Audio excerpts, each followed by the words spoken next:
set up for that. So what do you think about this, Brian?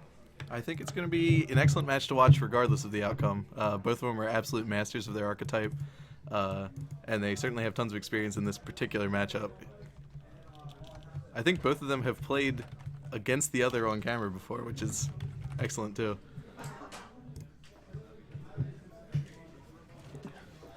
Yeah, these guys are extremely good at, like you said, they're masters of their craft. Kevin King's, he was in the finals of the most recent SCG Open in Baltimore for it.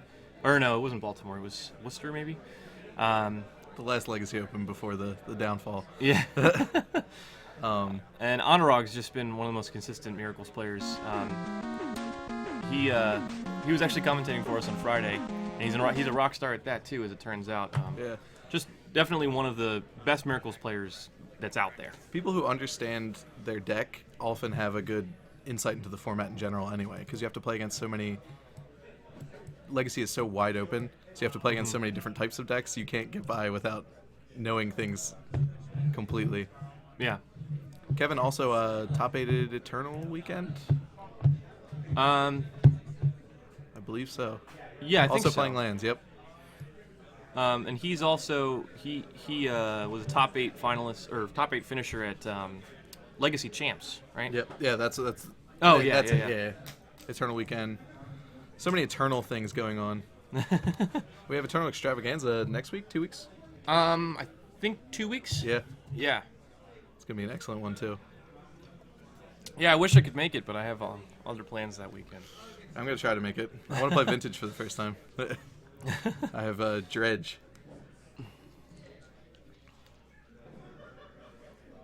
All right, so we got Anuraag on the play. Probably where you want to be. It's better to resolve your counterbalance before they cast their first Loam. Yeah. Also gives him a chance to kind of just, just establish his board state a little bit. We'll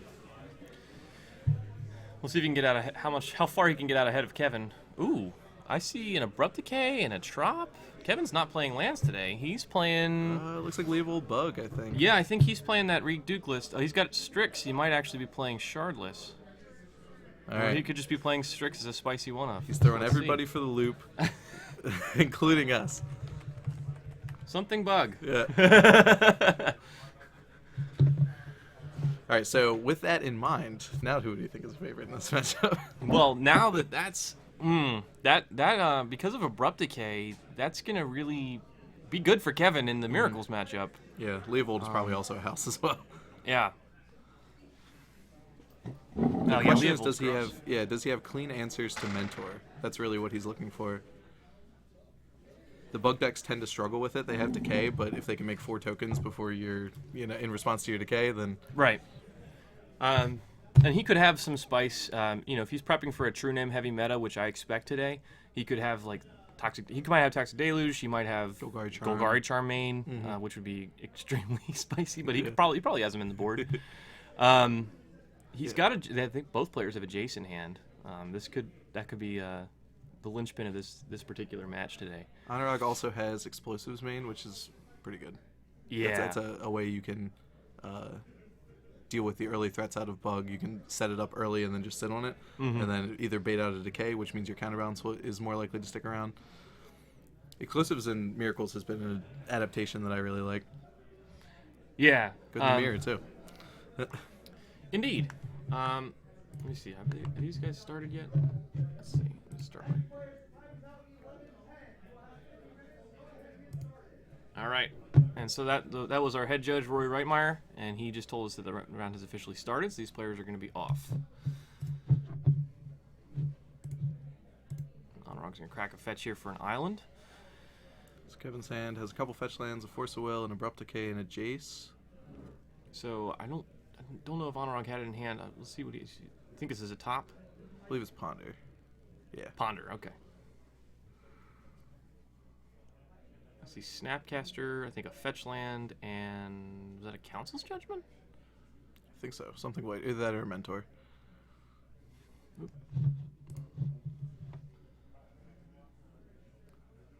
Yeah, the E playmats are super sweet. Oh, it was in a treat, the Angels. Ooh. He set it up to draw it. I guess he's just planning to He's got a Jason hand. He's probably going to set it up with that. And Kevin has drawn a Badlands, so now we have no idea what he's playing. So there was a list from an event about a week ago that was called Leovold's Bug, but it also splashed for Kolaghan's Command. So maybe that's what we're looking at. Could be. It played no other red spells in the main, as far as I was aware. Yep, here we go. Decay trades with Counterbalance. Pretty clean.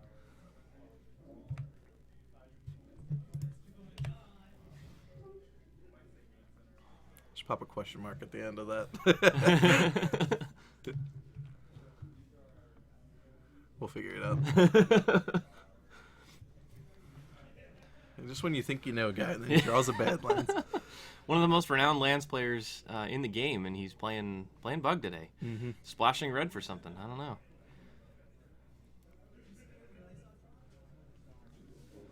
Kolaghan's Command in Legacy is something I'd love to see. Yeah, it's a really good value card. And the Destroy an Artifact can be extremely relevant, especially against, decks like Eldrazi that have a lot of artifacts. Imagine if you're the Death and Taxes player and you get Kolaghan's Command. Oh my god. Blow up your Batterskull to your guy. Yeah, exactly. Here we go. So we got a Volcanic Island. So Kevin's playing something 4-color. Yep. I think that is more than just a splash of red. Night's Whisper in his hand. This is definitely that list that I saw. Yeah, so there was Night's Whispers in there.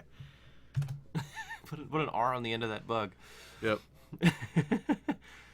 Night's Whisper is an excellent Magic card. I remember playing that in vintage playtest games a long time ago, and I'm like, so we have the best blue card draw in the game available to us, but we want to draw 2 cards and pay 2 life. Yeah, we have a Great Whaler has a good name for it. We just call that 4-color good stuff. That's what I'm gonna call it there. Oops, not $, although it might be. Yeah, money. it's probably money. How many dual lands Night's do you need Whisper. to play? Anuraag is probably like, what the heck is going on right now? That card's a Pauper All-Star, I'll tell you that. But it's efficient. I imagine that probably indicates that he has Snapcaster Mages in some quantity in his deck, because that's a really good card to Snapcaster.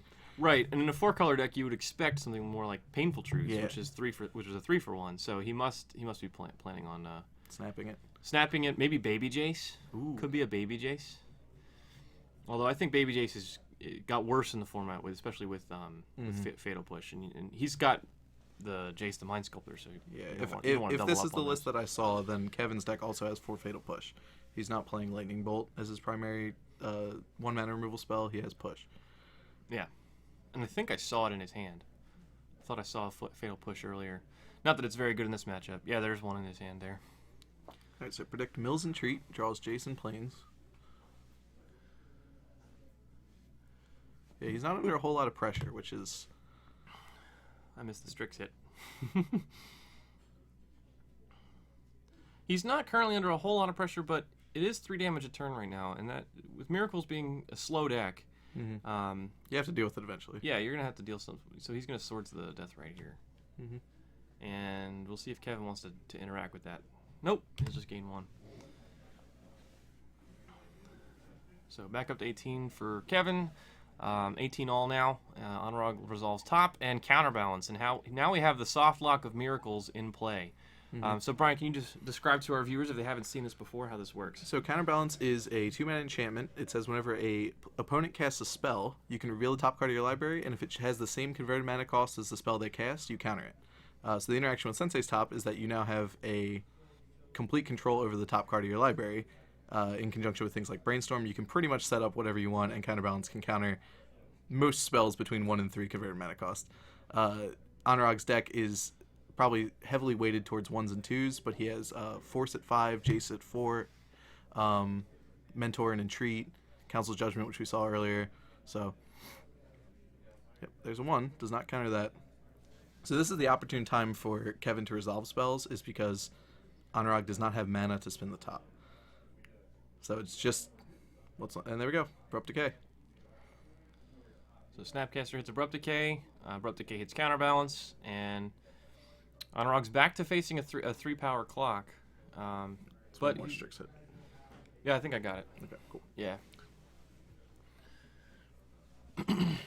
And this is the way you play against Miracles. If you're playing a card advantage heavy deck, you don't need to commit a whole lot to the board. You just need to put enough to make them worry about it.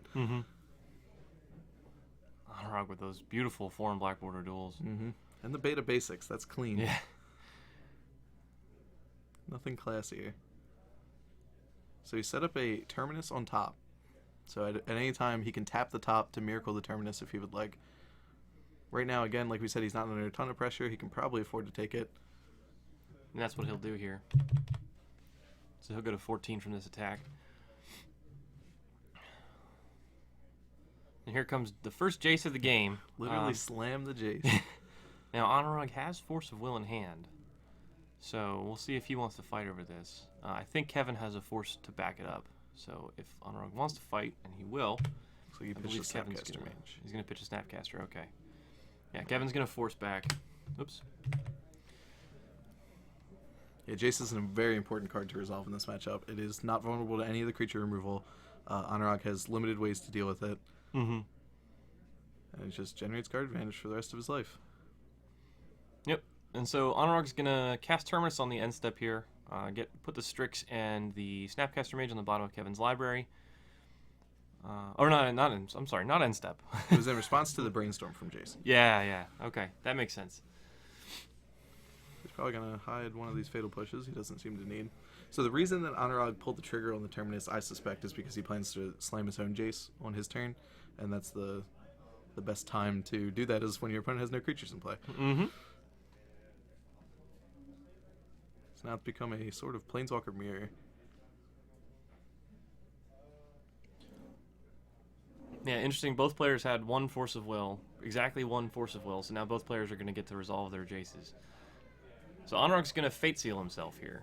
Yeah, he knows the top card is trash, so Brainstorming with no fetch land in play and Fate Sealing yourself are similar in terms of how they get rid of bad cards in your hand, but this at least raises Jace's loyalty. Mm-hmm. He's probably also playing around Lightning Bolt, given that he's seen a variety of red lands.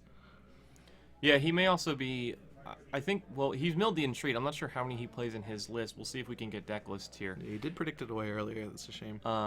So if that is, if that's his only creature-based way of winning the game, I don't know how many Mentors he's playing. But, he could have, I'm sure he has Snapcasters, but... Mm-hmm. Yeah, he does, because he exiled one for Force of Will. But this might be him trying to close this game out. Yeah, just go straight up with Jace and just protect the Queen. Yeah. But There's a lot of dual lands on his side of the board. A lot of different dual lands. Yeah. Kevin's deck is just all fair card advantage. This is like the definition of Legacy Midrange. Yep.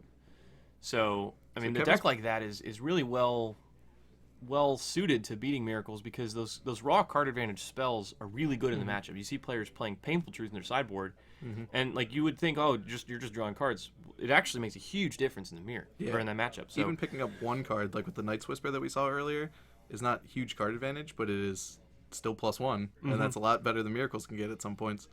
It's the same principle behind Predict in Miracles, where you're just getting up a card, but those things add up. And with Snapcaster, I want to see him Snapcaster and Night's Whisper this game. That would be beautiful. Oh, man. So much value. So it looks like Kevin is Brainstorm locked. He brainstormed last turn and this turn, putting back Fatal Pushes each time, and hasn't been able to find a fetch land. Yeah. I really doubt that he wants to keep those Fatal Pushes, so if he can find a way to get rid of them, that would be great. Yeah. But he does have 2 Death Rights, and that's a pretty quick clock. Anuraag could Explosives them. He has a Plow for 1 if he likes. I think Explosives is cleaner because he can save his own top in response, and it's a 2 for 1. Yeah. The Explosives isn't getting any better. He doesn't have access to a 4th color to blow up the Jace, I would presume. Right. Yeah, R. Jorgensen, we are back from the dead. This is the first major local Legacy tournament in a while. They took a winter break. Hardcast Force of Will. People say Legacy's a turn 1 format. It is not. So yeah, Anuraag cast Council's Judgment, trying to get the Jace. Yeah, 100%. That's what I would assume. Getting the Jace off the board is beautiful. And Kevin just had to pay the alternate casting cost on Force of Will. Spell Snare in his hand. Kevin is my favorite. Kevin has Spell Snare main deck. That's really good in the format right now. Yeah, what a beautiful Magic card. And people never see that coming too. That's one of those other things. Basic Swamp. This is the meta base of the gods. He's got every color. He's not hurting for mana. So I presume that the deck is core colors bug, and the red is just a splash because we haven't seen any red cards yet. I think it's just the Kolaghan's command. It might actually just be that he drew both of his red lands. I think that actually might be the case here. All right, so Anuraag's going to cast explosives for 0? Or is he okay, he's announcing costs. All right. Okay. That was confusing. I was like, there's no MOX on the table. I don't know if Anuraag thinks he's playing vintage today.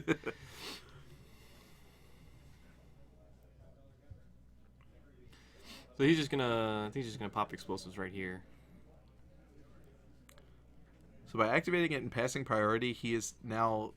Oh, he hasn't activated it yet. He was just casting it for 1. He's gonna. His Jace goes up. Brainstorm with Jace first. Picked up an extra card there. Yeah. And that's why people draw their cards face down, so that you can't be accused of drawing extra cards there.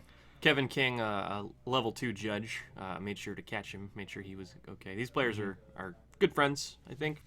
So there's no. Everybody in the Legacy community knows each other as well, so it's it's a small community. That's what Snapcasters is all about. It's community run. We do this because we love it. Promoting the best format. Absolutely. Especially since Wizards and Star City refuse to. All right, so we have death rate activations. All right, so people are finally losing life, huh? Oh, I've been missing the Force of Will triggers. I should. Can you run in there and just double check their life totals? Yeah, certainly.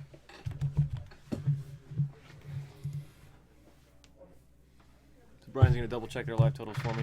I got so caught up and I'm so excited that Snapcasters is back that I neglected to keep up with the life totals. All right, Kevin's drawing lots of fatal pushes right now. That's not good for the. Anuraag's at 9. Kevin's at 16. Okay, so we were pretty close. We only missed 1 life.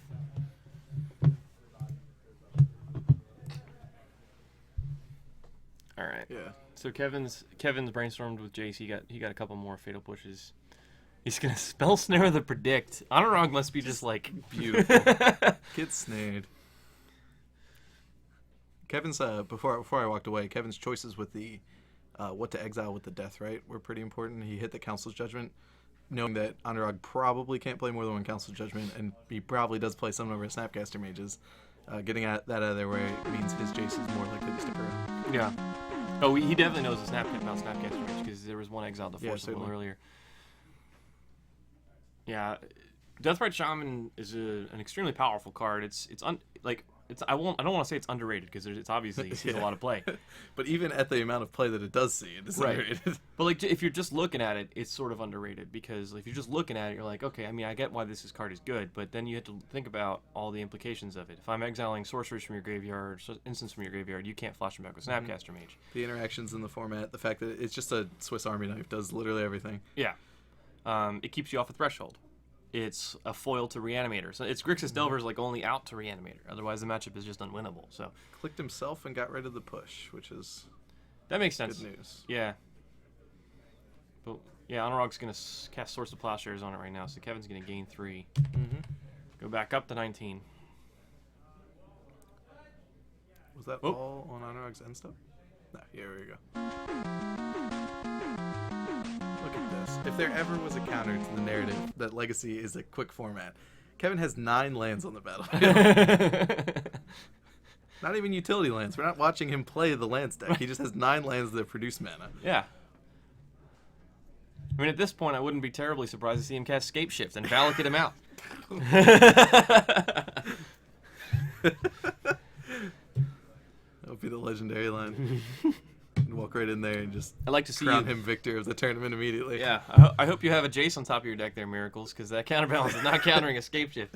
Go Sage, you Scape Shift. All right. And we got Liliana Veil. Yeah, sure, why not? What other value cards are in the format that you think might be in Kevin's deck? Things you can get a 2-for-1 out of that are in any of the colors. He's going to take up here, make both players discard. He's going to get rid of this useless Fatal Push. Yep. So that's another cool thing about Legacy is like dead cards that are in your hand don't stay dead for very long. You can brainstorm them away, you can click them away as we saw, you can use them as fodder for Liliana. There's the Kolaghan's command, that was right. There is indeed a Kolaghan's command. So Kevin's gonna be powerful. Yep, he's going to brainstorm with Jace, or Ponder, I'm sorry, he's pondering right now. He's Ponder, Brainstorm, and Kolaghan's command. That's a good one. Now, of course, since the Divining Top is a tricky one to kill, but if Anuraag ever activates it to put it on top of his library, Kevin could respond with a Kolaghan's Command. Yeah, but like snap, you discard. Kolaghan's, you discard. I get back Snapcaster. Yeah, that's just like so much value. So I mean, unless Anuraag taps his top, I think that's probably what we'll see here, probably at end step. Oh, Esper Noah says it's his Jank Brew. Do you have any insight as to what else could be in this deck? Is that Noah Walker? Most likely, they're good friends. Oh, it's Noah's. Is this your list from the GP? I remember hearing about you playing this deck. Got Snapcaster and Kolaghan's Command. How could you resist the urge to play it? His deck is just like mono value. It's like a modern deck where you just stack everything you can do that gets you a 2-for-1 and just put them all together. It's like if you're playing modern. Oh, here we go. Kolaghan's Command. Yeah. I think modes are going to be discard and buyback Snapcaster, but Anuraag's going to respond with flashing and Snapcaster Mage. Oh, wait.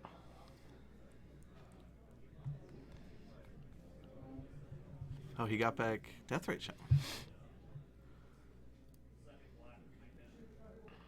Okay. He said literally a modern deck in Legacy. So maybe you were right about Jace Vryn's Prodigy. That's a card that... I mean, like, it's Jace the Mind, like, you know, in modern you don't get to play the Mind Sculptor, so you play the baby Jace. It's like if you were a modern player, this is like your dream of like if you could have all the cards you wanted to play, all the best versions of the cards in your deck, this would be the deck you would play. Efficient interaction, cheap efficient interaction, cheap ways to generate card advantage, long-term card advantage in the form of Planeswalkers, recursion in the form of Snapcaster and Kolaghan's Command. You know, it's a well-oiled machine. Oh yeah, I love it. And with access to all these colors, there's so much spice that he could be doing in here. Like there's the... I don't even want to see a sideboard. So, one of the cards that's kind of cool that people... Well, I had considered very briefly for Grixis Delver, but it didn't really fit the deck. The new commander, most recent commander set that came out, had the 4-color legends in it. And there's one, the non-white legend, this Kevin's Colors of Mana legend, is like a 5/4, and when it deals combat damage, you can cascade or something like that. Oh, Yidris the Maelstrom Wielder. Yeah, Yidris the Maelstrom Wielder. That card would be so sweet in here. It can't be Abrupt Decay. It puts the V in value. Wow. If we see that, I just... I doubt it, but that'd be good. Justify my decision to get up this morning. That'd be so nice. So one thing that's interesting that's going on here is Kevin has the Planeswalker package we usually see out of something like Shardless Bug. And that's how they beat Miracles, is they just sit on a couple Planeswalkers and just ride them out. You have Decay for counterbalance, and then you resolve these things, and they're hard to remove. They really struggled to remove them, and Anuraag's already... I mean, he already cast one Council Judgment, and then he got eaten by Deathrite Shaman, so I don't think he has any outs to the Planeswalkers besides attacking them. So if Kevin can just sit here and just take up Liliana and just eat away at Anuraag's board... Mm-hmm. If there was an advantage bar, it would be distinctly towards Kevin. Yeah. But this is a weird game. So we have two players that have both had a Jace for about 10 turns now. Neither one has been killed. Neither one has made any move. They've basically just sat at 3 and 5 respectively, and just brainstormed constantly. Well, that's I mean, not terribly surprising. I mean, the Miracles deck is a pretty slow, ponderous one. We see, and he's had so Anuraag's used his Jace to draw answers to Kevin's creatures. We see Anuraag resolving his counterbalance again, and I mean, the Jaces kind of balance each other out. I mean, both players get to brainstorm every turn, so the card advantage is kind of balanced out a little bit. So yeah, it's obviously just an amazing card. Oh, here we go. So Hardcast Force. Hardcast Force of Will on Snapcaster Mage, which was cast in response to counterbalance, I believe. So the counterbalance is going to stick. Because Kevin has enough mana where his Snapcaster Mage was going to probably target Force of Will, and he was going to be able to flashback Force of Will and keep his fetch land. All right. So did Kevin activate Deathrite Shaman there? I think he did.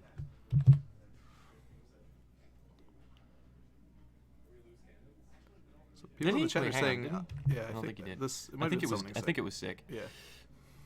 Someone in the chat says that Anuraag is favored here. What do you think about that? I mean, Entreat the Angels is a card that will win you the game from this position, but I believe that the Entreat has been milled, and I don't think he plays a second. It was predicted earlier, and I would be surprised if he plays a second. I don't think that's standard. Yeah, somebody in the chat mentioned that Edwin Pena's Price of Progress miracles would look real good right now. Price of Progress would kill both players at this point. Just True. The true draw of the game. But Edwin's deck, he got some hype online because he was playing all basics in his miracles deck, and that was an interesting innovation. And it worked well for him. I think he placed highly. I think he like top 8 or something, or top 16 an SCG event somewhere. So if we are correct and that Anuraag does not have Entreat remaining in his library, then Mentor is also pretty good. So drawing a Mentor would be great. But hype is a strong word. I was struggling to come up with a synonym there that was a little less intense. Cleric, yeah, Anuraag plays 2 predicts, but we're wondering how many Entreats he plays. Price of Progress Two will deal actually 20 damage to Kevin right now. Minifer is saying that Anuraag plays 4 predicts. So yeah, again, we're wondering about the Entreats. Here's a Snapcaster mage. I don't think Snapcaster. What do you think? So plussing. He targeted something, but you're not sure which. He just hasn't cast it back yet. Yeah. Yeah, he wanted to brainstorm with Jace then first. Plus Lily and then brainstorm with Jace. He's sequencing this correctly, so he doesn't want to have a card in his hand when he pluses the Lily. So somebody said Anuraag says he doesn't play Mentor in his commentary. Yeah, he's playing the pre-Mentor Fall On and Predict Miracles with Entreat. So if that is correct, then we have 2 Entreat the Angels in the deck. And Anuraag just needs to find it before these Planeswalkers take over. Yeah, you know what? I'm going to go see if I can grab the deck list. That way we can verify these things, so we don't have to just speculate it.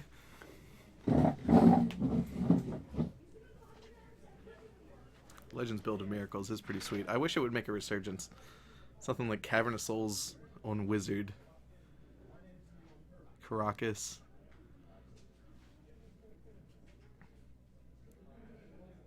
Alright, so yeah, it looks like he did Snapcaster the Night's Whisper.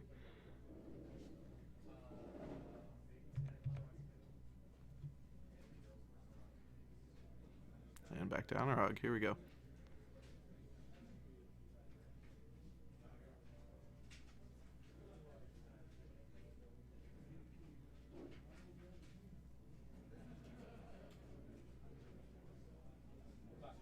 Anuraag spins top, sees a Force Will. Decides to shuffle it away.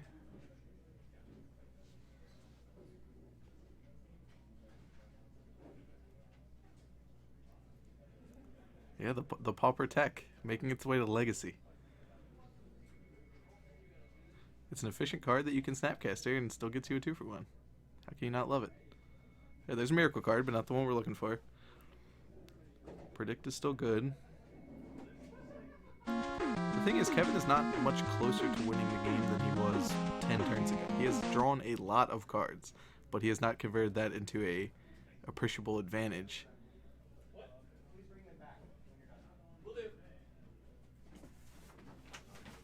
Alright, looks like we got deck lists. Let's do it. Breathe in the spice. There are 2 Entreat the Angels in Anuraag's main deck, so he does have 1 more left.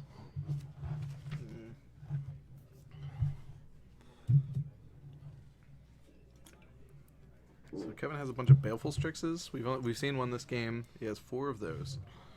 2 Kolaghan's commands. So there's another one that we can see later. The Night's Whisper is a fun of. There's precisely 1, but it's been Snapcastered. I told you. Great life. So Kevin's gonna cast Counterspell on Swords to Plowshares here. I'm gonna see if I can actually. I'm gonna be right back again. I'm gonna go see if I can adjust the light blocker because it looks like Anuraag's got a lot of glare on his cards. I'm gonna see if I can fix that.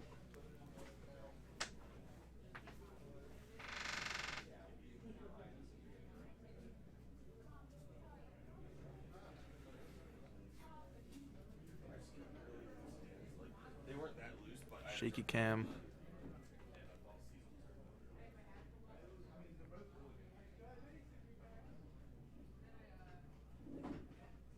Is it any better? Yeah.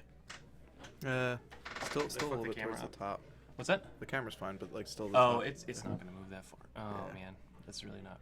I think it's just as they spread their boards out. Yeah, we're just gonna have to. I'll probably run out in between rounds and grab my line blocker. It's a little bit larger than Corey's. Sounds good. Anuraag is found Entreat and a Force of Will. So, ooh, here we go. So Entreat's on top of his deck. Force of Will is right underneath. So if Kevin has Force of Will, it gets countered by the counterbalance. So I think we're in for it. And that's some smart stacking there. So how much do you think he makes? Kevin's at 17 still? As many as possible. So he probably makes 3 here. Well, if this resolves, he doesn't need to keep mana up for much else. He's going to make a lot. I like this. Go down to 1. He's going to make mana 5. Open. Threaten to spin the top in response. Yep. 20 powers worth of angels. He's going to Snapcaster. Counterspell probably. Maybe Force of Will. Yeah. So Anuraag's going to spin top. And he's got Terminus, Force, and Tarn. And that's going to do it.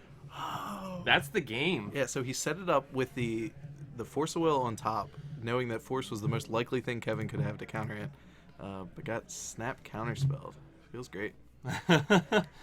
So while you were gone, Jameson, I noted that Kevin had been generating so much advantage with those Planeswalkers, but hadn't been able to convert it to anything on the board. He had drawn a ton of cards, played a ton of lands, but still, at the end of that, he had 1 card in hand, 1 creature on the battlefield. And his opponent had been able to basically take free reign of that game. So that was incredibly close. Came down to literally that counterspell. All right.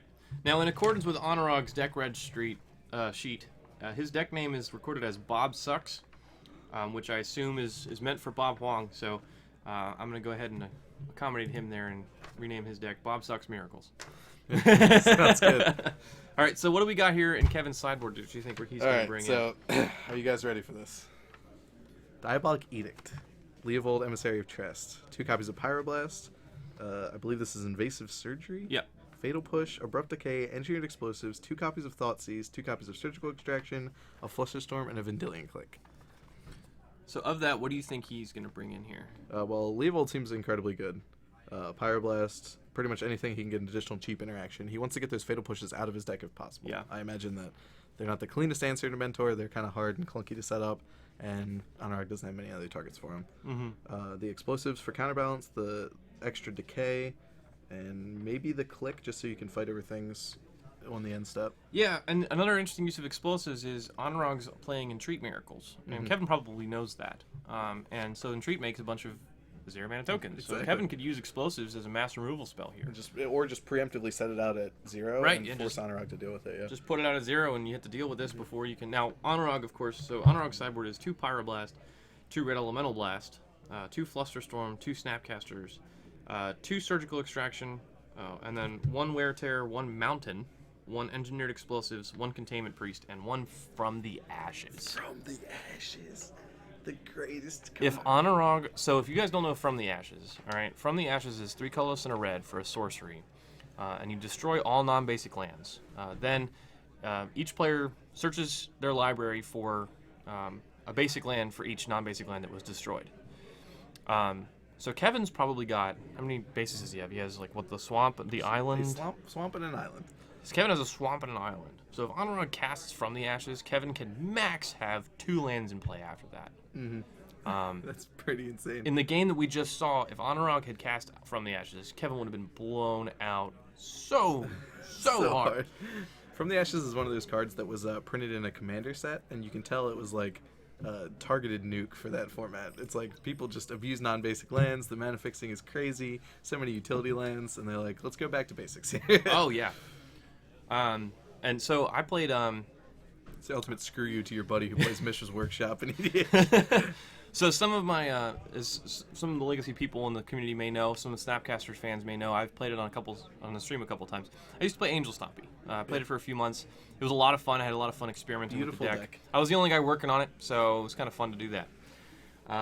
We had an event here at MTG First for July 4th, in celebration of July 4th, where we all created red, white, and blue decks. Beautiful. So I created a red, white, and blue version. Yeah, I created a red, white, and blue version of Angel Stompy with Lightning Angels. And instead of Armageddon, I played From the Ashes. And every time I resolved that spell, it was such a blowout. The card is amazing in this format. And so let's see. Looks like these players are good to go. So we're going to go off. So Anuraag's going to lead off with the Tundra here. It's like a Plague Wind versus Wrath of God. Like, when Yeah. you get to keep your mana when you play a Mass Land Destruction spell, it is ridiculous. Yeah.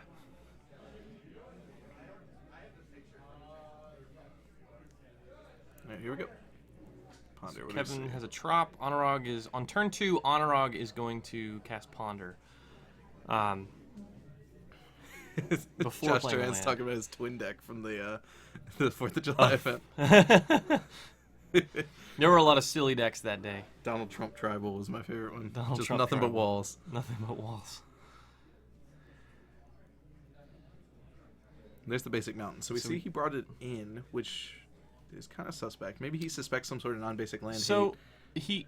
he brought in from the ashes, right? There's no doubt about So that. he just wants to be able to cast it protected and not lose his only red source. Possibly, but the other thing I was thinking is if it's in his deck, he can cast from the ashes and he can get out a red source. And he can still keep his wear tears and rebs alive. Makes sense. Because he probably brought in the red blasts and pyroblasts. They probably come in as a pair, I would imagine. Yeah. Most matchups, you want the red source and you want the from the ashes. So. Sounds good. So we have Night's Whisper from Kevin. Okay. And he had to move to discard. He just pitched a Volcanic Island. Okay. Now, not making full usage of the card advantage there, but I'm just gonna Brainstorm results. Brainstorm. Predict, Scalding Tarn, Jace the Mind Sculptor. he's got 2 Terminus in hand, I think. A couple miracles he doesn't want to see. Yeah, he doesn't really want those. So, I think he probably shuffles those away. Oh no, he's not gonna shuffle them away yet. He's gonna predict one. Okay. Draw a Terminus and Red Blast. Ooh. Sounds good. Now he's tapped out right now, but that could be a good one. Kevin cracks a fetch land. And here's Slams Liliana. Liliana. So it begins.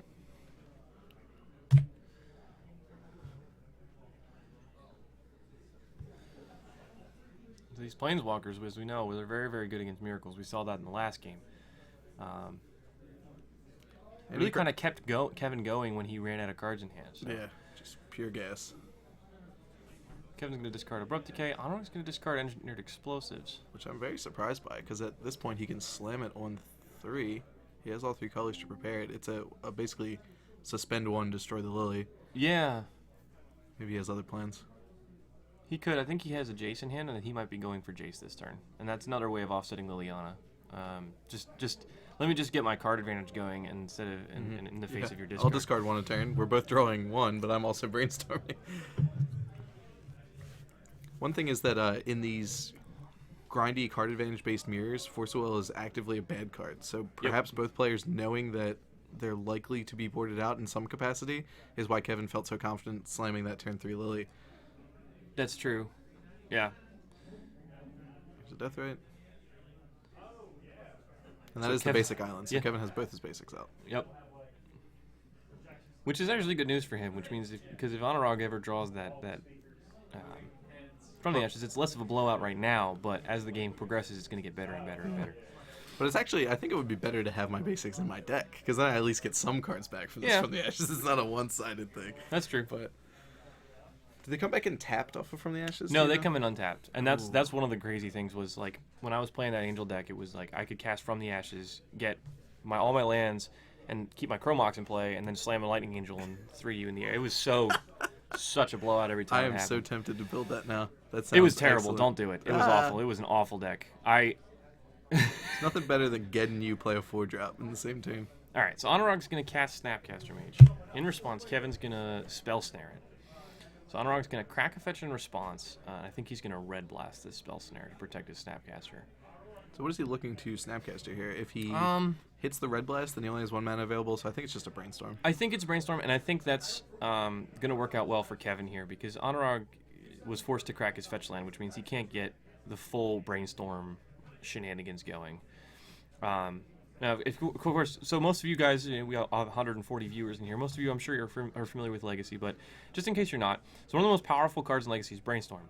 And one of the most powerful interactions that you can do with Brainstorm is you can combine it with a fetch land. So what happens is Brainstorm draws you 2 cards, and then you put 2 cards from your hand back on top of your library in any order. Now, if you then activate a fetch land like that Arid Mesa, you get to shuffle those cards away. So if you have 2 dead cards in your hand, you can shuffle them away. And that's what Anuraag looked like. Anuraag was trying to do that, but because he had to crack that fetch to get the Valk, he was not able to. Mm-hmm. However, now he's got a Jason play, and that's going to do a lot of good things for him. So now he has a creature to pressure the Liliana. He has a Planeswalker that generates card advantage to offset the Liliana discard. So I like Anuraag's spot right here. Mm-hmm. Kevin getting dunked on by Jace, yeah. Jace Abdul-Jabbar. Red Blast. It's a Pyroblast. It's an EMA Pyroblast. It's an EMA Pyroblast. And I think Brainstorm and something else. Oh, he's got a top. So he's The got, riches never cease. he's got 2 red pills in hand right now. Kevin has Snap, Decay, Brainstorm. So he's going to use that Brainstorm. He's going to try to find an answer to this Jace. This Jace is causing some problems for him. Being a 4-mana permanent, of course, you can't hit it with Abrupt Decay, which is really unfortunate. Yeah. You really want to, but you can't. It's one of those things, Jace's stock in Legacy somehow went up Yep. as time went on. You'd think, like, it's a 4-mana thing, you have to tap out for it, blah, blah, blah. No, it's excellent. Dodges Decay, dodges creature removal. Yeah.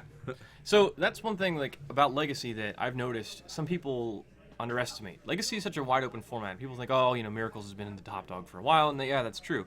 But the decks that kind of alternate underneath of it or just underneath Miracles have changed over time. Right now, Sultai decks are really, really popular. So when you see that, so the format will like trend towards fair decks. So right now, that it's very much in that fair territory. You have these fair Sultai decks everywhere. Leovold is an amazing Magic card. And so when you have a situation like that, Yeah, everything's excellent. in those kinds of matchups, Jace the Mind Sculptor is amazing. The card's just super value, can't be Abrupt Decayed, etc. Bounce your 3-drop, untap on an empty yeah. board, feels great. So he's really good right now, but like the format could trend like about 6 months ago. Storm was everywhere, and Jace is just dead against Storm. He doesn't do anything. I mean, like he can help you if you've stabilized. He can help you close out the game or get value, but every other situation. That was the quickest Red Blast I had ever seen. the card gets put on the stack, and before it even leaves Kevin's hand, the Red Blast is on the table.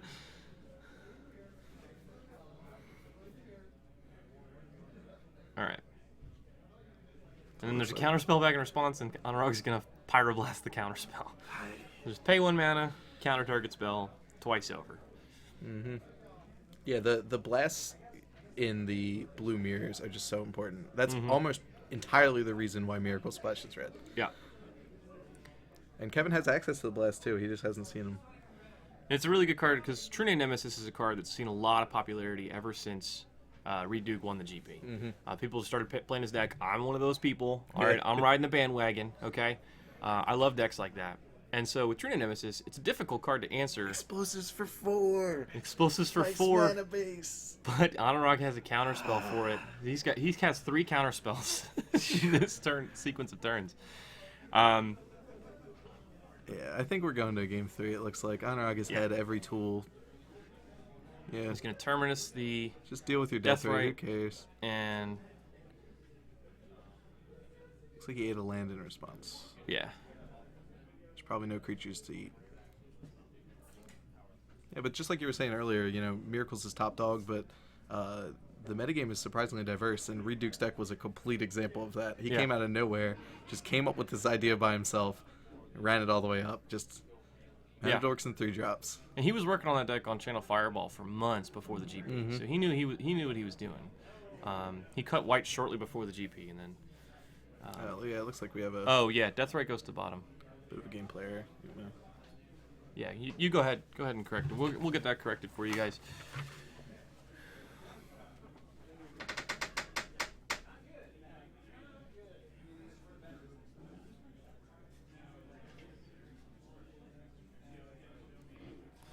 So Anuraag's going to activate since his Divining Top at end step here. There we go. That's where it's on the bottom now. Everything's all hunky-dory.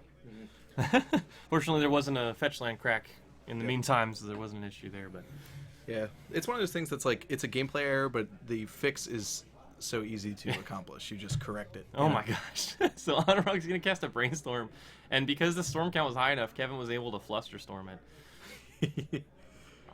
I think Anuraag's just like, yeah, that's kind of whatever. spit into the wind. It's a little too late. He's going to predict here. Yeah, Anuraag's pulling ahead. He's got a lot of card advantage going on. Predict is just reverse Thought Scour. You just mill one and then draw 2. Anuraag has just cantrips after cantrips after cantrips. Yep. That Ponder there showed Ponder and Brainstorm. I think all he's looking for is just counter magic to protect his dominant position here. Another Snapcaster Mage would be excellent. Yeah. Counterbalance. Counterbalance, Snapcaster Mage, and then maybe another Red Blast. Although we have not seen Counterbalance this game, so it's perhaps maybe with the abundance of Abrupt Decays he saw, he decided to board summon all of them out. Kevin's going to cast Thoughtseize. He's going to snag the Terminus in Anuraag's hand and then tick up Liliana to make Anuraag discard the Volk. Anuraag's going to predict Sensei's Divining Top. Draw Swords to Plowshares and Flooded Strand. He's going to Jace. He's got 2 Swords to Plowshares in hand now. So no Just in case Kevin's got some kind of creature in play. Plus Lily, pitch Swords. Kevin's plan here is to get Lily up to ultimate and then perhaps try to edge out a situation where you can kill the Jace with it. Yeah. Anuraag is digging. So this is one of the advantages of Miracles. This is why it's the top dog in the format. We're seeing it right here. Miracles has access to almost every card in its library. Yeah. If the game goes long enough, it will see pretty much all 60. And that's because with Sensei's Divining Top, you're able to, and the fetch lands, you're able to reset the top card of your library and then use the top to look at the top 3, which is effectively, as long as you have the mana, extends your hand size by 3. Mm-hmm. And then you also have the Jace. You have, Anuraag's got a million cantrips. So, he's just drawing cards. Eventually, he's going to pick something up. We see he draws Snapcaster here. Snapcaster can do some work. I'm not sure. I don't think there's anything necessarily. He's predicting again. Jeez. Yep. So much card draw. And we see everybody's pace of play in these games is very, very quick. Someone mentioned it in the chat, and these guys are just masters of their respective decks. They've been playing these decks for so long. Well, Kevin, this is a new one for Kevin, but Kevin's been playing the format for very long. He also doesn't have much to decide on. He's got a Liliana and lands. Yep. At this point. All right, Snapcaster, that's going to do it. So we're going to go to game 3 here. Kevin's just going to scoop it up. In the interest of time, they've got a little less than 8 minutes left in the round, and they're aware of that. Kevin knows he's in a losing position. He's just going to go to game 3, take the play, see if he can get out ahead of Anuraag, and lock up this first round match. So how fitting is it that this is Snapcaster's stream and both games were decided by a Snapcaster Mage? I like it. It's it's like destiny. Yeah. Like we were destined to, and when we picked this match, we anticipated Kevin King was going to be playing lands. Little did we know he was going to be playing Snapcaster Value deck. Yeah. Instead we got a mouthful of cinnamon, just pure spice here. So what do you think about boarding out Counterbalance in this matchup? So I'm not a Miracles player. I never played the deck. I've thought about it. But from what I understand, usually when you're playing against an Abrupt Decay deck, you board them out. Because you don't want to keep a hand that relies on Counterbalance to be good, and then they just blow you out with an Abrupt Decay. Mm-hmm. So given that we didn't see any in that last game, I'm pretty sure they're all out right now. And not only the presence of Abrupt Decay, but also Kevin's mana curve is all over the place. He's True. not a Delver deck. He's not centered at 1s and 2s. He has 4s, he has 3s, he has everything. So, yeah, I think we can safely say Counterbalance is probably out at this point. Yeah. I think, if there's a matchup that it's terrible in, this is the matchup that it's terrible in. Reveal my 1 to counter your Jace. Sure. Okay. So both players playing at a lightning speed. They know that they're running low on time. Kevin's going to brainstorm. Anuraag's going to brainstorm in response. Legacy. Sculpt. Brainstorm being an instant is just so perfect, too. As if it wasn't good enough. Yeah. So we got a fetch land crack and Ooh! Blast. Now, I like this play.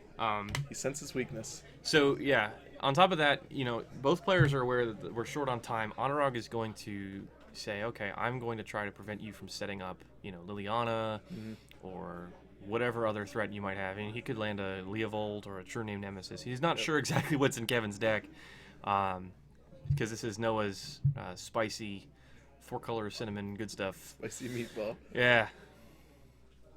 An aggressive blast. But also, if you're low on time, blasting the brainstorm there is almost like a buy yourself 30 seconds of round time. It's a weird way to think about it, but... That's true. Although I'm sure Kevin's not one of those players that sits there and thinks about what he's going to put back with Brainstorm. I'm sure brainstorms are almost immediate. Yeah. These guys are playing at lightning speed. Anuraag So playing at top. resolved. Yeah. Kevin's going to crack another fetch, and he's going to cast Jace the Mind Sculptor. Oh, we'll see if this one goes for it. I don't see a Red Blast in Anuraag's hand. I don't think he has a Force of Will. He's going to top. He's going to see Swords predict fetch. See if he wants to crack fetch and top again. I think he will. This is really punishing him for blasting that Brainstorm. Yeah. I bet he really wants that Pyro Blast. With blast. Now, on the other hand, though, if he gets a Snapcaster Mage, he can just flash back the Red Blast. But, I mean, Kevin's going for the Fate Seal. This is the first plus Kevin has done on Jace in any of these games.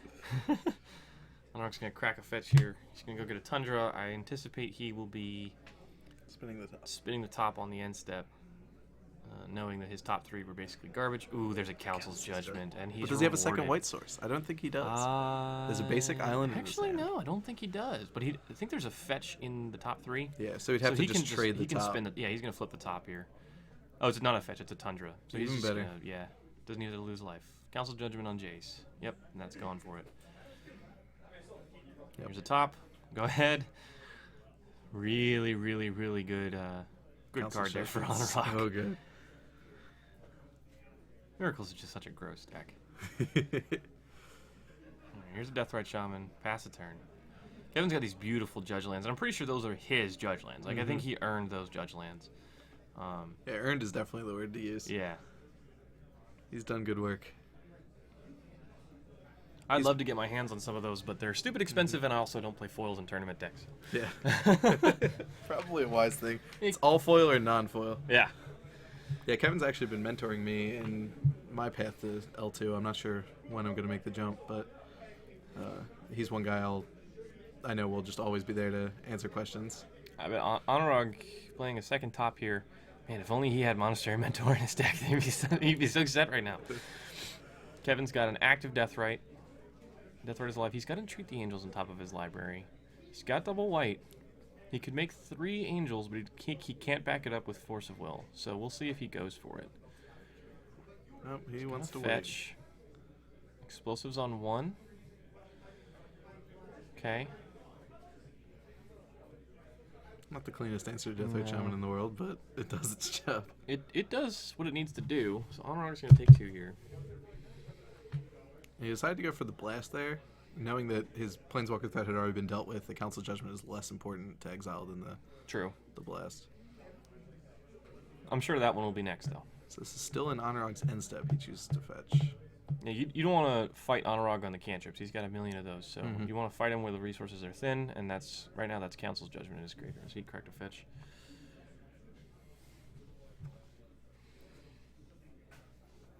He's gonna activate Engineered Explosives. He's gonna respond by. Okay, so yeah, it looks like we had some stack tricks. He tapped top, then blew explosives, then tapped the other top. Yes. Yeah, so basically the first top is going to get blown up, and then he's going to draw the card. So he gets a free card out of that without putting the top on top. One of those goes on top. What? Oh, okay. Kevin's going to abrupt decay the other top in response to the activation. So now Anuraag has no tops. So Anuraag got punished for trying to be tricky there. Yeah. If he had just tapped both of them in response to the explosives activation, he gets to keep one. Yeah. So he's going to need a Brainstorm to set up this Entreat the Angels. Well, he's got a Snapcaster, so he can do it. So I think what we'll see here is... Well, he did fetch. I think he shuffled away the Entreat. Did he? Oh, yeah. That one card in his hand is Terminus. So he's probably going to... You think he Back cantrips to here? parity. No, Spell Snare. Just in time. Ooh, Spell Snare is a good Magic card right now.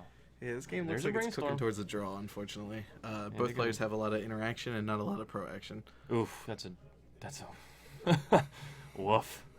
Fetch Terminus with Terminus in hand. No creatures on the board. He can set up a Predict to dig a little bit deeper, but without top. Yeah. Man, losing those tops was rough. Predict Island, draw 2, pass turn. Oh no, he's gonna play land and pass.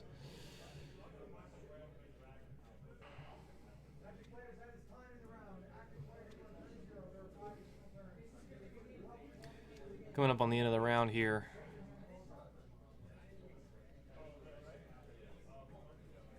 All right, so it looks like they are in turns. Our Yeah, clock time has has been just called. slightly off. Yeah, our clock's just a little bit behind. So they are in turns. I believe Kevin is turn 1. Mm-hmm. And this is Man, nobody's winning this one. If Kevin had that Force of Will for the Council's Judgment, how different would this game have gone? Oh, it'd be so much more in favor of Kevin, but unfortunately he didn't. And so Anuraag's got Snapcaster Predict and Source to Plowshares in his top 3. None of those is winning him the game. Yeah, like I said, both players' decks, post-board especially, are just packed with interaction and ways to stop your opponent from doing broken things and card advantage, and not a whole lot of ways to actually convert that to a win. Anuraag is actually capable of winning this game before it goes to the end, because he will have turn 4. If he somehow finds Entreat here, he can end step it. No, now he's too low on mana. Yeah. They are foreign black borderlands, so I'm not sure specifically which language, but they're the foreign printings of Revised. And there's a Jace. That'd be nice. Yeah. Jace is a great card, and it does win games, but not in turns.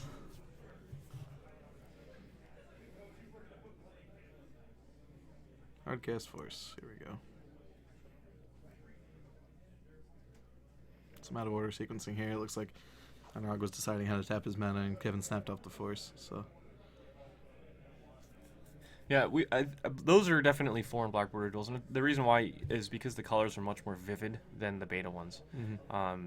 Like you can see the volcanic islands, you can see like the border around the text box is very bright red. You don't really see that with the betas, and the betas are beautiful in their own right, but they don't look like that. I played against a guy at the Legacy Classic who had all alpha duels. Woo! And he was playing them not double sleeved, just single sleeved in my Dragon Shields. It's like a bad. Yep. At one point, I'm playing High Tide, so I have 6 islands, and he has 2 Alpha Tundras, 2 Alpha Volks, and a Plateau. And he's like, well, I just had an Alpha Plateau, so I wanted to play with it.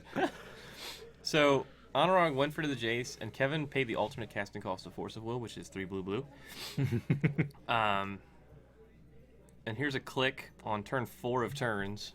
Yep. Yeah, I don't think it's anybody's fault that this necessarily drew. If this were a control mirror in Standard, for instance, we still would have seen a draw. They just... The decks matched up against each other. Alpha duels do not have square corners. They have different cuts. It's a rounder cut, but if you play your card sleeved, then that is not an issue. Yeah.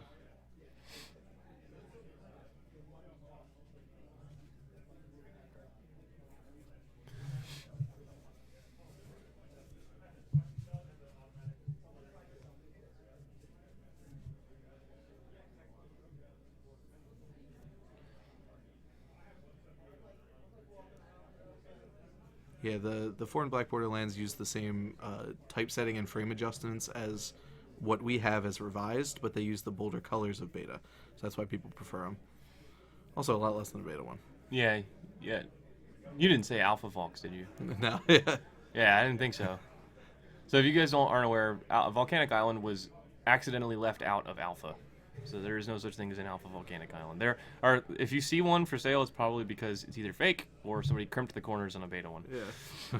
Or they just are unaware, you know. Right. I think I did misspoke. My opponent did not have all alpha duels. As many as he could have alpha. All right, so now we have the little dance of who's conceding to who here, because a draw does not benefit anybody in this situation. Anuraag had 2 entreats floating on top. So if the game had gone to a logical conclusion, it looks like he pretty much had it locked up. So we'll go ahead and mark him for that. And that'll do it for round 1. Very good. Getting draws in the beginning of a tournament is basically tantamount to a loss. Yeah. If you get a draw late, then you can maybe still, squeeze your way into top 8, especially if you're undefeated and get a draw. It's basically like an unintentional draw. Mm-hmm. But this early, we're not happy to see that. Yeah. All right, so that'll do it for round 1. So we're going to go ahead and see. So the reason you cannot reveal cards from your deck after conceding is that's information you were not entitled to. With top, I believe you are allowed to reveal any information you can see. So if he's able to spin the top there, he can just show his opponent, hey, here's what I'm looking at. Yeah, you can reveal any cards that you have knowledge of. If I can show you, if I can look at the card, I can show it to you.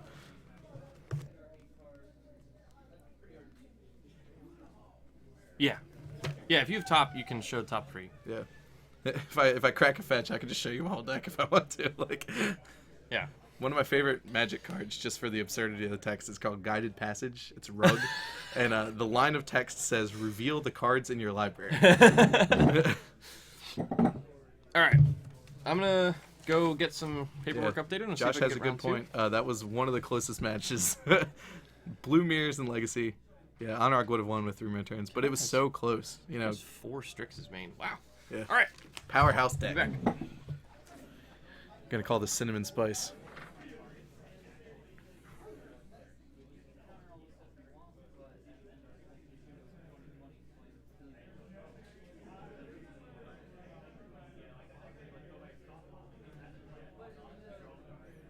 Yeah, I mean, perhaps it's a Prince of Persia. Is that your name? It looks like Anuraag was the winner. Kevin did decide to concede. But the top revealing and things like that, it's a policy issue, and it would be something you'd have to discuss with each individual judge. If this were a match on a bubble and they had to decide, yeah, that's definitely something you call the judge before you do. My interpretation of policy is that you cannot be penalized for revealing cards that you have access to. If I just show my opponent my hand, if I show my opponent my deck while I'm fetching, that's on me. I'm able to give any information I got. So.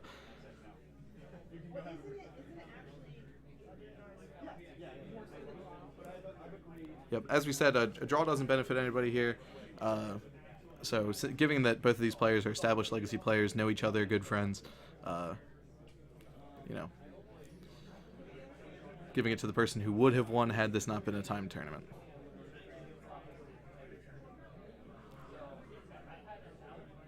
Both players are well within their rights just to insist, yep, it's a draw, we didn't get to complete the game, but a player is allowed to concede at any time, including at the end of turns.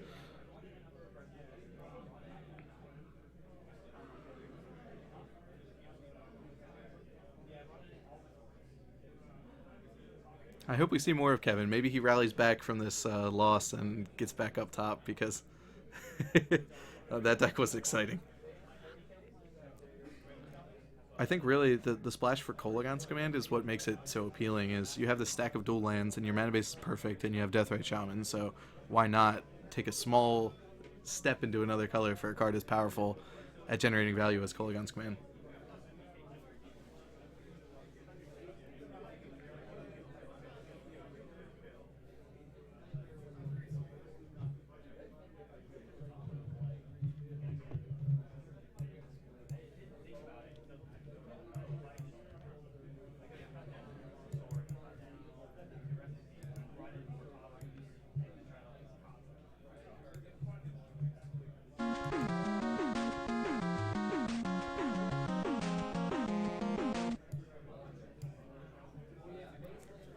Doomsday or Death and Taxes? We'll see what we can do. What's up? After the Kevin King surprise, not playing lands, I don't know if I'm confident to say what anybody in this room is playing. What were they asking for? Somebody said they wanted to see Doomsday. Doomsday? Yep. Oh my god. Well, so I could look through the deck lists, but Yeah. The 4 color players' win conditions were he had 4 Baleful Strix, 4 copies of Snapcaster Mage, 4 copies of Deathrite Shaman, 2 Planeswalkers. Yeah, Liliana's and Jace's. Yeah. So basically just creature beatdown. It's a very good point. BPAF. Anzi104 is Anuraag's Twitch stream. He streams a lot of Magic Online. He is very, very good at Magic Online. I always look at these Legacy League like, hey, who's 5-0'd a Legacy League recently? And his name is always up there.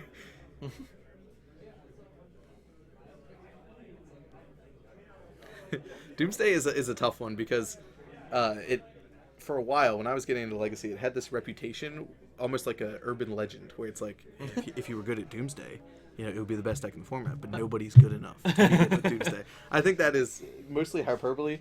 The old like DDFT decks, Doomsday Fetchland Tendrils, is a storm deck that uses Doomsday as its primary way to set up lines that win.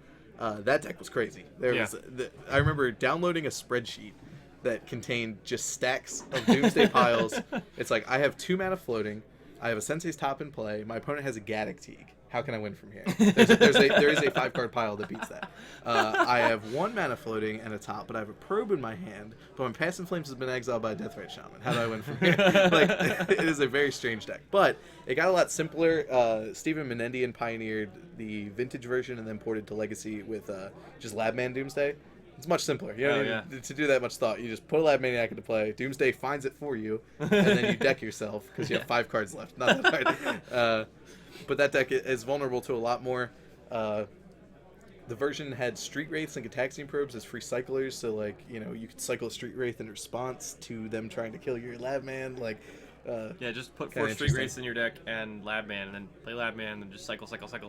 I win. Yeah, if someone in this room is playing Doomsday, I'm sure we'll hear about it.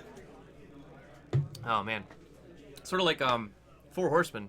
Yeah, 4 Horsemen's a deck that's banned by, de facto banned. It's not actually banned. None of every card in the deck is legal in Legacy, and yet you cannot play them together in a tournament. The combo is infinite basically. It's a looping combo, but it's not technically infinite because you can fizzle. At any point, basically, in the loop. It is infinite but non-deterministic is the language. Yeah, so you can't shortcut it. Yeah.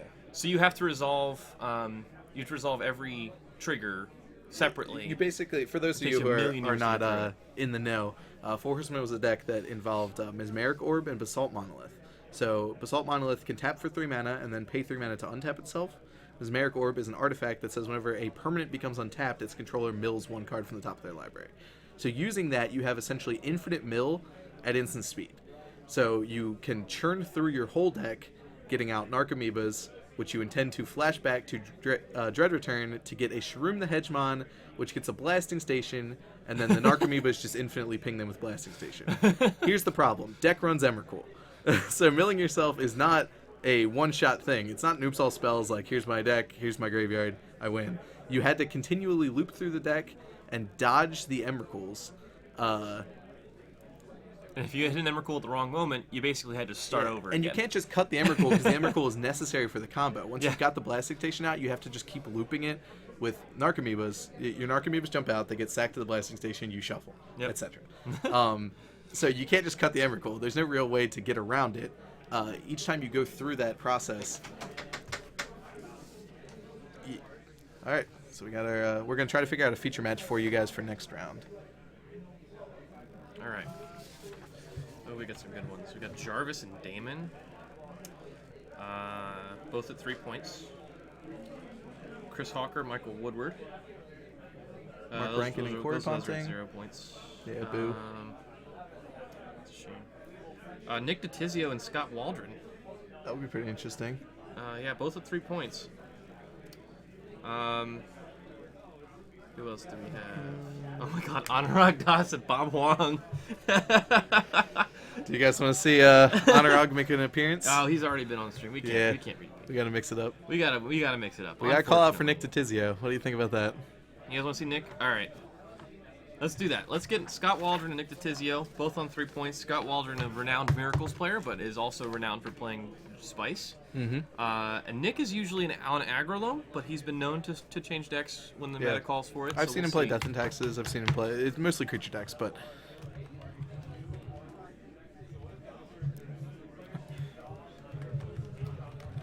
If you want Bob to come on, then we are going to need him to win another match. If he's at 6 points, I can't refuse. All right.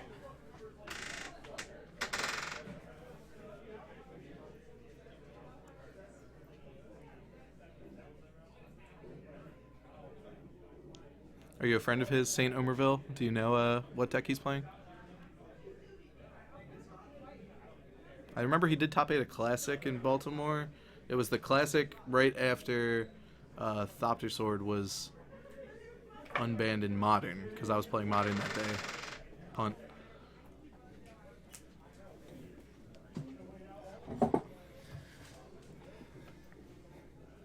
Yes and yes.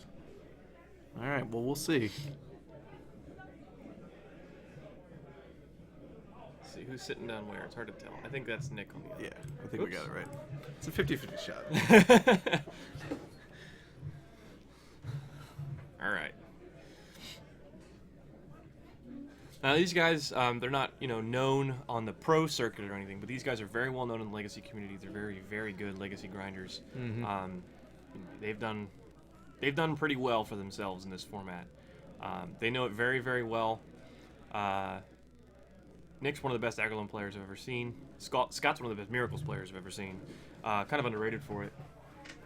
He makes his decisions very quickly. He's one of those guys, he's able to play Sensitive Dividing Top and not stall the game out because he knows what he needs. Oh, but Psych, it's Storm. That's right. Oh, you wanted to see combo? This is what we got. Nick Ditizio is playing Sneak and Show. All right. So we might need a backup match for this round. So established Legacy players. Yeah. We'll call it Past in Flames Tendrils, sir. Yeah, so both players kind of threw us for a loop there. They're not playing their what the decks that they are known for. All right, this one's gonna be fast. This is not gonna be an interactive match. There's a decent amount. The discard that Ant has access to, and Sneak and Show's got some counter spells. Oh wow, he's got 4 Spell Pierce and 4 Force of Will in this main deck. This is a very streamlined deck list. So you trimmed a probe to fit the 4th Pierce in. Yeah, he's got all 4 ofs, 3 probes, and 2 omniscience. Everything else is a 4 of. Scott's list looks pretty stock. He has a Reign of Filth in the main deck, which is something that the Ant players have been experiencing. It's a very old card if you don't know it. It's 1 black mana, sorcery. Until end of turn, your lands have sacrifice this land to add black to my mana pool. So it basically is a ritual where X is the number of lands you control at the time. Yeah. So Nick's sideboard, he's got a Red Blast and a Pyroblast. Those probably come in. I mean, it depends what else you're not hitting the main combo spells, but you're able to kill their cantrips, and that could be worth it. He's got a Flusterstorm that's obviously coming in. He's got 2 Grafdigger's cages. I mean, he doesn't really have anything better, so he might bring those in. It might be overboarding, but it at least shuts off Past in Flames. Yep, and the reason we called it Past in Flames Tendrils is the Ant lists have moved much more in that direction. A lot of the clean kills from Ant come from a Past in Flames kill. Yeah. So Grafdigger's Cage tends to be more relevant. Against something like Test, for instance, they don't use the graveyard nearly as much, and they can also just make a bunch of Goblins, and then you look dumb with a Grafdigger's Cage. But... yeah. And you just feel bad. Good old-fashioned combo mirrors. This is where my commentary skills come into play. Ooh, and then I do nothing but play combo. So, you bring up a good point.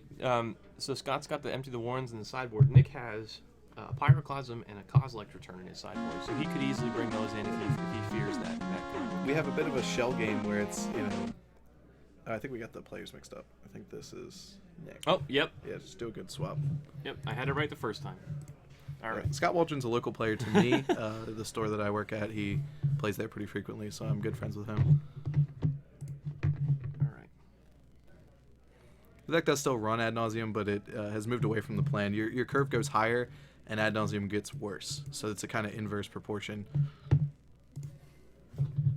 Ant does sound better. You're right. Piffed. Tess is the better Ad Nauseam deck compared to Ad Nauseam Tendrils. Yes, which is the irony of calling it Ad Nauseam Tendrils is that the Epic Storm is better. It's Darwin's convergent evolution at work here. The decks have just gotten more and more similar as time goes on. Bryant Cook, the test guy, now plays Past in Flames main deck. So where are we? What world is this? Basically, Test is the Rite of Flame deck. That's the one. That's the way you can really tell main deck. Rite of Flame and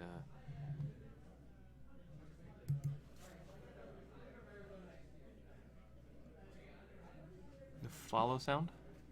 Oh, yeah. Okay. We'll try to see if we can adjust that. Yeah. I can also get a little closer to the mic. See if that helps. Nothing beats Spanish Inquisition. Well, I wouldn't expect it. The first time Summoners Pacted for a what's that card? Wild Cantor. I definitely did not expect it. I think Scott actually has a copy of Spanish Inquisition. All right, so we're off here. I didn't hear the round start, but we'll go ahead and start the timer. Scott leads on Probe, and it looks like we have a hand that has one of the combo pieces, or one half of the combo. Emrakul and Omniscience both serve the B side of the combo, but he has no A. He has no sneak attack, and he has no show and tell. Yeah. Plenty of mana. And Spell Pierce.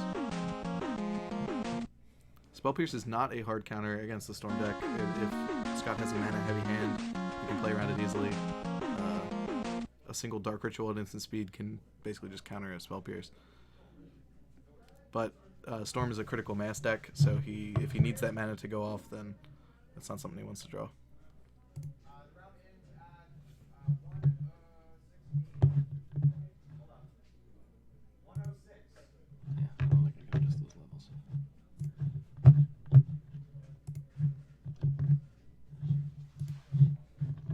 So a Sea and a Ponder. Let's see what he's got. So Lotus Petal, a Tendrils. I believe that's a Mirage Art Dark Ritual. Oh. Scott cast a Gutaxian Probe. Mm-hmm. And I did not mark him down. All right. Paying that Phyrexian mana.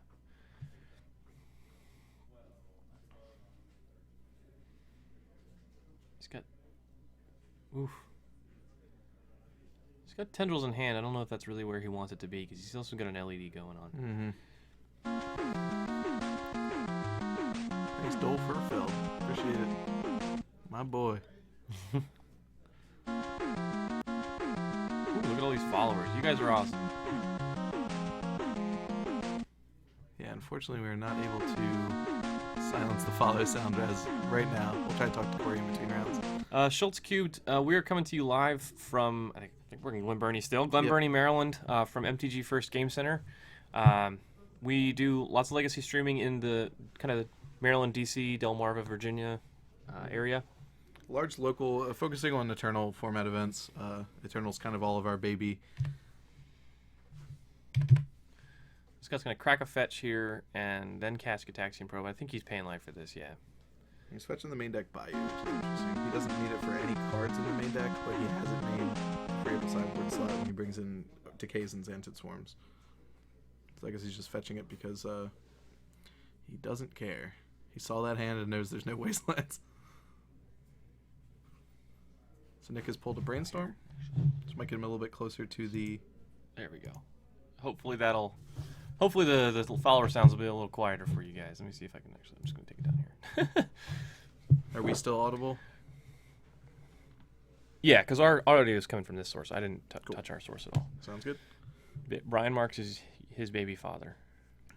That's Dale Fairfield, you know? Yeah. Oh, yeah, Dale. Hey, Dale. All right, so Duress from Scott. Ooh. Dragons of Tarkir That could Duress. be very good. Far be it from me to judge, but... Yeah.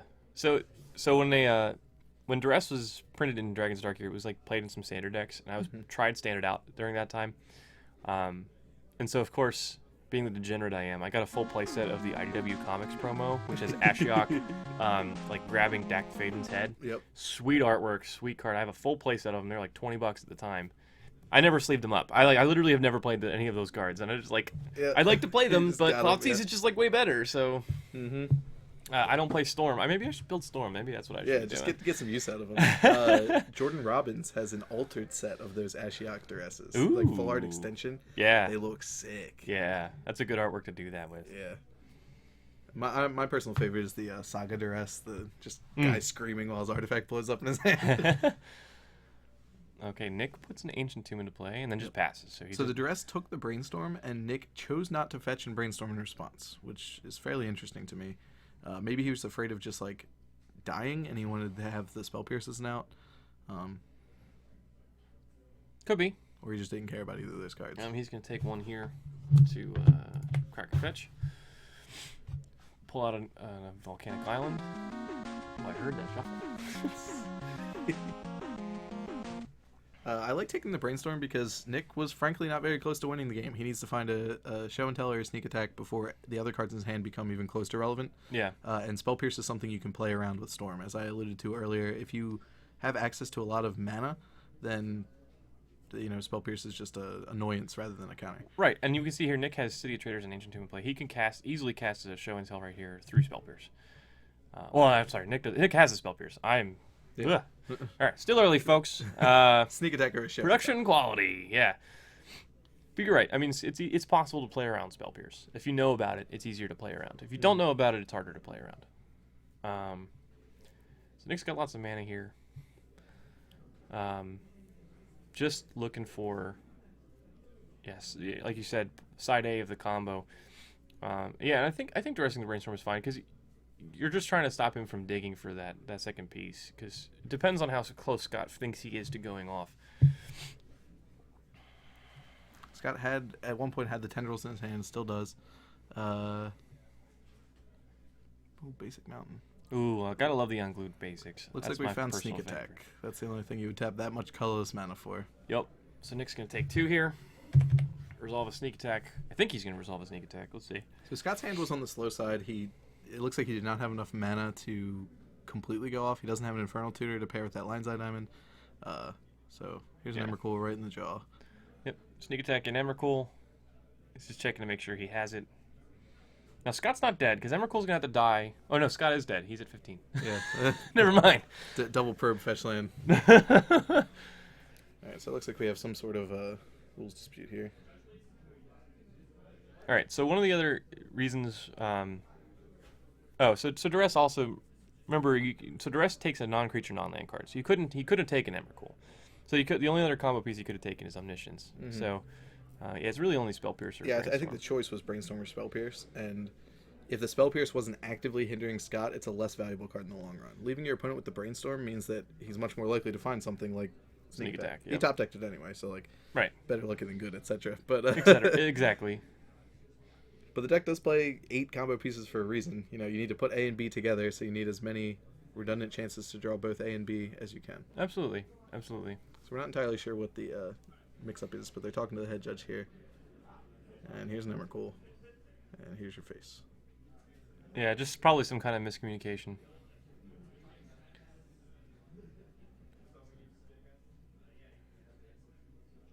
Yep, I'm dead. Yep, okay. Oh. Is he not at 15? Yeah, he was. He should be. Oops. 1 game win. 1 game won, not 2. All right. So game 1's going to go to Nick. So let's talk about sideboard plans. Yeah, absolutely. Scott has access to 1 copy of Xantid Swarm, which is my personal favorite anti-blue tech. Xantid Swarm is a 1-mana 0/1 insect for 1 green mana, and whenever it attacks, the defending player cannot cast spells for the rest of the turn. So you, in your second main phase, then just throw a bunch of Tendrils of Agony at them and kill them. He also has access to, it looks like, Curse and Grip, which sometimes works against the Omniscience half of the combo, sometimes works against the Sneak Attack half of the combo. Not in general excellent. He can go up to a full 3 Tendrils of Agony post board, which is like the grinding station plan against Miracles. I don't think they come in here. Yeah. So I would. I think we're just going to see Xantid Swarm and maybe the Sensei's top. Yeah, maybe. I think the Sensei top would be okay. It's usually for grindier matchups, right? But just to get the second top in there. But yeah, but knowing that you're going to be facing additional disruption coming out of the board, that's why I might want the top. He could bring in Curse and Grip as well. It is an answer to Omniscience. They sneak in, they show and tell in an Omniscience. They cast their first spell, you respond with Curse and Grip, and their first spell is usually like a cantrip or a Cunning Wish or something like that. If you're able to do that, then it's a valuable card. You can tag it. As far as Nick's game plan, again, so he's got 1 Grim Lavamancer, 1 Jace the Mind Sculptor, 1 Pyrocosm, 1 Red Blast, 1 Pyroblast, 1 Beseiju, 2 Through the Breach, a Wipe Away, 2 Blood Moon, a Flusterstorm, 2 Grafdigger's Cage, and a Cosmos Return. Now, there's a lot he could bring in here. He's in danger of overboarding. Like, Blood Moon is value. I think Blood Moon is a good one. But it's functional equivalent. You got to be careful because you're definitely in danger of overboarding there. You don't want to be stuck with a Blood Moon in hand while he's casting Dark Ritual, turn 2. That being said, I mean Nick has the capacity to. Oh yeah, we need to update the round. Thank you for that, Chilith. Yeah. So that being said,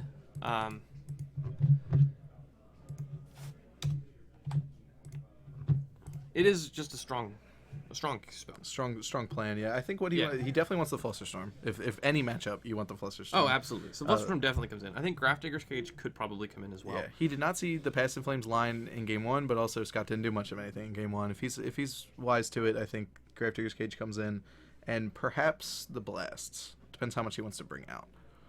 But in general, I think these are 2 ships passing into the night. I think we have, Storm just trying to do its thing as best as it can. I don't know how much you want to be playing control in this matchup. I think you probably just want to just try to go for it. Somebody pointed out you can wipe away a land in response to their Infernal Tutor after they crack their LED. God. Yeah, actually, what you wanted to get was Underground Sea. That would be awesome. So interesting. So you mentioned Scott has a Xantid Swarm in his sideboard. So interesting thing is, from what I had heard, that card is now obsolete because of Hope of Gear. Because Hope of Gearper is a new card printed in Kaladesh. It's a 1 colorless 1/1 with flying. It's a legendary artifact creature, Thopter. It's a legendary Thopter. All right. So now I can finally make my commander Thopter deck. Dreams come true. So when it deals combat damage, so you can sacrifice it. If you have dealt combat damage to a player this turn, that player can't cast non-creature spells for the rest of the turn? Correct. So for the rest of the turn, if you attack them for 1, they take the damage. You can sacrifice it and prevent them from casting non-creature spells for the rest of the turn. So functionally the same thing that Xantid Swarm does. But it doesn't require the green mana. So it supposedly makes it a little bit better. Now obviously Xantid Swarm just needs to attack. So that's where the balance comes in. So Xantid Swarm is like, okay, if you have a flip Delver, you can block my Hope of Garapor, and I can't do crap about that. Yep. But if I have Xantid Swarm, I can just attack into your Delver. Yep, Xantid Swarm's dead. Whatever. I don't care. I'm just gonna go off. So it's kind of a pros and cons thing. The other advantage to Xantid Swarm is it just sits around. My Yeah. favorite thing to do with Storm is resolve that thing turn 1 and then just mess with the opponent. Like, swing with it, and then they have to decide, are they going to react now? If they don't, then I just like cast a Ponder, play a fetch land, and pass. You know, you don't have to kill them that turn. Whereas Right. with Hope of Gearper, like, you're all in, your eggs are all in on that basket that turn. Yep. I do love the fact that it doesn't require the splash. But if you're already going to splash green for Abrupt Decay, maybe you just do it. Right. So the thinking was that with Fatal Push, I mean, Abrupt Decay was a lot of the time was being used to kill things like Gaddock Teeg, Thalia, and etc. So the thinking was that Fatal Push would kind of obsolete Abrupt Decay, and then Xantid Swarm, or Hope of Garapor would obsolete Xantid Swarm, and then you wouldn't have to have the green splash, which would be good. But at the same time, like you're saying, the Xantid Swarm is better. Like you can just sit there with Xantid Swarm turn 1, like you said, and you can just protect your cantrips. And there's something to be said for protecting your cantrips as while you're sculpting your hand as well. All right, so looks like Nick did bring in the Grafdigger's Cage. He's going to resolve it on turn 1. And the fact that he played out the Lotus Petal implies that he has either a cantrip or a 1-mana counterspell of some sort. Yeah, he could have a. He has a prayer. Yeah, he does have a Spell Pierce. I think it's a Spell Pierce. So Scott's going to take perhaps two here. Spell Pierces. Yeah, 2 Spell Pierces. Yep, 2 Spell Pierces. So that's what he's representing there. So if you're Scott and you have a discard spell here, what do you take? If he lets it resolve. This is just a probe, but I'm saying if he has a backup, he has a therapy in his Right. hand. If he lets the discard spell resolve, is what I'm saying. Which I think he does because he has 2 outs. I flip a coin probably. I think honestly though I would probably take Show and Tell. Yeah, Show and Tell because is a he harder one to actually interact has 3 mana right now, and it's easier for him to protect that with Spell Pierce. He didn't therapy him. I was getting shit. Well. Oh, so Nick just drew Emrakul. So he has side A and side B.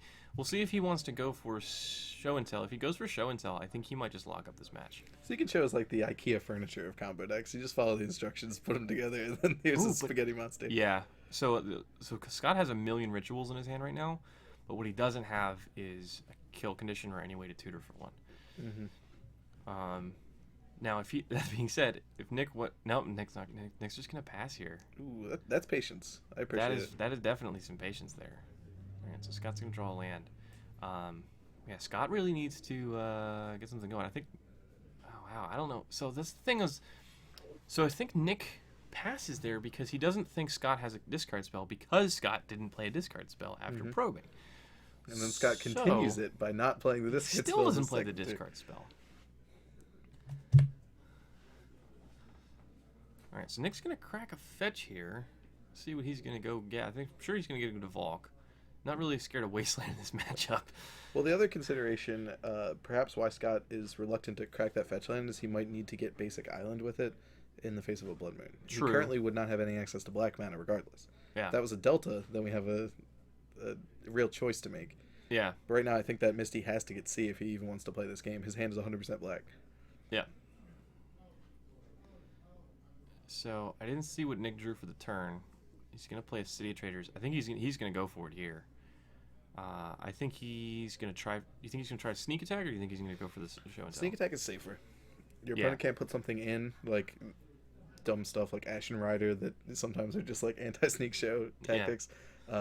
Sneak Attack lets you hit with it this turn, which blows up 2 of his lands minimum. And puts him to 3. We do not, but we can. Here, why don't you scout out what do you think might be good? Push one of these off. So he's going to go for show and tell, actually. I think he's doing this because he can protect it with Spell Pierce, I guess? I'm not sure exactly what the plan is, because not like Ant is known for playing counter spells. Mm-hmm. I've seen Flusterstorms and Friends, but that's even more of an argument to play Sneak Attack. Sneak Attack, because it can't be Flusterstorm, yeah. That's true. So show and tell leaves it around to swing twice. The other thing he could do is he could show and tell in Sneak Attack. Yeah, I think that's probably what he's going for. Gives him an extra mana available. That's what he's doing. Yep. Scott So what he's yeah. Scott elects to put because I don't think Scott has anything to put in. Sneak Attack and Emrakul. Crack it. Oh, Scott could have put in a Lotus Petal. I think he has a land too, or he has an LED. No, he doesn't. He actively does not want to put in the Lotus Petal because it would get Emrakul. Yeah. Duh. Something you save. So Scott's not dead here. He's gonna take 15. I'm thinking we grab Bob Huang and Anuraag. Okay. Get him back. That would be the best. Or we could do. Nick moves to end step and Emrakul sacrificed, and then triggers and shuffles Nick's graveyard back into his library. Now, Nick has a sneak attack in play. However, I don't think he has another creature to sneak in, or even cantrips to use to sneak to find some things to sneak in. So Scott's not dead. He has a million rituals in hand. He could easily draw. He's got Lotus Petal LED. He's got 2 LEDs now. All he needs to do right here is just fade. Draw an Infernal Tutor. Well, he needs to draw a tutor, and he needs to fade 1 draw step. We do not know what Bob is currently on. We know Anuraag is on Miracles. That's a Brainstorm. So Bob's a Delver guy, though. So to avoid discarding to hand size, he's going to put an LED into play, I think. That's what was going on there, yeah. Nick just drew a Force of Will. That's a good one right here. He can't, unfortunately, can't play a land to hardcast the Force because he would lose the city in the process. Well, so he would have to crack the Lotus Petal to hardcast it. He's just going to power through that city. He's like, I lose the city, whatever. At this point, he's playing for the long game because he's just got to draw another fatty. That's a sneak attack. That's another sneak attack. And here's the inherent weakness of Sneak and Show. So, Sneak and Shows can do really powerful things early in the game. But if you go too early with your Emrakul, your opponent gets stuck, not dead, and can just rebuild their board state. So they're not dead, but this is what I would probably call life support. He has at 1.0 permanence. He has at 3 life, so his ad nauseum is dead. He could barely even probe and fetch. He's out. He's on life support, but Nick's not not putting any pressure on him. I mean, Nick can just 0. win off the top of his library, but he's not doing it right now. He's not even casting cantrips. Mm-hmm. So, yeah. So Scott's got a million cards in his hand. He's got 2 Brainstorms in hand, I think. He has a probe. I think he wants to be patient. Yeah, he doesn't want to go to 1 because he wants to keep fetch lands alive. Mm-hmm. Did he get something that he can use? I don't think so. He's also not playing the pedal. I guess maybe he's afraid that something is going to hit it. Or yeah, he probably doesn't want it to get some sort of shatter effect out of red. Yeah, you never know what he could have, some kind of spicy something. Oh, here's Grizzlebrand. Well, there's Grizzlebrand, and I think that's probably going to wrap this up. It's like, I have 1,000 mana. Yep, and that's going to do it. So we thought maybe Aggro Loam versus Miracles or something kind of grindy, but instead we get a quick match. Nick Ditizio wins 2 games to none over Scott Waldron. So for backup features, we could maybe try to find Bob Marshall, Bob and Anuraag, but Anuraag's already been on camera. Ralph Fitzpatrick and James Devore both 3 points. Yeah.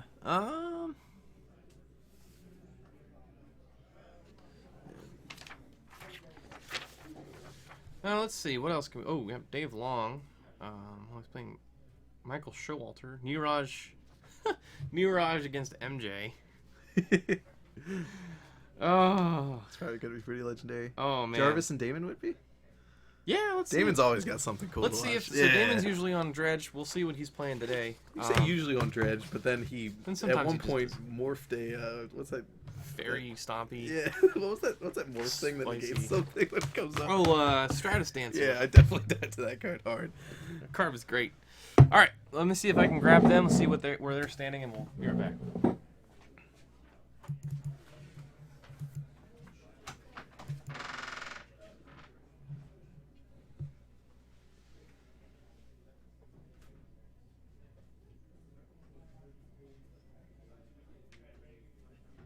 So it looks like Nick did board in the sneak or the through the breaches. So if anyone's playing Doomsday, it would be Damon. That is 100% true.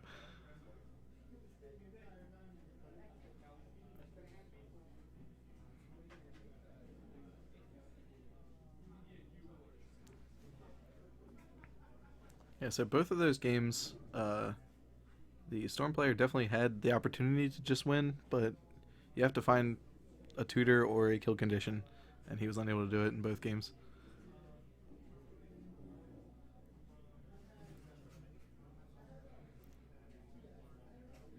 I think D&T serves a place in the metagame. I don't necessarily think it is a, the most interesting deck to watch, although there are a lot of strong interactions, but some people just hate looking at creatures. But D&T is the fun police. It needs to be here. Sneak and Show, meet Caracas. Storm, meet Thalia.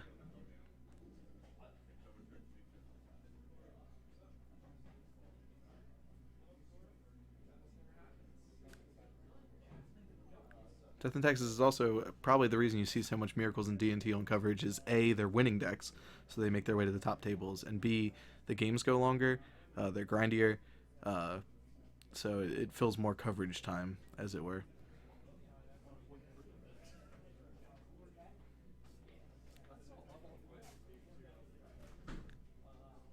The Leopold decks have been doing well as well. I don't know if there's anybody here who's on that particular build.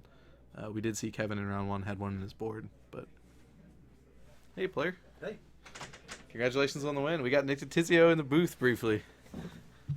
How's it going, dude? It's going good. I wonder if other people are thinking I'm on Aggro Loam today. Yeah, that's exactly what we said. We had you had me up as and him Aggro? on Miracles. I know, I wanted to settle show in it. for a grind. I wanted to show it, but I didn't want him to see, so... Mm-hmm. Oh, did I take we your have spot? deck lists, so no, you're okay. Oh, okay. So we got a backup feature? Yeah, everybody was in the middle of games, and a lot of people are on game 3, so Gotcha. we've got Stephen Dupal and Ben Burchett. Sounds good. I know Steven. I'm not, I don't know who Ben is. I haven't met him before. All right, they're both on one match points. They drew round 1. They're going to game 2. So it's bound to be grindy. yeah, hopefully you can help me identify these gentlemen because I don't know either of them. Since you said you know Steve. Stephen Dupal, I have known him for playing. He played a lot of Jund in Modern. He played Death and Texas in Legacy. But he's also one of those guys who has a pretty wide collection and a pretty wide range of decks he feels comfortable playing. So, but I'm expecting a fair deck. He's not a combo player. He's the anti-Brian Marks. Is he wearing the Channel Fireball shirt? That I'm not aware of. Or that's a Dupal bag, right there. actually. So that's him. Okay, so we'll swap those. All right.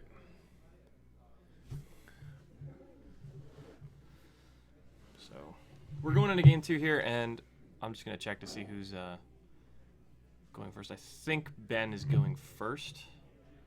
So I think Steven won game 1. So we'll say that for now. We'll see who goes first, and I'll adjust it if I need to. It's not 100% indicator. There are some times where doing great. Not too bad. We got 187 right now.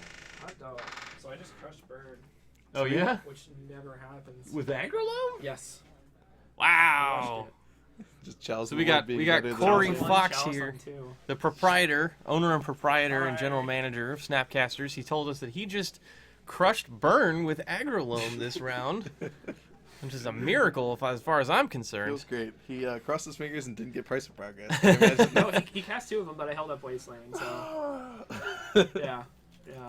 At one point, Kevin was on stream and he would have taken actual 20 damage from a Price of Progress. Oh my god. 10 non-basic lands That's all in a awesome. row. That's awesome. All right, so we're going to try to identify these decks as we see them. Looks like some see. bug-ish deck for Ben Burchett. Yeah. And yeah, Steven is on Death in Texas. He has Recruiter of the Guard. He has turn 1 Mom. He does have Vial. This looks like a pretty good D&T hand. No utility lands. Bunch of planes. Billy Buttons is playing, Dale. He is playing Blue Lands. What else? My man. He hasn't played that deck in probably a year. I haven't played that deck in like 4 years. Me and Billy used to have Blue Lands mirrors. Phew.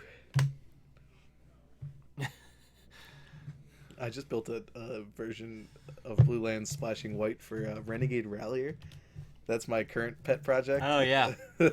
So, my roommate, Chris Strachan, is playing Maverick with Renegade Rallier, and it's such a good card. Good. Like, it allows you can go waste you, Rallier, waste you. Yep. Just in one turn, just cycle it like that. What I like about it in so lands good. is fishing back explorations and mana bonds that you might have dredged. Molten Vortex you can get back out of the yard. Alright, so a Thoughtseize. Looks like a tag to the Ether Vial. It's career mana costs 3 or less, right? Yes. So you can get Tracker back? No, it's only 2 or less with Renegade Oh, it's 2 or Rallier. less, Yeah. okay. Bummer. Can't get other Ralliers. You could go Oh. DI. just chain them out. There's a Hearthstone card that does that, I'm pretty sure. It's like, bring back all the ones that died this game. All right. So Ben's going to lead up with the Thoughtseize. And I didn't see what he took. Steve's Graveyard was off screen. He took Mother Runes, I guess. I thought he would take the Ether Vial. No, so then Steven was able to put in an Aether Vial, and then Ben's going to follow with a Tarmogoyf, which I think, yeah, it looks like a Mother Rune, so it should be a 2-3 now. Mm-hmm. So we don't have that much information about which bug variant this is. Goyf, Thoughtseize, and 2 lands could really be any of them. It really could be any of them. N'Zoth the Corruptor, oh god. So he's going to port the Trop in the upkeep. This is where the Death Nexus player wants to be. Just, sitting on my vial. Yep. Able to port you and get vials. Ooh, there's a Wasteland. That's a good card. So now there's a land in there, so I think that's the 3. Yep. Steven's going to take 3 from Tarmogoyf here. File's going to go up to 2. I think he just drew a Sanctum Prelate. Is that what I saw? Yes. So Sanctum Prelate is a new, relatively new guy. Came from Conspiracy, I believe, right? Conspiracy 2, yeah. So it's 2 white and 1 colorless for a 2/2. And as it enters the battlefield, you choose a number, and then non-creature cards with career mana cost equal to the chosen number cannot be played. So it's sort of like Chalice of the Void, but the card can't even be cast. And it so only affects you can non-creature stop. spells. Right. So my nice creature-filled deck doesn't Yeah. care. But it does stop Abrupt Decay. So I think that's another 3 there. That is a Mishra's Factory. And there's a, yeah. Are we looking at like a Bug Landstill? Bug Still. There's another Tarmogoyf. There's a Phyrexian Revoker. That's probably going to name... Well, I can't name Mishra's Factory because it has to name a non-land card. Likely name a Planeswalker of some sort. We can try to get confirmation as to what they're naming. Yeah.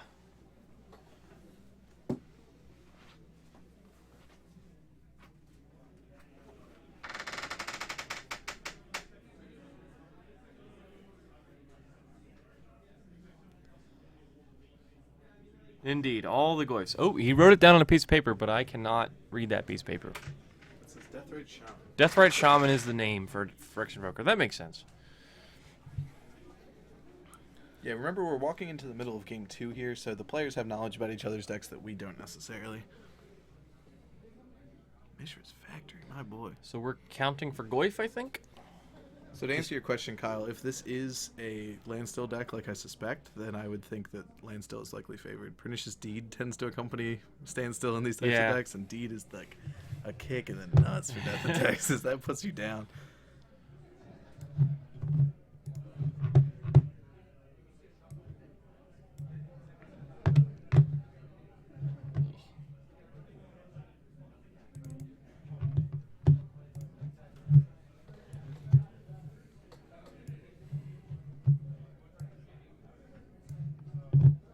There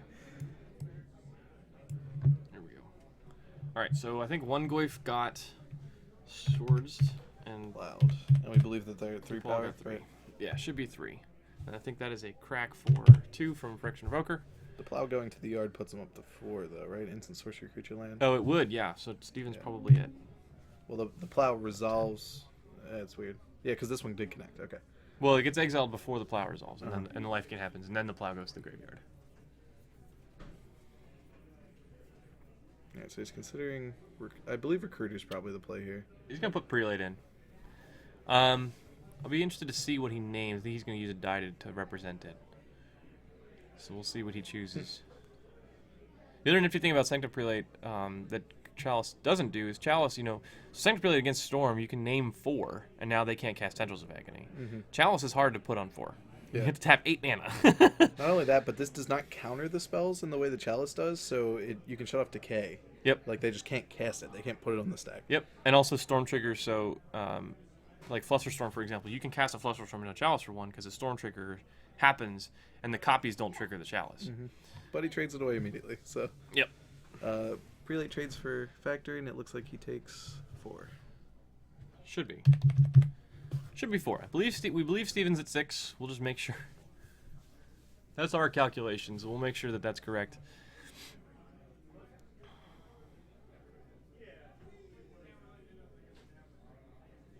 Having 3 lands in Recruiter is a good place to be.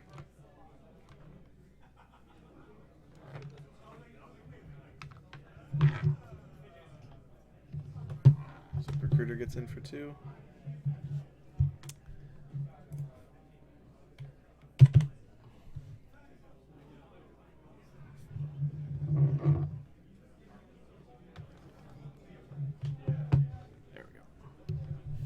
Now we can scooch this a little closer. Hopefully this mic will be a little clearer. All right, we're activating Vial, and not... Oh, we're just going to cast Recruiter. Okay. Yep. Yeah, Kyle is right. If he has Mirror Crusader, this is a very good card to get. So I believe he's going to get Flicker Wisp here, and he's going to Vial it in, blink the Recruiter, and get another creature. That's what I'm assuming. Probably chump the Tarmogoyf with the Recruiter after... block it, Vial and Flicker Wisp, blink it. Tarmogoyf doesn't have trample, so that's going to prevent the damage for a turn. Yeah, the difference between Recruiter the Guard and Imperial Recruiter, the card it's obviously patterned off of, is that Recruiter the Guard cares about toughness, which means it can go get Flicker Wisp, but just that small change in the text box just made so much of a difference. Yeah. Yep, so he gets to basically get a free chump block out of this, because it is declared as a blocker and then exiled. Yep. Ben's going to play Deathrite. Remember, that is locked down with the Friction Revoker. Steven's Recruiter comes back in at end step, and he's going to trigger it and search for another creature. So if he has Crusader, again, we might see it here. If not, then... Oh, I did see Gideon Ally was in the card in his deck. Yeah. That's one I've seen a lot more recently. And that's a from Palace these Jailer. Taxes. That is man. Palace Jailer? All right, so 4 Palace drops Jailers. the format. Yeah, that's a new one from Conspiracy. Again, from Conspiracy 2. It's 2 colorless and 2 white for a 2/2, and I think it's a human soldier. Probably. So when it enters the battlefield, you become the monarch. And also when it enters the battlefield, you may exile another target creature for as long as you are the monarch. Yeah. For another opponent controls, for as long as you are the monarch. And the monarch is, at the beginning of your end step, you draw a card, and whenever a creature deals combat damage to you, that player becomes the monarch. It's a very high risk-reward card. Yeah. So right now he can Palace Jailer and get the Tarmogoyf, and then he's going to get card advantage out of it. Ooh, but he didn't take the Vial up. If you just drew the Jailer... Well, he's got he has a Caracas and a Plains in his hand. I think he's planning on hard casting. He did not play a land drop last turn, I think. He was on 3 before this. Yeah, and he wants to main phase it because the Monarch draws him a card at end step. Palace Jailer is a... because the Monarch mechanic was hard for them to code, it's a card that has not existed on Magic Online for a while and has contributed a little bit to a... divergence in the online and paper legacy metagames. But they did finally decide 8 months later that they're finally printing a Palace Jailer on Magic Online. Look at me, I'm the monarch now. Somehow I don't think that Deathrite Shaman is going to be able to connect. Yeah, there's a decent amount of blockers in play for it. Palace Jailer being a 2/2 says hi. So Ben draws a Leovold, but the Deathrite is shut down and he cannot cast it. Yep. Ben's gonna crack a fetch here. Go get a C.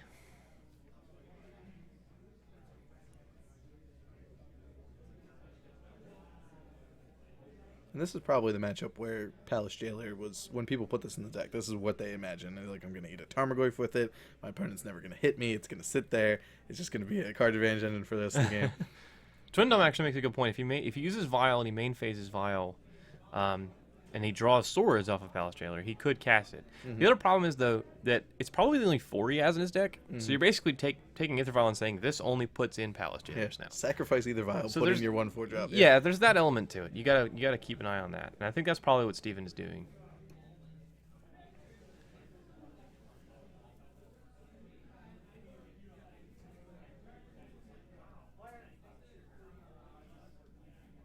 The ideal Palace Jailer scenario. We are in the dungeon of the palace right now. Oh, He's yeah. clanking the keys. He's ready to go. Palace Jailer is one of those cards that made me want to pick up my moat deck again. Now, I can never actually play it in a real event because getting 4 moats is a freaking nightmare. We But have enough friends, James, that you can find moats. But if you have a moat in play and you play Palace Jailer, vast majority of decks are just dead to that. Yep. One of the things the deck struggles with is card advantage. So There's the Mirror Crusader. He did make an appearance. We were correct about that. And at that Yep. point, I think we can safely say this game is probably over. yeah, Mirror Crusader's a stone cold nuts in this matchup. So Ben's most live draw is Pernicious Deed. If like we suspected, he has that in his deck. The presence of the Mistress Factory made me think so. But he's not even close to enough mana to deed for 4 or 3. And, you know? and the other thing is, okay, he's just gonna do it now. I'm actually kind of surprised he's doing this now. So I was going to say he has Council Judgment in hand, so even if he got Deed, he could just Council Judgment it. But is he going for lethal here? 2 from Jailer, 4 from Crusader, 1 from Recruiter, Ben goes down to 2 11 from for fetch Revoker, land. 3, Yeah. so 5 there, so 10. Yeah, that's currently lethal. So Council Judgment on Deathrite Shaman would be, and then attack with the team is going to be lethal here for Ben Burchett. So he's going to have to respond. He's cracking a fetch. Let's see what he does. He might Brainstorm. 3 mana sorcery speed, kill your squire. This is the match on the line here. He drew a Diabolic Edict, but he only has 1 mana.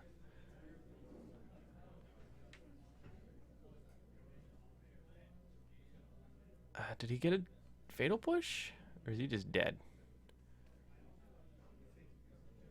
Yeah, he's dead. All right, and that's going to do it for the match. So, Steve Dupal is going to take this one 2-0. As everybody was kind of mentioning, it's just a quintessential Death and Taxes game, and that's just exactly how Death and Taxes wants to play. As Wasteland Go points out in the chat, this game was lost probably on turn 1 when Ben did not take Vial with that Thought Season. I have to agree with that. I was very surprised by that. Yeah, I mean, so Mother Runes is a problem. That's what Right. he took instead. 4 bug without direct removal spells, Mother Runes can also take over a game, but not nearly as much as Aether Vial. Aether Vial is a mana accelerant. It is gives all your spells flash. And uncounterable. It's just very powerful. yeah, it's the fuel. It makes the engine go. Without Aether Vial, Death and Taxes is not as good of a deck. I'm just gonna say that. It's just a fair white guys and gals, trying to disrupt you, but they had to basically tap out almost every turn to get things onto the table.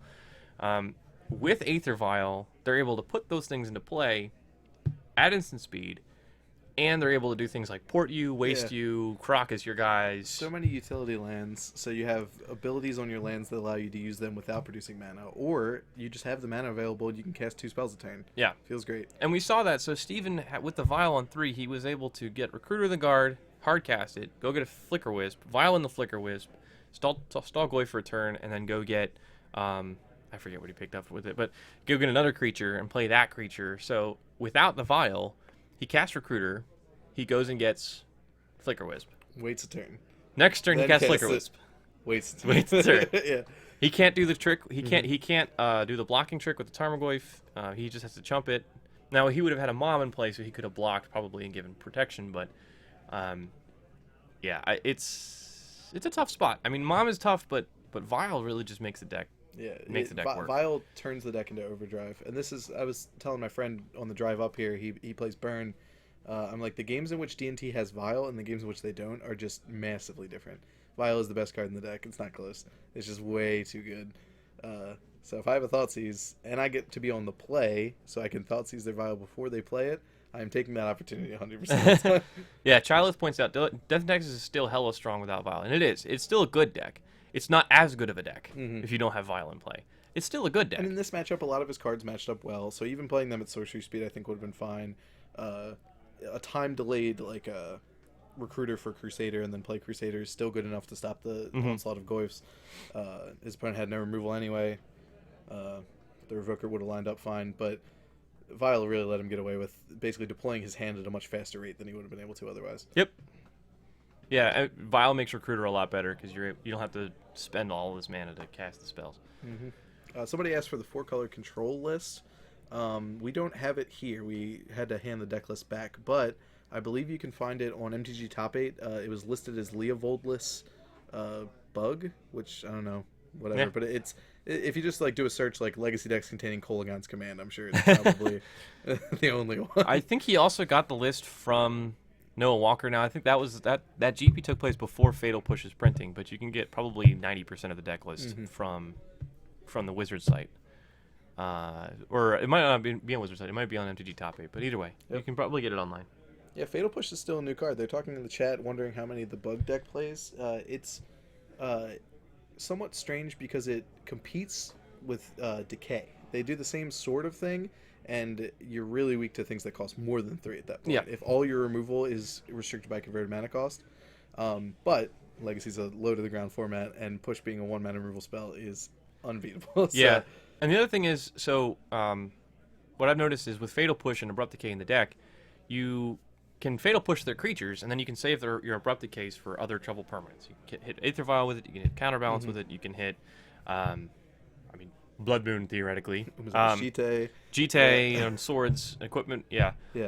So any kind of problem permanents that are non-creature permanents. So Fatal Push kind of lets your Abrupt Decay do a little bit more, whereas a lot of times what you see with Abrupt Decay decks is the Abrupt Decays get taxed. It is the primary removal spell. Yeah, they just sit there and they say, okay, let's, I'm just going to put out a whole bunch of CMC 3 or less permanents, and you just pick one to Abrupt Decay, and the rest of them are going to kill you. It's a valid strategy. There are some decks who just look at their post-board configuration, and they're like, I'm just going to try to overload Abrupt Decay. I have a lot of cards that get decayed, and it sucks, but you just plow through it. Yep. Removal is removal. Yeah.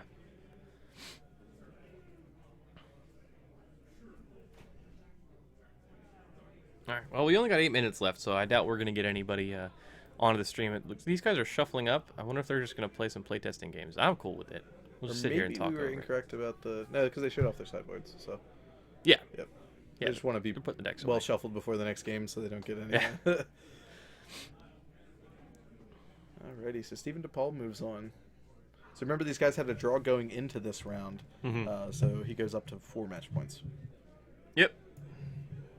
Unintentional draw is the bane of existence. Yeah, it's not really where you want to be. But 4 match points is better than 1. Definitely, yeah. And it's better than 3. So, marginally, but it is better than 3. In an event this large, we've got a lot of players. How many tables do we have? We have like... I see table 38. I think that's the highest. Yeah, we have 38 tables. I think he said it was about 70 players, but that's an estimate. Well, if we've got 38 players, That's that means 74? 74. Yeah. Yeah, no, 76. Yeah. So around 76 players. I think we had 77. We had an odd number. There was a buy in round 1, but somebody scooped already. Somebody was just like, full tilt, round 1 loss, I'm done. Yep. I'm this out. is one of the things that I love about living where I do is that we have so much opportunities to play high-level Legacy around here. There's some places in the country you just can't play Legacy more than like a weekly or whatever, but getting 77 players on a random Sunday in March to battle for power. Yeah. This is a good turnout. It's been a while since we've had one of these Quest for Power events, but we've had more. Yeah. Your question about the Cabal ritual, it does not have Threshold because Threshold is checked when the spell resolves, and at that point the ritual is on the stack. Yep. Also, minor point, but it could be relevant. Threshold does not trigger. Yeah, it's a... Just affects how the spell resolves. Yeah, it's an ability word. Threshold does not actually even mean anything. It's just in Yeah. italics. Yeah. And the only reason I point that out is because trigger has a very specific meaning in Magic, and so it can get you into rules quandaries if you say trigger. That's a pet peeve of mine is people just saying everything triggers Right. in the world. Yeah. Thinking because roller bingle field. Well, see now you get to enjoy the wonders of the Snapcaster stream. So Thank the and so you internet. can be at home and you can be doing chores. Like right now, if I wasn't doing this, I'd be cleaning my house. Laundry. Yeah, doing laundry. Yeah, doing homework. I got homework to do tonight. Yep. We'll see how that goes. I have a project for my astronomy class that I'm supposed to do at around noon on a bright sunny day. It's a bright sunny day, but I'm a little occupied at the moment. Maybe somebody to play Starfield of Nyx, and you can Yeah. mark that down as a win. Yeah. So I think I'm taking an L on that project. Some of the enchantment Eidolon of the Great Revel has stars on the border. That counts. Yeah, I got some Korean. I got my Eidolons here today. I got my burn deck. I was letting some burn cards out. I That got one my. spiked. Did you see that? What's that? Eidolon's like $12-15 now. Is it? Yeah. Sweet. Well, I they have- spiked and then settled, so they're probably like 10. But I have a set of Korean ones. Ooh.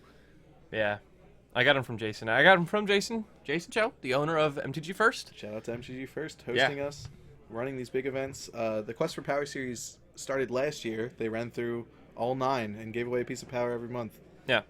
Well, sort of. Well, yeah. Time Twister is not power. Right. but- So instead of Time Twister, I think it was a set of workshops. I think was Yeah. up for grabs. So way better. Time Twister was part of the top 8 payout, but Yeah. So basically, the concept of Quest for Power is we do 9 or 10. It depends on how Jason's feeling. Because the Power 9, right? You have the Power 9, all the 5 Moxen, Black Lotus, Time Twister, Time Walk, and Ancestral Recall. So every time we have a Quest for Power, one of those pieces of power is up for grabs for first place. And there's prizes payout down pretty decently. But the EV is pretty good for the entry fee. very good. Yes. So And the top 8, having the MOX at the top really incentivizes people to come out. If you Yeah. know there's a MOX for grabs, people are willing to play 9 rounds of Legacy. Yeah. to really gun for it. So today we have a MOX Jet. Is the Quest for Power number 1, MOX Jet. And so the Quest for Powers escalate in terms of the market value of the piece of power. So the first is MOX Jet, which I would think would be a little higher than like. I don't think MOX Jet is the Emerald, but- cheapest. MOX Jet, it's top 5 MOXes, I would Yeah. say. Indeed. Yeah, but Indeed. I think the general ranking is Sapphires are most expensive, then Jets, then it's Emerald and Ruby are like around the same price, and then Pearl is the cheapest. Yeah. So we got a Jet up for grabs today. But sometimes what we'll see is players will just take the cash payout or something like that. Unfortunately, not as sweet or romantic as getting a piece of power, but I mean, there's still a lot of money up for grabs here today. So. And we have a lot of the best Legacy players in this room do. right now. It is a stacked competition. So Yeah. So we have some pro players here. We have Jarvis U. We have some people who have pro points. Huang is a Legacy champion at Eternal Weekend. Yeah. Bob Huang. Yeah. Dave Long. One of the best Lance players there is. Kevin King, another one of the best Lance players there is. Yeah, Kevin King also a Eternal Weekend top 8 competitor. Yep. We got Harlan Fear here today. Who else do we have here? We got a lot of good players here. Chris Hawker top 8 at a Classic. Yeah. Pretty good. I mean, just about it.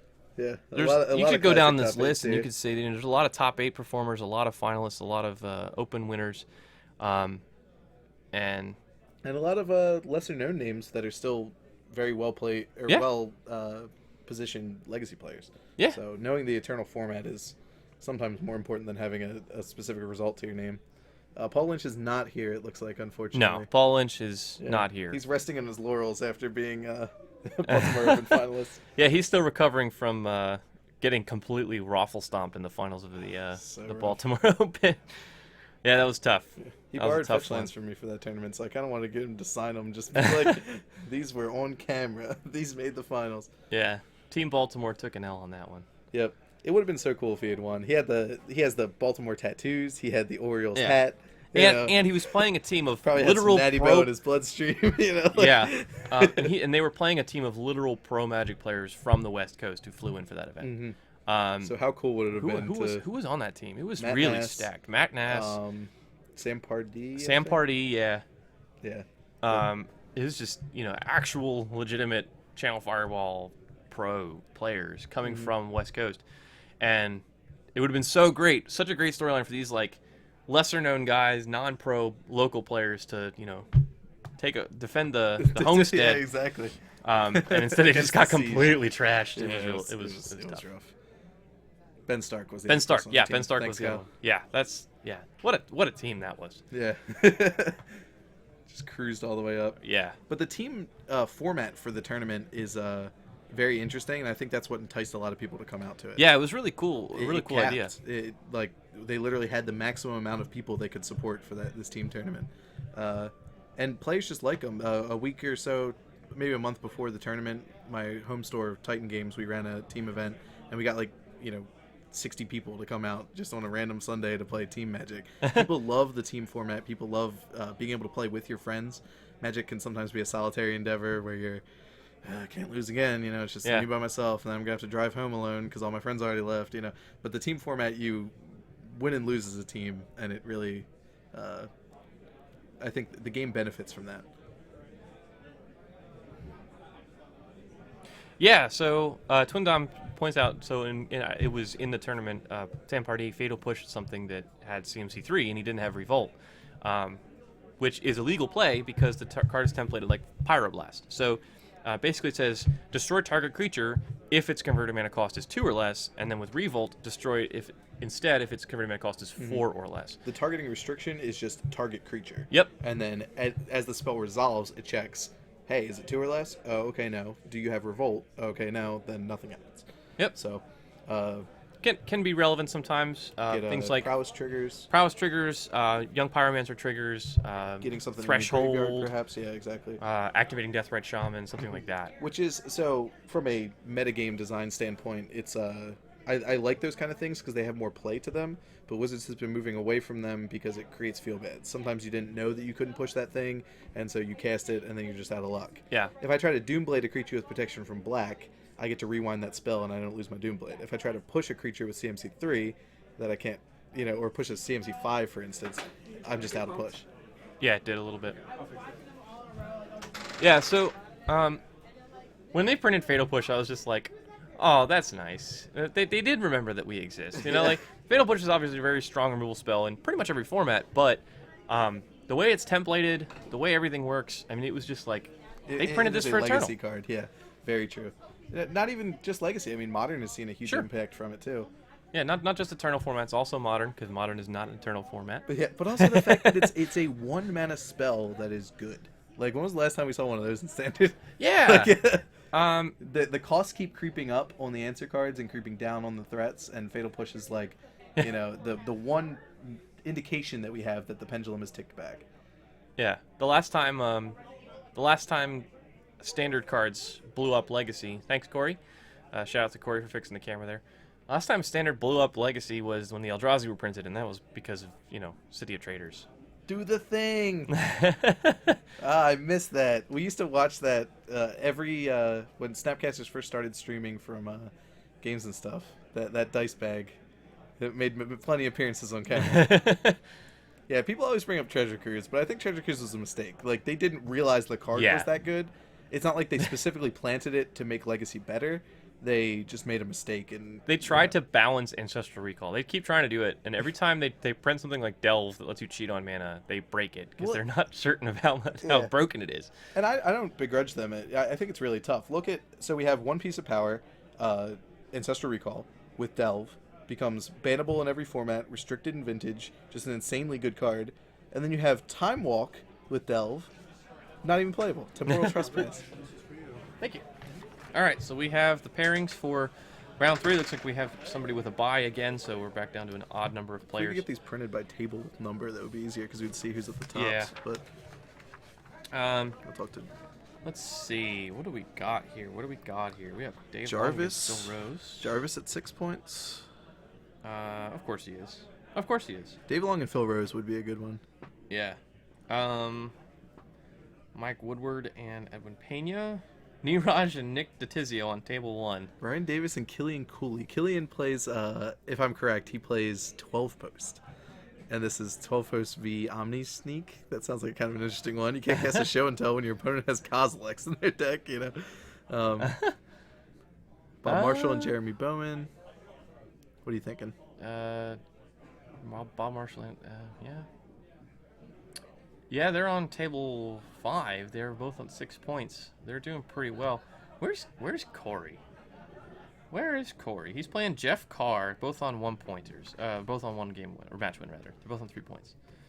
So now we gotta get a 6-pointer on camera. I'm feeling Phil Rose and Bob. Or who's Phil playing against? Dave Long. Phil Rose and Dave Long. Both on 6 points. Phil Rose and Dave Long? Yep. All right. And if we have time for a backup, I'll try to get 12-post guy. Just for you. I played against this guy once before at a classic of some sort, and he Green Sun Zenith for Magus of the Candelabra, and my mind was blown. It's a Green Sun Zenithable Candelabra effect. It has summoning sickness being a creature, but the synergy between Candelabra and 12-post lands is so good.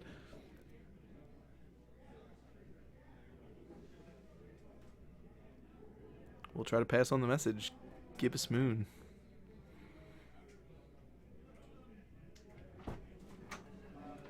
We got him. All right. That's good.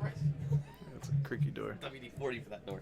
So this is Dave Long. Yeah, we're going to have Dave Long.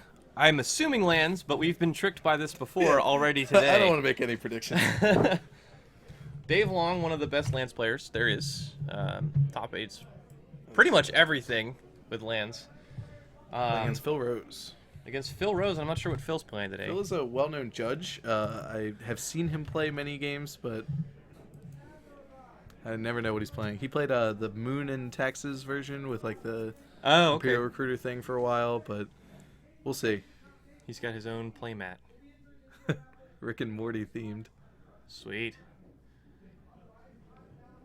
No, look at that. We got the names correct and everything. Let's go caps lock. It looks like these letters getting cut off. Yeah, you deserve all capitals if you get on stream. This is an accomplishment.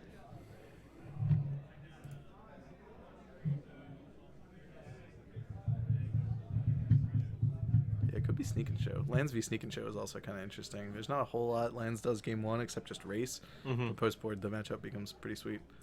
Ooh, I guess I should reset their life totals. That'd be a good thing to do. And game Phil 0. starts Oh, at yep, 6. It's a handicap. It's round 3. All right. Just for anybody who's new tuning in, I'm Brian Marks, and I'm here with Jameson Helfrich. We're streaming from MTG First. This is the Quest for Power 9 series. We're on round 3 of this Legacy event. And we have Dave Long. It's a pleasure to see this guy play lands. I got the luckiest draw of my life. I actually 2-0'd Dave Long on camera playing Grixis Delver while he was playing lands. Holy hell. It was at one of these events. It was round 3, I think, and he and I got matched up. And yeah, I 2-0'd him, and everybody was like, how did that just happen? Like, you build your deck to beat decks like Grixis Delver, and then you just got beat by it. I think one of the ways I killed him was I was playing Stifle, so he like mazed my Gurmag Angler, and I stifled the maze, and he lost to that. Yeah. I mean, there's definitely... we got a hi mom on stream. Phil Rose's mom, if you're watching.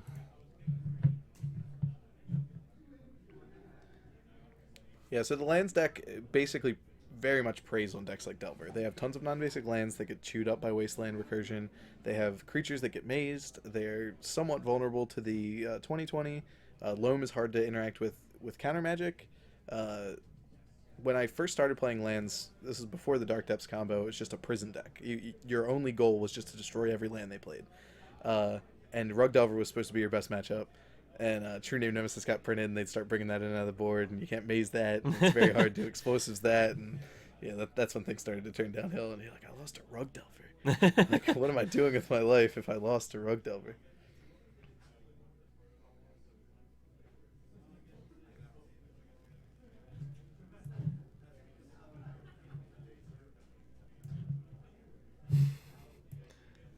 That happened a while ago. How far ahead of the stream are we?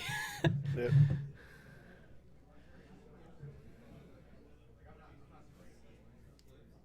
All right. Oh, do we see? Can we see Phil's hand? I see a Force of Will. I see. He's keeping his cards close. He is. That Force of Will art is unmistakable, but it's an island. It's one of those Zendikar bucket islands. That's an Omniscience. That looks like Sneak and Show to me. Yeah. Problem solved. So this one could be quick. We'll see how these guys, how their draws play out. And like I said, this is somewhat one-sided game one, but post-board it gets more interesting. Yeah. Lands used to be one of those decks that just folded to combo of all sorts, but the sideboard plans have been improved upon, iterative, and Dave's put a lot of work into making a deck that doesn't just fold. If anybody can overcome a rough matchup with lands, it's Dave Long. All right, so I'm reading the message that you just posted at 1:20 p.m. That's what it says in the chat.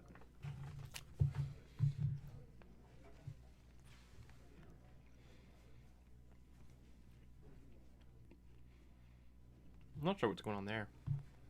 Yeah, because we're getting the stream data. I think these guys can see the stream. Yeah. 25 seconds. Okay, yeah. Yeah. I don't know what's happening there. Yeah, I think we just... So, on the Twitch stream, we're just seeing a time-delayed version of our own stream, which is kind of weird, but it's just a Twitch error. We're still live. Yeah. All right, so Dave Long took a mulligan. Still can't see a whole lot of his hand. Let's get this back a little bit. Oh, yep.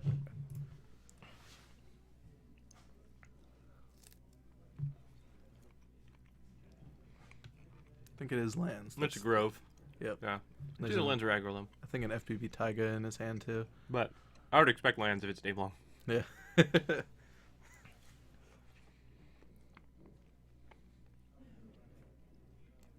we go.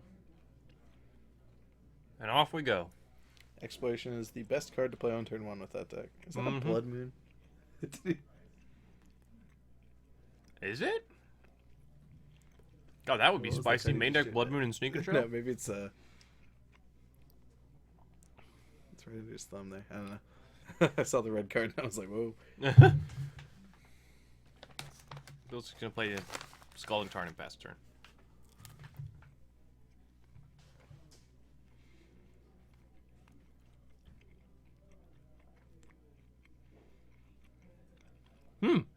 Waste the Scalding Tarn.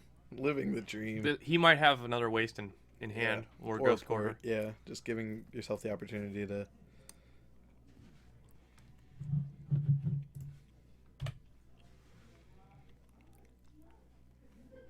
Phil also has a second basic island in his hand.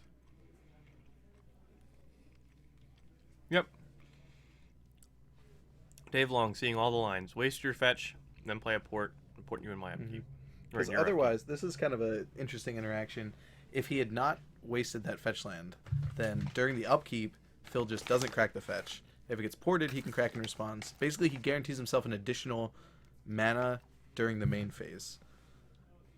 But wasting the fetch and then porting deprives him of that mana at main phase. He can't use that mana for sorcery speed things. He can just do something like a brainstorm.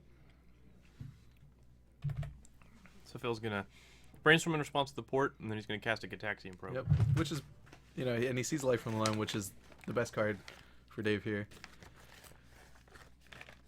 It's probably going to be too little too late. When your opponent has multiple basics, you don't want to be recurring wastelands.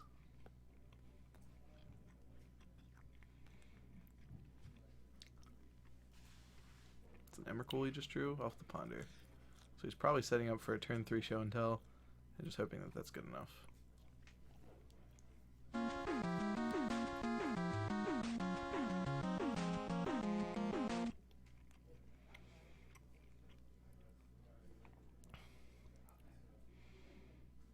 Yeah, I do believe he drew from Probe. Okay, so he's going to drop Ancient Tomb. I think here we go. Show and tell. Yep. Put in Omniscience. Dave declines to put something This should be it. Oh yeah. in. All right, there we go. That's game one. I didn't even know he had the Grizzle brand. All right, And just like that, we're on to game 2. We're less than 5 minutes into the round. That's what happens with Sneak and Show sometimes. Sometimes you get the nuts and just like, okay. I mean, like you said, game 1 is pretty rough for lands. It's almost unwinnable. Yeah. You have to get really, Sometimes really they play Karakas main, but that doesn't help you against Omniscience. It doesn't help you against Sneak Attack. Yep. It's, you have very few lines of interaction. You just try to port them a couple times. They have plenty of basics, too. And they have Petals as non-land mana sources, so... Yep. Not a whole lot. Um, So out of the sideboard, we don't have the lists right now, but we can expect that Dave has some amount of Chalice of the Voids and some amount of Sphere of Resistance. That's the common, anti-combo package. Chalice is not at its best against Sneak and Show because their combo pieces cost 3 and 4. But it shuts off all the cantrips and can shut off their cheap counter magic. Phil Rose probably just has maybe a Surgical Extraction or something. There's not generally a whole lot that they have. Grafter's Cage is a common Sneak Show sideboard card, but does not interact well against Life from the Loam. Yep. Or Punishing Fire, but not like he keeps Punishing Fire in anyway. Yeah. Yeah, Dave has a lot of, anti-small creature tools. Punishing Fire, most likely, a Molten Vortex or a Seismic Assault. Things that he can just get rid of. Tabernacle, he doesn't need Tabernacle. Yeah. Although I have killed an Emrakul with the Tabernacle before. My opponent goes Petal, Ancient Tomb, Show and Tell. He puts in Emrakul. I put in Smokestack. I tick up the Smokestack, play a Tabernacle, and then waste him. Waste the Ancient Tomb. He sacks his only other land, which is a basic island, to the Smokestack, and then next turn, Tabernacle. He can't pay for the Emrakul. 0 permanents. So good. Yeah, Tabernacle can do dumb stuff like that. It's one of Land's few answers to True Name Nemesis, for example. Just waste you out of mana and then put a Tabernacle in so you can't pay for your So True Kyle's suggesting that the Sneak and Show player had Sabo's Web out of the sideboard. Sabo's Web is an old school card. This is a 2-mana artifact when it comes literally to play. was printed to stop Rishon Important Standard. Literally, that's why they printed the It's card. the hate card. So go ahead and describe it. That and Teferi's response were the two. Yeah. So Sabo's Web is a 2-mana artifact. When it enters the battlefield, its controller draws a card. And then while it's in play, lands that have abilities other than mana abilities do not untap. So pretty much every land in Dave Long's deck, except for the Taigas, the Forests, and the Grove of the Burnwillows, have non-mana abilities. That's why he puts them in his deck. So Sabo's Web, if it is in his deck, as the intel tells us, is a great sideboard card to bring in. Another utility that has is against Death and Taxes. It shuts off Waste, Port, and especially Karakas. If they tap their Karakas early and you just cast a spell, because it does tap for white mana, you jam a Sabo's Web, and it never untaps again. You don't have to worry about that.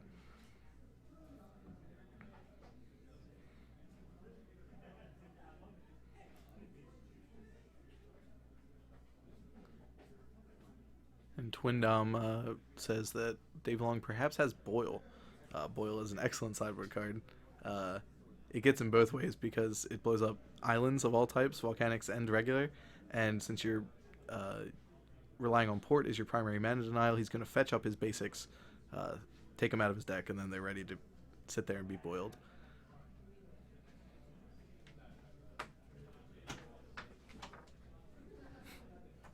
All right. Tabernacle does not untap for whatever reason. It has an ability that's not a mana ability, so...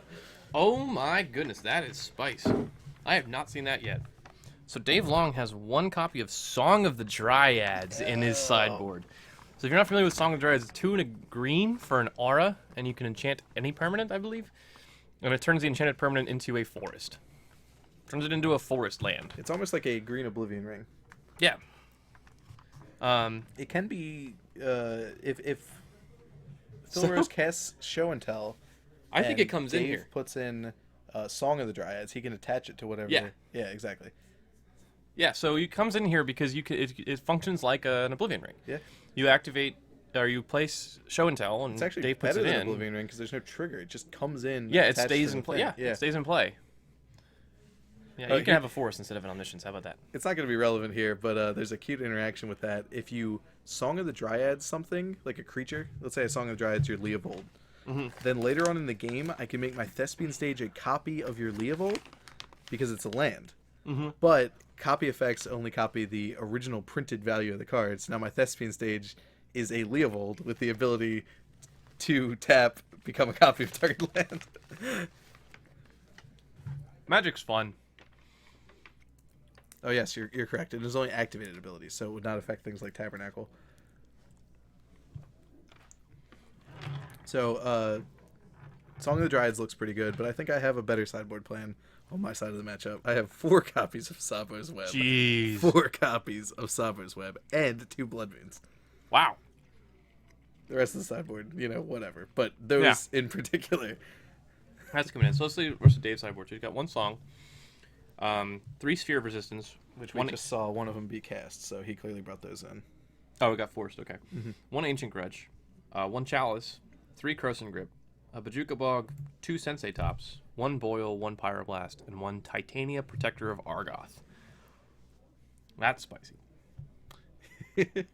Somebody who plays 4 copies of Sabo's Web just has hatred for a small section of the player base. It's not that small, though. So in this region, there's a lot of really good Lance players, and there's a lot of mediocre Lance players, and a lot of bad Lance players. There's just a lot of Lance players general. And Death and Taxes, too. There's the Venn diagram of overlap. That card also is a house against D&T. Yeah, exactly. So in this metagame, it's really warped towards the lands decks. And so Phil can say, okay, if I'm in the XO bracket, I can expect, because you're talking about Dave Long, Jarvis Yu, Kevin King.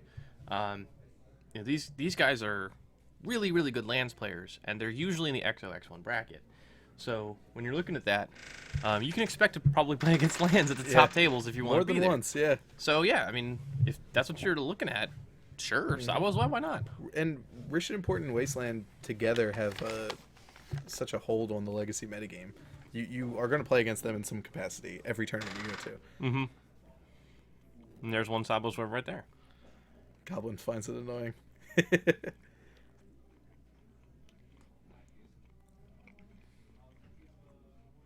good against land still, too. So Gibbous points out Jarvis has been playing a lot of Miracles recently, which is interesting. Now, obviously, he won the GP with lands, but wow. So Dave Long plays Spirit number 2, and Phil plays Force number 2. Not having it. Yeah, I think that's a good prediction, is if you're coming to a Town Extravaganza knowing that it's in Baltimore, prepare for lands. Mm-hmm. Sabo's Web. I'm a lands enthusiast, okay? I was Team Wasteland for a long portion of my Legacy playing, and so I don't like seeing this happen. It's like, alright, so let me explain this card to you. It says your land's never untap, and I get to draw a card. It doesn't affect me at all, it only affects you, and I win the game. Yeah, that's a good time to resolve Sabo's Web when Dave Long is tapped 4 out. copies of Sabo's Web. I like it. I'm actually... The more we talk about it, I'm on board with the 4 Sabo's Web. Because it also cantrips. Yeah. So it's not even totally dead if you have a second copy. Mm-hmm. Shuts off Caracas. And unless Dave Long's playing, like, Echoing Truth, he's probably pretty set. Yeah, lands being very expensive is a thing, but if you total up the cost of the deck, now that it's just red-green, it doesn't play any... Ooh, wow. Whoa. What a draw. So Dave Long drew Mox Diamond, I think, or he drew a land maybe. So he played Mox Diamond, pitching Taiga. And so now he's got the Dark Depths combo with 2 open Mox Diamonds. He's got it available to him. He can make a Merit Lage right now. That is beautiful. It's like, yeah, I don't need to untap them because I'm just going to kill you. Yeah. So if you guys aren't familiar with the lands combo, what happens is, Thespian Stage is a land that taps for colorless mana. You can pay 2 and tap it and make it a copy of target land. So Dark Depths is a land, it's a legendary land actually. It comes into play with 10 ice counters on it, which you see there.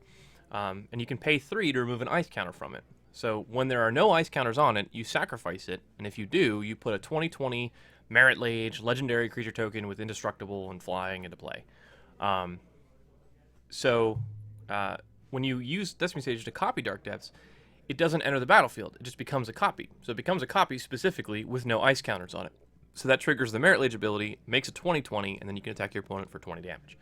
You used triggers incorrectly after we had just had that conversation. No, the ice is a trigger. It is a trigger? It is a trigger. So it's a trigger that checks status. trigger, so you can't stifle it because, well, you can stifle the trigger, But it'll just but then happen it triggers again because it says, oh, I still don't have any ice counters on me. I thought you were talking about the stage ability, and I like that. No. The stage ability is an activation, yeah. All right, so now we sit here. So he's going to make it 2020. So does Phil Rose have any bounce in his sideboard? He has one wipe He has a wipe away. We'll see if he brought it in and has it. The old he's LSV not scooping. token. Yeah, it's LSV.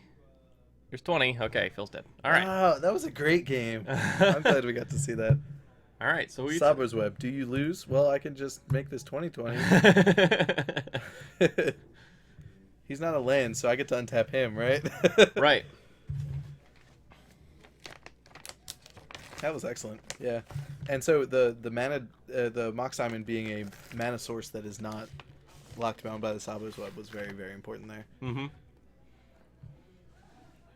Because he would have been at least, with no Mox Diamonds, he would have been 2 turns behind schedule, assuming he just played a land every turn. Yeah. And that's where, so, cards like Winter Orb and Sabo's Web, they're good, right? But they play a kind of a fair game. So, like, yeah, lands has trouble keeping its lands untapped, trouble making mana, while cards like that are in play. But, I mean, if I have an Exploration, I'll just, my Mox Diamonds aren't affected by them. Mm-hmm. If I have an Exploration in play, I'll just play my Dark Depths combo and make it 2020. And your Winter Orb looks real bad against that. On the metagame clock, lands is like combo prison. And some draws, they have like a actual just like turn 1 or 2 Merit Liege. And that is a combo deck, But you have to interact with it in weird ways. Phil did the best he could. I mean, this is just the cards he had available. The Sabo's Web was good. It just wasn't good enough.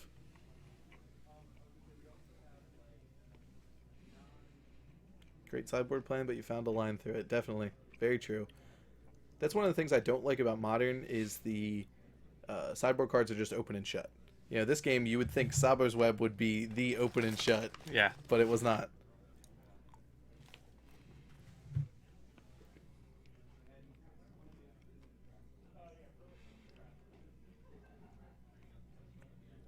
Shuffling up for game 3. Phil is on the play, though, so no, turn 2 show and tell is probably still good enough.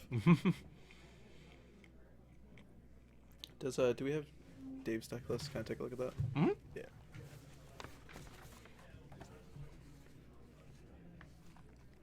So notably, Dave does not have a single Caracas in his deck.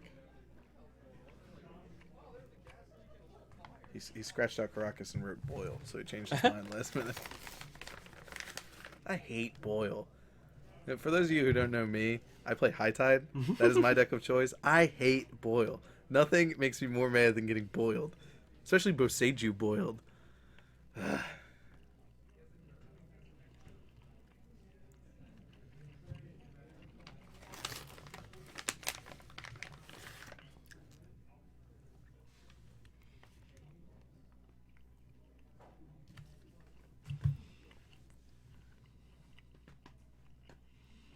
Alright, we've presented decks. Let's go into game 3. Yeah, he has the Glacial Chasm, which can buy him a little bit of time. I'm just looking through the list of utility lands here. He has a Glacial Chasm, which can buy him some time. Not against Emrakul, because you have to sack your whole board. Yeah. But, and that's really about it. Yeah, he doesn't have much for when the creature actually comes down. This is Basically, a much more Song of Dryads streamlined or build, nothing. yeah. He has the Barbarian Ring, which is not good in this matchup. He uses but Pirate that's Blast, which is interesting. I don't think I usually see that in Oh, yeah. lands. That's another quick edit. A single Pirate Blast on the board.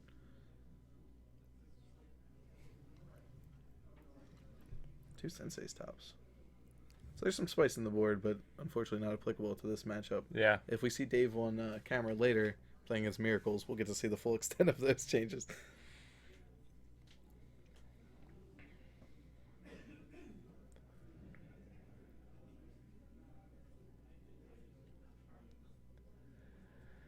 All right, so we're Waiting on mulligan decisions, I think. waiting on mulligans.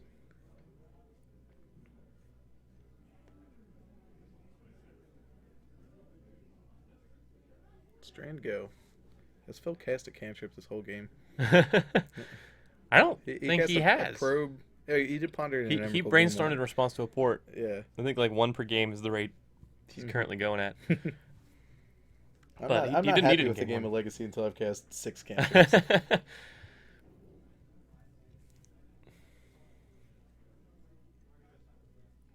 All right, so Dave's going to open with Mox Diamond. Discarding some I believe that's resolving. superfluous land. Pitching... couldn't see it. Yeah. He also is cracking a fetch. He's already discarded the Mox. Oh, okay. He's at 19. Oh, yeah. Grab the basic forest. He's wise to the Blood Moon.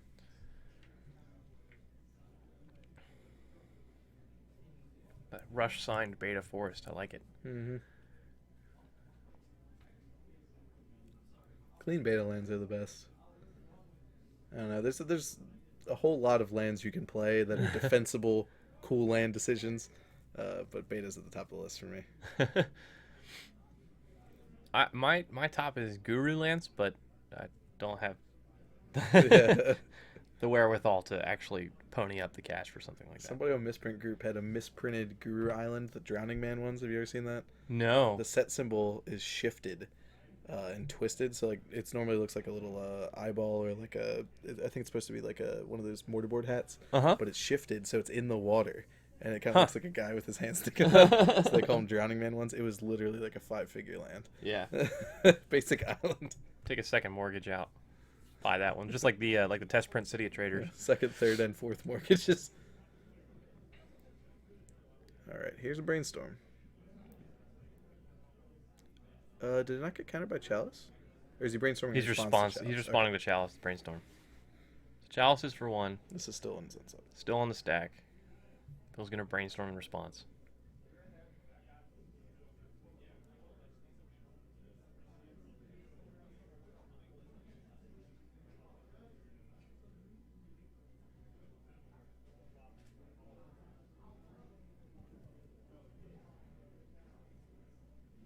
Yep, resolving a brainstorm in the face of a Chalice is a little bit hairy because there's probably some good cards in there, but he has to weigh their Yeah. playability. He might just never get to resolve some. And like the other thing is about Chalice 1 is Chalice 1 shuts down his cantrips, right? But it doesn't actually stop the combo at all. Yeah. So unlike a deck like Storm where you shut off their cantrips and their mana, yeah. Like, do you like if Phil got a Force of Will from that brainstorm? Does he actually want to cast it? Maybe not. No. If he has the pieces, he doesn't need to. Well, that's why Sneak Show is one of the premier combo decks in Legacy. Is it gets to dodge a reasonable amount of hate. Things like Sphere Resistance. Okay, well I have all these soul lands in my deck. I have tons of basics. You know, I'll just play a 5-mana Sneak Attack. Who cares? You know, things like Chalice of the Void. And here's Sabo's Web. Sabo's Web, which doesn't do anything on this board state right now, but it does cantrip. So I noticed KM says anything but white border basics. Well, I will give one exception. Summer Magic basics are the one exception. if you can pony up the cash for Summer Magic basics, then you get away with it. Definitely. Yeah, you're allowed to play white bordered lands.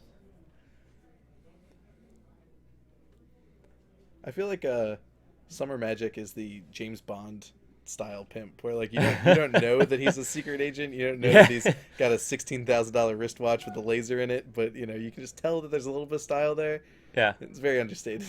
They're like, you know, why is this guy playing 5th edition basics? Like, what? They really don't look good. I mean, objectively speaking. Yeah. No, they don't. They're just rare. Yeah. Scarcity is an important thing. Do we have a judge call? They're with twiddling their thumbs a little bit.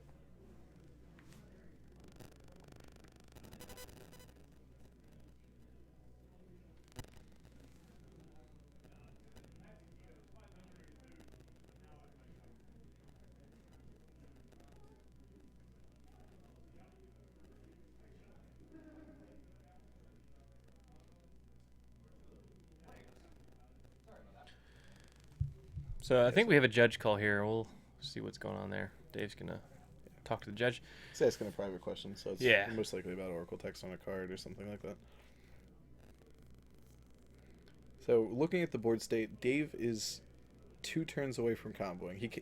No matter what cards he has, he cannot combo this turn. Yeah. His crop rotations are shut off by his own Chalice, so that also prevents like the surprise combo you. So Phil is probably feeling in a pretty good spot. He Just needs to find combo pieces. He has all the time in the world to do that. And Yeah. the Sabo's Web is just going to be a thorn in Dave's side as the game progresses. Yeah. I'm not sure what Dave's thinking about here. It's probably some one of the older cards. A lot of the older cards have ambiguous Oracle text, and Yeah. how they interact with Sabo's Web might not be readily apparent. Yeah, I would assume it has something to do with Sabo's Web. Always ask a judge. There's definitely no shame in doing that. I think players in general prefer to do something and then ask a question later, whereas asking proactively is a good thing. So my suspicion is the question is, if I make my stage a copy of a land without a mana ability, does it still stay locked down by the Sabo's Web? And the answer is yes, because stage It keeps its the ability. copy ability. Mm-hmm. And here's a second Sabo's Web. You know, just in case you have a Croson Grip. Yeah. I mean, like, legitimately. They draw cards. I mean, Absolutely. That's part of why I'm so hype about this. Is just cantrip, cycle it. Yeah. I mean, like, he's not worried about Dave playing, like, Echoing Ruin. I mean, that would be the spiciest spice of all time. Echoing Ruin, for you guys who don't know, if you might know Echoing Truth, Echoing Ruin is 1 in a red sorcery. Destroy target artifact and all other artifacts that share a name with it. So Is it's it sort of sorcery? I thought the rest were. It's a sorcery. instant. Oh, I guess that half of the cycle. Yeah, that one was a Boo. sorcery. The green one was an instant. Strictly better than Shatter. I The guess. black one was an instant. The white one was. That destroys enchantments. Echoing Calm. I think that one was, but the red one was a sorcery. Yeah. It was like, I think it was the only one that was a sorcery. Sculling Tarn's never untapping again. You got it. Crack Tarn, go get Island. Your wasteland is still blank. Surprisingly, it might come up. The port your fetch land happens sometimes, and sometimes you don't want to. You just want to let it get ported because you don't want to expose your basic to a Ghost Quarter. You don't Yeah. want to go fetch a Volcanic now. You want to wait. But under a Sabo's Web, you just have to crack because you're never going to get it back.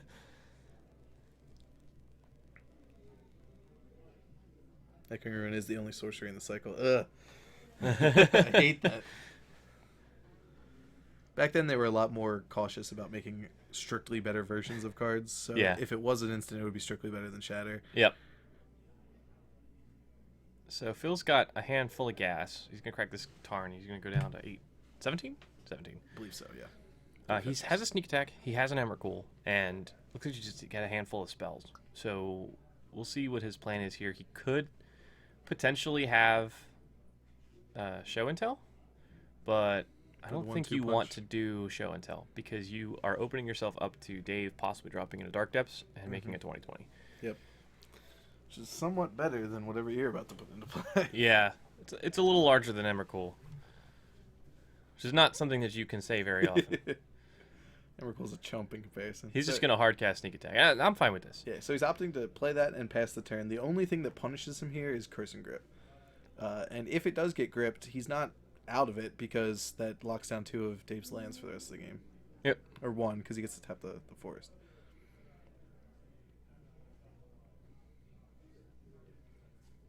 So this is suspend 1, win the game, most likely. Yeah, and I think that's what Dave's going to do here. I think he's going to Cross and Grip. Yeah, he's going to Cross and Grip the sneak attack. Wasteland's locked down by Sabo's Web. And that's why I like that. That's where that Sabo's Web is like the redundant one is really good because we saw Dave did draw the Cross and Grip and he would have been able to kill it, but he could have used his mana more efficiently. He hasn't done anything with those lands yet, but that's because of the web. He's been playing very cautiously. He's got a bunch of stages in play. All these things getting locked down by Sabo's Web. F711. We have 4 copies of Sabo's Web and 2 Blood Moons, so he's playing both. So Phil tried to sneak one by Dave, but Dave's pretty sharp on that stuff. He doesn't miss those triggers. Very true. So if you guys don't know, Chalice of the Void is a trigger, and you can miss the trigger. So Phil cast a Ponder, and yes, that triggers Chalice of the Void, but if Dave doesn't announce that Chalice of the Void triggers, he gets to resolve his Ponder. And sometimes that's all you can do. As a Grixis Delver player, sometimes you're just like, may I Ponder? And they're like, yeah. They're like, sweet. Just call it the idiot check. You just like run one out every now and then. Just like, are you paying attention? Yeah. Yeah, and sometimes you kind of try to get them to not pay attention. And Legacy, Magic in general, but Legacy especially, is a mentally fatiguing game. Yeah. So later on in the game, some things are going to slip through a Chalice. Yep. And as a Chalice player, you got to practice trigger. You say the word trigger over and over and over again. Right, so Dave's got a port, but of course port not very good when you've got Sable's Web. He could theoretically waste the Valk, but only if he makes a copy of... I mean, he can't. He can't, though, because he has to copy it with Thespian Stage. Which would stay tapped. Which would stay tapped. So he'd have to play a Wasteland to waste it. Yeah, he's got nothing. That Sable's Web is doing a lot of work right now. It's doing so much work for Phil. Dexterity check. Dexterity check. I like it. Activate Sneak Attack. Here we go. Emrakul, the Aeon's Torn.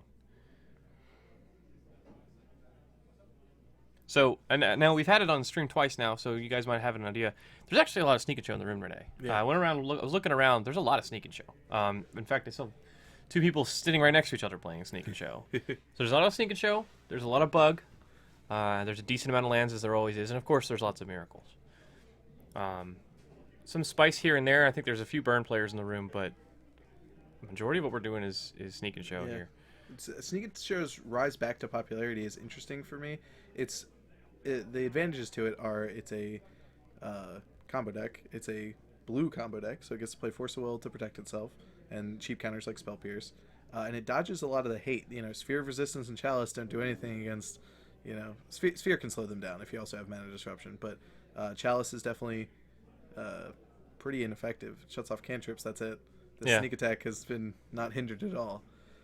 So if people wanted to play a combo deck like Storm and then were scared off by the prevalence of Chalice decks, then Sneak and Show is a good choice. Yeah. So Dave Long's going to port Phil's Mountain here. I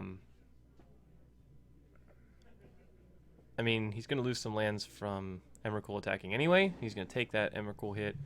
Annihilator 6. He's going to go to 4.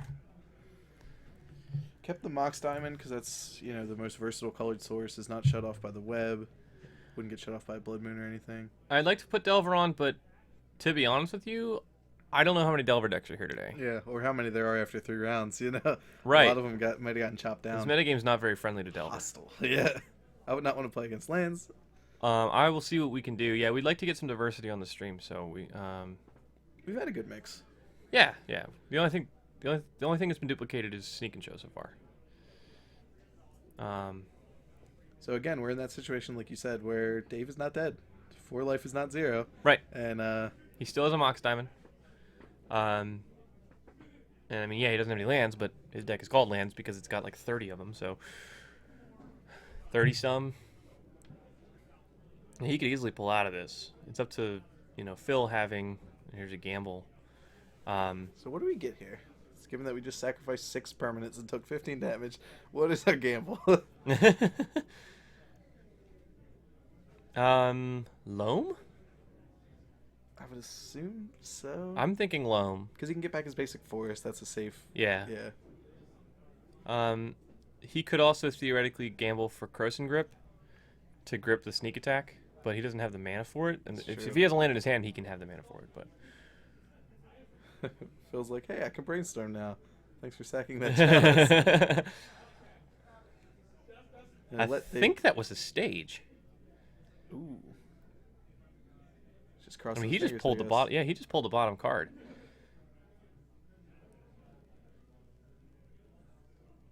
All right, we have a 3-card hand. Is that what we're looking at? 4 card hand.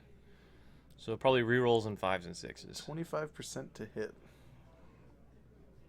These are poker odds. 1. Didn't see it. It was a red card. We gotta. Well, I'm gonna fix this camera after this. Maybe it was a Boil. Let me see if I might be able to adjust it. Let me see. Boil would be a card to game before, but he's not very close to casting it.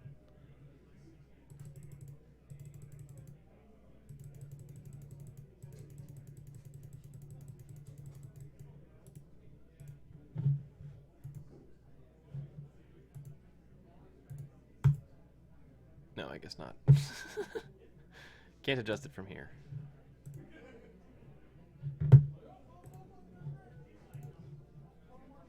Worth a shot. Well, maybe I can. Maybe it's just not updating it for some reason.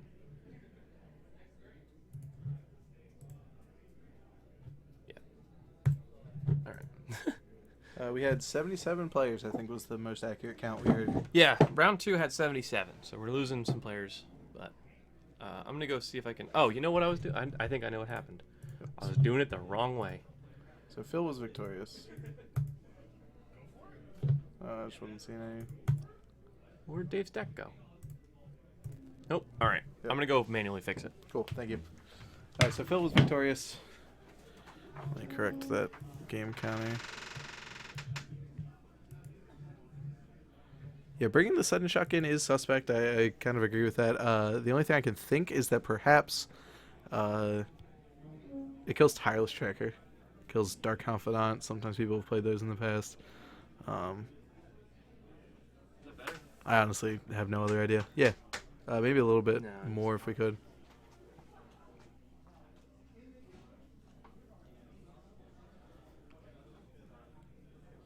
Sudden shock. That's interesting. Maybe we can try to snag him and talk to him.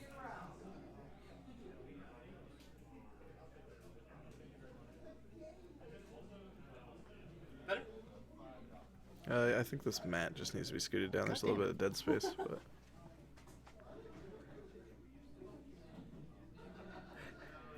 4 web and 2 moon. 4 webs.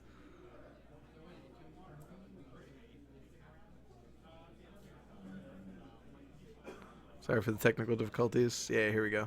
I think we've got it. That's great, Jameson. Better? Sweet. All right. Got the camera fixed. I think Brian's going to go check for a backup match. We got 15 minutes left in the round. Might be able to get somebody on there for their game 3. We'll see how that turns out. So, yeah, I wonder who we can get. So,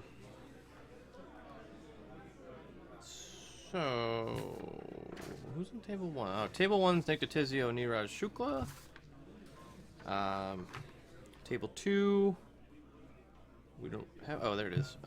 Killian Cooley, Ryan Davis. Table 3 is Ben Harris and Wes Shaw. Table 4 is Jarvis Yu and Tony Chiesa. So those players are all X-No. Hey, Kevin. Hey. We got Kevin King in the studio, ladies and gentlemen.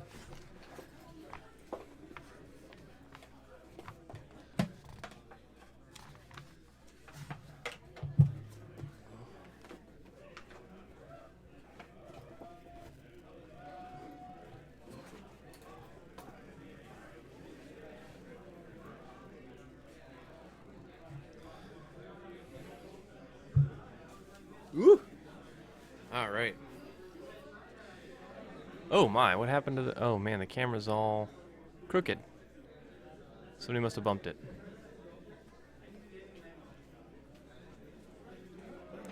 Did we get a backup? No, Oh, okay. how much time is left in the round? About 10 minutes. Nope, the other way, Kevin. Kevin's trying to fix the camera. He made it worse.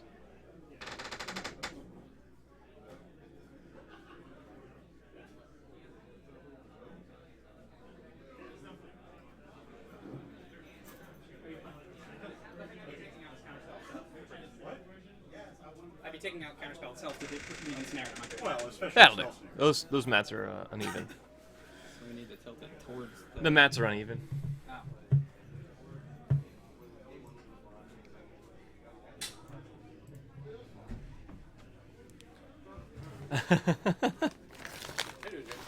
Not too bad. How are you? Here, Robert Dennis. Robert Dennis, everybody. All right, so Brian's checking on a backup match for us. We'll get some, hopefully get some more magic on the stream for you guys. So that's we were kind of talking about the metagame a little bit. That seems to be where it's sitting right now. A lot of sneak and show, a lot of bug decks, black, blue, green, concoctions. Leovold's a terrific magic card. I'd like to get him on stream at some point today. Really kind of brought that deck to prominence, and then Fatal Push just pushed it even more, no pun intended.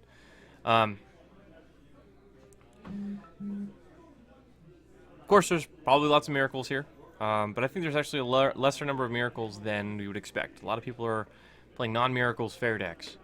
And then, of course, Sneak Joe. I know we have some Burn.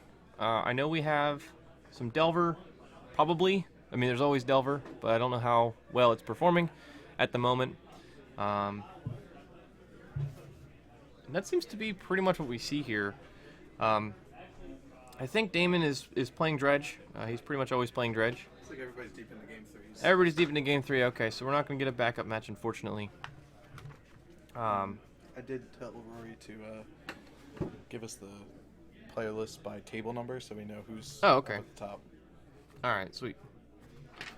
My friend Ryan Davis is 3-0, so I was like, oh, maybe we'll get you on camera next round. He's on Sneak and Show, so maybe we don't want to watch that again. Yeah, maybe not. Sneaks are doing well today. Yeah, this is kind of surprising. I haven't seen it do well at large tournaments in a long time, like consistently high-level tournaments. But like I said, it lines up well against the hate.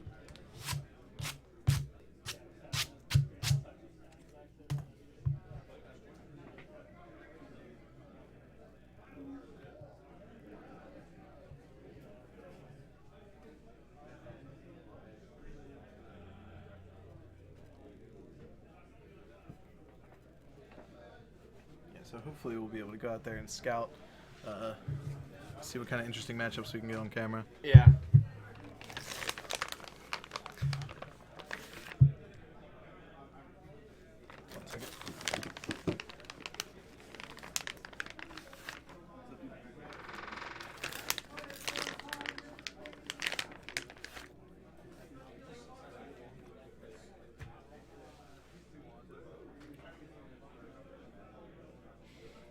Alright, we're going to take a break. I'm going to put you guys on a music break while we finish up this round, and we'll come back in a few minutes. Round's over. Actually, our timer says 9.5 minutes. I actually just heard the judge say 5, so we'll come back in a short period of time. Bring you guys Legacy round 4 here from MTG First, moving along at a pretty quick pace. It's only 2 o'clock. And we're down through round 3. So stick with us, and we'll be back as soon as you know it.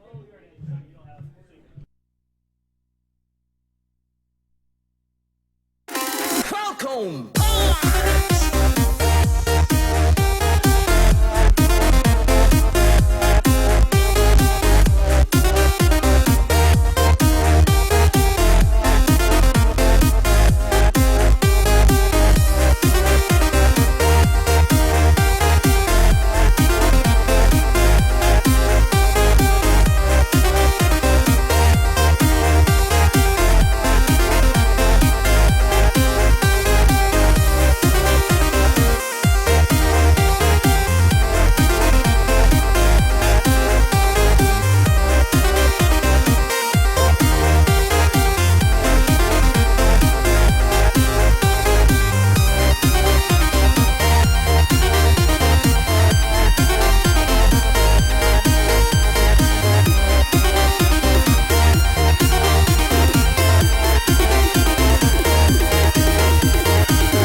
All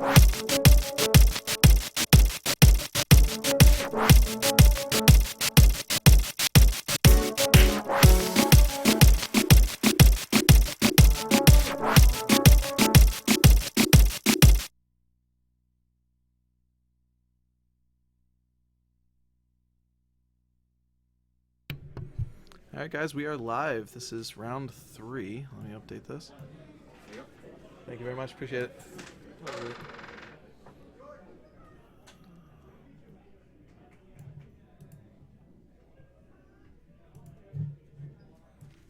So we have Edwin Pena in the booth now. Hello. Jameson's taking a little lunch break. Oh, 3-drop. Unfortunate. But there was spice. I'll tell you, there was spice. So we're on round 4, and we have Jordon Robbins, who is playing...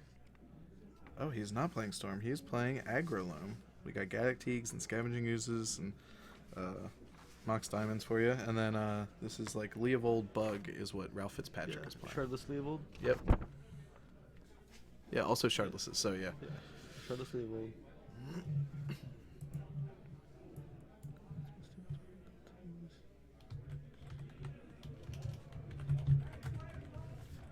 Very stock. Ooh, neat. What do we got? Some spice? Nissa Vital Force in the sideboard for the Aggro Loam deck.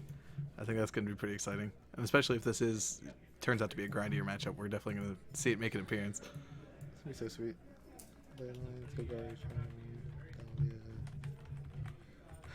Choke. Force in place choke.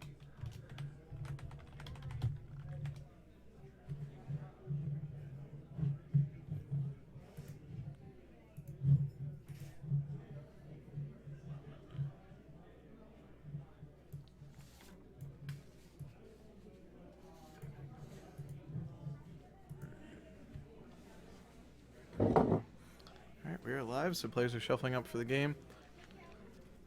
So who do you think is favored in this matchup? What are we thinking just on average? So normally I would say Aggro Loam is meant to beat up on blue decks, right? It's a little weird just because of the dynamic that Leovold and like brings when you add like Loam and Wasteland. Mm-hmm.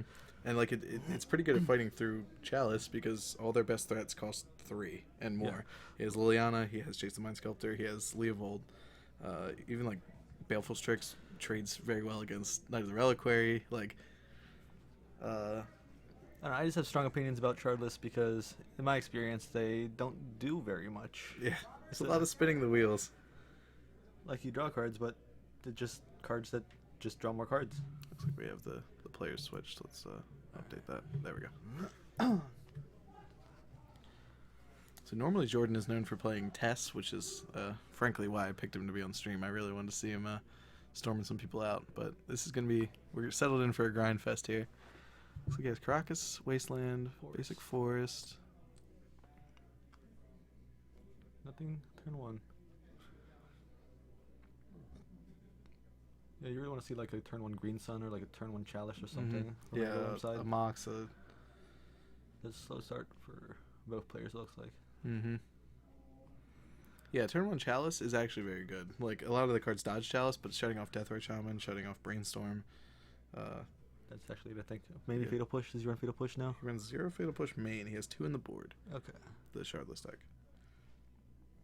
He does have 2 Thoughtseize main board. Yeah. That's normal. Oh, thank you.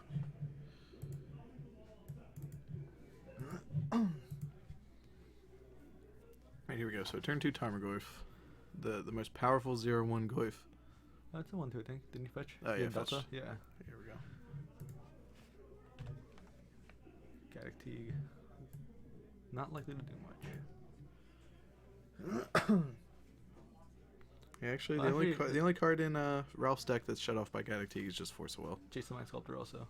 He has one of those. Yeah, he has a single Jace, yep. Does he have any X spells? No. Mm-mm. No, not Shardless. Ralph has a very, he has 2 Creeping Targets in his mana base, so Wasteland Recursion can be good if he gets a Life from the Limb going.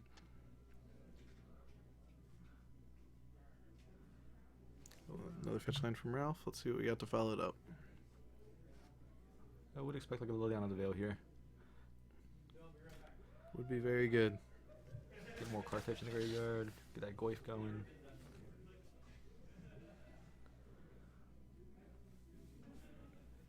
Yeah, it looks like Jordon just kind of had a slow start. Aggro Loam is kind of known for having a few Weird hands. yeah. I mean, it can have some explosive draws. Mox Diamond and Loam. Oh, just Leovold. Waste you a couple times. Also very good. Leovold is immune to Punishing Fire, which is important. Both the Goyf and the Leovold are now unfireable.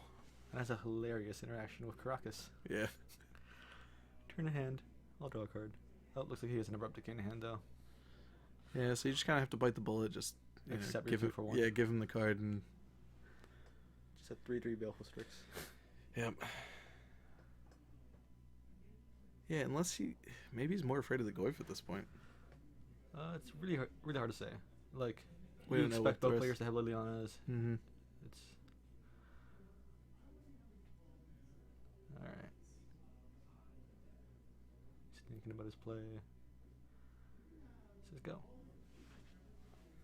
Let's see more. Oh look, we have a redundant copy of Leovold in Ralph's hand. Yeah, so if it does get decayed, that's of course. Skill game. No setup. Delicious.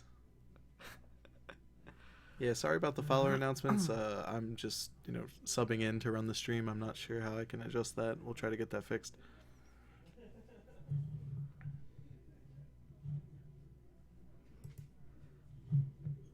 Did he draw?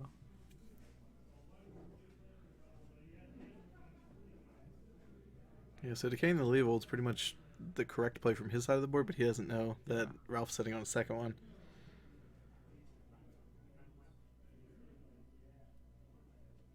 Gaddock Teague not looking very good.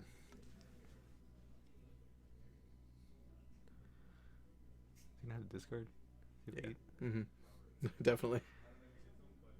I guess that's one way to counteract the card advantage from Leovold is just Got him. fill his hand with cards. Choke on him. Oh, he misses land drop.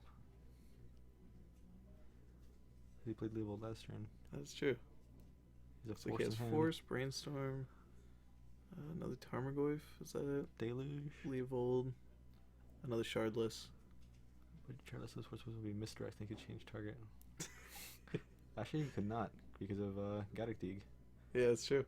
I almost thought about playing misdirect today. It's a pretty sweet interaction with Leovold. Yeah, It's still their spell. They don't get to draw a card. it's very cool. Or if you're the Leovold player, they target it. You let the draw trigger resolve, then misdirect it and send it to something else. Wasteland.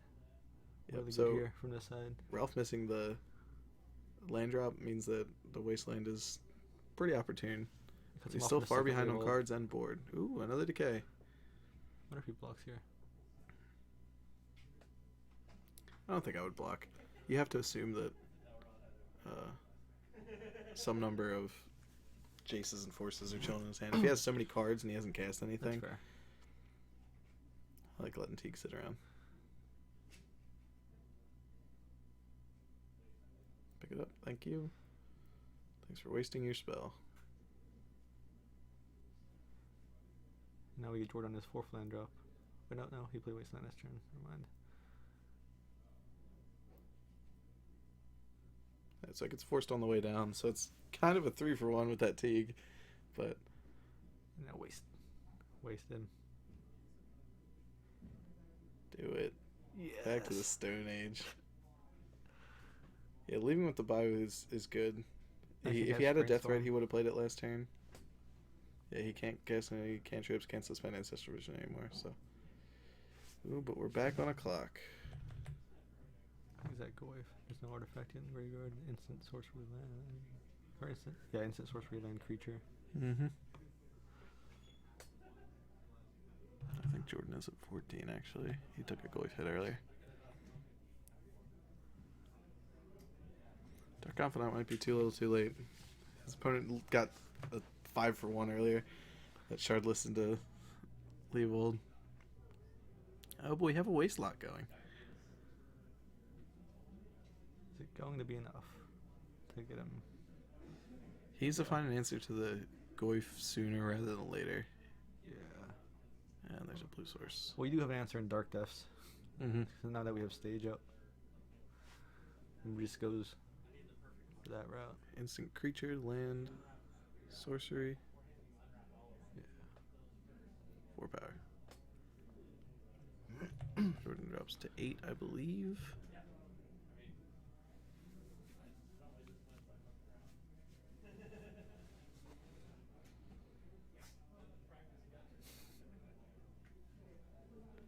Oh, Yes, he has a that- blue source. Yeah. Yeah, that third land.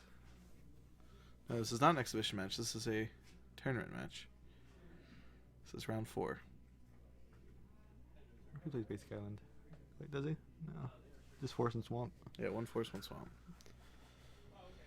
But I think it's fine because he's going to get Leovold here, and then getting wasted out of the game is...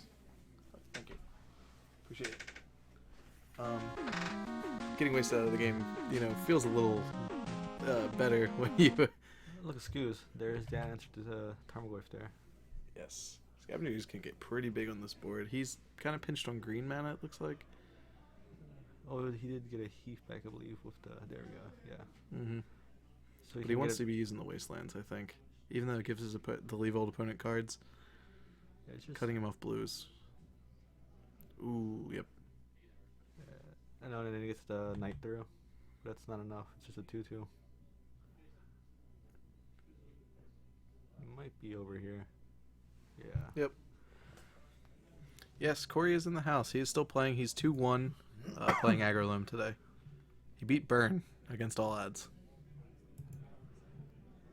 Burn is a really weird legacy deck. Like, it's got powerful cards, but it's also Burn. I like Burn a lot right now, actually. I think that it's very well positioned. Right? Yes. How are you? What are you doing here? We're streaming. Huh? Yeah, we're streaming the tournament. Oh, okay. Yeah.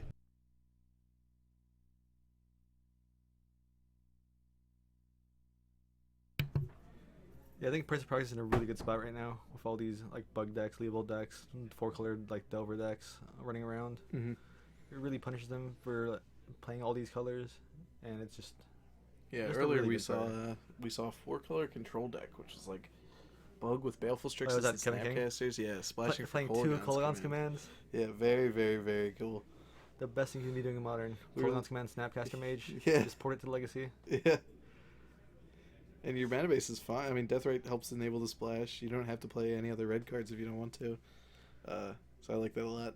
But, being the Aggro Loam player in a field where people are getting that greedy. Oh, time left around? That is a very good question because we are not in turns. Mm-hmm. Do you know when the round started?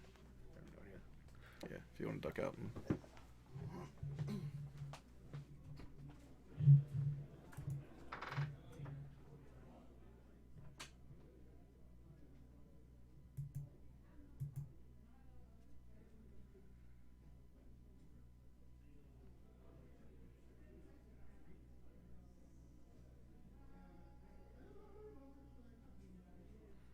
I believe it is 2-1 right now. We're hoping to get him back on camera if he keeps winning. Started at 16 after 12 minutes in. Okay.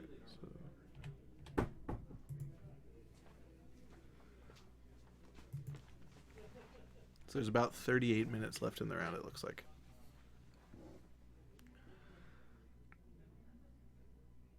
Who's responsible for this atrocity?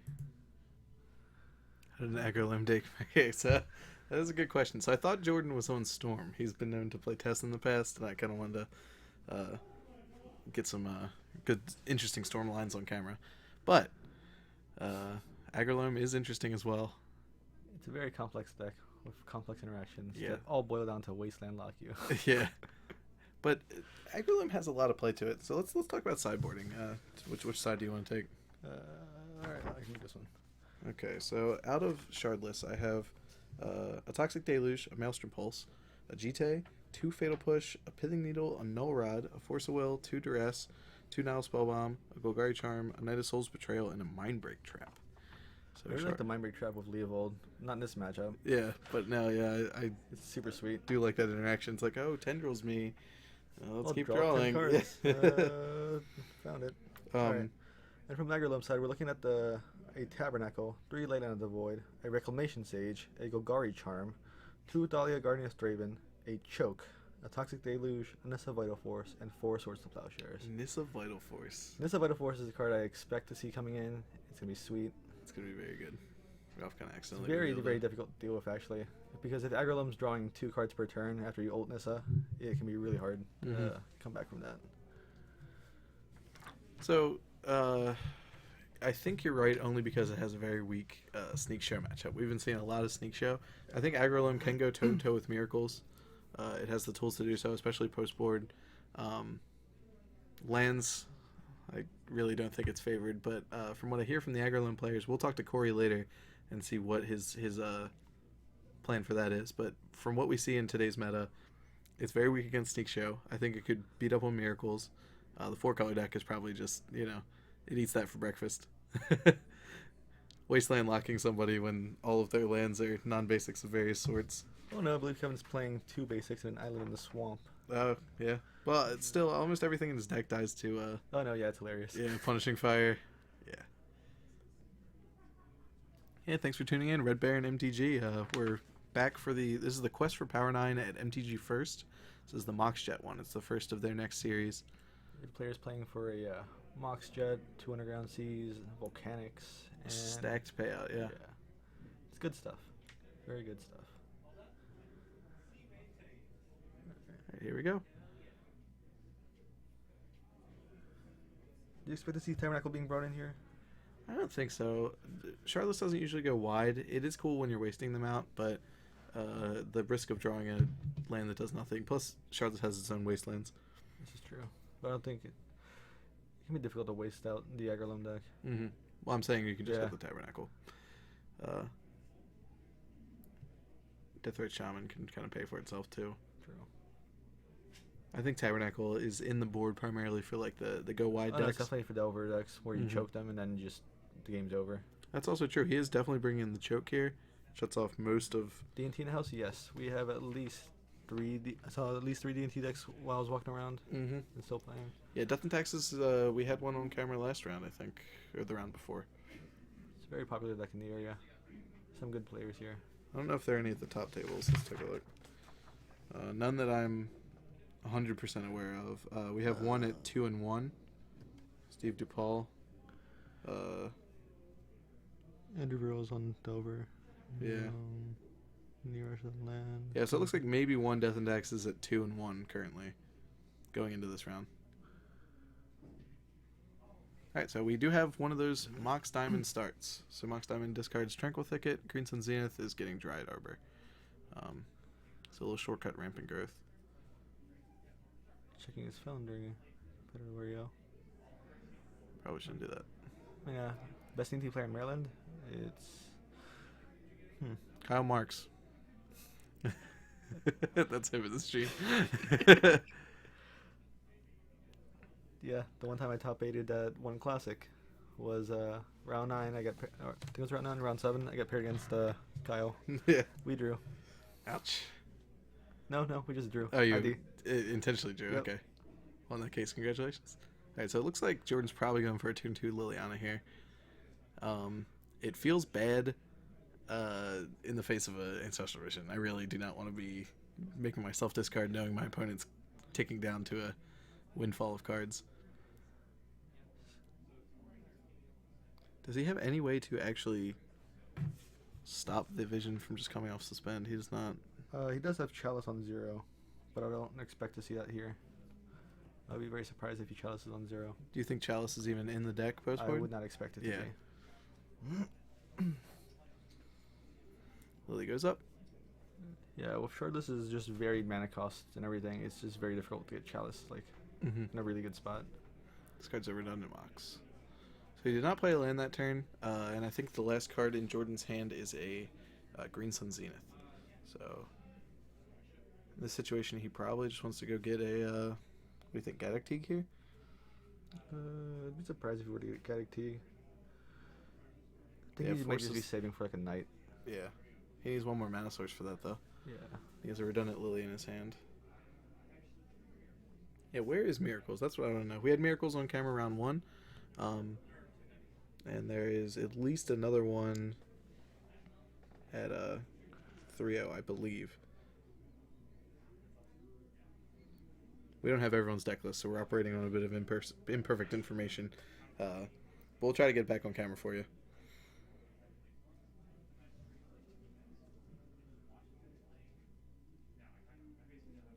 Liana holding the Green Sun. Swing for 1. Oh, yeah. Oh, yeah, he doesn't need a Green Sun Zenith for a creature. He's already got one. Dryad Arbor. What? No. Miracles is great to commentate. It's really sweet. Says the Miracles player. Yeah.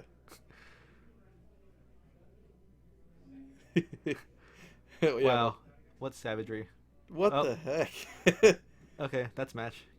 Alrighty. That was fantastic. We'll try to find a backup match. That Alright. was That was- for those of you who missed it, it was Absolutely. decay your Liliana, untap, decay your Mox Diamond, waste your Dryad Arbor. Was that it? Leaving him with a single land? and his No, he hand- wasted the scrub? thing, and then I believe he fatal pushed the Dried Arbor. Oh, jeez. Yep. Basically leaving you with no permanence. Oh yeah, the library the manipulation definitely makes it very difficult to commentate, because oftentimes Miracles will operate with just the 3 cards on top of the deck, and there's basically nothing in hand. Alright, so we saw the Nissa being brought in, the swords. You saw Choke and Deluge. Yeah, that was a very hard blowout. I'm going to go see if we can get a backup camera match, because that was over very quickly. So, I'll be right back. Local man abrupt decays opponent's mana and wastelands his creature legacy needs to love it.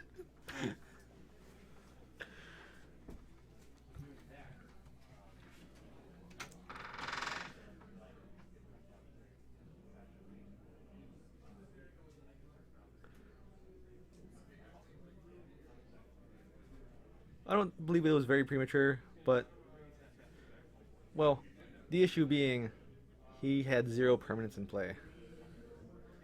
And he had the Green Zenith in hand. He just didn't have a real way to come back from that, I think, in a reasonable amount of time frame, especially after his opponent plays Death Right Shaman.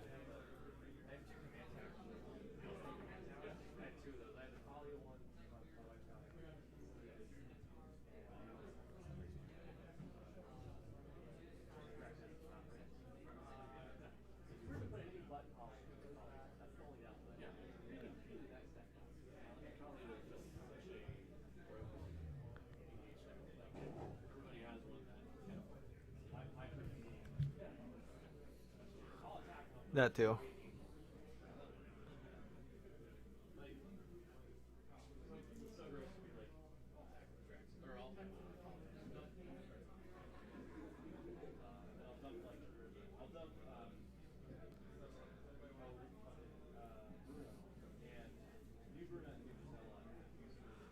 It's hard to say really because of the how things have changed with Leovold's entry into the format. I really don't know, honestly. Might as well play Loam. But yeah, the way everything was just set up there, I would, like looking at the deck list, I would probably point towards Aggro Loam personally. But I'm not familiar enough with either deck, really.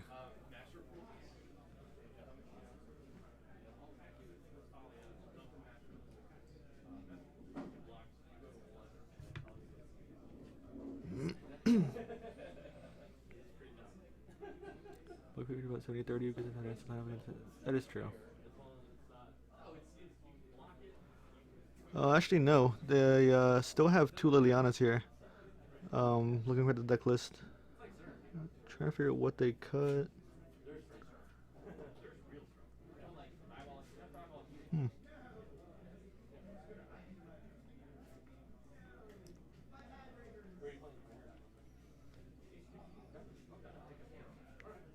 I'm actually not sure how they managed to fit Leovold in.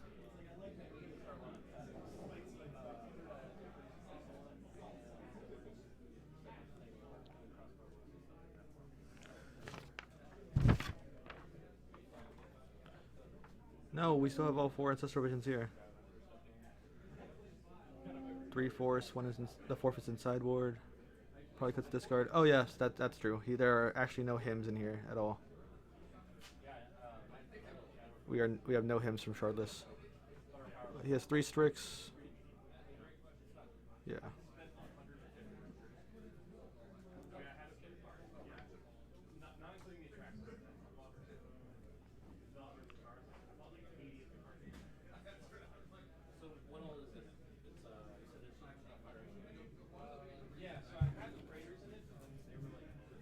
Yeah, Strix is actually a really sweet card to have right now. Just draw a card. Good stuff.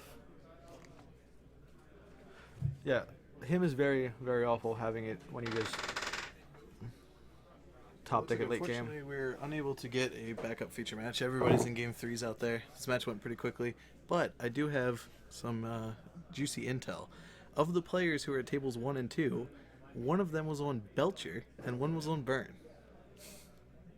I'm not sure if they are winning or losing this match, but that is something. Yeah, so Benjamin Harris is playing Belcher, and Tony Chiesa is playing Burn.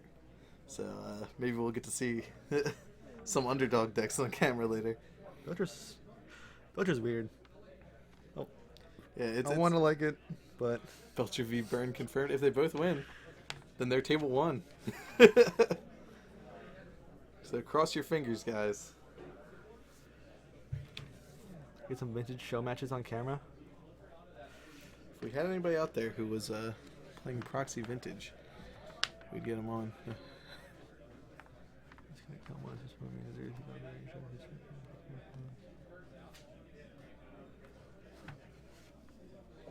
Yes, at the top tables I noticed while I was out there, multiple Omnitel decks, the Belcher, the Burn deck, Kevin King is at 2, or now he's just moved up to 3-0 with the 4-color deck, so we might get him back on camera. We can actually just write out the deck list for everybody to know.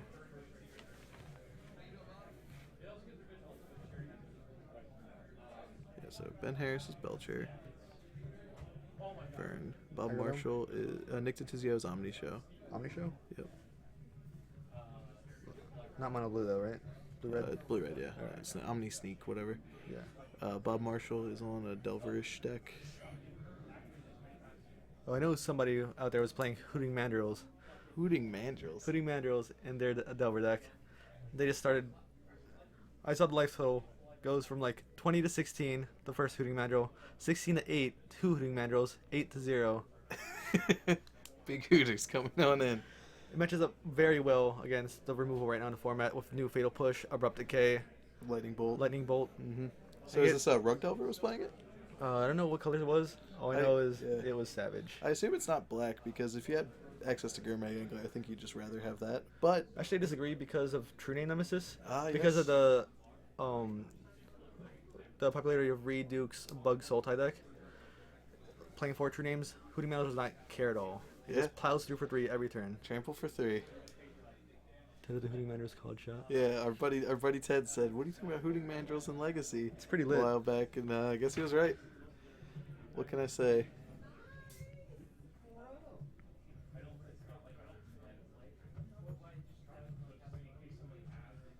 Bob is probably a Delver deck. Phil was Sneak Show, yeah.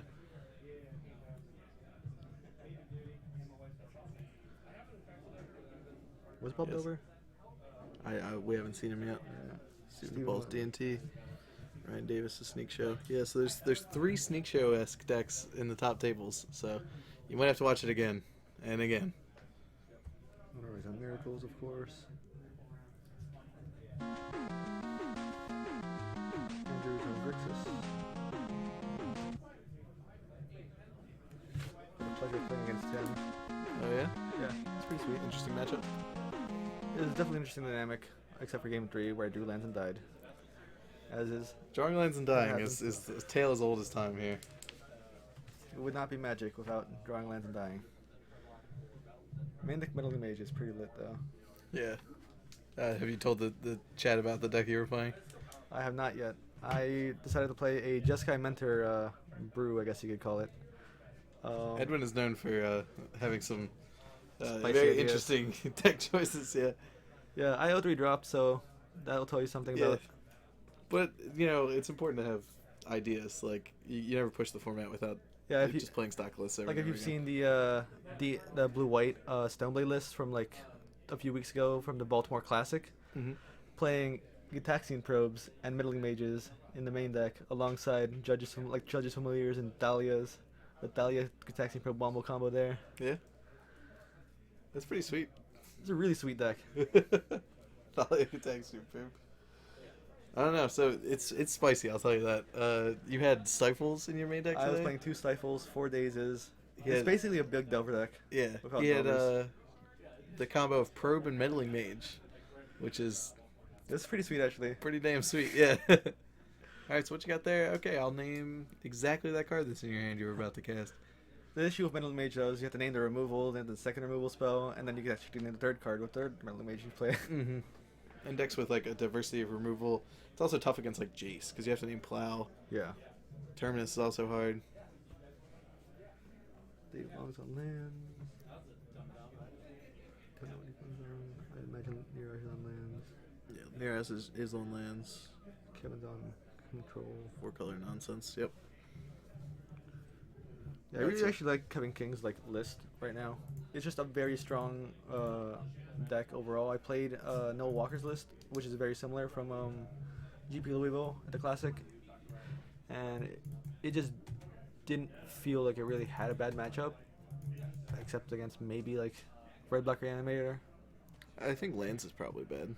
Oh no, Lance is horrific. Yeah. Like you have a sideboard, one sideboard light from the Loam as a defensive thing, but Yeah. that's not gonna get you anywhere with that deck. And your basics can't You're even going to cast it. die. Yeah, you have to keep fetching or playing duels that then get wasted. Yeah, I 'cause know. Green is No the Walker's off-color. list just played all non-basics. Mm-hmm. It was lands would not have been good. But decks that don't have Wasteland, I mean, Kolaghan's Command takes over games. Like, Oh, no, Snap Kolaghan's I got to Command. play against Eldrazi, and that was fun. I'll Yeah, tell you what. Shatter your Chalice. Oh no, I didn't bother. Oh. No, I have Leovold out. He goes Thought Knot you. I go cool. I will draw a card. I'm gonna go ahead and kill that Thought Knot. I will draw 2 cards. His Thought Knots were +2. You guys doing alright still? Yep, excellent. His Thought Knots were +2 on me because of Leovold. He Karakas Leovold mid-combat. I draw a card. Feels good. Continuous stream of card advantage. I had literally every land from my field on the deck. From my deck on the field. It was great. I mean, he had Leyline of the Void, which is apparently very good against the deck playing Snapcasters and Kolaghan's Commands and Death Rate Shamans. But yeah. eventually a true name will get you there. Oh, you had True Name notes. I think Kevin's build didn't have any True Names, main or side, from what we saw at least. I know, I was playing one because of the... I could not find a second Leovold for the main board. Okay, so you just needed a supplementary 3-drop. Makes sense. Yeah, we saw when we had Kevin on camera earlier, he was basically just playing the Planeswalker Control game plan. Was he playing the Lilianas and Jaces and just going ham? He at post board he had a Liliana and a Jace and just rode him to victory. It was pretty excellent. It almost looked like Shardless post board. E3. We don't have any other feature matches this round, unfortunately. Everybody's in game 3 out there, and you don't want to disrupt a match to move them to feature. So we might put on a little bit of dead air and wait for the next round to start. Yeah, that is the Eternal Extravaganza 3 playmat, on the left there. It's got all the duels. Just I've been loving those Eternal. I've been to every Eternal Extravaganza except that one. I had to get a friend of mine to pick up the third playmat because I was out of town that weekend. But they're great events. They're well run. The next Eternal Extravaganza is in 2 weeks in Baltimore. Yep.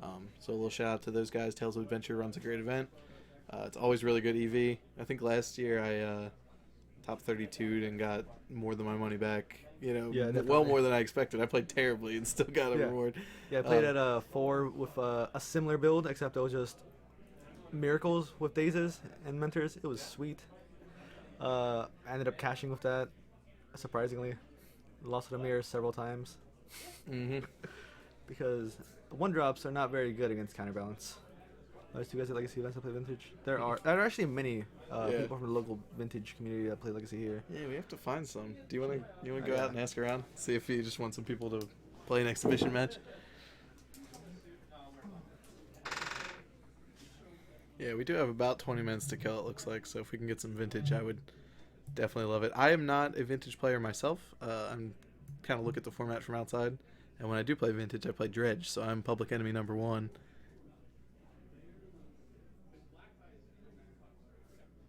That I'm not sure about. I don't know if they have shown it.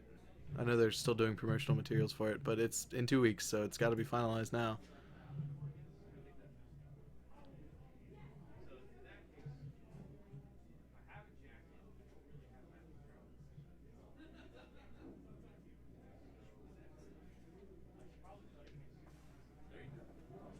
Any luck? How do you feel about learning the lands game? What do you mean? player has like basics and stuff. It's just all basics. It's like a really sweet game. Oh yeah, yeah, we can go for it.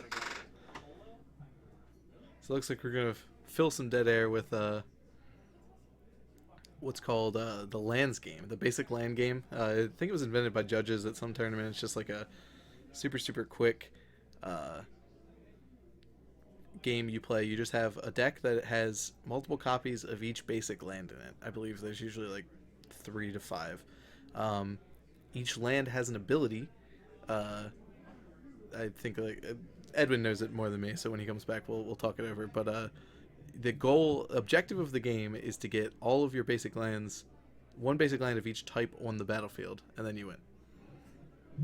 Judge's Tower would be sick. Me and Kevin King played Judge's Tower for like a good 10 hours at a Grand Prix one time because neither of us made day 2 and we had to wait for a friend who had, so we just sat and played Judge's Tower and shuffled the deck and played it again, and it went pretty long. I lost because I failed to exile my Bitter Blossom when Billy left the game, considering he had gained control of it through some effect, like a blatant thievery.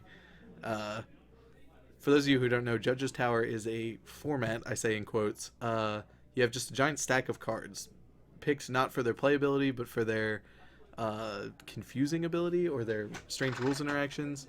And you have infinite mana. You can play any mana of any color to cast spells in your hand. And the goal is that you have to do something at the first possible opportunity you could do that thing, and you have to resolve everything correctly. The way you lose at no one wins. The way you lose at Judge Tower is you get a rules interaction wrong, or you forget to do something at the first possible opportunity. So if I have, for instance, a Stifle in hand, the first time a triggered or activated ability goes on the stack, I need to stifle it. If I have a instant in my hand, the first time I could cast that is during my draw step when I cast it. So I have to draw it and cast it immediately if possible. But if it's something with a targeting restriction or a timing restriction, I can only play it when I could normally play it as soon as a target shows up. So if I have destroy target non-black creature, the second a non-black creature is played, I have to Doomblade it, for instance. But it was, I forgot whose Judge Tower we were playing with, but it was incredibly crazy. Chains of Mephistopheles, and basically every card you've ever heard as the punchline of a joke about rules interactions. But yeah, me and Kevin went toe-to-toe for a long time, and then, like I said, I lost because Billy left the game, and a player leaving the game exiles all permanents they don't own, right? So, like, all his permanents leave with him, but, like, he had gained control of my thing, and therefore, so when he left, I don't know, it was some multiplayer rule that I wasn't aware of. Oh, yeah, I love the Thunderous Wrath interaction because of the Miracle trigger. It's really great. Oh, yeah. Is Thunderous Wrath an instant? I think it's a sorcery. It is an instant. Oh, damn. Yeah, you have to hold priority after Miracle trigger resolves. And then before that, you can cast it with its Miracle cost. You have to 6 them. Huh. That's very interesting. Yeah, I wasn't even aware that was an instant. Because now it's about Thunderous Wrath. It's now Pauper legal. It is now a common. Yeah, which is so very, might be very seeing cool. like a blue-red Delver deck with Brainstorms trying to put it back in. You can set it with Brainstorms. You can find it, set it with Ponders as you well. You can Lucksack it with Burn. Yeah. I think that's where you're going to see the most play. I would be surprised to see it in Burn because having an opening hand is really, really rough. Because you're not going to get the 6 mana, not when you're paying Fire Blasts. Yeah. Unless you just sandbag as long as possible and just wait and wait and wait. Let me go see on the status. Cool. Of these guys. Ready. Yep, Thunderous Wrath is an instant.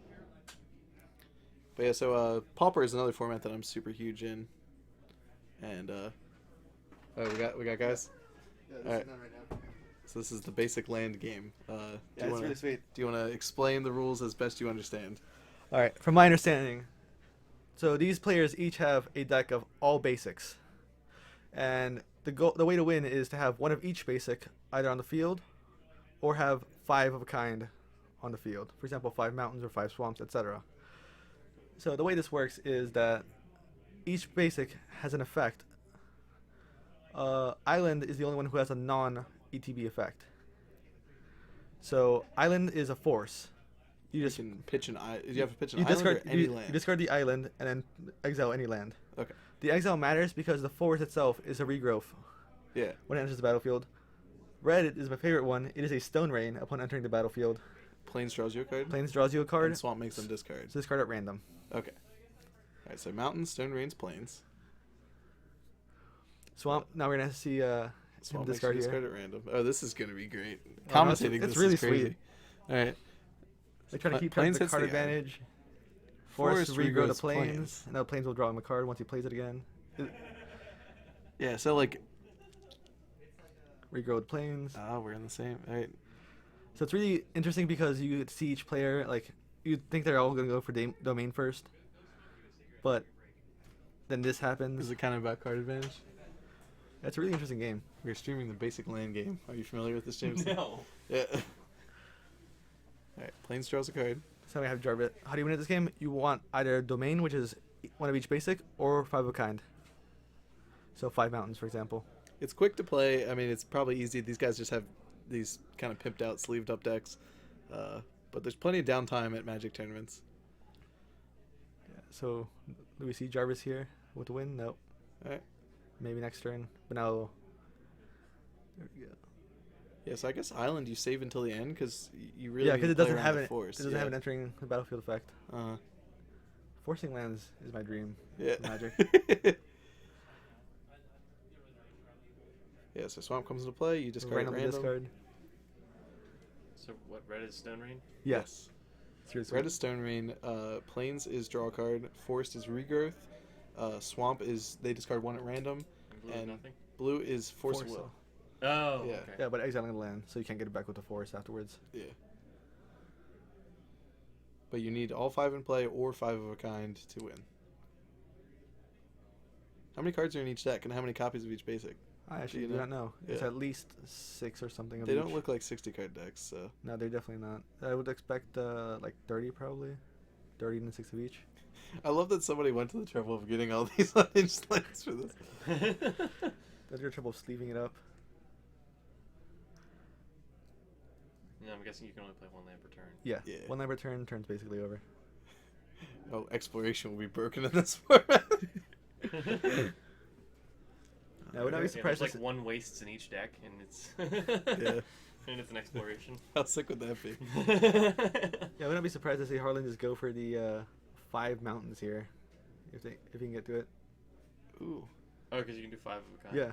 Yeah. I've seen players backdoor into all these different things after getting all their planes blown up or something. Cleric of Cool, this is Legacy. This is round 5. No, this is something called the basic land game. So the objective is to get 1 of each basic land on the battlefield. Each land has an ability when you play it. So for instance, Jarvis just played a Swamp, which means his opponent has to discard 1 card at random. The quick summary is that Plains draws you a card. Island acts as a Force of Will. You have to exile another land, and it counters a land entering the battlefield, which doesn't make a whole lot of sense, but yep, so here we go. So Island was played, and it's getting forced. Yep. Straight So to each the player's a land away from winning.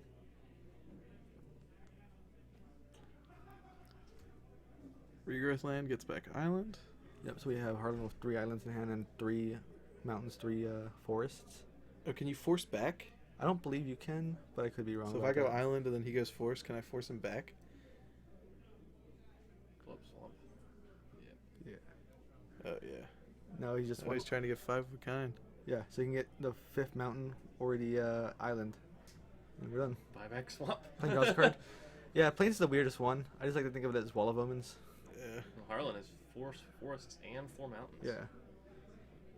Yeah, we're pretty close. Ooh. Force back. Oh, you can force back. Yeah. Oh! Jarvis wins? Is that what happened? Yeah, Jarvis just won. I guess you can force back. Oh my god. Hype moments on Snapcaster stream. The basic land game is the purest form of magic. Yeah. But so it actually is pretty interesting because, like, deciding whether you're just, like, racing towards the finish or whether you're just trying to grind them out with card advantage. Every card cantrip to win by card advantage. Yeah, that is basically it. Yep. How you use your stone rains is also super interesting. Get stone rained.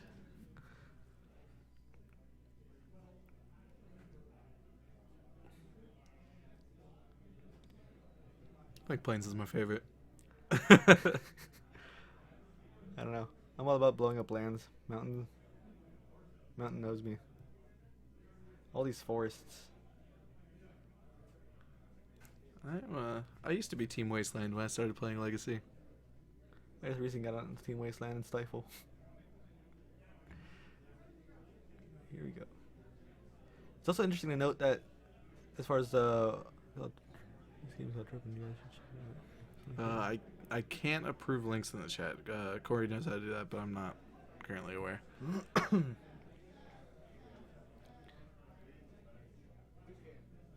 Yeah, time to get a guru set for it. Live the dream. Ralphie, this is the basic land game. Command for it. We've explained it a couple times, but it's basically a format where your objective is to get one of each basic land on the battlefield, or 5 of a kind. And each land has an ability when it enters the battlefield, so you basically are... For the most part, within the theme of that color. Mm-hmm. So, swamp is random discard, forest is regrowth, red is stone rain, blue is force, exiling another land, and then for some reason, plains cantrips. Just needs to draw a card. Instant 2 for 1.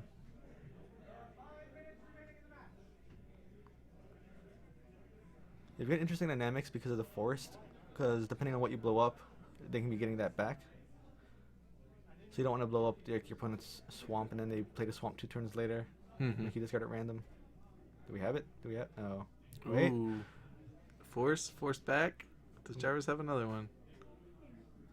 I'm curious Okay. about pitching the island there for Harlan. Guess you just expect. Okay. Oh, Jarvis wins. Man. What's savagery? Close game. Jarvis 2-0. Yeah, those There's beautiful 5 lands. of each basic land in this deck. Is it 5? Okay. 5 of each basic land in the deck. So that's a 25 card deck. Yeah, you could get Guru lands and it would only cost you what? Like A few thousand. yeah. Your firstborn child. Not even that. Might need more than one kid there. For the matching deck. Hey, we need to invent waste. We need to innovate. What is the waste? Or exploration. There's one waste, and it's an exploration. No, it just feels like it's like a random recall. Like Yeah, so if you just draw it, you win. Jarvis is true Jarvis master. is a lands master. Lands in all formats. It's true.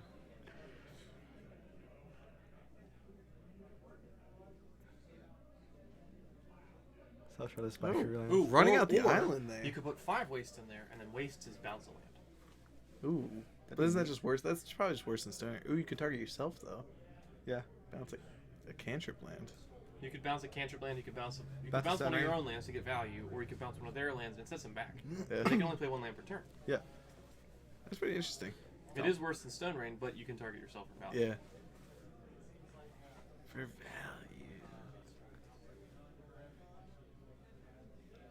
Yeah, Harlan ran out the island way early. Yeah. And the player's name is so unprofessional.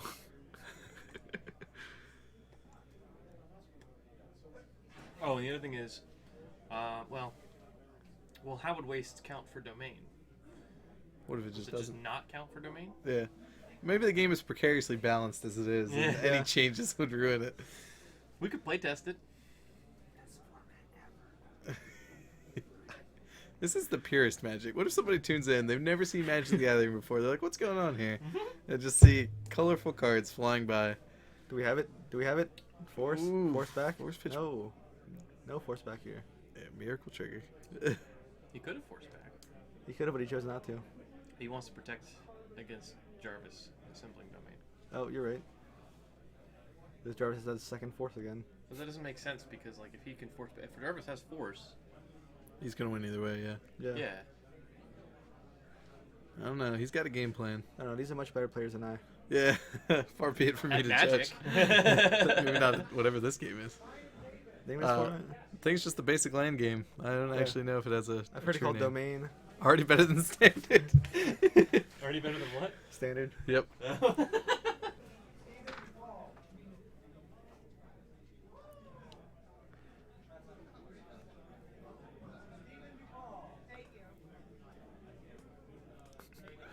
Either man or savants. It's something unrecognizable is going on.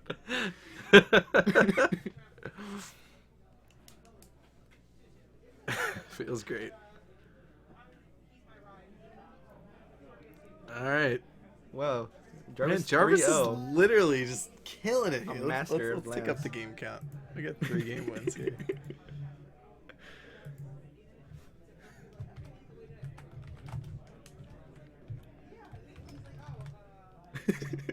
Is it Harlan? Harlan Veer, yeah. All right, there we go. The Updated. Landsmere. All right, so we've had to explain it many times, but this is what's called the basic land game. We're just doing this to fill stream time. The goal is to get 1 copy of each basic land on the battlefield, or 5 of a kind.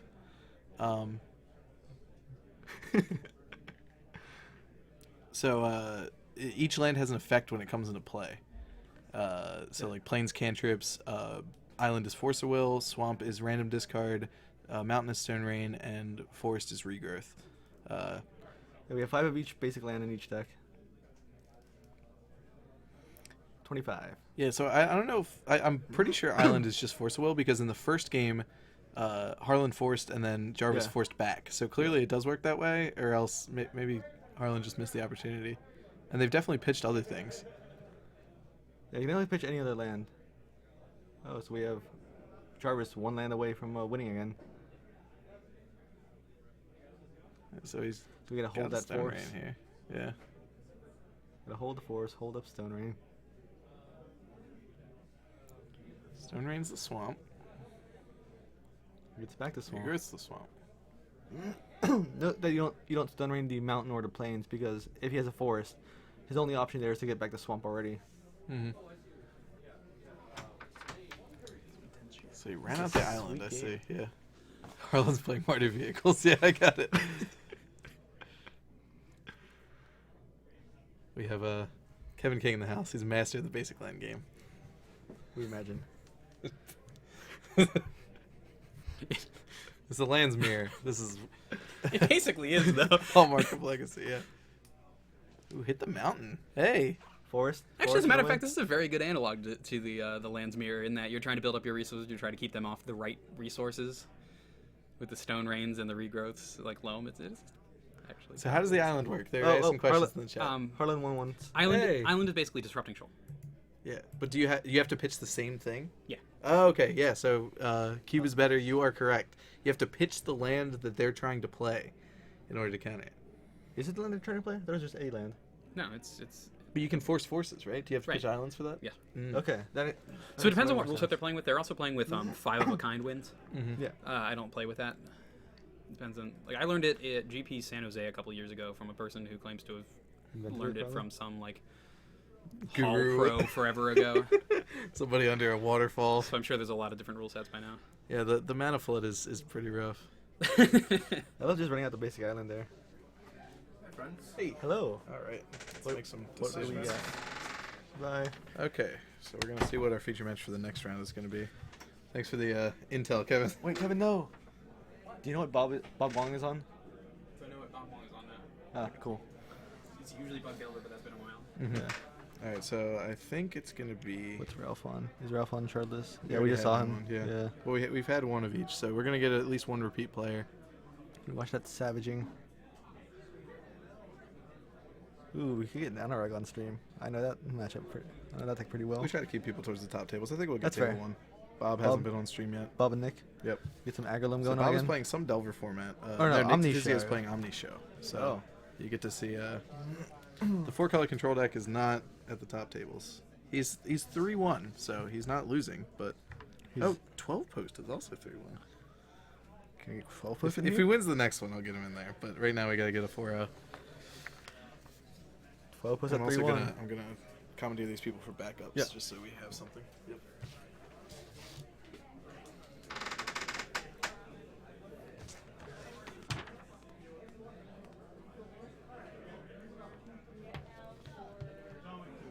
Yeah, Anuraag and Bob are pretty great.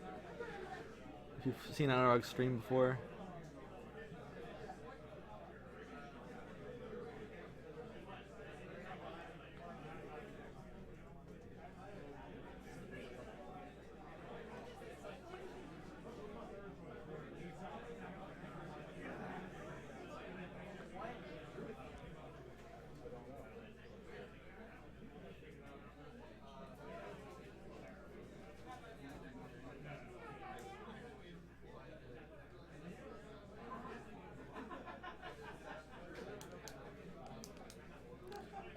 That is a great idea. However, I'm not familiar enough with how to add commands. Oh, fantastic. Please do.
Did you go table 1 or 2 to the future?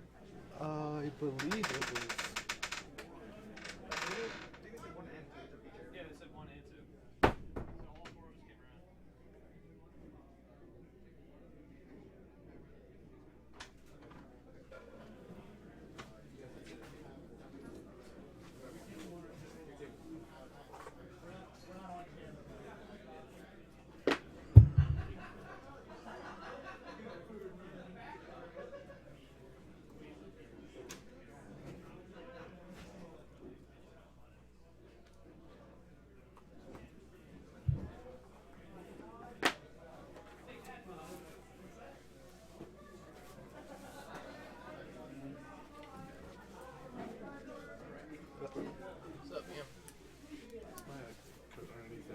Yeah. Grab my sweatshirt.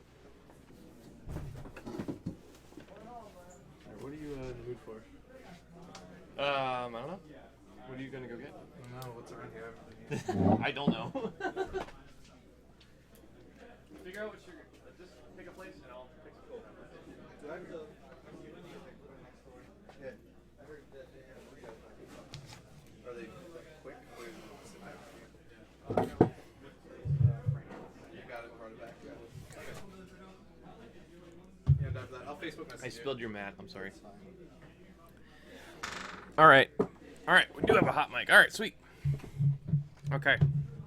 So I think we have. I think this is actually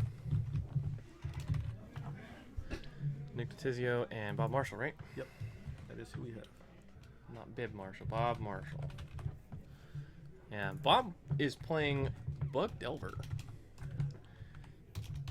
Or as he listed it, Bug Tombstalkers. Oh boy. With 0 Tombstalkers. Nick not- was playing Sneak and Show. If I Is that not Team America? actually, it might be Team America. I actually did not look close enough at the deck list. I saw Delvers, I saw Goyfs. I don't think I saw Hymns, but there might be Hymns. All right. Curious about the Goyfs. I've seen a lot of lists playing Nimble Mongoose now. Just because it dodges the removal in the format, and it's really hard to deal with. Yeah. So, you can, if you lean in, they'll hear you more clearly. Yeah, cool. So, yeah, Nimble Mongoose is a good one. Having Shroud is really nice. Can't be removed by pretty much anything. Unfortunately, I'm not sure how much I like it in a metagame that's as full of Deathrite Shaman as this one appears to be. That is true.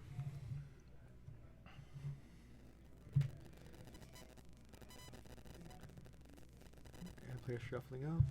We are not in turns. Oh, we are not in turns. Yeah. Let's see if. Let me see if I can get the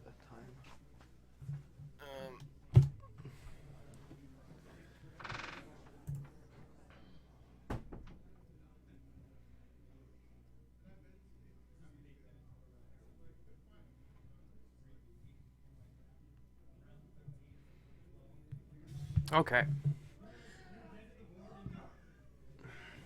So players are shuffling up, making their mulligan decisions.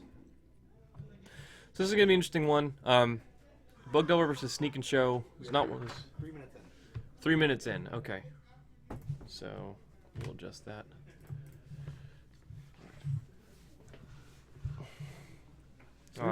you think is favored here? You know, I was just thinking about that. So Bug Delver has some counter magic and some interaction. If he's truly Team America and he's got him to Torok, that helps him against the combo matchup for sure. That being said, he's got a lot of dead cards right now in Game 1. Abrupt Decay doesn't do a whole lot. Fatal Push is basically blank. Or it is blank. So, oh, well, I guess we'll have to see how it plays out. Oh, yeah. I'm back. Brian Marks is not on the stream anymore. That's in round 5, right? Yeah. We'll also update the round number.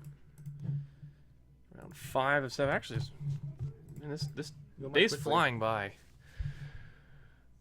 Okay, so Nick leads off with, I guess he won the die roll. He's leading off with an island. Bob's going to start with a Deathrite Shaman.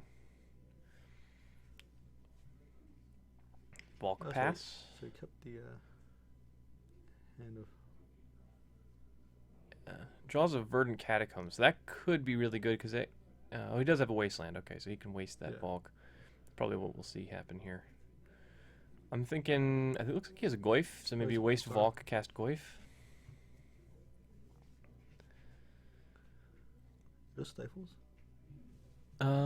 Yes, I believe that is a Stifle. Stifle, Ponder, Goyf, Waste, Brainstorm, and then I think Fetch and something else. Fetch return.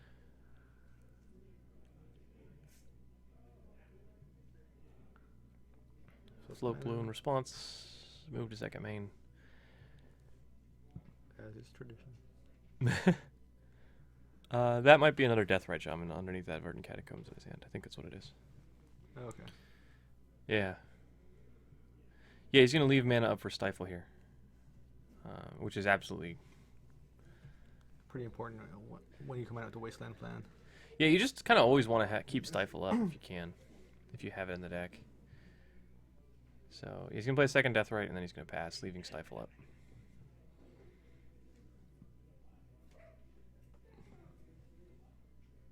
So Nick plays a fetch, but doesn't use it because he doesn't need to. Which makes sense. He may want to shuffle that last card away from Brainstorm, though, at some point, or attempt to. Yeah. So I think two Bob drew Stifles? it. Yeah, I think he drew another Stifle. Lit. Stifle's one of those interesting cards. It can do a lot of different things that you wouldn't anticipate. Like, it just interacts with a lot of things. So in this deck, I mean, of course, the main reason you play it is basically as a land destruction spell. You can blow up, you can stop fetch lands, get a lot of value, a lot of tempo out of that. But one of the other things it can do in this game is Nick could theoretically cast a sneak and show a sneak attack with, like 1 mana available, and then when he activates it, you can stifle the activation. And like, yeah, it's not a permanent answer to sneak attack, but it can be enough to win the game. It's one of the things I always loved about Stifle when I was playing Delver decks. And if Bob is playing Baleful Strix, you can stifle the Annihilator trigger from Nemmercool to block. Or stifle the activation of a Gristlebrand, which is pretty huge. True.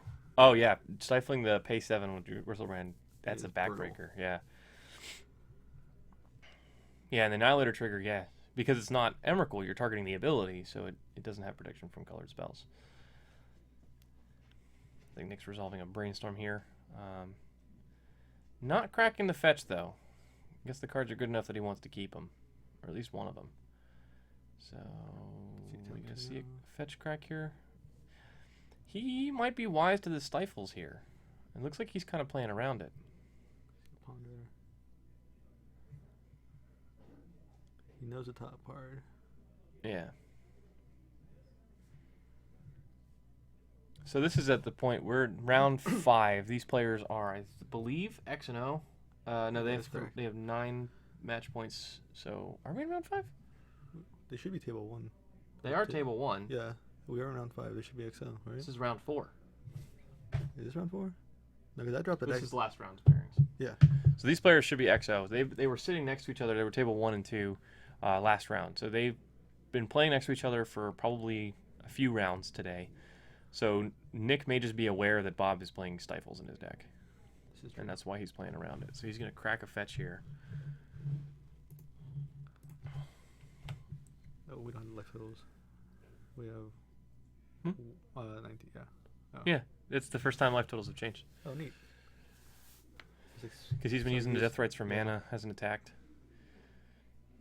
So Bob does get a fetch land with a Stifle here.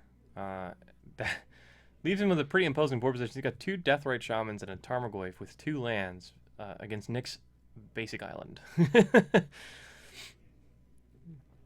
see a Wasteland, a Ponder, 2 Delvers. It looks like Wastelands, Ponder, Stifle, Delver, Delverland. Or no. Spell Pierce, I think, okay. and then a fetch land. And what's what if we have land, instant sorcery?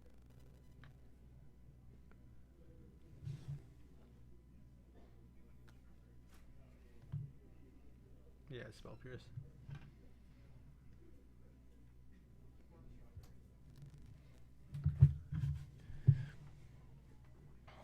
Yes. We can see him keep Stifle, Spell Pierce, Delver, and Fetch. Yeah.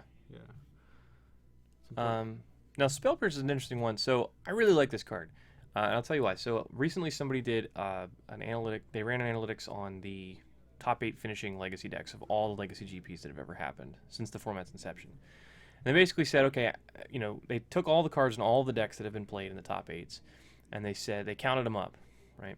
So that's going to be, hang on, how much is Goyf right now? Goyf is instant land sorcery. Yeah. Instant land sorcery, so he's a 3, so that's 4 damage to Nick. All right. So one of the interesting things that I saw from that, there we go. from that analytic was, oh, here we go, show and tell. And Bob's got the Spell Pierce. So unless Nick could have a forceful backup, we'll see. So yeah, so they basically said, okay, how many times was each card played? And only 2 Planeswalkers have ever been played in a top 8 Legacy deck at a GP, and it's Really? Jace and Liliana. Those are the only 2. And then, for instance, Spell Pierce was more played than Lightning Bolt. Wow. Yeah, it showed up in more decks than Lightning Bolt, and I was like, wow. So I don't know if you've ever. I'm sure you've cast a Spell Pierce or 2 in your time playing Legacy. I definitely have. Getting a card with Spell Pierce feels really strong. It was very unfair from the other side, too. Yeah, I mean, like, they tap out for Jace, or they leave one up playing around days, and you Spell Pierce it instead, and they're like, oh, ugh. So that's one I've tried to start fitting at least one copy of it into in all my Legacy deck, all my blue Legacy decks, moving forward. Oh, so Bob took a point to crack a fetch there. He's cracked 2. He cracked both Catacombs that you had last turn. Oh, gotcha. He's attacking for how many now? We got sorcery, instant, land. Still just 3, right? Yeah. And he couldn't flip the Delver because he had to shuffle because of the Spell Pierce. So 4 damage to Nick.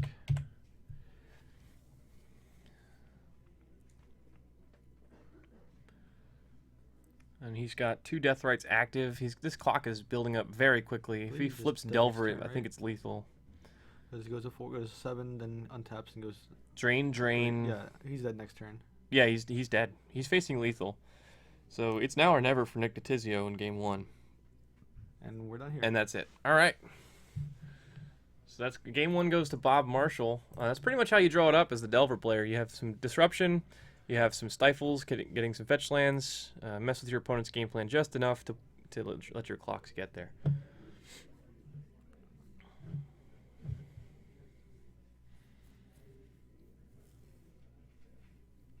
So Nick looks like he's got a sideboarding guide that he's written on some loose leaf paper. I haven't seen loose leaf paper in like 10, 15 years, man. Who uses loose leaf? I actually saw Where do some, you even buy that? saw some players talking about or showing off some little neat sideboard guides they had made, which were like on a Magic set editor. They just used they have the fuse cards. So one side is the inside, is what's going in. The other side is what's going out. Then you have the title of the card being the matchup name. Oh, wow. That's interesting. So you just have these little tokens in your sideboard there, just to look through, figure out what you want to bring in, bring out. Just a little neat guide. It's nifty. I'm not... Sometimes I use sideboarding guards, sometimes I don't. I think I've only actually really used one in Legacy once, and this was the first Quest for Power after the Eldrazi thing happened. And Paul Lynch and Mike Scheffnacker and I were working on breaking this deck. And so we got together the day before and we playtested it literally all day. and we came up with a sideboarding card, and we printed it out, and we had it all day long. And it was pretty good, but I didn't do so hot in the event. It's one of those, I didn't draw very well. It's pretty much you're dead if you're playing Eldrazi. You don't draw very well. You don't have card selection. Yeah, you don't get to play Brainstorm, so basically, do you have Chalice? Yes? All right, well, you're in pretty good shape.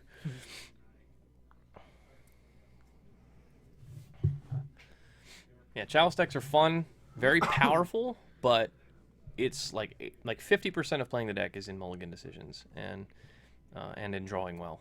If you draw well, if you mulligan correctly, you'll win a lot of games.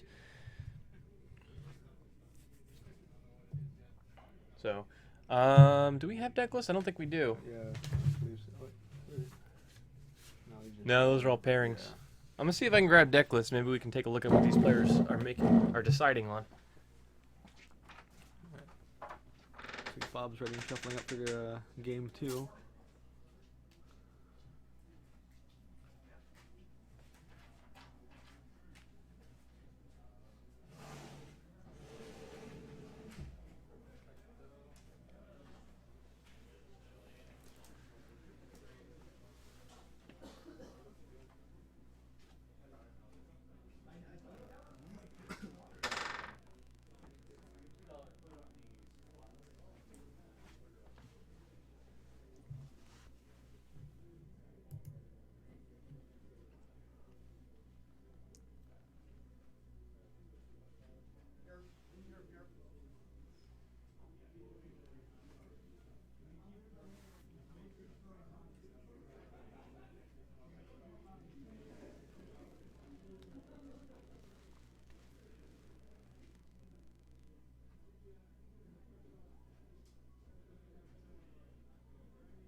All right. Here, I'll give you Nick's. All right. So as I mentioned, Bob Marshall is playing a deck that he's named Bug Tombstalkers, even though it's just Bug Delver. There's no Hymn to Torok, so this is just Bug Delver. So his sideboard is 1 True Name Nemesis, 1 Divert, ooh, that's spicy, 1 Umezawa's Jite, 2 Marsh Casualties, good one in a True Name format, Pithing Needle, 1 Pithing Needle, 1 Abrupt Decay, 1 Force of Will, 2 Flusterstorm, 1 Invasive Surgery, 1 Null Rod, 1 Grafdigger's Cage, and 2 Surgical Extractions. So against these combo decks, sorceries, so Invasive Surgery is good because it counters Show and Tell, straight up. Null Rods might be okay because you can get the Lotus Petals, but I don't know. Lotus Petal. I would not bring it in here. Yeah. Probably brings in the 4th Force of Will. 2 Flusterstorm perhaps, but it doesn't do anything against sneak attack. Definitely the Pithing Needle. That's pretty much it. I would consider bringing in Surgical here, just because if you can get there, I don't know, maybe not. Sure. Do we have any discard from Bob's side? No. No, we do not. No discard at all. So he's got, his main deck is 4 Delver, 4 Deathrite, 4 Goyf, 3 Bob, 1 True Name, 4 Ponder, 4 Brainstorm, 3 Stifle, 3 Spell Pierce, 3 Force of Will, 4 Daze, 3 Fatal Push, 2 Abrupt Decay, and then 4 Wasteland, and then the standard land package. I do expect to see all the Fatal Push and Abrupt Decays come out here from Bob's side. Oh, yeah, absolutely. So that's 5 out. So I think if you're taking 5 out, I think Surgical can come in because you got lots of room for it. From Nick's side over here, we have a Grim Lavamancer, a Jace the Mind Sculptor, a Pyroclasm, a Reb, a Pyroblast, a Boseiju who shelters all, 2 Through the Breach, a Wipe Away, 2 Blood Moon, a Flusterstorm, 2 Grafter's Cage, and then a last-minute Kozilek's Return. Looks like it was added here. Yeah, he added 1 Kozilek's Return at the end. So definitely the Red Blast and Pyroblast, Pyroclasm probably, Grim Lavamancer for sure. So in the meantime, players have started. Oops, excuse me. Both have cracked a fetch land, so Nick opened up with Island Lotus Petal. Bob's going to crack a fetch for C, and we'll see what he goes and gets. Probably a Deathrite Shaman, maybe yeah. Either that or a Delver. So, always a good solid start from a Delver deck. Deathrite Shaman's, I mean, in most cases, it's actually probably your preferable turn 1 play. And does Nick have it? So Nick is going to cast Brainstorm. Is that end step Brainstorm? No, this is main phase. Oh, main phase, He's okay. Cast Ponder turn 1. I believe. Okay, the attacks on in hand. Might be digging for lands. He should know. He knew the top card, so he's probably might be digging for lands here. What else might Nick bring? So Pyroblast, Red Elemental Blast, probably Pyroclasm, probably Grim Lavamancer. Kozilek's Return, also that. I saw him boarding like 8 cards or something, like between 6 and 8, like just shuffling in. So he might have brought in the 1, Ditizio. 2, 3. I would expect the Blood Moon to be coming in actually. Blood Moon is very Yeah. strong against Delver, especially Yeah. after they board out the Abrupt Decays, or you expect them to. Yeah, the 2 Blood Moons, probably the Flusterstorm. Flusterstorm is good in the counterspell matchups. Nick's going to take another one. He's cracking a Flooded Strand here. Looks like he found his land. Just get the old good Brainstorm combo, Wombo combo, draw 3, put 2 trash cards back, and then shuffle them away. Basically recall. Yeah. Except you don't have to discard the hand size, usually. And we have Bob on tapping. Not dead. It's always a good feeling. Not dead yet. He's got a Wasteland in his hand, just sitting there not doing anything. He's got Ponder, Delver, Stifle, Wasteland, and some cards that he keeps Hiding. hiding from us. So he's going to Ponder. I'm looking for more disruption here. So he's Goyf, Deathrite. Yeah, Delver. I think he wants lands. Colored lands, not Wastelands.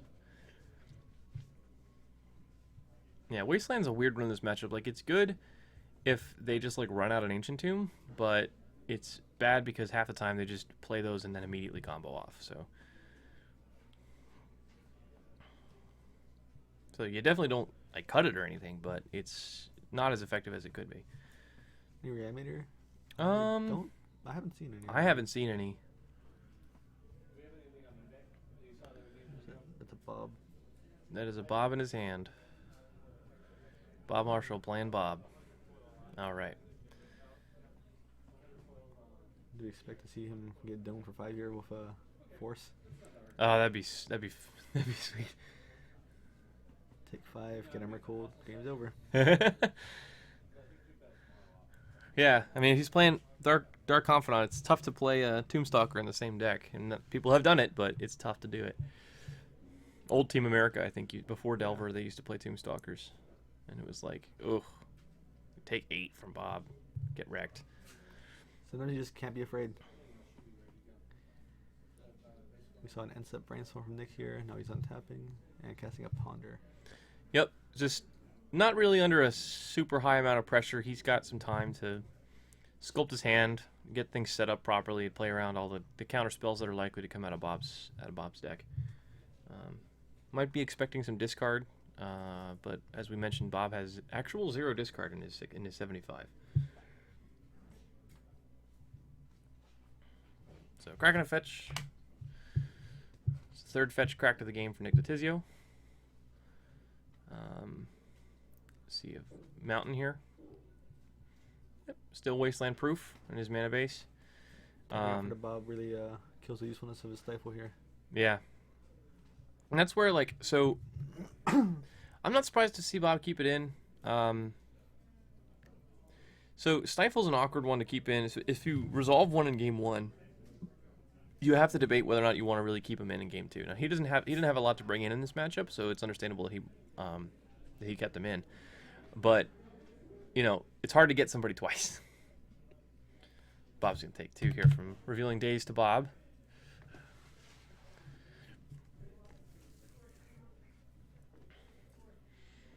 And now that Now Nick sees the days, so now he knows to play around that at least. He's probably also playing around Spell Pierce, having seen it last game.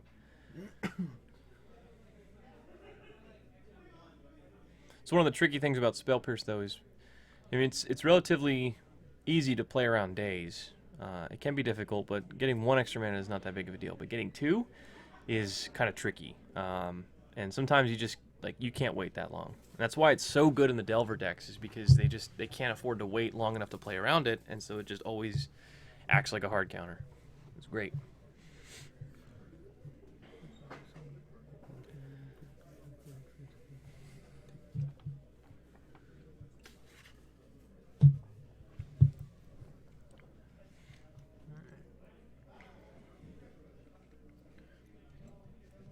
Delta, Stifle. Do you expect him to try to get rid of these Stifles here?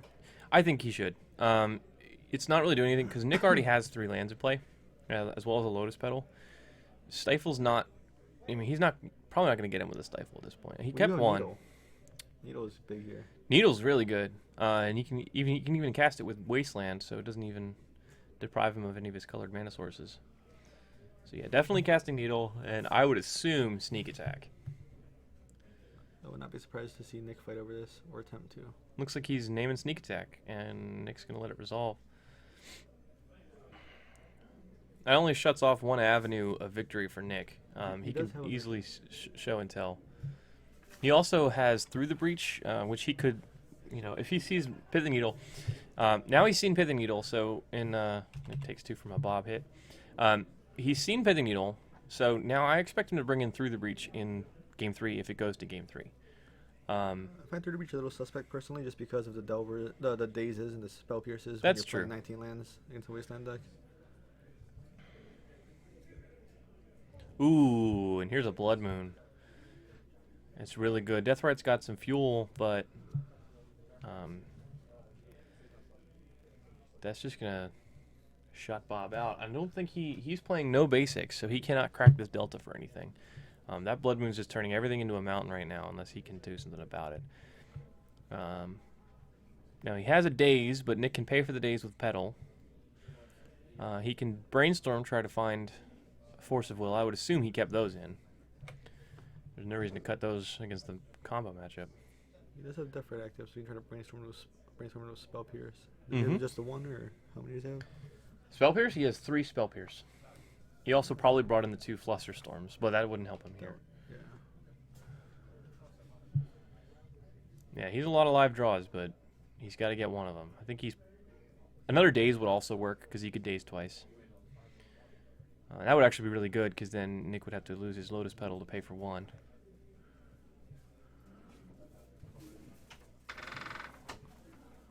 So he's got Dazes, he's got Spell Pierces, he's got Force of Wills. Let's see if he drew any of them. I think is it a Delver or a Spell Pierce? Ponder, I see. It's a Spell Pierce. So we got there with Phew! That was a close one. I see Spell Pierce and probably something fighting back from Nick. And then we can Daze that unless it's Fluster Storm. Yeah, I would anticipate if Nick let the Pithing Needle go, he's probably got a Force to back up this Blood Moon. And if that's the case, Bob's going to be in a tough spot. Not a dead spot. He's got Deathrite, and there's 4 lands in graveyards right now. Pirates will really be blown after this. Yeah. Eat your lands, Spell Pierce your Blood Moon. And that's going to get there. All right. That's really good news for Bob Marshall. Now he's in a really good spot. He's going to take 1. Set that up with the Brainstorm. Yep.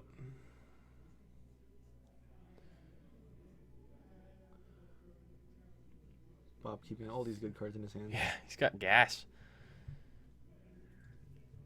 Delver, Goyf, Deathrite, Ponder, Stifle, and Daze.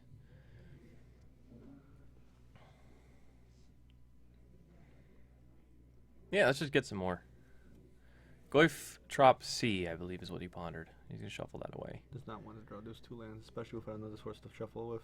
Yeah, he needs interaction. He needs counter spells specifically. He should have a lot into the deck post board. He's got everything else he needs in his hand. He just needs counter spells right now. Then we draw from Ponder. What did we find? We found another land. Looked like a sea. Yep. Good news is he does have a clock. Deathrite is not able to drain right now. He will with that sea though. But I think he's gonna. His plan is, yeah. Now he does. Now Deathrite can drain. I think he's gonna tap that, play Goyf, add to the clock. Graveyard. Goyf's pretty big. Got land, instant, sorcery, enchantment. And then that pedal once we get that cracked. Yeah. Is our confidant better than True Nemesis for Leave Old and Bugged Over? It's really hard to say. I know. I believe I saw one True Name in sideboard for Bob over there. One in the side, one in the main. Does he have any Leovolds there? No, he has no Leovolds. It's really just a matter of how do I best put it? It can be hard to cast sometimes when you're playing such a land light deck, especially in Delver. Like you see that at the sideboard sometimes for like the grindier matchups, like Miracles or Shardless, just because they're trying to interact with you. But it's hard to say really. Yeah, the argument of Bob versus True Name. I mean, so Bob is good in some matchups, and True Name is good in others. They have some overlap. It's not like one is good when the other is bad. Doing something. Stifling the fetch. Show and tell. Here we go. That's going to let that resolve, and he's going to cast Show and Tell. And Bob just has to let this one hit. I wouldn't be surprised for days here, just so he doesn't get sneak attacked immediately. Yeah, you have to daze. Like you said, you can prevent yourself from getting sneak attacked. Nick has already played a land for the turn. You played the Tarn. So if it's sneak attack, then you don't get Emrakuled, but which is lethal here and exactly lethal, incidentally. And he can put the Delver in his hand into play.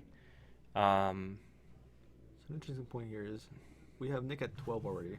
We have 2 underground seas, so 2 black sources. Goyf is now 1, 2, 3, something like 5 probably. Yeah, it should be 5.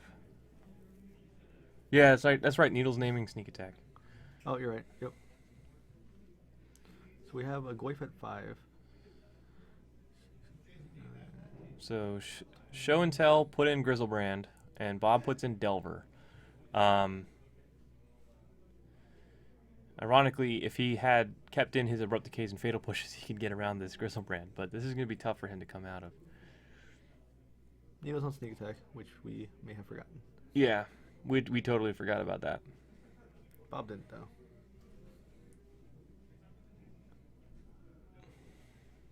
Alright. This is one of those situations, like, this is where the red Delver decks can be better, because you have the reach, you also can, like, well, say my Goyf's a 4/5, like, I can attack into Grizzlebrand, you block the Goyf to get the biggest creature off the table, and I bolt it, or something like that. It's also one of the situations where Dismember is better than Fatal Push, because Dismember would be sweet right now for Bob.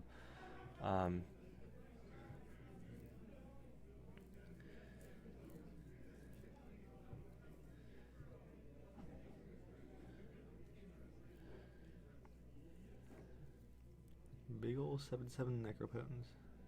Yep. Or Yogbarg. To be more appropriate.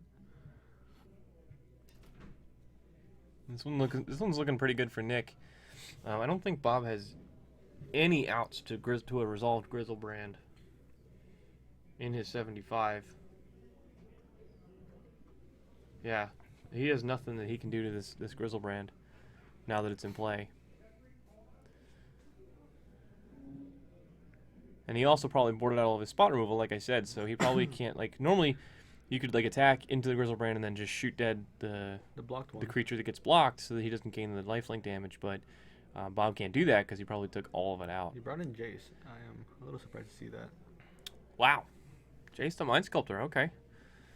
Well, it's fine in this context. Not like he needs the card advantage. I'd be surprised to see a bounce death rate or something.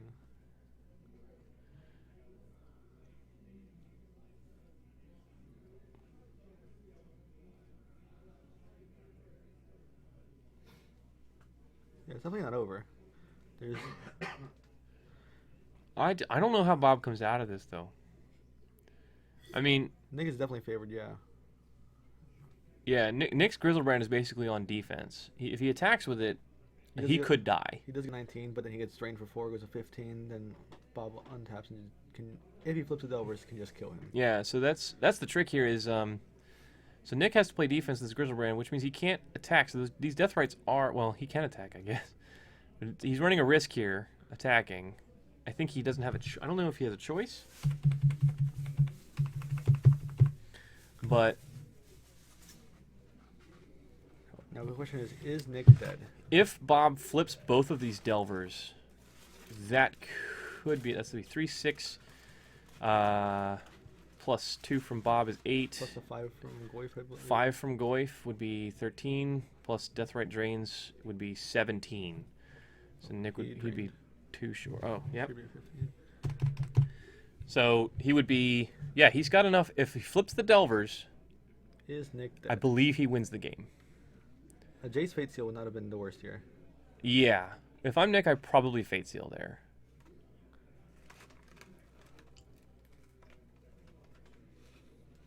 And he might be thinking that too, like, crap, if he. But even flips then, the you just stack Delvers. the Bob triggers differently. You just Bob first and then try to. Right, well, if he Fate Yeah. Seals and leaves it, yeah, you just stack the Bob trigger first. That's true. Maybe a Jace -1. Bounce the Goyf or something. It's a tropical island. That sucks. Nope. Not when you flip one. So No, he flipped 1. That actually might be enough. 3, I 4, think that's 5, enough. 5. 3 from Delver, 4 from the other Delver, 5, 6 from Bob, including Bob. Doing the math. Drain with Death Rights is 10, and Goyf is 5, 6? If Goyf is 5, that's lethal.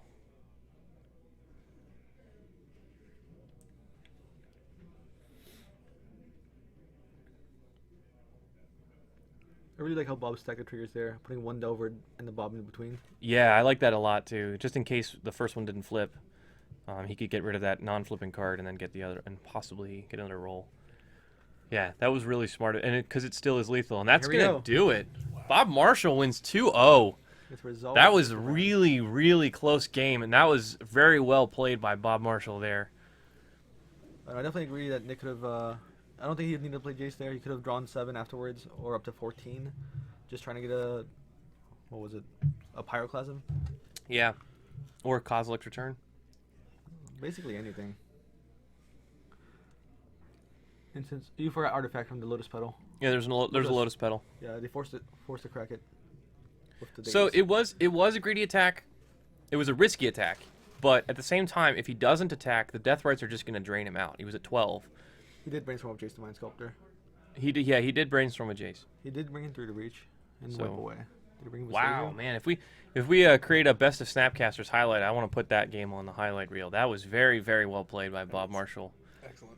It was excellent magic. All right, let's see if we can get a second match in here. So we'll be right back, and we'll check. I guess Edwin's gonna hang out or head out and see if he can grab a backup match for us. Wow, That was awesome. that was great. Like you said, when he stacked the Bob. That triggers was like really, I was like, oh, they're not gonna really flip these. savvy. I'm like, wait, one of them can still flip. Wow. That's why he's the master. That's why he's Bob Marshall. And I guess that's one argument for why Bob might be better than True Name in Bug Delver. Man, did you watch Been a that fan of game? Bob for a No. while. Jeez. Bob wins. Bob with got like both Delver Exactsies. Nick had a against the resolved Grizzlebrand. Grizzlebrand, had no answer to it. And Nick had to attack because Bob had 2 active Death Rights. Attacks, and then passes. Goes up to And 15. Bob goes, he had 2 Delvers and a Bob. So he stacks Delver, Bob, Delver. First Delver flips a Trop, draws with Bob. Second Delver flips a Ponder, and he has Exactsies. Wow. He needed one of them to flip. That is insane. We got to best of Snapcasters highlight reel. That is insane. Wow. And we're looking at the list, and like, yeah, he has no outs. I mean, you can't beat a resolved Grizzlebrand. Yeah. Like, But at the same time, Nick had to attack. We were just talking about that. Like, he had 2 active Death Rights, and Nick was at 12. If he doesn't attack, Bob just drains him, and then next turn, drain, untap, drain you. You're dead. So Nick would have only had 1 more turn. So he had to push it. Sweet. We have Jermol, Jupiter, and who's it? Joop joop. Yeah. Scott Waldron. All right. Wait, no, it's not Scott. This is old. Oh, this is round 4. All right, we're going to get Jermol Jupiter, who is MTG First representative. He's been working at this store for basically forever. I have no idea what he's playing today. Do you know what he's playing?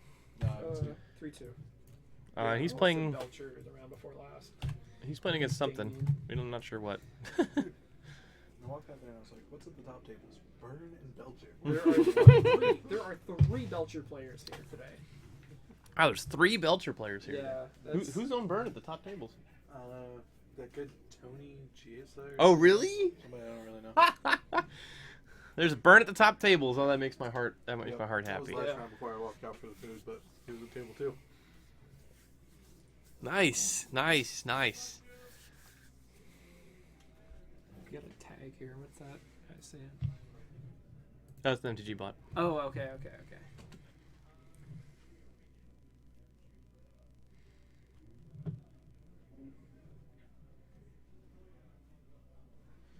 Man, I'm actually really looking forward to watching the footage for this. Yeah. Seems like some of the matches have been insane. The commentary of us trying to discover what exactly Kevin King was playing was pretty great. It's like, Dude, okay, his deck. he's got a So bad we lands. were both doing our deck ranges at the same time, and I'm just like, what is he doing? I called it Cinnamon Spice. He called it Blue Jund. Yeah, going into game 3. Oh, Wayne. Sweet. All right. Little junk. Rally right now. Wayne. I'm not even going to attempt it. Danielzyk. I'm really bad with Polish names. All right. Playing. The hell is he playing? Is he playing? But they lose Maverick. Yeah, Maverick. Junk Maverick. That is awesome. With 1 Renegade Rallier. What the hell is that? It's a sweet He's card. A old guy. He's a Yeah. one Jupe one is green white on. for a 3/2. When it comes into play, if you have Bug revolt, Delver. you return a permanent that costs 2 or less from your graveyard to the battlefield. Oh! Yeah, so you can waste him, play Renegade Rallier, get back Waste Wasteland, again. waste again. My GT idiot. Get So we're going into game 3. You said. Yeah, we're going into game 3 here. And we will be giving them a time extension as is necessary. We're bothering them. So what was the time extension? I do not know. Let me go find out. It's usually plus 2 minutes if we pull him over. Is this a backup match? Yeah. Yeah, it should be plus 2 minutes. Yeah, Draco. He was in a good spot, but Bob just had enough creatures to kind of overwhelm it. Oh yeah, that's true. The names are backwards. Names are backwards. Oh yeah, they are. Cupid's not white. Well, you didn't have to put it like that. I mean, that's just the common indicator. It was +5 for them. +5. Yeah. Okay. So we'll say it's at 14 minutes. You have to pause and. I will. zoom it. Yeah, you're just waiting for the. When it hits 9 minutes on the dot, I'll pause it. Oh. To stop and resume it. There we go. All right. Okay. All right, going into game 3 here. All right, so here's Wayne's list. So Jupiter's playing Bug Delver again. No him to Torox. He's got 2 True Names main. Oh wait, I'm sorry. He's not playing Bug. He's playing Grixis. He's playing Grixis Delver. Or 4-color Delver, or whatever you guys want to call it. 4 color, his main word abrupt decays. Oh yeah. And 2 drops. 4-color Delver for Jupiter. Yeah, so he's got Lightning Bolts and Abrupt 2 main word Decays. true names. And a Fatal Push. 2 Gurmax, 2 Snaps. So he's taking a page from the Ben Friedman school of Delver here. Yeah, it's sort of a Ben Friedman-esque list. Playing against Maverick, so he's probably bringing the Baleful Strixes, maybe the Diabolic Edicts. Possibly Thoughtseize. I could see that. Maybe Pith and Needle. Pith and Needle's decent against Needle's definitely good against GT and the sword. GT I don't know and, if it's necessary, and though. possibly Night of the Reliquary, but... It Alright, depends- so in the meantime, they're both off. Both have cracked a fetch land. Jupe leads off with that beautiful, beautiful 4 and black border Artist Altered Underground Sea. And a Deathrite Shaman. And then Wayne is cracking a Windswept Heath. Searching. Scrub. Scrub land into Mother of Runes? Oh no, he's gonna... Swords? Yep, Swords to Plowshares. So Dupe's gonna go... Oops. Dupe's gonna go back to 20. From Wayne's side, I believe we have we're gonna be bringing the Garrick Relentless here. Garrick is a really good card here. Oh yeah, These Garrick's grinding great, matchups. great against, and especially against Delver. Fight a Deathrite, you get the instant 2-for-1. Though it is Oh, very yeah. suspect against bolts, which Jermol should have, I imagine, has seen. Yeah. And Jupe with no permanents in play. Turn two.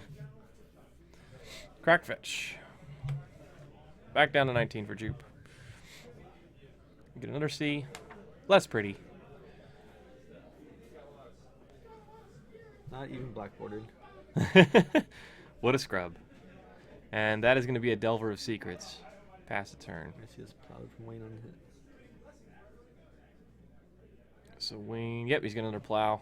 Jupe's going to go back up to 20 again. Up and down we go. Let's go. We have 2 persecutions in hand. Does he really? Yeah. That's a good card in this matchup. With 3 cards in here, we got Grimag's not coming out soon. Jupe with a Wasteland. Now, so do you pull the trigger on the Wasteland now? I would not be surprised to see him pull on the green source. Yeah, I like that play. Neither Reliquary is a really, really big pain for the Delver decks to deal with. So the green Sun's coming out here. Possibly a... Not going to do it, though. Wayne's going to play a Cavern. I'm assuming he's going to name Human. And put in Neither Reliquary. Jupe is going Is he gonna flash to... on Snapcaster? He was thinking about it. 4/4 Knight, though. He's got a True Name in hand. That's a Oh. good one. Thank you, Ranish. I will be talking closer to the mic. All right. He did not pull the trigger. Yeah, and so Wayne was able to cast Night of the Reliquary. He's got a needle though for the night, so he can't suddenly get murdered. Yeah, he does have Needle. All right, so we don't have the Dark Depths package here, just Cavern, Gaia's Cradle, Dryad Arbor Caracas, just the usual. 1 Canopy. I think Jupe is just flashing in a Snapcaster as an Ambush Viper here. Yeah. An Ambush Viper would be better. Who drew Diabolic Ooh. Edict? That's a good one. Edict you, swing 2. Wayne takes 2, goes down to 17.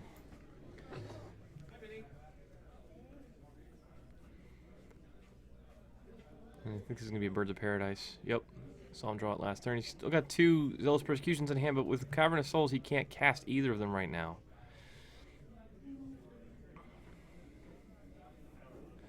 And Jupe's going to crack in for 2 again. That's one of the things that a lot of people are hesitant to play Snapcaster as just a value 2/1. You don't see that play very often, but Jupiter is pretty confident with it. He's already gotten 4 damage, so has pretty worked out okay for him so far. I see a Dark Blast in hand. No, it's a Pithing Needle. That's right, it's Pithing Needle. Is it another swords? It is the 3rd swords. So don't be surprised with a block here. Wayne's taking damage from the Snapcaster Mage. I mean, 2 mana for 6 damage as a burn player. I'm happy with that. I just put it all in my cards, so don't worry about. Oh, we have a surgical from Wayne in his hand. Alright, thanks. I'm very curious about the Wayne, why he brought in a surgical here. Ooh, he just drew Sword of Fire and Ice. That's definitely coming down. That's gonna be a good one. Jupe has a number of answers to it though. He's got a Needle. He's got a Force. See if he lets it resolve. I think he will let it. Oh, he's gonna Force. Okay, Force pitching Strix. That's gonna knock him down 1. Finally drew a land, and I believe we have enough for Gurmag here. 2 more damage from Snapcaster Mage. He's doing work. He's got 8 damage so far in this game. There's a Badlands. Unfortunately, I believe he has a plow in hand already for the Gurmag. There's an Angler. Does he really? That'd be number 3 this game. Yeah, I see right there. Oh yeah, it looks like 2 Persecutions, a Plow, and a Surgical Extraction. Waste 2 white sources. Can't take him off with a plow. He's also got a bird. Take him off with black mana. Gain 5. Go to 24. Swords Angler. Jupe's back up to 24. Still got that Snapcaster though. He's doing lots of work today.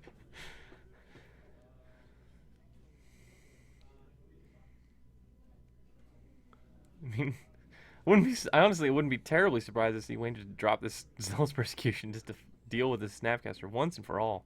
Here's Mother of Runes joining the party a little bit late. Yeah, better late than never. That one will be able to block Snapcaster if necessary. You see Jupe hesitant to attack into that Mom. He doesn't want to make that trade. It's kind of funny. It's his only damage outlet right now. He's got 3 creatures have been Swords to Plowshare this game by Wayne. Drawing lots of removal.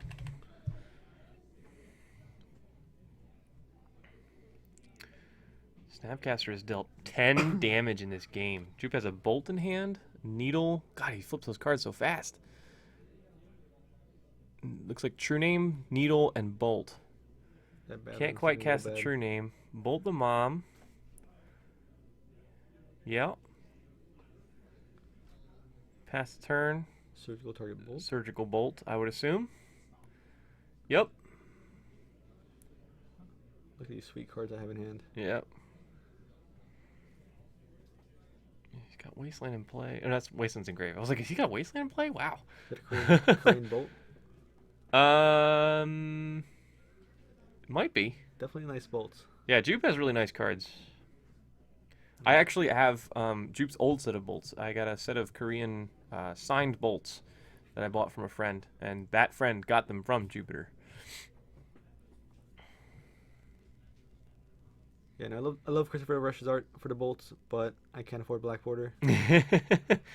So it feels really bad having that be the only white border card in your deck. Drew Ancient Grudge. He's going to crack him with Snapcaster again, and he gets in again. Snapcaster dealt 12 damage this game.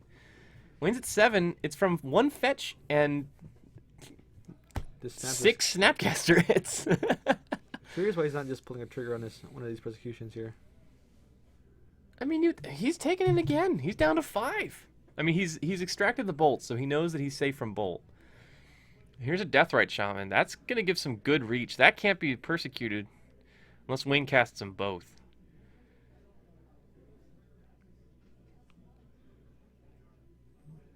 Refuses to pull the trigger. Waste Badlands. I don't like that. No, you don't have Badlands. He doesn't have red cards left. You definitely get the blue source here, especially when he's holding a True Name in hand. Right, and you know about the True Name too. Yeah, he might have been thinking about protecting himself from Bolt and just snapped off. He just snapped off that Wasteland. That might have just been an error in judgment. An error. Might be on tilt from taking 12 damage from a Snapcaster mage. For the persecutions here. Double persecute. Yep. And that's really the only thing he can do at this stage. 2 for 2. Yep. It's not the value that you want to get out of persecution, but Jupe gets a land. That's good for him. There's a Cradle. Pass. There's a Deathrite Shaman. Yeah, I agree. He definitely should have wasted the sea first. Or as opposed to Badlands. Yeah, if Wayne doesn't get... No, Jupe's going to crack a fetch here. I think he's going to get a Needle, and he's going to name Wasteland. He's going to get Trop. I think he'll play Needle and name Wasteland. That way he can protect his lands from being wasted so that he can untap and lay True Name, and that should seal up the game for him.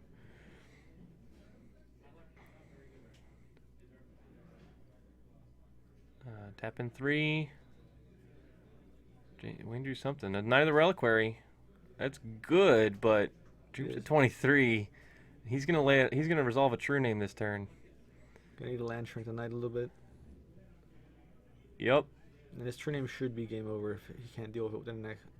He needs to have an answer right now, and he's already cast 2 of his Zealous Persecutions. That's a Bob, and that's gonna do it. And Jermol Jupiter is gonna win Game 3 over Wayne. Danielzyk. Right? Yeah. All right, I did it. All right. Maverick's a tough matchup for 4-color Delver because they have lots of Wastelands, but Jupe did a good job playing through the million removal spells that Wayne drew. Wayne also did take it home. Draw a little poorly there. Yeah, he kind of flooded out at the wrong time. Jupe drew, Deathrite Shamans and True Name Nemesis while Wayne was drawing, lands. Gaia's Cradle when I have 1 bird in play. Gaia's Cradle, just a non-basic forest in that game. This is one of the benefits of having like 18 lands in your deck versus the 23 that Wayne is playing here. Yep. Yeah, absolutely. Discussing what they brought in. See the Ancient Grudge Needle. Yeah. Grixis. Now we did criticize Wayne for wasting the Badlands, and it was I do think it still was the wrong line, but it didn't wind up mattering because drew a fetch land. He was able to fetch a blue source out, and then he had the Deathrite for the 2nd blue mana. So, but still, I think you want to hit the sea if you can. Red is much less relevant. He just shuts out the cantrips and everything. Yeah, red is much less relevant when you've extracted Bolt. So, all right. So that's going to do it for us for round 5. So we got only about a minute or 2 left. Actually, I think the round is over because these players got an extension. So we'll see how the pairings stack up, and we'll get to you guys a new feature match for round 6 in just a couple of minutes. In the meantime, we'll just sit here and chit-chat. Brian's back. He got me a burrito. You're a hero for that. Good gorge on that. Yeah. They were really good. Yeah. I'm looking forward to it. It's going to be good. So. Yeah, that I stopped in for the tail end of that Sneak Show v Bug Delver game, and that was just so sick. That was good. Yeah. I mean, I don't know how many people can say, like, yeah, well, he resolved Grizzlebrand, and I had literally no Acetote in my deck, but I just attacked enough times that he died. Yeah. Sometimes the Storm, I'll, like, make 16 goblins on turn 1, and maybe it's good enough. Yeah. But Is that our pairing? So table Alright. we have Bob on Bug and Ralph on Shardless, I believe. Then we have Bob on the Bob plays. He's playing Belcher, isn't he? Yeah. Ryan Davis is playing Sneak Show. That's Burn and that's gonna be a slaughter. We do have portable heater. You guys want to use it? Oh, thank you. Oh, thanks. Gonna get Belcher? Well, let's get table 1. These guys are 15 points. We should put them on. They're the only 15 pointers. Run it back with Bob Marshall. Well, unless they're gonna draw. Alright. See if they're gonna draw. If they're gonna draw, then we'll get a 12-point team. All right. So table 1 right now is Bob Marshall and Ralph Fitzpatrick. Bob Marshall is playing. Oh, we saw him just now. He's playing Bug Delver, and Ralph was on. What did we say? Ralph was on. He was on earlier. He's playing Shardless. Shardless. Yeah. So would be a pretty decent match, but both players are currently 5-0, which means they can double draw into top 8, I believe, and they should be 1 and 2. Yeah, it's really just a question of whether they decide to do so. Some people play for seeding. Yeah. So you want table 3 if table 1 draws? Well, Table table two. 3 has Belcher. That game Let's could do be table over 2. quickly. We haven't had these guys yet. Let's do table 2. Table 2. Yeah. Bob Huang and Ryan Davis. Ryan Davis playing Sneak and Show, so we're gonna have another Sneak and Show deck on camera. We can't avoid it though. I mean, Yeah. the deck is doing really well today. Do you like Emrakul's punching people in the jaw? Yeah, these people do apparently. We were talking about this earlier. The surprising popularity and success of this deck today. Yeah. If you had asked me going in, I'm like, what deck do you expect to see a lot of? I would not have said Sneak Show. I probably would have said True Name Bug. Yeah. So, bug decks with True Names in them. We saw a Or couple just of like them, your, but your typical Miracles, lands, the kind of things we see a lot yeah. of. You always see lands at the top tables, and it looks like do we have? Kevin King has notably rallied back. He is Oh, Billy Kampf is at 10 points. Yeah. So that means after 5 rounds, 10 points is 3 wins. So he's 3-1-1. Mm-hmm. So he could potentially. he could top 8. He's playing. Of course he is. No, I'm sorry, Billy Kampf. Billy Buttons. 90% of people know him as that. I've known this dude for 15 years, and I've known him as Billy Kampf his entire life. So he's playing blue lands because he's a psychopath. Yeah, well, that was my jam. Me and Billy played Blue Lands way back. Before Dark Depths existed, we were the cool kids. Team Wasteland. So him doing a full return to form. So here's what's even better. Blue Lands with Walking Ballista. Yeah, he's got main deck Walking Ballistas, and he was telling me, so I think it was last round, he played against Aggro Loam. He played a 1/1 Walking Ballista on turn 1, and it got in there, and so he played a 1/1 on turn 1, it got like Abrupt Decay, and then he played another 1/1, and it hit like 6 times before he got a 4th land, was able to grow it, and then it grew to a 3/3, it got Abrupt Decayed again, he flung it at his opponent, and then he got Stage Depths. I'm just like, what? This is ridiculous. One of the cool things about Walking Ballista, it's an XX spell, right? Yeah, So its converted mana cost, when it's not on the stack, is 0. So he's got Teleria West in his Yeah, deck. you can transmute Teleria West to go get Walking Ballista. So late in the game, when you've just flooded the board with lands and you have as much mana as you don't even know what to do with, here's a 10/10 Walking Ballista. Yeah, here's a 10/10 set. Walking Ballista, 5U, just fling him at you, you're dead. You can transmute Teleria West for it. You can Intuition and set up an Intuition pile of Academy Ruins, Life from the Loam, and Walking Ballista. Really nice handwriting on Davis's side. Yeah. This is Ryan Davis. He's a good buddy of mine. He's playing traditional Sneak Show, it looks like. He does have 4 Omniscience in the main, but he does not have the Cunning Wishes for the kill. I think he's just using Omniscience. I tell you what, he better look out, though, because his opponent is Bob Huang this round, and Bob Huang is playing Grixis Delver, a deck he's known for playing extremely well. Yes. And I think that are swapped. I think. Yeah, you're right. Yeah, okay. Bob Huang is playing what looks to be sort of a Noah Walker Grixis Delver list, 1 V-Click, Mainboard Lavamancer. 1 Grim Lavamancer main. So some variations. So he's got one main deck Grim Lavamancer. I believe that's over the normal Spell Pierce, and he's got 2 Stifles main deck over Cabal Therapy. So no therapy is Therapy and the therapies have been moved to the sideboard in, Gotcha. in Bob's list. no main deck therapy makes this matchup worse though. Yeah. I have to imagine. So this is enough of a change, and he's a good enough player that I feel comfortable calling this Bob Huang Delver. Yeah. He's made it his own. All right. So do we know when the round does the round start yet? No. All right. He is only former North American Legacy champion. Yeah, Bob Huang's got a lot of great finishes to his name. You're good to go. All right, we're gonna start the timer here. Bob Huang claims responsibility for getting Treasure Cruise banned, Yeah. as well as Dig Through Time banned. I 100% agree with that. So He played Blue Red Delver. He won was it Legacy the Open. Yeah. He won a Legacy Open with Blue Red Delver playing Cruise, and then a Wrote few an months article, later just he said, this top card is aided. stupid. Don't Yeah. let people play with this. And then a few months later, he won Eternal Weekend with Grixis Delver playing Dig Through Time. So he claims responsibility for both of those victories. When they banned Cruise and not Dig, I was like, oh, well, I'll see you in 5 months, I guess. And then that one's gone, too. I played as much of it as I could. Yeah, in High Tide. Can you imagine how sick that was? It was great. I could Cunning Wish for it, and I could Merchant Scroll for it. So it looks like Ryan took a Mold of 6 here and scried and kept it on the top. Bob's Good. going to lead off with C into Delver. A couple lands, 2 Lotus Petals, it looks like. I see a City and Show an and tell. Emrakul. All right, well, he's got He's got turn 1. Nice move. But Bob's got the days, so he's protected from this turn. No, he's not. He's got double petal. Double Oh, petal does he soul have land. double pedal? I'm pretty sure. Then the coast is clear here Nice days. for Ryan Davis to go ahead and show and tell on turn 1 through the days and put an Emrakul into play. As it should And be. I believe game 1 is already over. Bob might consider dazing that. No. Sometimes you daze those petals, but that would be probably the wrong decision in my opinion. So here we're going to crack petal for blue. And show and tell. Daze is a weaker man's counterspell. We're looking for... Put in Pyromancer. He puts an Emrakul. And that was a fun game. Maybe Bob can make enough tokens to not get annihilated. And that's going to be game 1. Skill-based gaming. That was a Welcome mulligan, to too. Legacy, Yeah, ladies nice and gentlemen. days, dude. I That was like a it. Mold of 6, turn 1 show and tell through days. It's a pretty good mulligan. Yep. It's a pretty good mulligan. Lotus Petal is a powerhouse. I Like, imagine see Ryan- people shaving them. But sometimes when you're trying to fit an extra Spell Pierce or something in there, you go down to 3. But Lotus Petal really powers out your most broken starts with this deck.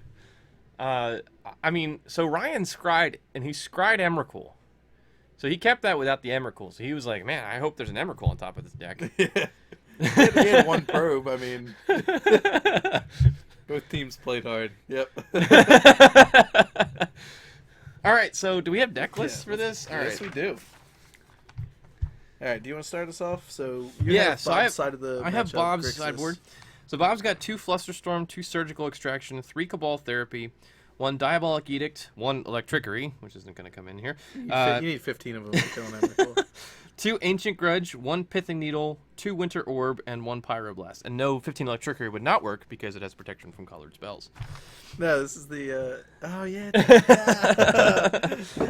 Yeah, worst. So I mean, there's a lot here that he could theoretically bring in. We've seen Needle come in. I think that's definitely in. Pyroblast for sure can hit show and tell. Likely Flusterstorm. Likely the therapies. Probably Flusterstorm. Probably the therapies. Probably the Edict, or definitely the Edict. Diabolic Edict. If you have one matchup in mind, I think the big monster decks are definitely the one. Yeah, and then and the 2 Surgicals could potentially come in. I could definitely see them coming in. Alongside Therapy, it's a nice package. You can cut off one of your opponent's lines of victory. Yeah, so I think he definitely takes out the Grim Lavamancer.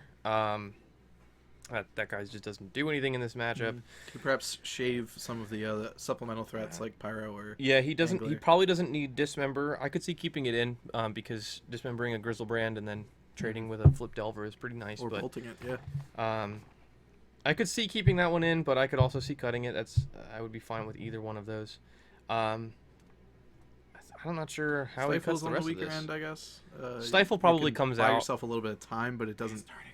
Oh wow, they already started game 2. That was quick. All right, so so what does Ryan have while we watch Bob fetch out his land? Ryan's got 3 copies of Blood Moon. Probably come in, shutting off all of your opponent's blue and black spells. Seems pretty good. Yeah, I'd imagine. 3 Kozilek's returns if he's afraid of Young Pyromancer. 2 Echoing Truths. 2 copies of Through the Breach as supplemental threats. 2 Spell Pierces. 1 Koth of the Hammer. Ooh, Ryan Davis is playing Guru Islands. Yeah, this guy's deck's pretty pimped out. German FUV Volks too. Nice. My man. 1 copy of Rushing River and 1 copy of Boseiju, who shelters all. All right. I believe the entire deck is German now that I think about it, except for the islands. So. All right, so Bob's gonna play a Volk, or see, he played one of those duels. I wasn't tracking. He's gonna attack for 1, I believe. Play Young Pyromancer, attack for 1, pass turn. So he's got Bob has 2 a forces in hand. 2 forces, but only one blue card. yeah, he's only got 1 blue card to pitch, and he drew in land, so he still only has 1 blue card to pitch. He's gonna brainstorm here. Make a token. Ryan's spending some time kind of spinning his wheels. Yeah, have the lightning fast combo of game 1. Yeah, Bob's got a really good start here. He's got exactly the kind of start you want to have against a combo deck. You got a good clock going. You got a Deathrite and backed up by a Young Pyromancer, army in a can. He can sculpt his hand and counter Ryan's spells while building up an army of dudes. Very true. So he's in a really good spot. If I'm Bob Huang, I'm feeling very comfortable about this game right now. But that being said, he's got to go into even if he wins this one, he's got to go to game 3 on the draw. And on the draw, Days is pretty bad. And the Sneak Show on the play is a potent force on its own. It is, as we witnessed last game. Ooh, that's a good one. He just drew Cabal Therapy with a Young Pyromancer in play. That is gonna destroy Ryan Davis's hand if he doesn't. Yep. I don't think he has an out to it, and he's just gonna tear him apart.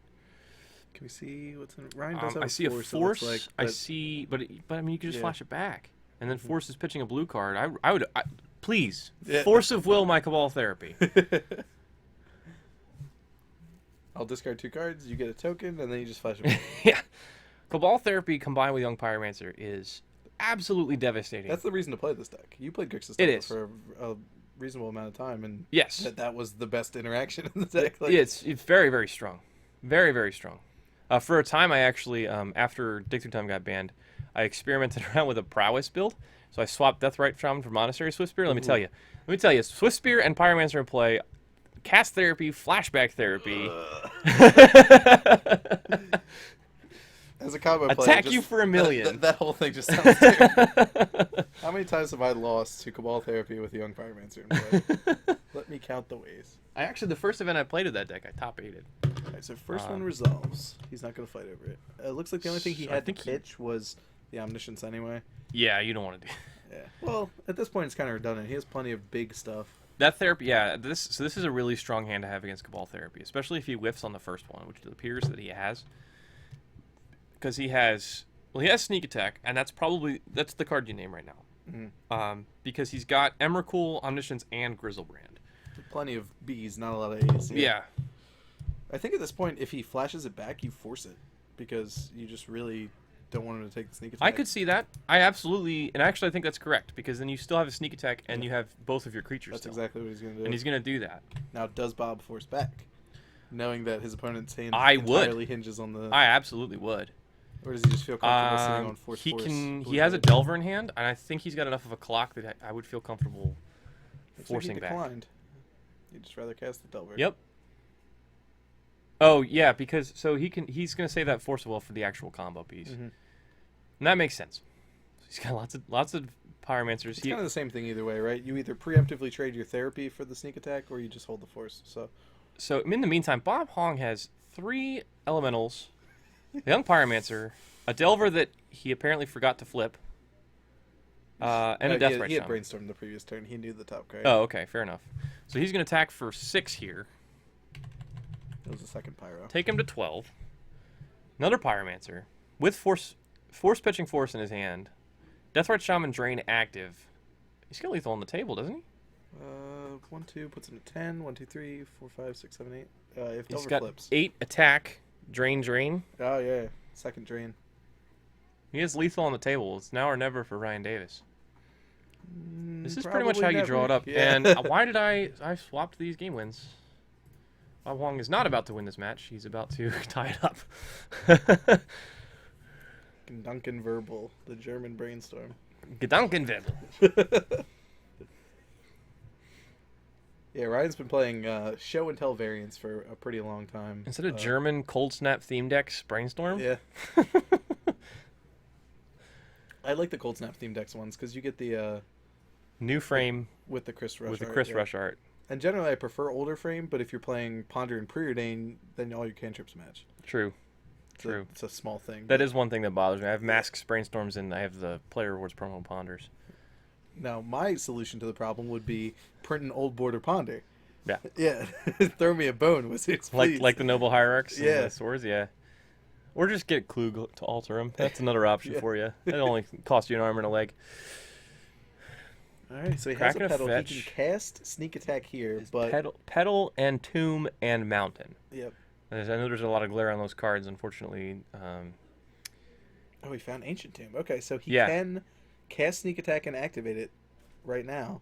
But Bob has Force Pitching Force. Yep. So I think Bob has this one locked up. I don't think Ryan got a Force of Will. What if he drew Pact to Negation? He doesn't have a Pact to Negation. No, that'd be great. But he has to go for it here because he's dead on board. So he's going to take 2.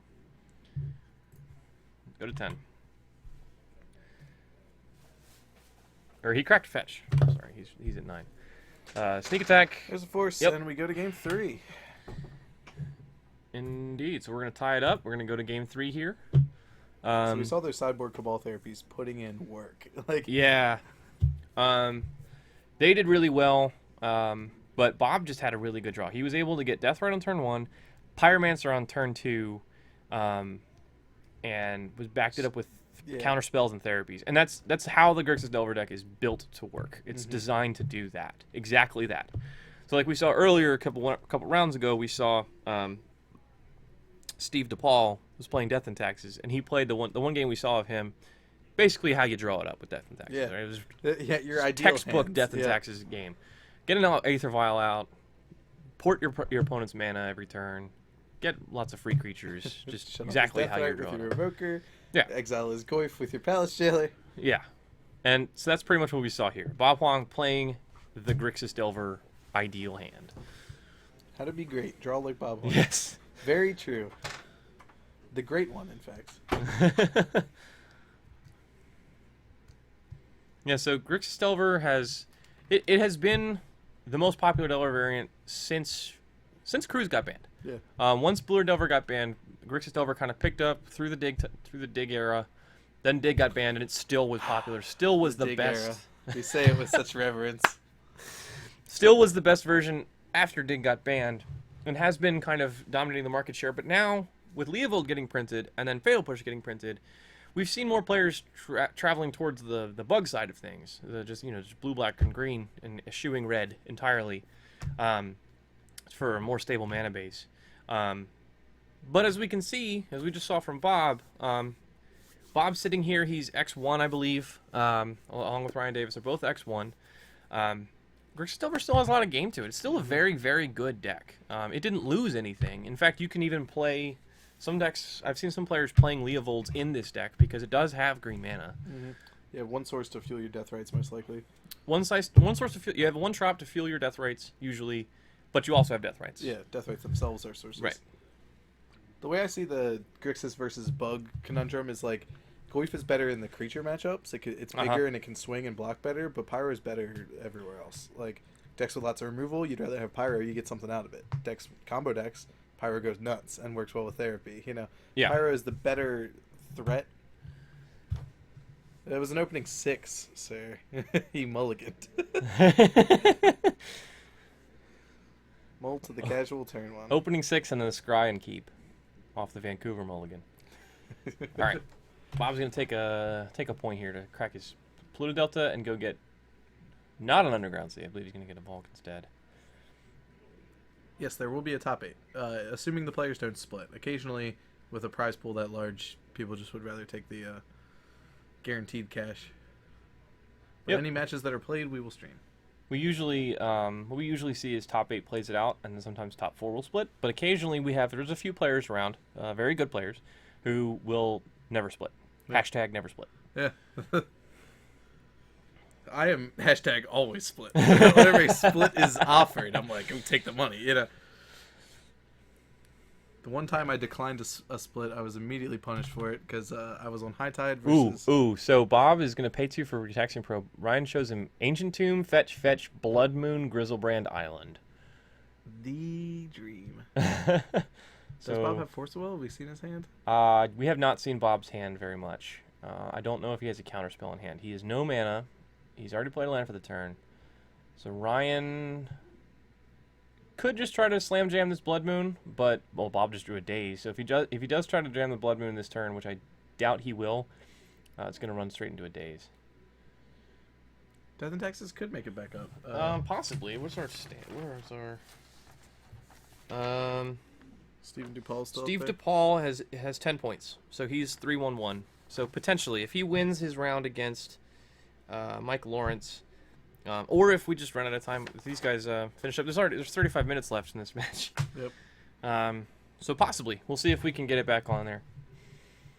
All right, so Ryan ponders. Let's see what he grabbed. Looks like I didn't see it. I was looking at the standings. so. Now he's going to be able to next turn play his Blood Moon around Daze. Bob cracks another fetch, goes and gets a C here to ponder. He's got a Pyroblast in hand. He's got Pyroblast, Daze, and Force, I believe. He just needs a clock.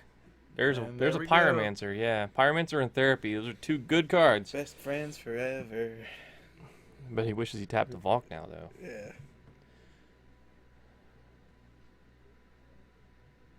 Oh, no, because he's got the Pyroblast. Never mind. I'm dumb. Ignore me. Well, the Pyroblast does not interact favorably with the Blood Moon, so... But the True. Force covers that. Yep. The Blood Moon is undazable right now. Ryan Davis can take 2 from Ancient Tomb to cast Blood Moon, attempt to cast Blood Moon, and we saw Bob has Force. He's going to force pitching either Brainstorm or Daze. I like pitching Daze. Yeah, Daze is kind of outrun its usefulness. It's not that Ancient Tomb is Ancient Tomb. It's not City of Traders. So Ryan's getting to a point where he's got enough lands that he can play efficiently around Daze. Mm-hmm. And he's already we see he's already doing so. So Looks like Ryan has a sneak attack in his hand. So maybe this Blood Moon is not supposed to end the game. It's just supposed to draw out some counter magic. although Bob has a Wasteland in hand. He did pitch Daze, but Bob has a Wasteland in hand. He could conceivably untap, waste the Tomb, play Young Pyromancer, and pass with Daze up. But I think we'll see the Wasteland anyway. But Yeah, I'm feeling well, we could see Therapy. Pyromancer Therapy. I think actually that's probably the better line. If he can hit on the blind Therapy, then that's going to be a really devastating play. Here's Young Pyromancer. Yep, he's going to crack this fetch. We saw him put Cabal Therapy to the top of his hand, so I believe that's what we're going to see here. I think we're going to get... should be a C unless he's playing a Badlands in this deck. Yeah. Here's a Cabal Therapy. Yep, Best Cabal friends Therapy. Forever. See what he names here. I probably would Grizzlebrand. He named Grizzlebrand. Oh, we did see it earlier because he Yes, pre-probed yes. him. So, Kozilek's return, sneak attack, fetch, fetch. Well, that guy's return is going to be pretty good. Yup. That's a pretty good one. The question is, well, so you don't really want that one in the grave, but you also don't want it to be played. Yeah.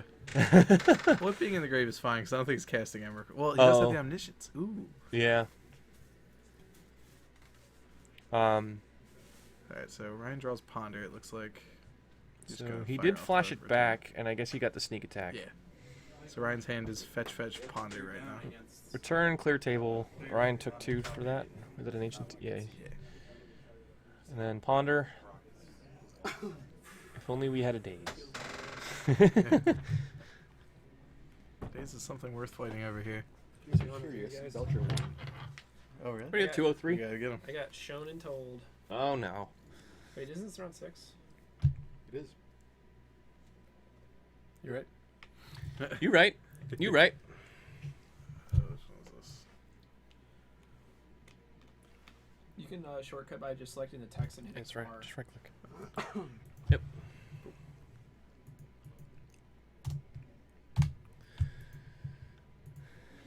No one point out that you're on commentary now.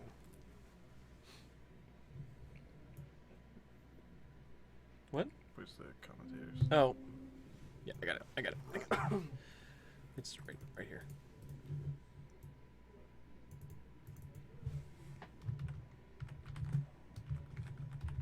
Brian Marks Pena. One day. All right. So in the meantime, Bob has another young pyromancer, and looks like he wasted the ancient tomb and cast probably a brainstorm, cantrip of some sort, kind of yeah. cantrip. He's got force and brainstorm in hand still. Ryan has 3 lands. The Force is new. He must have just found that recently. Yeah, he probably cantripped into it. Yeah. Probably brainstormed into it. So Ryan's kind of running out of time here. He's only got Emrakul and Ponder in hand with For the fetch. prize. Bob's played this one pretty well. That second Pyromancer really helps him out. So that's one thing that you notice with these decks, these Delver decks.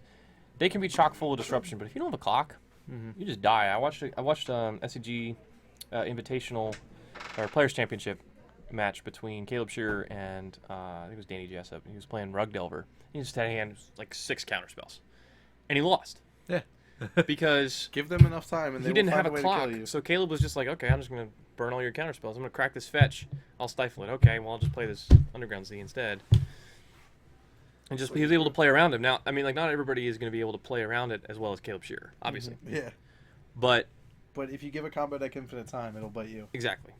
Yeah, my golden rule with that is if you're not winning the combo matchup, you're losing it. It's a good rule of thumb.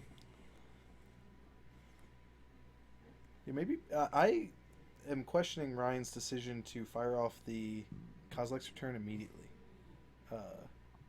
At the time, Bob only had 1 token because he had sacrificed 1 to flashback the therapy.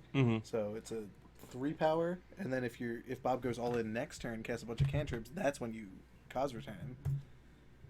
Maybe pulling the trigger too early is gonna bite him. It could.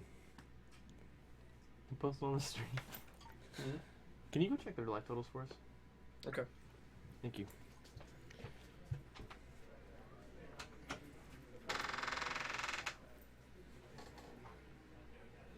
One of those German FPV Volks making an Yeah. appearance before. All right, so Bob has 11 to 14. Bob's got 14 cap. okay. So we just missed I probably missed a one force, yeah. fetch or a force. So Bob's got Pyroblast, Force with Brainstorm, and a Pyromancer in play. It's a pretty solid spot. Are you jealous?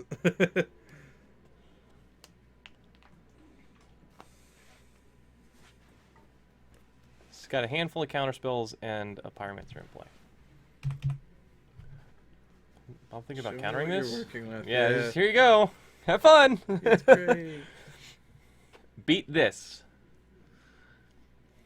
Here is the counterspell wall you have to climb. One thing that's noteworthy is that Ryan Davis's build does not have any copies of something like Defense Grid. That is all of his defense for his combo is in the form of counter magic, which Yeah. Pyroblast hits. Yep. Nobody's playing Take 3 again. Dash Hopes in this format. Yeah.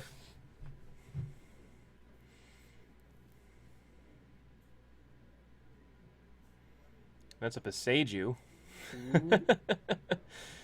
Now that's a good one, because of Bob's hand. If Brian can get a show and tell, he could pull this one out. He's 3 though. Oh, and Beseiju deals 2, right? Oh, waste Beseiju. Womp womp. There's an Ancient Tomb. Does he have enough to hardcast Delver? Does he have enough to hardcast Omniscience? Did he just pass the turn? Yeah, if he casts Emrakul off the Omniscience, he gets to flashback the Kozilek's return. He does. That's a value play. He does. He just passed the turn. He's just gonna die here. Well, We had his life off by 1. must have. Okay. I'm guessing he's at 1 then. Kill myself. He did it. All right. I knew it. All right. Bob Yes. Huang with Grixis Delver. Indeed. Bob Huang's going to take it 2-1 against Sneak and Show. No pretty much. Yeah, they were looking for table 9 if they're available. If not, table 8. I'm assuming the Burn and Belcher match is already done. Probably done. Educated guess. That's why they pay us Yeah. the big bucks. Unfortunately, we want to keep the top tables on the stream, but all the players at the top tables are playing these super fast decks, and games are just ending so fast. Yeah, this tournament is crazy right now with the decks at the winners Those tables. clean beta bolts. Gotta love beta bolts. Yeah, the Sneak Show presence of this tournament has been dominant. Yeah. Yes. There's I just every time I lost look to- around, yeah.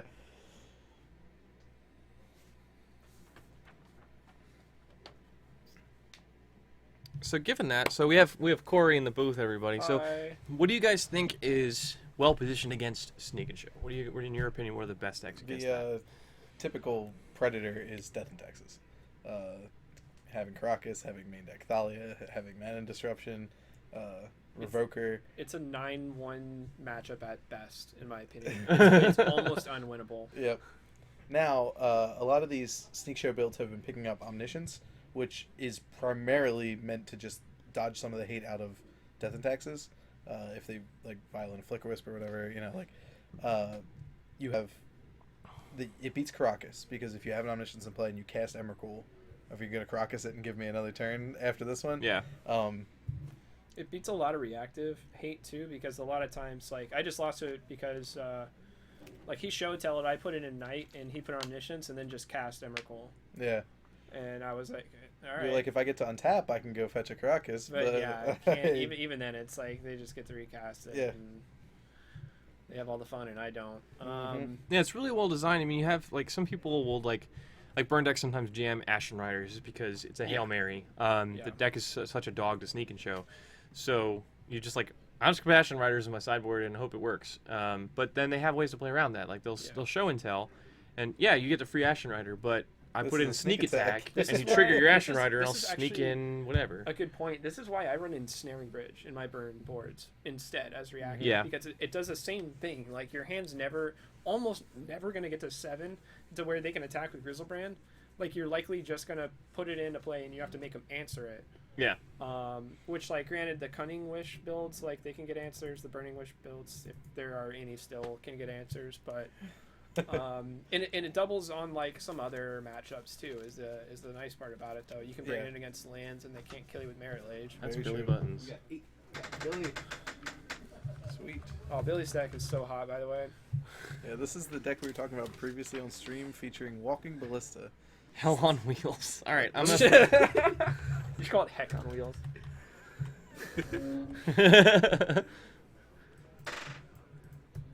It's a heckin' disgrace. Let me take a look at this list. Death and Snackses. All right, I'll give him Death and Snackses. Oh, Porter. Oh man, shout out to Porter. Porter Darby. Do we know what game it is? All right, game 3 here. Oh, you might want to caps Porter's name, Oh, yep. not the backseat stream. This is for the big ones.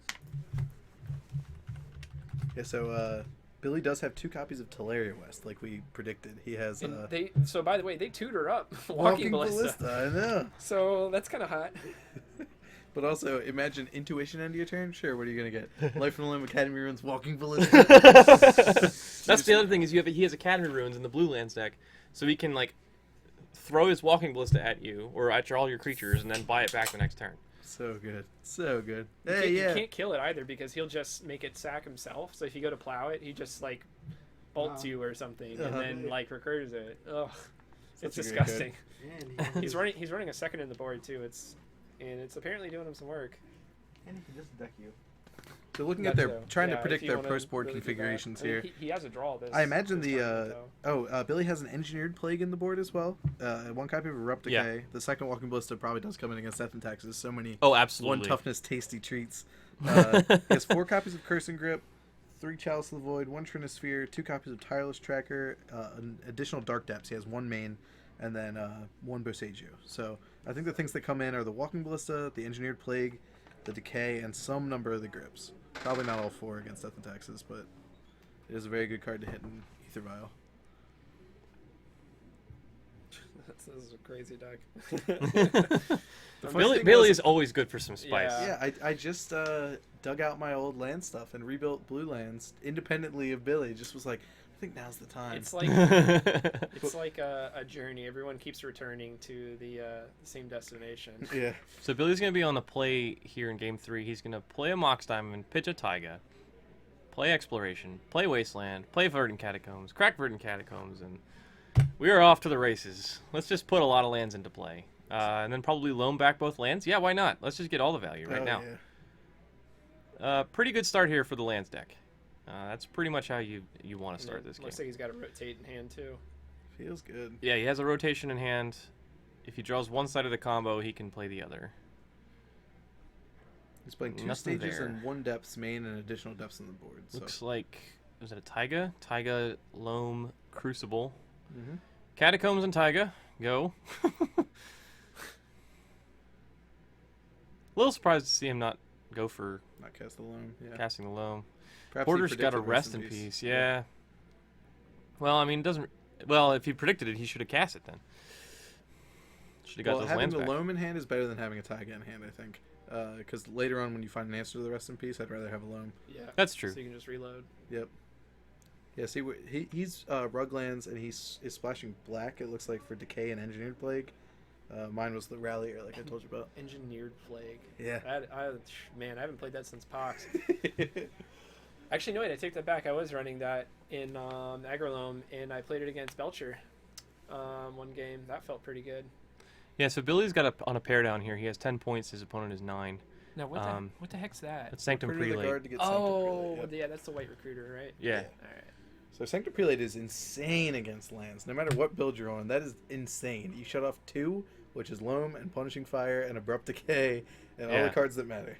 So Billy's worried about that right now. He's going to try to find an answer. He's cracking Verdant Catacombs. He's going to find a Bayou. Shuts off Walking Ballista for 1. It does shut off Walking Ballista for 1. Oh, no, it's not Grixis spell. Oh, no, it doesn't. No, it doesn't.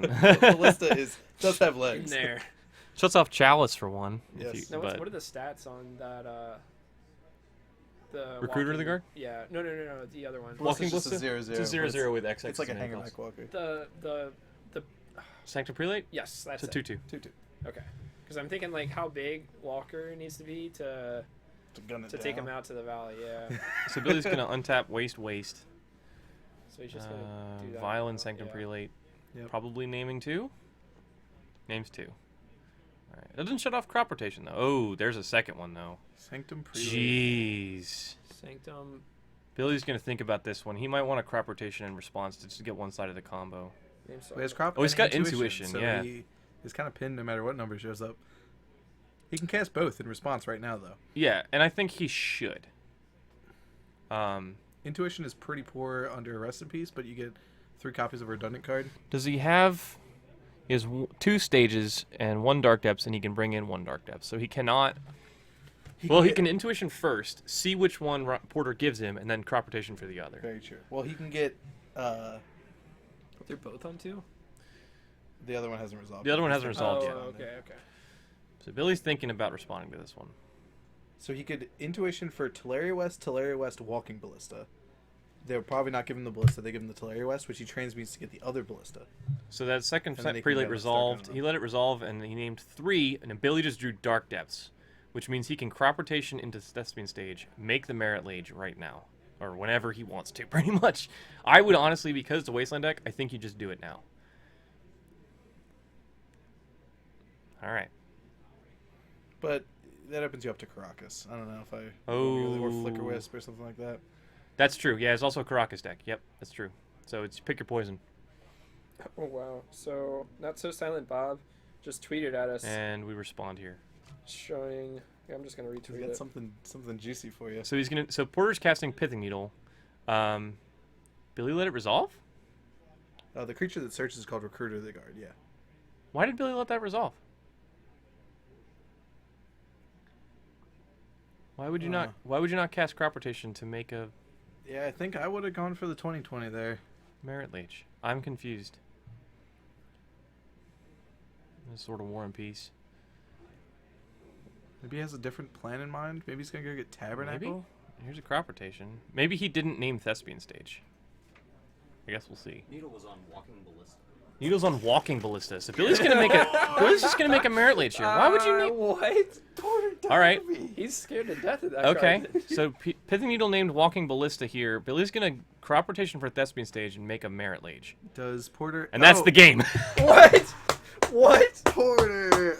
I thought the reason why you would do that, Needle Walking Oh, Ballista, is man. because he had Violet 3. If he had Flicker Wisp, then you're like, sure, make a 2020. I'll just Flicker Wisp it.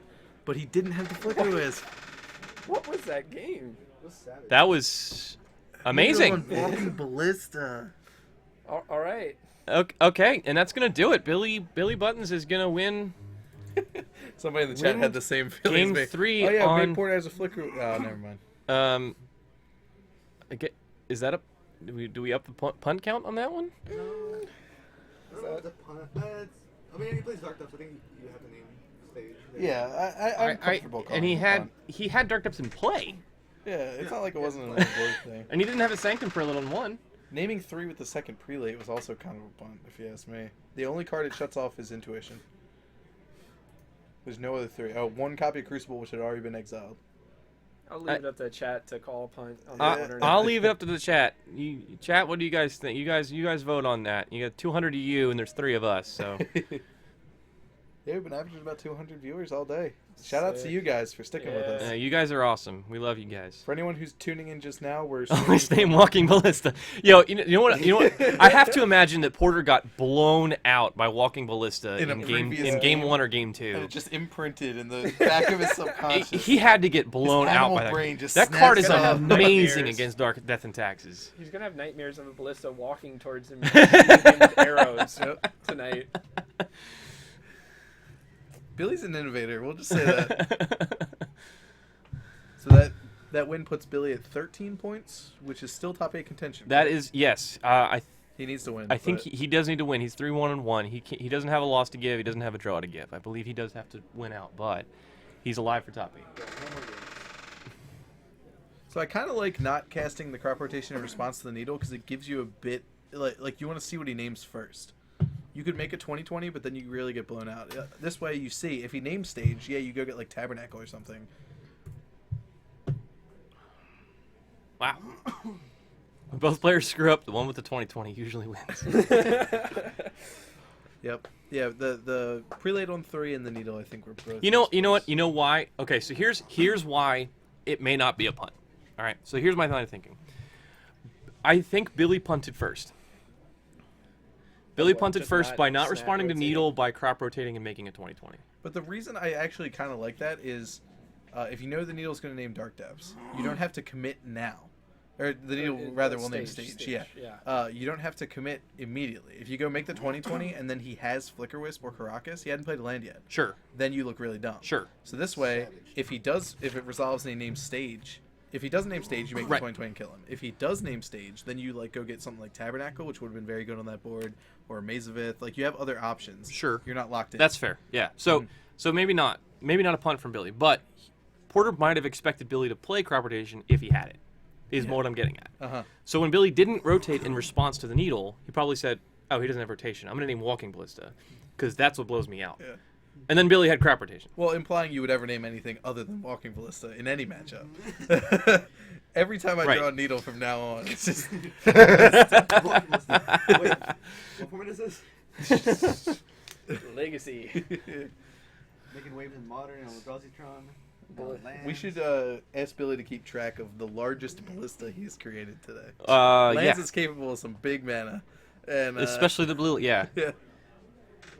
What would you do if every time, like, you lost to a Walking Ballista, like, Billy pulls out a Sharpie, like, pulls the card out of the sleeve and just puts, like, a Roman numeral, like, he's like, yeah, another.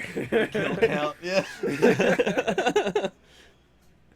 Ballista's making waves in all formats, man. It's been showing up in Modern. So when I first Tron decks. When I was first catching up on lists that were running Walking Ballista, I was trying to think why were they running that over Hangerback Walker. Largest ballista so far has been a 5/5, which by legacy terms is monstrous. That thing can tussle with a German handler. It can kill an entire board of death and taxes. Yeah, that is accurate. Woo! Could have cast an Ulamog. Instead he decided nah. So right after Hangerback Walker was printed, there was the Vintage Champs that was that year. I walked over and somebody is playing Vintage on camera and taps 3 Mistress Workshops and like 2 other lands to cast a Hangerback Walker. It's just monsters. I'm like, wow. Yeah, Hangerback's pretty good when you can use Mistress Workshop to power it out. Make a 3/3 Hangerback on turn 2. Have any of you guys seen the hardened counters affinity deck? Arcbound Ravager, Hangerback Walker, Walking Ballista, hardened scales. Yeah, that's pretty good. Like a Hangerback on 2 is like lethal with like an Ink Moth and a Ravager. It really is. Jeez. Yeah, I was trying to make Hangerback Walker work in some stompy lists, with like specifically red ones with like Rabble Master. Ooh. He was pretty fun. Go wide. Yeah, just believe. Jarvis, you actually helped me test it, and man, he didn't go easy on me. One thing I like about Ballista rather than Hangerback is that you have a built-in way to kill itself. Like, if Hangerback Walker gets plowed. You can't kill it with like a removal spell. You can't plow it. Ballista is just, you're always going to get the value. You've invested in those counters and you're going to get them. Yep. Kind of reminds me of like Triskelion, but you don't have to make it kill itself technically. Yeah. It's Trisk, but it's variable. You can play it for less. You can play it for more. Like even just playing it as a 1/1 is really good against a deck like Death and Taxes because it's a Mog Fanatic. It just trades with that can pump up later. You can go infinite with Micaeus the Unhallowed. And you can. Walking Ballista. Yeah, you can. No. Should we? Yeah, you can. You pull all the counters off, so when it dies. Yeah, to kill it though. Micaeus gives it +1/+1. Yeah, well, you pull the last counter off to ping itself. It gives it Undying. Oh, It needs a hardened scales. Yeah, you're right, because you need to get more than 1 counter each time. Why? Because Micaeus gives all non-humans +1/+1. So it's a 1/1. It comes back with a counter. Then you pull that counter off to kill itself, but then you're just doing the same thing over and over again. You need infinite death, but not infinite counters. You need a hardened scales are like a blood artist. Yeah, a blood artist. So Diemaker 1983 asked if we're going to be streaming weekly Legacy like last year. Yes. So thank you. Also shout outs to Australia, Vienna. Yeah, we're going to make an effort to do so. My work schedule has shifted some, but like through our powers combined, we're going to make sure that we're going to be streaming pretty regularly. I'm going to try to stream Wednesdays and Fridays. So we're going to see how that works. And then hopefully we'll be doing coverage on weekends for these big events. The Quest for Power is going to be monthly. So we've already got the next 2 months plotted out for this tournament series. And there's going to be more to come. So yeah, we'll be getting to regular. Oh, Austria. Austria, huh? Australia and Vienna. He just lives between put another shrimp on the bobby. I thought he was in 2 places at the same time. Wow, I literally just pulled put another shrimp on the bobby. Yeah. Shrimp on the bobby, yeah. Oh my god. We've gone deep. I'm sorry. We're very offensive. We love Austrians. Yeah. Yeah, shout outs to you, man. So we we're gonna try to do it maybe once or twice a week, hopefully. Yeah. Ideally, in a perfect world, twice a week. We're bringing it back. Yeah. We're running this back. Thank you for the follows, yo. Yeah, everybody in the chat, give some shout-outs to Corey. He's here helping us out. He did not do as well as he would have liked at the tournament, but No. yeah, I'm he's just the happy I got brainchild to play. behind Snapcasters, so Yeah. Magic is great. Well, thank you guys for running this fine shindig today. Oh, it's Quite awesome. always Super a fun. pleasure. Yeah. I love doing this, man. Yeah. It's fun. Fun. Wow. So, what a game that was. That was crazy. What a way to end that game. So, do we know, is that the most recent? This is the round Last 6 standings. Pairings. So we know Bob, Pairings ordered by standing. Bob Is won. anyone locked in? Yeah, I Ralph think and Bob Ralph and marched Bob through. should be locked in. Okay. I think they ID'd this round. And then the 12 pointers, whoever won at the 12 pointers is going to be locked in.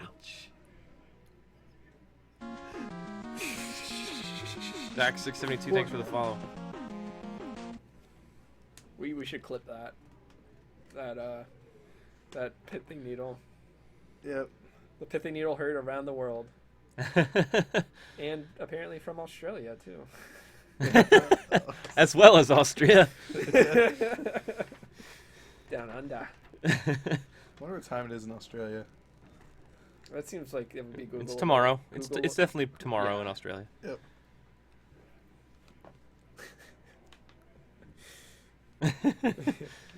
It's already 5. Wow. I'm just glad we get to bring Legacy to people. Like the Legacy ho. hole that has been left by the absence of Legacy coverage is felt by the whole community. Well, you know Yeah. what's cool now is there's actually I just started looking at the other streams last night. Which shout outs to Card Hoarder. I was watching their Pauper tournament yesterday, which was awesome. Are you still in on Pauper? I do it I- every Monday. No, dude. So I still love Pauper. I Magic the Gathering. I have not played in 6 months. But I ask you still something about. Charlie How do you feel Wee, about the thanks for card following. Mortician deal? Downshift I like to the it. common. You know what else I like is Augur Bolus at common. Sign me up, dude. That card sounds is That card's great. insane. Can you imagine running Augur Bolus and the other 3 drop that top Seagate tiers? Oracle, yeah. Yeah, so you get to just filter. Imagine control decks doing that, and they have stuff Mold to block your Drifter, early yeah. aggression. Mold Drifter and Momentary Blink. Do we have anybody for backup? Billy's record is X11 right now at this point. Yeah, he's 4-1-1, so he needs to. So He's in on a winning with a in. win and Yeah, He's winning in. he's on winning in.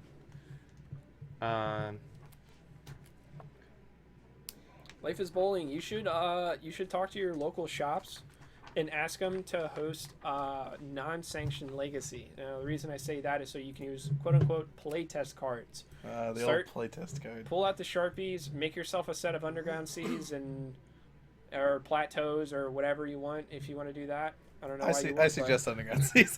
I also suggest Underground Seas, but I'm not going to stop you. One of them's a little better Just than the other. get the thing is you just want to get the shop interested in playing Legacy at all. Just getting people into playing it. Because it's shops will be interested in it because players can rack up store credit and then they can buy some of the higher end staples for tournaments that are usually sanctioned. I started my Yes, that's correct. Pauper is only commons. If a card has been printed in a common version, it's legal for play, on but Magic there's a different ban Online. list. yeah. On Magic Online. On Magic Online. So Yeah. Chainer's Edict, I think, has Chainer's still Edict- only been uncommon in paper, but there's a common printing of it Yeah, online. it was in Vintage Masters as common in Magic Online, so it is illegal. But old commons that have never been printed in Magic Online are not, like Hymn to Torok or Sinkhole. High Tide, not played. Yeah, I know, dude. High Tide would be beyond broken. And I try to warn somebody. It would just be banned. Somebody, Frantic well, no, Search Pack. somebody had a pauper tournament where High Tide was legal, and top 8 was 6 High Tide decks. Yeah. They also didn't ban Frantic Search if it's the same one we're thinking of. Yes. And I was like, yeah, okay. I was okay, so I'm playing 4 High Tides and 4 Frantic Search, and I will show you why you should never do this. Look, here's all I'm saying. All I want for Christmas, nobody ever gets me any gifts. All I want is them to unban Frantic Search. Why not? The only person who wants it is me. Just throw me a Yeah, bone. you're the only one. Yeah. You're the only one. Me and Feline Longmore. And Alex Hatfield.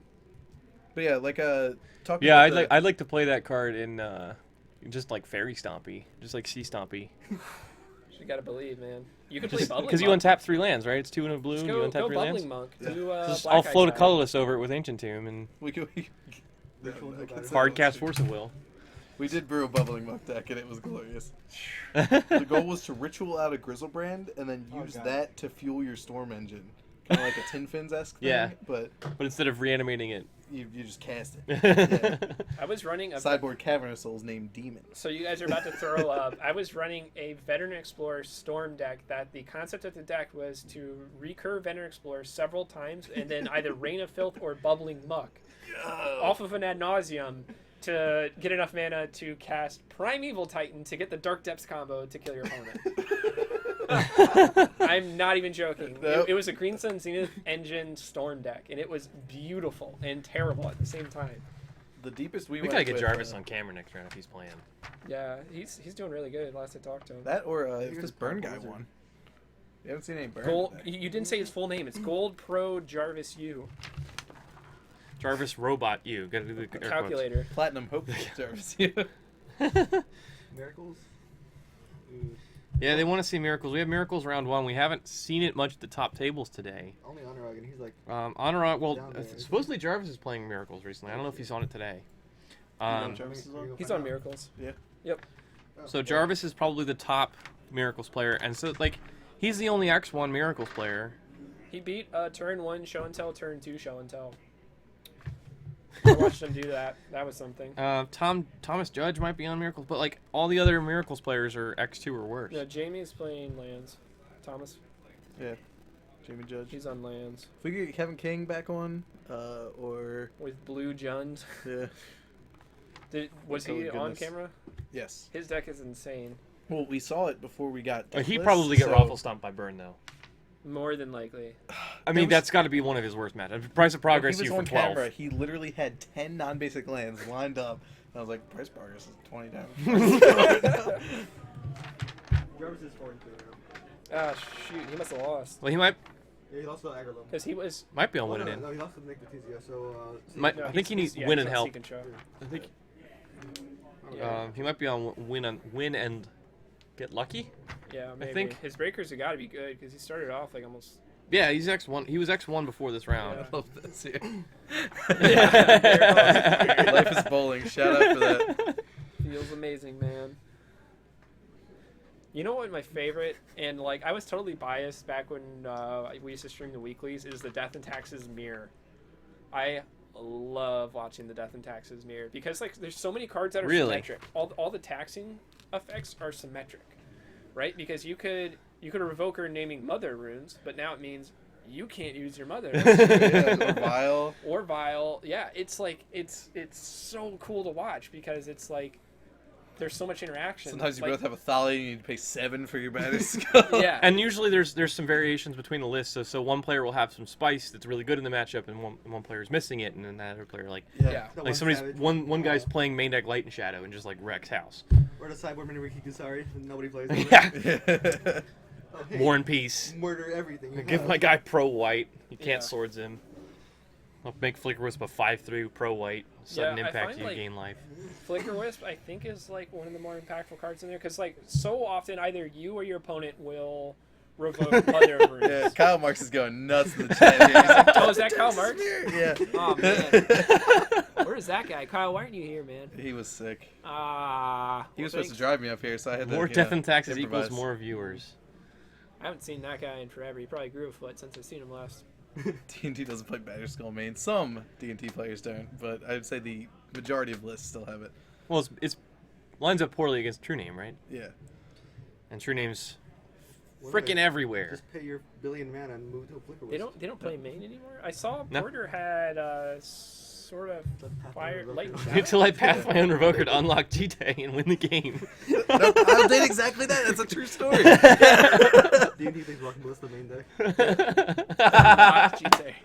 D&D plays Walking Ballista Mid. No, that's the versions That that play was- Ancient Tomb for acceleration. So then you're getting into Soldier Stompy territory. Dude, No, it's like a one now of let's 82. okay. Let's talk about Soldier Stompy, man. Somebody. Oh god, Travis man, I love Stompy decks. Played against Soldier Stompy. I think it was Travis. Somebody was telling me they played against Soldier Stompy today, and they had a hard time figuring out. No, actually, it was Billy. It was Billy. Yeah. Billy, yeah, he played Soldier Stompy and was like, "What the heck is this?" Suppression field makes your walking ballista look so dumb. So yeah, he was able. Legacy. He was able to. Dude, Suppression Field is so boss in Legacy. It's so good. It's bad because you can't play it in anything. Because it hits so But if much you could, stuff. it would Because be like good. you have to downgrade the rest of your deck to play it. But if you get it that card in play, oh my god! Like one time I did it against turn 1 against a Miracles player, and he went like turn 1 like Plains Sensitive Divining Top go, and I was like, okay, Chrome Mox Imprint, white card, Plains Suppression Field, and he was like, yeah, that resolves, and he just sat there and didn't do anything for the rest of the game. He had 3 fetch lands and 2 lands, so he had like enough to he was 1 mana short of activating Sensei's top, so he had to like pay 2, crack a fetch, get a land, And then untap, next turn, top, pay 3 to top. It was unreal, and I just like I had all day long to cast a Baneslayer Angel. my funniest suppression field story was playing against Soldier Stompy with blue lands, and I paid 8 mana. He had all 4 suppression fields in play, and I paid 8 mana to brainstorm with the Jace the Mind Sculptor. And it was totally worth it. Because I cast it. It cost like 6 because he had a Thalia and a Glow Rider. So I cast it and passed. Glow Rider. But he can't swing because I have an Ensnaring Bridge. So the next turn, I'm like, I got nothing else to do with my mana. Brainstorm! The old Well, that's why 8 mana brainstorm. That's why you got to play Armageddon alongside Suppression Field. Yeah. Because then you're He just like, I clearly just made Suppression the Field mistake play of not getting me. Armageddon. Would you like to play a fetch land? That's nice. Oh, man. Can a 5/2 top 8? Perhaps. I think they need help. I think they need pairings help. I think so. We If have it's West Shaw, then no. so Billy He's Buttons not is allowed. currently X1-1.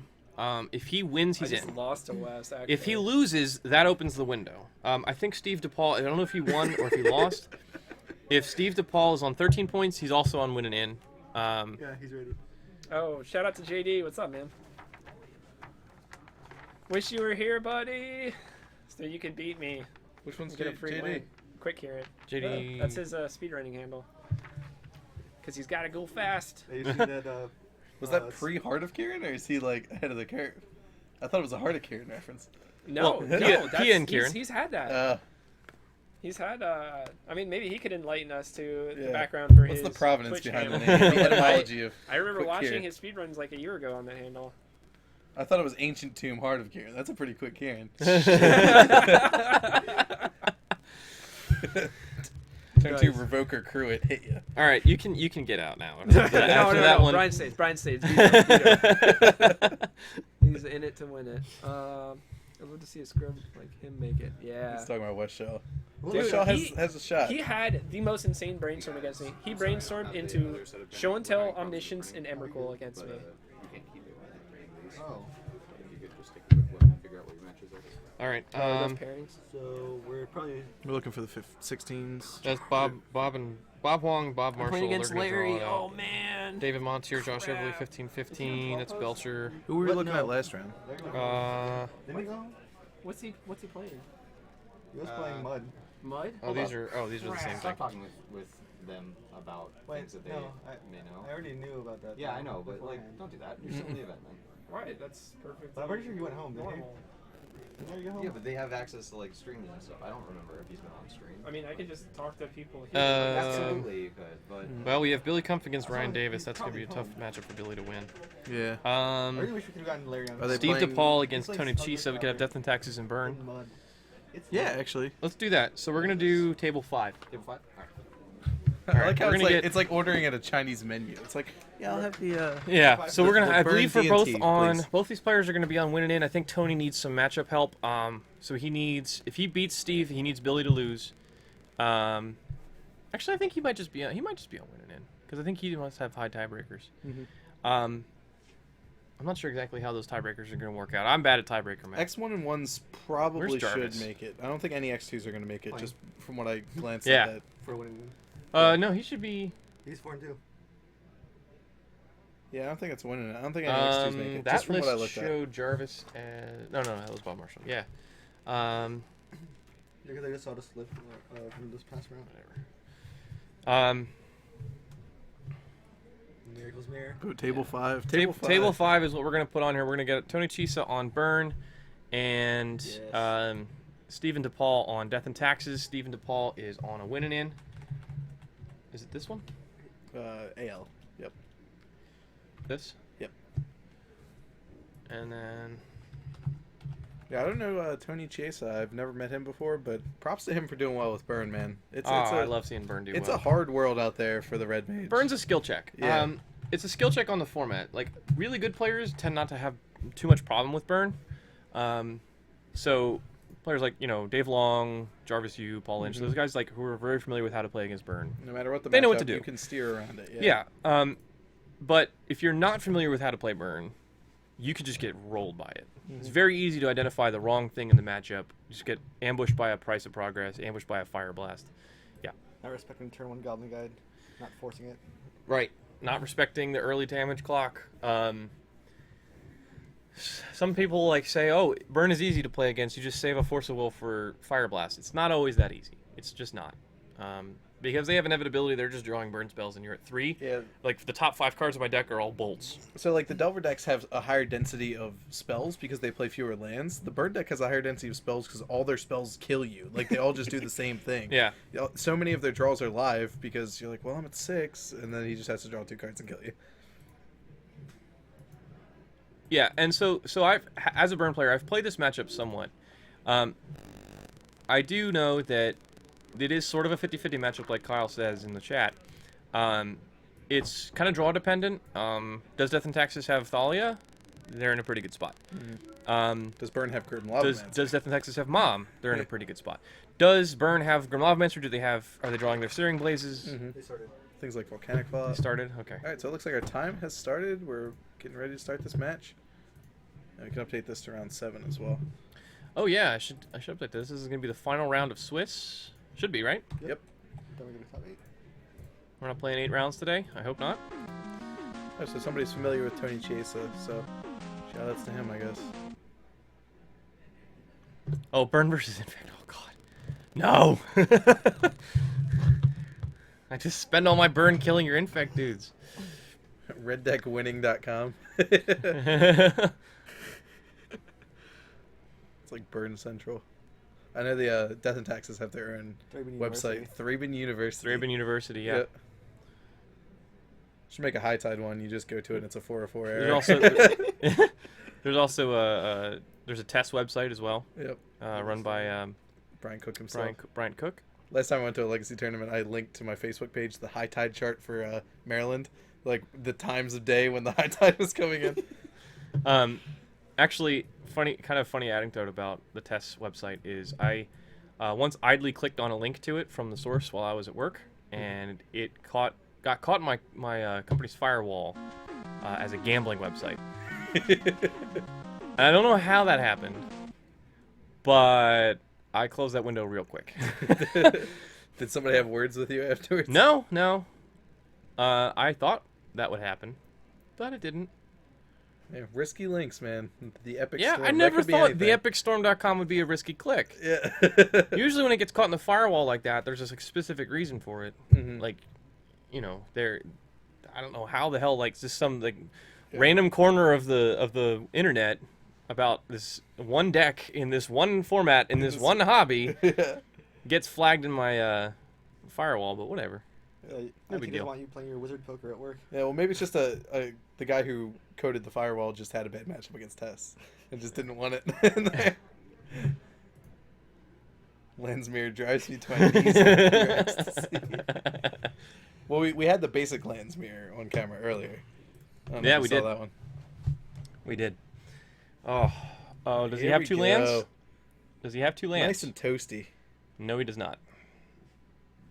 All he needed was 2 lands in that hand. He had 1. Monsters. All right. So Tony's he's gonna mold a 6 here. So this is one of the downsides of playing Burn is if you don't get a good 7-card hand, mulligan's hurt. Yeah. Everyone is basically giving up 3 damage. Yeah. Your opponent gains 3 life. It really sucks to mulligan with Burn, and you have to if you don't have 2 lands in your hand, in your opener, basically. There are some one-lighters that I think are keepable. The ones with multiple creatures. Yeah, well, I mean, like, almost your rest of your hand has to be 1-mana spells. Mm-hmm. And even then, like... And things that are 3 or more lands, sometimes you're just going to flood out and lose. Yeah. So it's a very narrow band of keepables. But it rewards skill when you're making those mulligan decisions. They're tough. 2 lands and a Goblin Guide, and I'm good to go. I'm teaching a friend. I'm getting him into Legacy, and I told him about the burn flow chart. Like, here's your priority list of spells to play on turns 1 through 3, and here's how they change based on the matchup. The mulligans you can't teach. That's just you have to get experience with the deck. So Steven's also going to be on a mulligan. Oh, he's Steven with a PH. I'm sorry. I need to fix that. My apologies, Steve. So, both players of the mulligan to 6. That helps kind of offset the mulligan from burn a little bit. So Tony's going to start with Mountain Swift Spear. Pretty much what you do. Get you. So here's Plains and Mom. That's pretty much what you want to do with Death and Taxes. Hate Mom. Looks like he's running BFZ Maybe Ring OG Mountains. Zendikar, yeah. It's hard to tell. I think they are BFZ. So Chain Lightning, Mom, Swing 2. Yeah, Mom is one of those. Burn, one of your biggest decision points is what burn gets pointed at creatures and which ones go to the head. Mom almost always. You have to hit that one. But the rest of them, it's like, so Searing Blaze is a really, really, really, really good card in this matchup. And you want to be able to have a creature in play so that you can Searing Blaze it. Now, Tony just played his 3rd Mountain. As a burn player, I'm hoping, if he has Searing Blaze right now, he's just going to be so far ahead. I don't think he has it, because I would snap it off. Did we? We don't know if he has it. We do not have deck lists. So, Eidolon, pass. Yep. So Eidolon sometimes is a liability in this matchup. If your opponent has a Vial, you almost just don't want to cast Eidolon. Yeah. Because they're going to be getting a bunch of free spells, taking no damage off them, and you have to, ding yourself every time you cast something. That's true, but in this case, Steven does not have a Vial. Yep. So he's going to take 2 here. Tony's flooded, but against Thalia, that's not that bad. Yeah. That is not the end of the world against Thalia. BPAF, actually, so I've brought Burn to these events before. I actually did pretty well. I was like 1 win outside of the money last time. I was finished 7-4. It's almost like a meme that Burn is Or not bad, 7-4, but what it's not really founded in reality. Burn is a reasonably good deck. 5-2. 5-2. Yeah, I would say Burn is tier 1.5 in a lot of Legacy metagames. Absolutely. You punish so many people. These Grixis 4-color Delver, that 4-color control deck, taste price of progress. That's all I gotta say. In a fair meta with lots of Sultai decks, great choice. Mm-hmm. Now, here's one thing is, I am shocked that he's gotten to this. He must have been dodging Sneak and Show matchups like Neo in the Matrix, because that is a dog. You are such a dog to Sneak and Show. I mean, he's X1, I think, which means that he probably got paired up against Sneak and Show once. I wish we could peek into sideboard, because sideboard decisions are very important with Burn. What you put in the board based on your expected metagame. I'm thinking he does not have Searing Blaze in his deck, in his main deck, because he's just... Unless he's got another mountain in his hand. Because you would want to keep at least one in your hands that you could Searing Blaze. Mm-hmm. So here's a Stoneforge Mystic. Oh, these are the pairings? Okay. Or standings. Alright, so Bob Marshall's 1st seed, Ralph Fitzpatrick's 2nd seed. Yeah, those are the guys I ID'd last round. Mm-hmm. 15 pointers down to the 8th place. So Nick Ditizio, Bob Huang, Josh Everly, David Montier, Kevin King, and Jamal Jupiter are all 15 points. Steve Dupal and Billy Kumpf, Billy Buttons are both 13, and there's a bunch of 12-pointers after that. So, if Steven wins this, he's on a win and in, and I think Billy's also on a win and in. If Tony wins, he might get leapfrog. Because 2 of these guys got paired with the 16-pointers and can draw in. Mm-hmm. And then if those 2 win, that would be 6 spots at 16 points, or these 2 would be at 17. So it'd be 2 17-pointers and 4 16-pointers. And then you would have 2 more spots for 15-pointers, right? Yeah. Or no, because these guys are going to go to 18. So we have 1, 2, 3, 4. So we're going to have 2 18-pointers. 2 18s. That's going to be the top 8. Yeah. So the 13-pointers are on a win and in. And then if they lose, like Ryan Davis, Tony Chiesa, Tony is possibly on a win and in here. Tony's on a win and in here, I think. All right, we got deck lists. You want the Burn one? I'll give it to you. Yeah, I'll take the Burn one. Tony Cheese says no fetch lands, all 20 mountains. So he's got 2 Swift Spears cracking in here on Recruiter of the Guard. We're taking damage this turn. Oh, he probably took 2 to play that Swift Spear. Steven probably took 2 to play that Stormforge. 4, 4, 4, 4, 4, 4. That's a thing of beauty. 20 Mountain, 4 Guide, 4 Swift Spear, 4 Eidolon, 4 Chain Lightning, 4 Lightning Bolt, 4 Lava Spike, 4 Flame Rift, 4 Price of Progress, 4 Rift Bolt, 4 Fire Blast. Yeah, so he's playing the Patrick Sullivan build. He has no fetches, no Grim Lavamancers, main deck Flame Rifts, no Searing Blaze. He is all about face damage. Nothing but. His sideboard is 1 Sudden Shock, that's good in this matchup. 2 Smash Smithereens, also good in this matchup.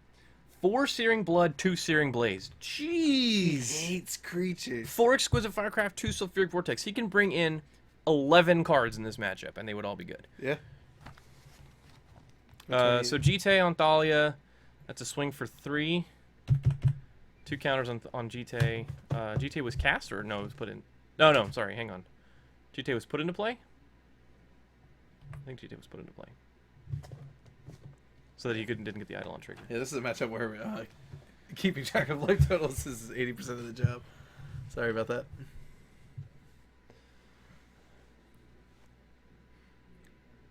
Yeah, so out of the Death and Taxes deck, sideboard options, we have... he has 2 Fairy Macabre, 2 Rest in Peace, 1 Pithing Needle, 2 Path Exile, 2 Containment Priest, 2 Aethersworn Canonist, 2 Council's Judgments, a Palace Jailer, and a Gideon. Not a lot that comes in against Burn, honestly. I think Burn just drew another mountain. Wow, that's bad.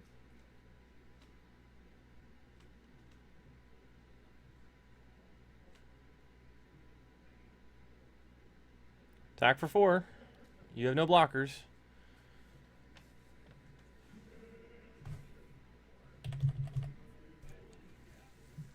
See, this is where, the fallacy of deck thinning would really come into play I here. think Steven used a GTA counter to gain 2. Can you check life totals for us? Christian Port. Looks like his hand is Mirror Crusader, Flicker Wisp, Caracas, and 1 mystery card. Yeah, Death and Taxes is ahead right now because he has an active GTA. I mean, it's as simple as that. He's an active GTA with a Thalia in play. Thalia helps, but... 16-10 and Burn Saber. Okay. So we were close. Thanks, man. So this is equipped to Stoneforge and Swing for 1. So as far as the matchup goes, it is very, very close. GTA is a powerhouse card. Put GTA onto Thalia so that she can block. That's a strong play. Yep. It's an efficient use of your mana that doesn't involve taking damage from Eidolon. Yep. And we'll gain 2, I think. Pass turn.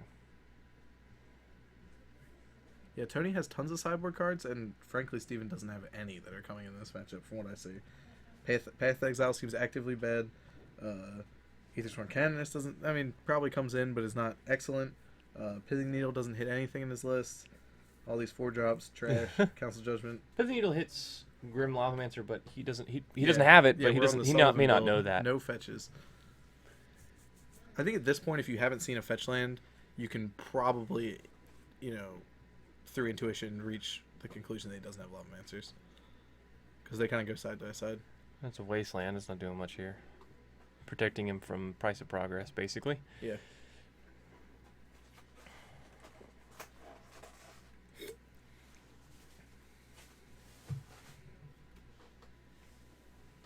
you get the burrito too? Oh yeah. Burrito's pretty good. It had like different sizes, like 4, 8, and 10. Yeah, I just went with the 4s. They were still pretty big. Well, so if you get GTA first because he could have burned the Stoneforge Mystic before he got a chance to put the Batterskull into play. And then you have one stuck in your hand. Yeah, and then you have a Batterskull stuck in your hand. So you get GTA because you can cast it. If you have Mother Runes, then you snap get Batterskull because you're pretty confident that you're winning this game anyway. And even then, you can be safe and play around it theoretically because they could bolt and step and then untap and bolt to get around Mom. Burrito.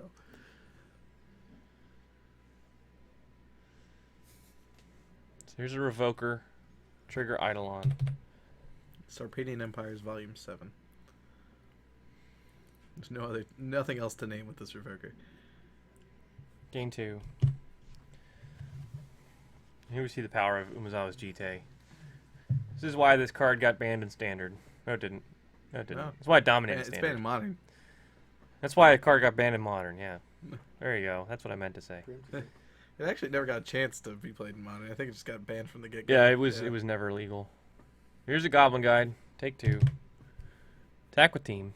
Idle on check. Oh, this looks so bad. Now he could have just a flurry of burn here. But the perhaps, GT is puts Steven at effectively 18. Mm-hmm. So can he deal 18? I don't know. That being said, it's a lot easier to deal with a Stoneforge carrying a GT than a Thalia carrying a GT, because Thalia is the 2/1 first striker. Oh, I get a port. Okay, cool. Oh, it's like I'm gonna trigger. Yep. Cannot miss that. You don't want to miss that. All right. First striker with GT. Nobody's on high tide. Nobody is on high tide. Yeah, no, most people chose to play good decks today. I'm not one of those. So 3 to you trades. Swift Spirit bounces off a Stoneforge. Take Steve to 9. He chose not This to pump. is- That's interesting. I this probably is, would have pumped. He's rather would gain the life. He's got 4 counters on GT. He's in a good spot. Yeah, it's kind of. He's in pretty commanding position right now.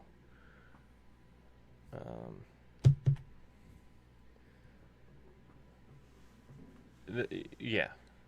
Now, for Burn, this is a really bad spot to be in, but that being said, he's not under an obligation to scoop here. The deck plays so fast, he's not really worried about time. You just make him kill me.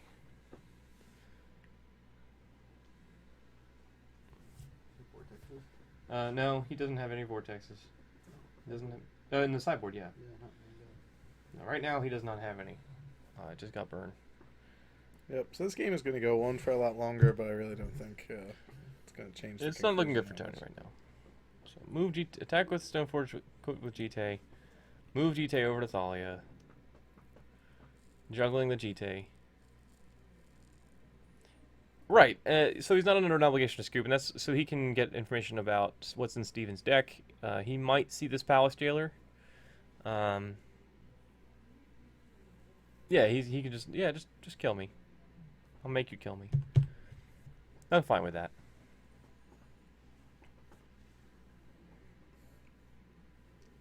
Clearly, he's left me in coverage longer. Yeah. The Chain Lightning that he drew. There's a land. So many lands. That's really been the story of this game. Yeah, he got flooded early and never really drew out of it. And that's going to do. He's had enough. All right. Mercy.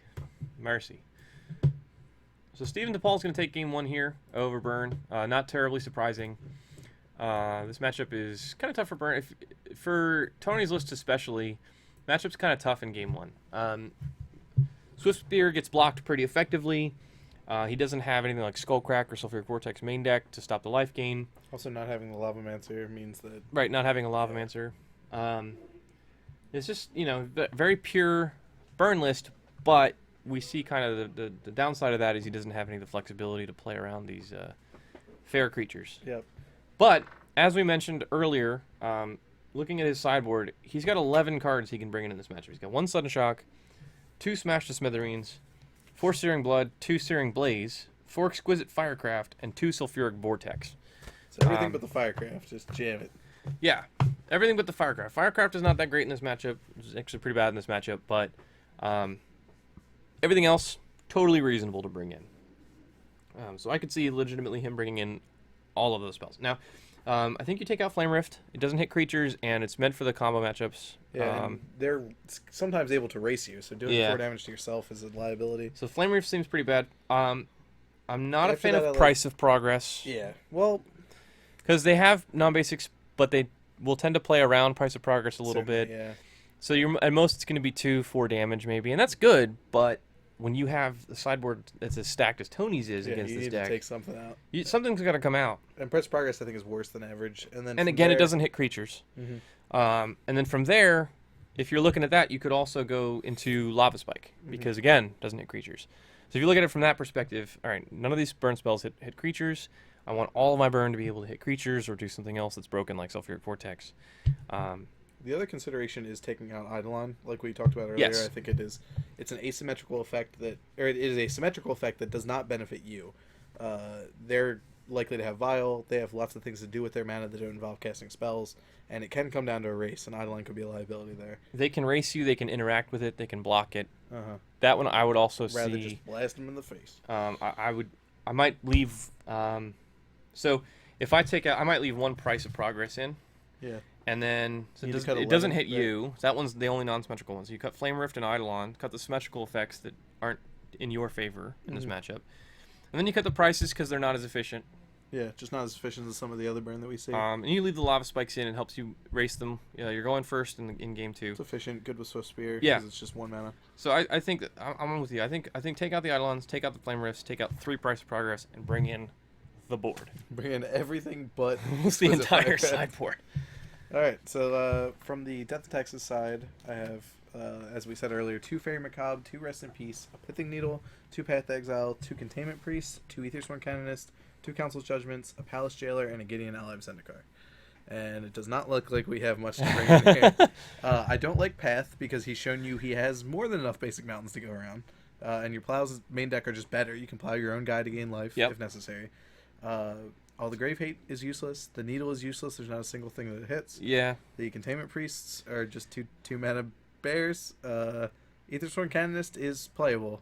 So if he wants to bring something in, that card is It's okay. playable. If he's got dead cards, he can take them out. Yeah. But, so, Containment Priest, I think, comes in. And the reason why, it's an Ambush Viper. Yeah. And literally no other reason. I can trade with a Goblin guy. Yeah, bait him into swinging into it. Aye.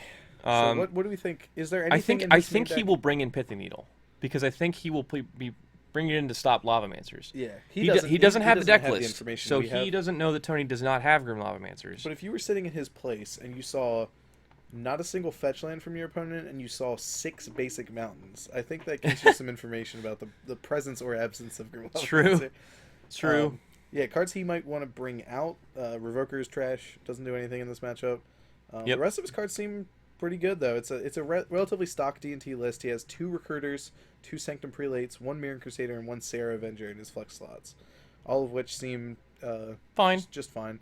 Recruiter is a little bit on the slow side. It's not as high impact as some of your other 3 drops, for instance. So yes, if you just wanted to upgrade maybe the Recruiters as clunky 1 mana or 1/1s for 3. Kyle points out Council Judgment comes in because he expects Sulfuric Vortex. True, yeah. He didn't see any in game 1, but that's got to be on your mind as a Death and Taxes Oh, player. it's definitely in the sideboard, yeah. Yeah. No, I actually don't play any of my burn list. That's because I play Skullcracks. Yeah, Skullcracks. And I know that that's weird. I don't need your guys' judgment. Okay, it's worked for me. You need the Just leave it Council's at that. judgment, though. And now you can get out. So yeah, you expected. Okay, and we were off to game 2, and I just realized that we were already here. So, he did not take out the Flame Rifts. He's taking 1. Yeah. So, one Steve from takes the first 1, swing. and then he takes 1, 2, 3, 4, and then he takes 2 from Swift Spear. So Tony's at 16. Steve's already at 13 on turn 2. That is a good start from Burn. I mean, when you're on the play with Burn, you're in a good spot. It looks like he kept his. I'm guessing he kept his 7 because they started this game so quickly. Oh, Steven's got a Horizon Canopy in his hand. That's That's a feel bad. Can't afford that one. Yeah, so keeping in the Flame Rifts. Ooh, Goblin guy. He must. I know what he drew this turn. Yep. Trigger. Revoker. Take 3. Keeping in Flame Rifts seems very suspect. I think I would cut that yeah. before anything else. So I'm not a fan of that. maybe but he didn't bring in as many cyber. You know what? As we thought. He's the one who's X1 with Burn right now, That's so. true. He knows what's up. And Bolt you for 1, 2, 3, and Prowess Trigger, I'm guessing. Yep. Oh, wait, hang on. So that's going to be. Are you pathing before damage? Yeah. So he did bring in the paths. Interesting. I'm okay with that. But Burn getting extra lands just means they kill you quicker. Yeah. They don't want to It, draw it doesn't lands. interact well with Fire Blast. Mm-hmm. That's for sure. But sometimes you really need to path like a Goblin Guide on turn 1. It doesn't feel great, but it's better than taking 15 damage from one Fair Goblin enough. Guide. All right, so he's gonna Violin Mom at end step, so he's got a Mom. He's got an active Mother of Runes. That's gonna really help him out.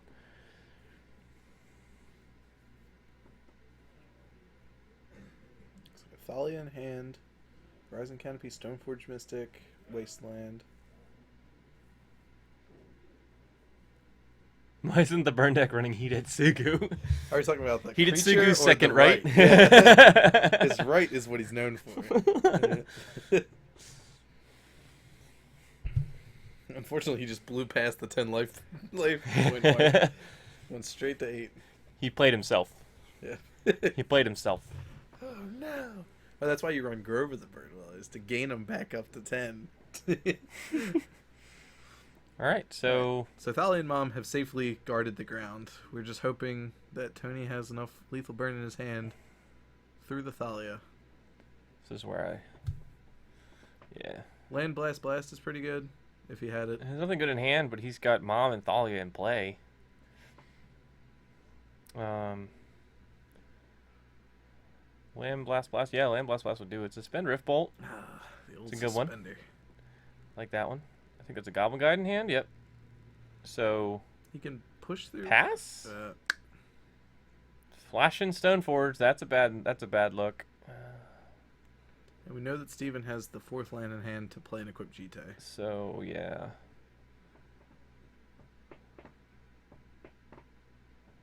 What is he doing? Why is he stacking his deck like that?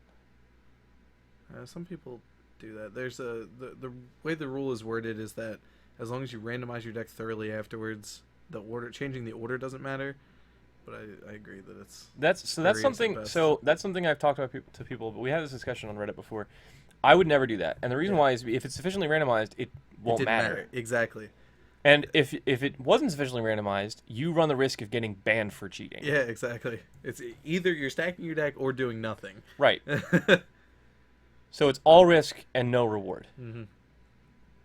Unless, well, your only reward is you successfully cheated and stacked your deck. Yeah.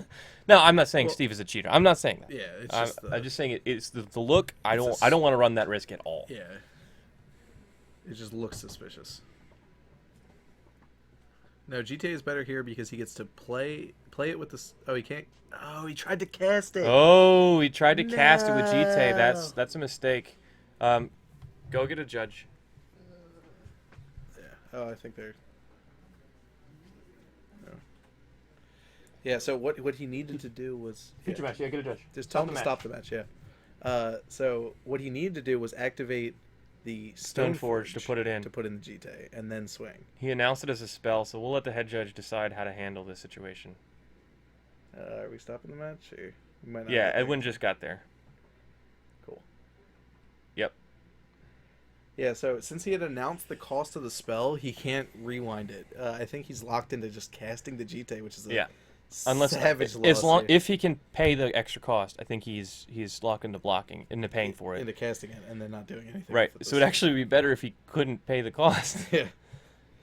Ouch. What's up? So Steven has Thalia in play and hardcast GT and paid 2 mana for GT. When do you do that? Just now. And then he declared an attack. He equipped it and moved to combat. Gotcha. So, yep. Now he just tapped the Stoneforge, but that's not what he did beforehand. Yeah, I think so. I think Steven just missed it. He's like, "Oh, I want to block." With Yeah, the that's Stoneforge." an easy mistake Yeah. to make.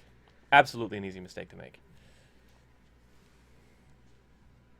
Yeah. So at a casual event, this is the kind of thing where I'm like, "Oh, you clearly meant to do." He activated Stoneforge Mystic and then equipped. Oh, he just didn't tap his Stoneforge. Correct. Yeah. Okay. Fair enough. All right. So we resolved that issue. All right.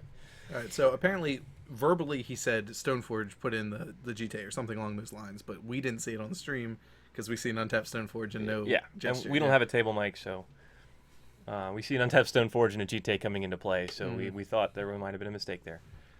But it looks like we're okay. All right, so he's probably gained 4 right here. Yeah, I believe he's gained 4.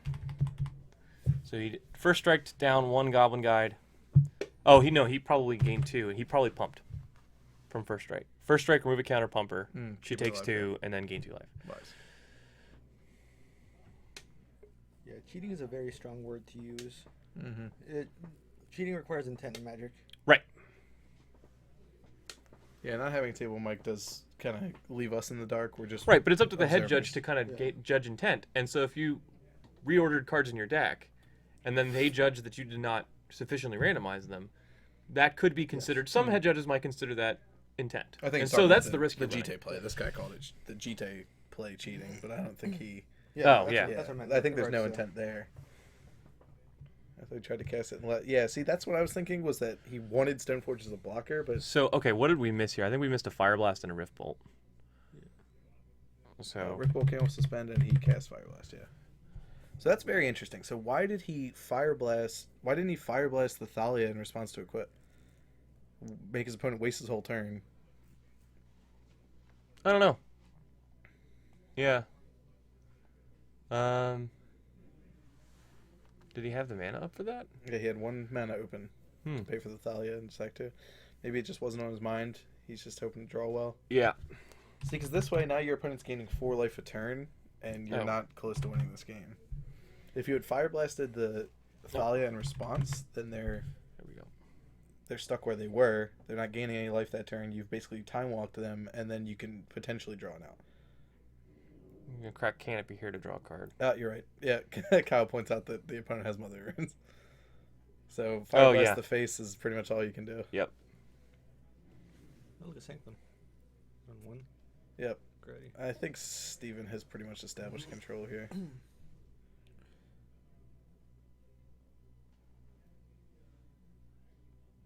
One mountain and 1 goblin guide. Against the world. And reverie. Tap my mountain. Suspend Rift Bolt. Yeah, this is... Death and Taxes drew exactly what he needed. He got Aether Vial turn 1. He was able to get Mom out, followed by Thalia, followed by Stoneforge into GT, equip GT, and then after that, it's just the board is stabilized. Yeah. Yep. That turn where he got to put the GT in and equipped it is where it went away. This is one of the places where Saying something? Oh. So, as a burn player, I do not play Monastery Swiftspear, and this is one of the reasons why. In the matchups like this, they're better able to interact with creatures, and so the fewer creatures you play. Now, I mean, of course, it makes you a little bit more vulnerable to Thalia, but I'm denser on burn spells, and I can theoretically answer cards like that. And Thalia, while it makes your burn spells cost more, it actually just shuts off a lot of your creatures because they can't swing into it. You know. Yep. All your 2 toughness guys. Right. So you have a Monastery Swiftspear. Okay, if I pay 2 and cast this spell, yeah, I can bounce up my Swiftspear off of Thalia. Like, or I guess it would be able to attack into a Thalia. Swiftspear is good against Thalia, but the rest of your creatures aren't. Right. The rest of your creatures are just bad against Thalia. There's actually somebody who was here earlier playing Volcanic Fallout with Swiftspear. Yeah, that was my buddy Andre. Yeah. He played against you. Yeah.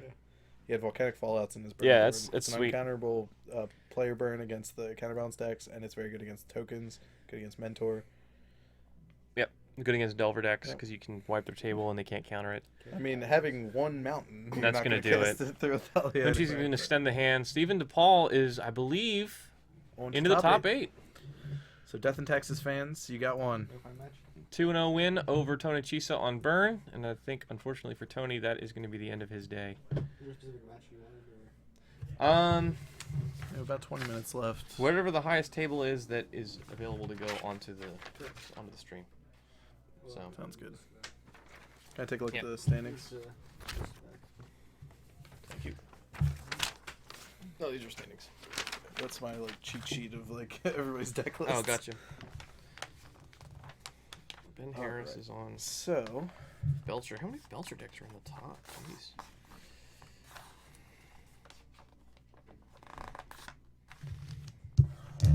So Bob Marshall probably drew with Bob Huang.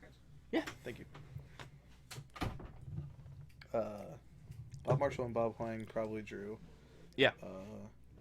Ralph Fitzpatrick and Nick Ditizio probably drew. 15 and 16. So these guys go up to 16 points. They're locked. So we're pretty much looking for the 15-15 matches.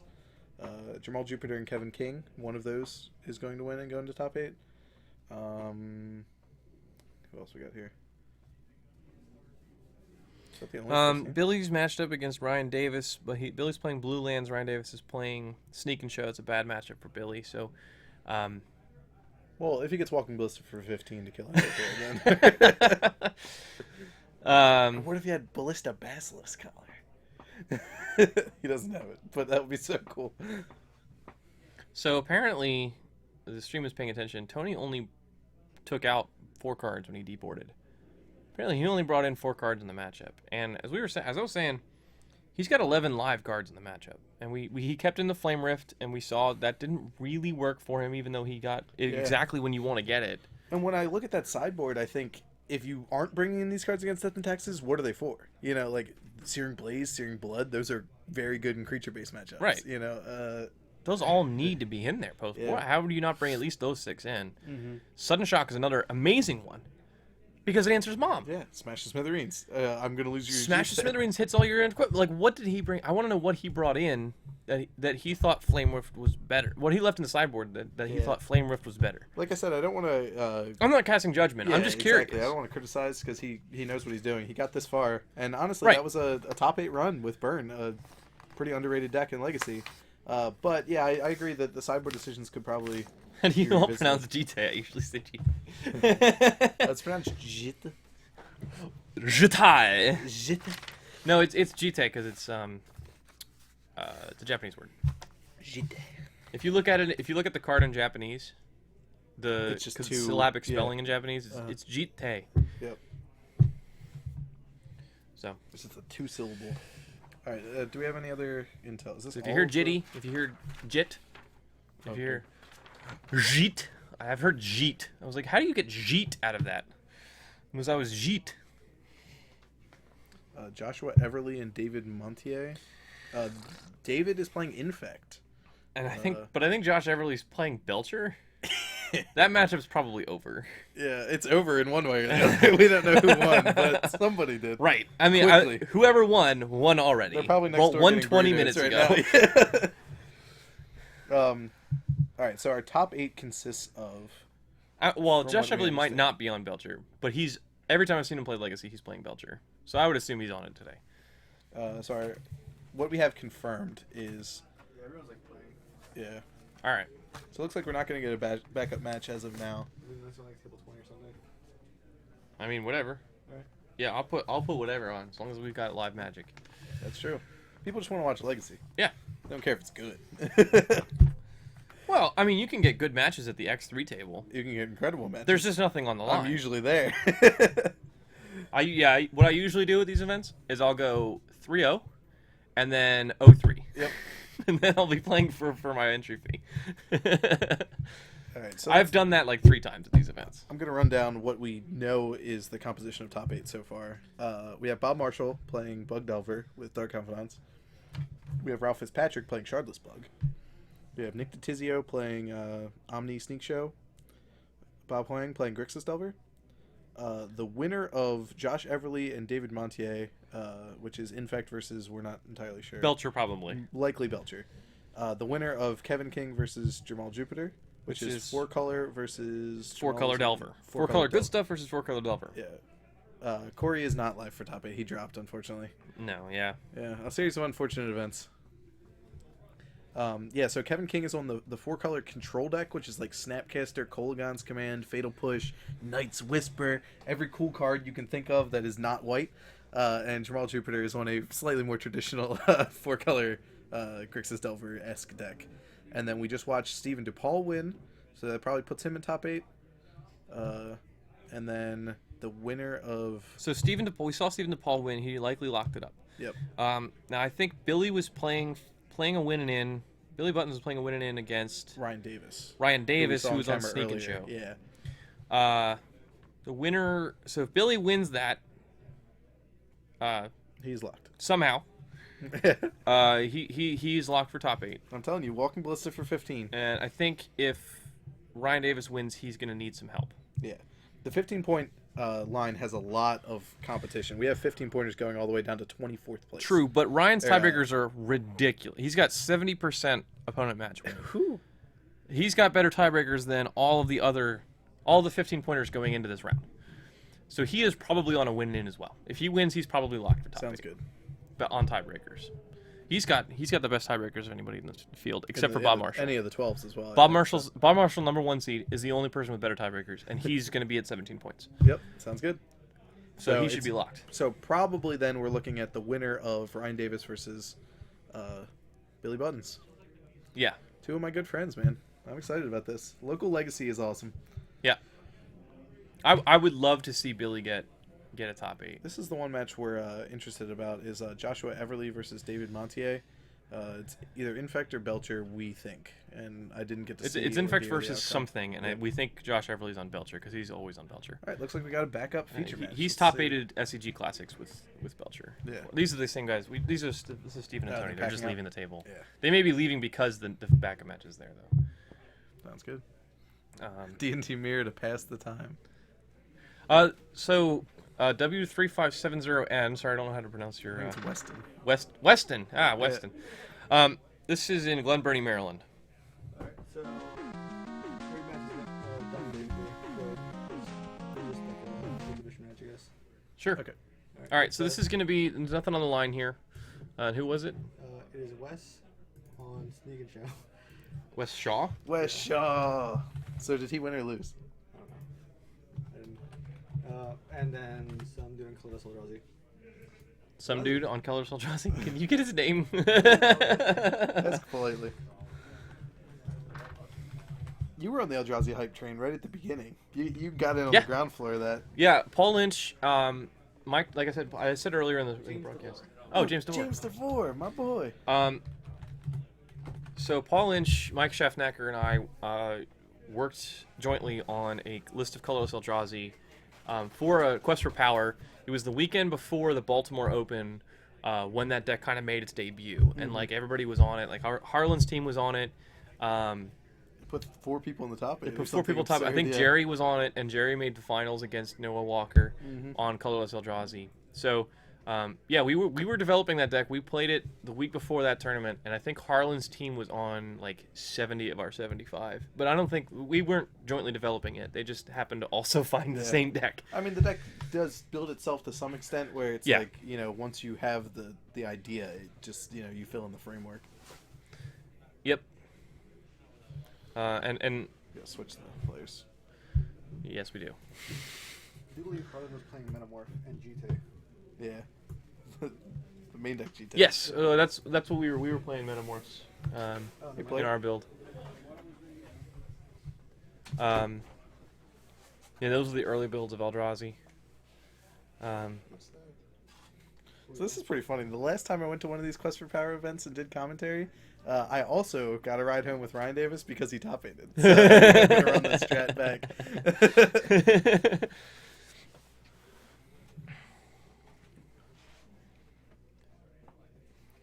Yeah, Port not getting a reprint in Eternal Masters is I can't believe still, you know, one of the biggest punts. It's at what, like $150 online or something Yeah, like that? that's a Wizards of the Coast punt counter right there.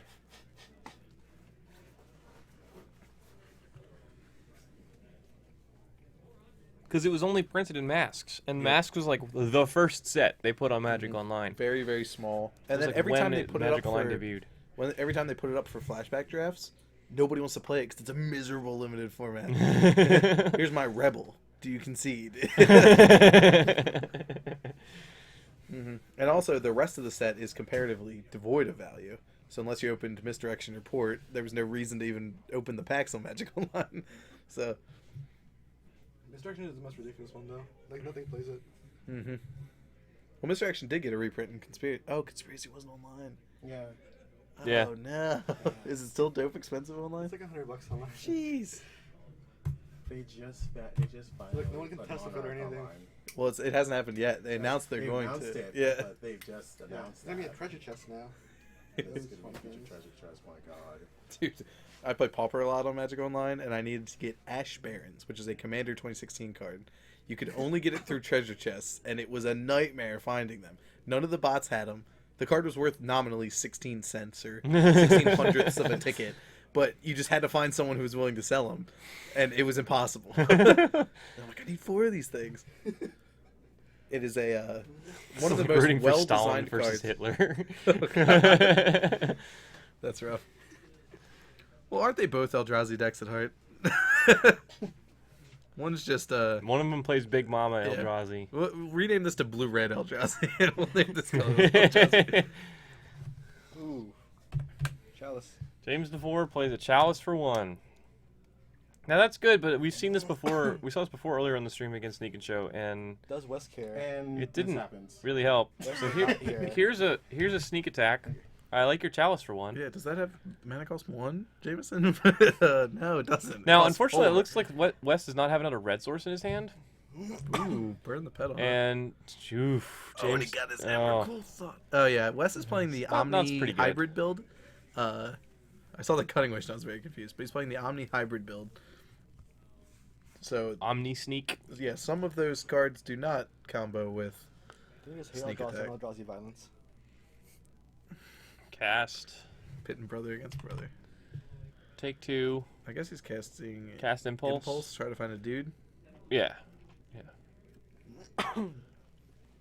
Trying to find a dude and or a red source. Yeah, we He don't needs know what both. his mystery card is there. He just drew it and looked at it face down. He's got a fetch.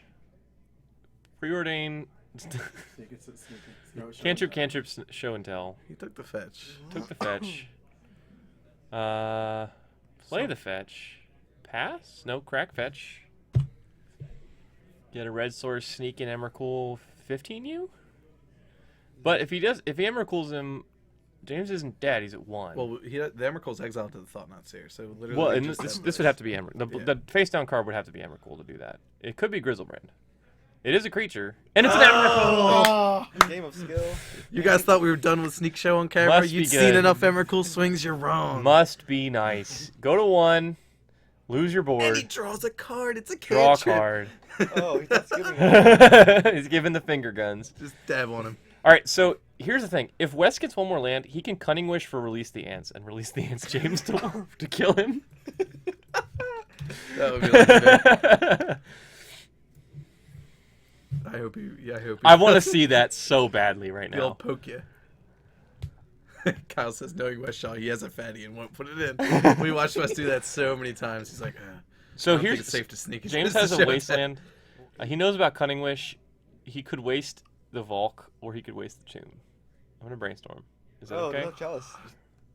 Thanks. Oh yeah, Chalice is gone now. Do you not have the land? Boo.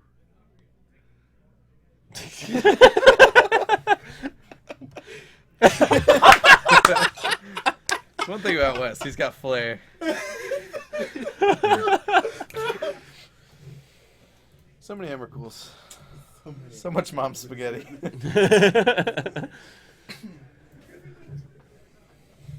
Mom spaghetti. Yeah, let's just draw 3 Emrakuls and sneak them all in. That's great. Must be nice.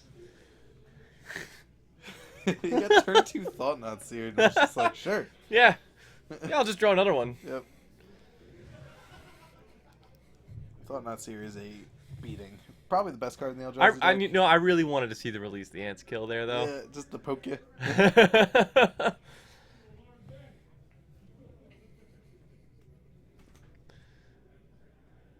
Sneak and Show gameplay. Emphasis on the quotation marks.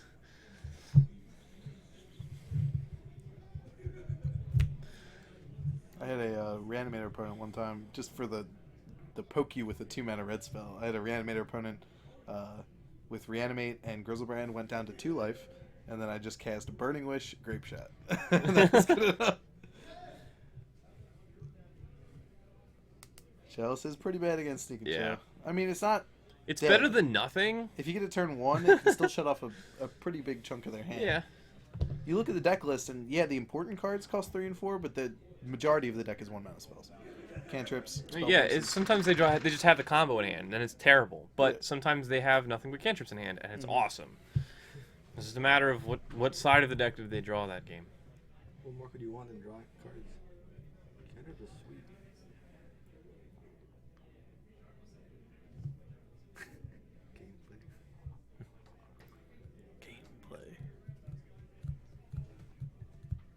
Wes is a top deck god. I've been luck-sacked by him so many times.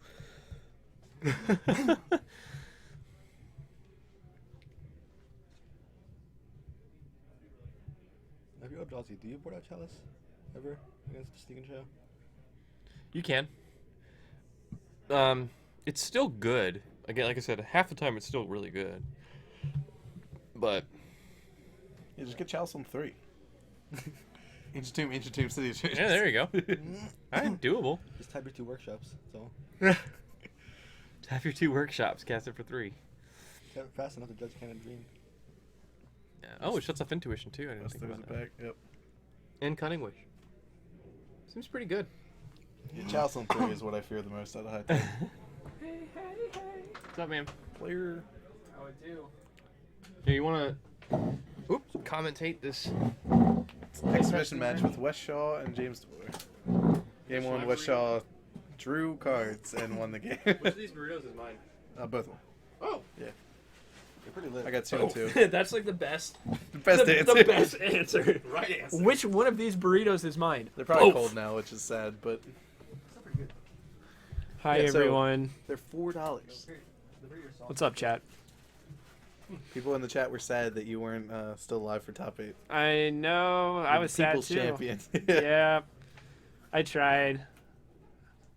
To quote Linkin Park, I tried so hard and got so far. What a great war poets. Chester, whatever his name is. Bennington.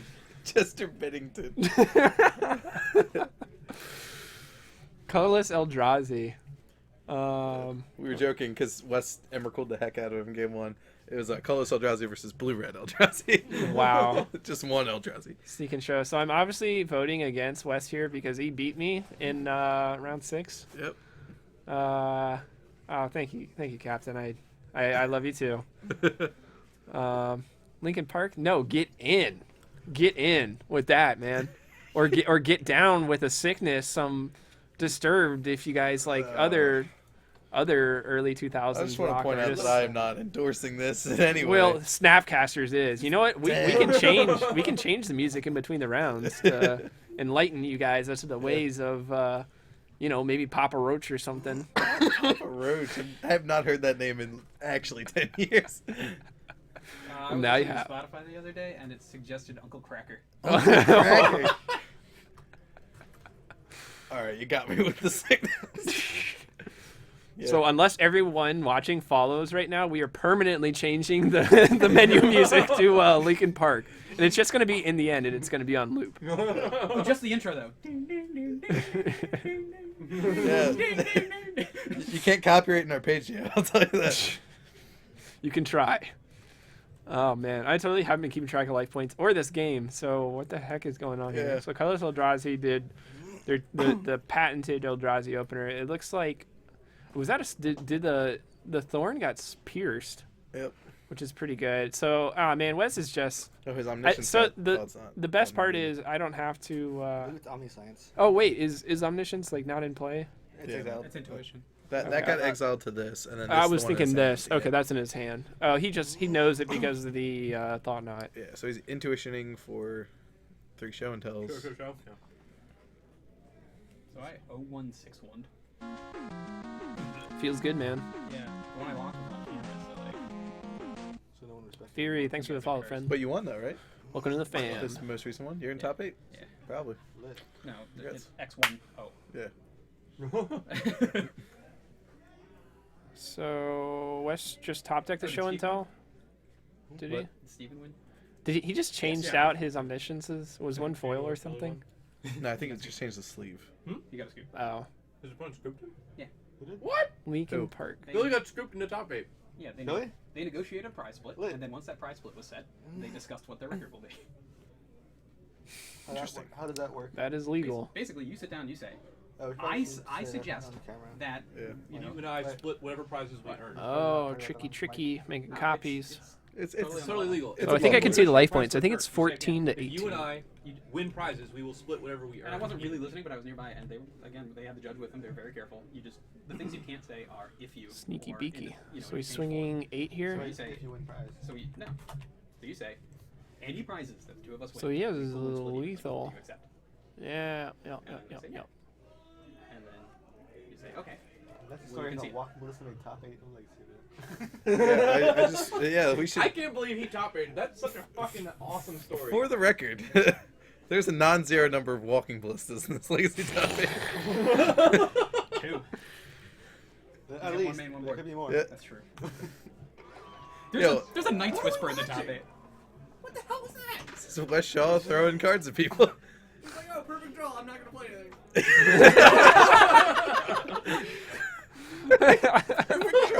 Not gonna play anything. Bob Marshall, ladies and gentlemen. Bob Marshall. Yeah, but Wes is like a master of not casting spells. What? He's just always sandbagging it. I like in Maryland we have the masters of not casting spells and naming walking ballista with needles. Ooh, It's don't like dagger we my have boy the like that. masters of finding the line that's just like not a winning line, which I did earlier today in round 1. I had to turn 3 Dark Depths, but I neglected to hold it back because I thought I was playing against bug control. Trying to play around possible lines that my opponent could do, and he was on food chain and killed me because I didn't ID it correctly. So somebody in the chat asked what decks we have locked for top 8. My current estimation is Bug Delver, Shardless Bug, Omni Sneak Show, Grixis Delver, Belcher. either Infect or Belcher, 4-color Good Stuff, Blue Jund, Control, Colorless Command is a good card. Deck, They played so Death good and one. Taxes, That's not wrong.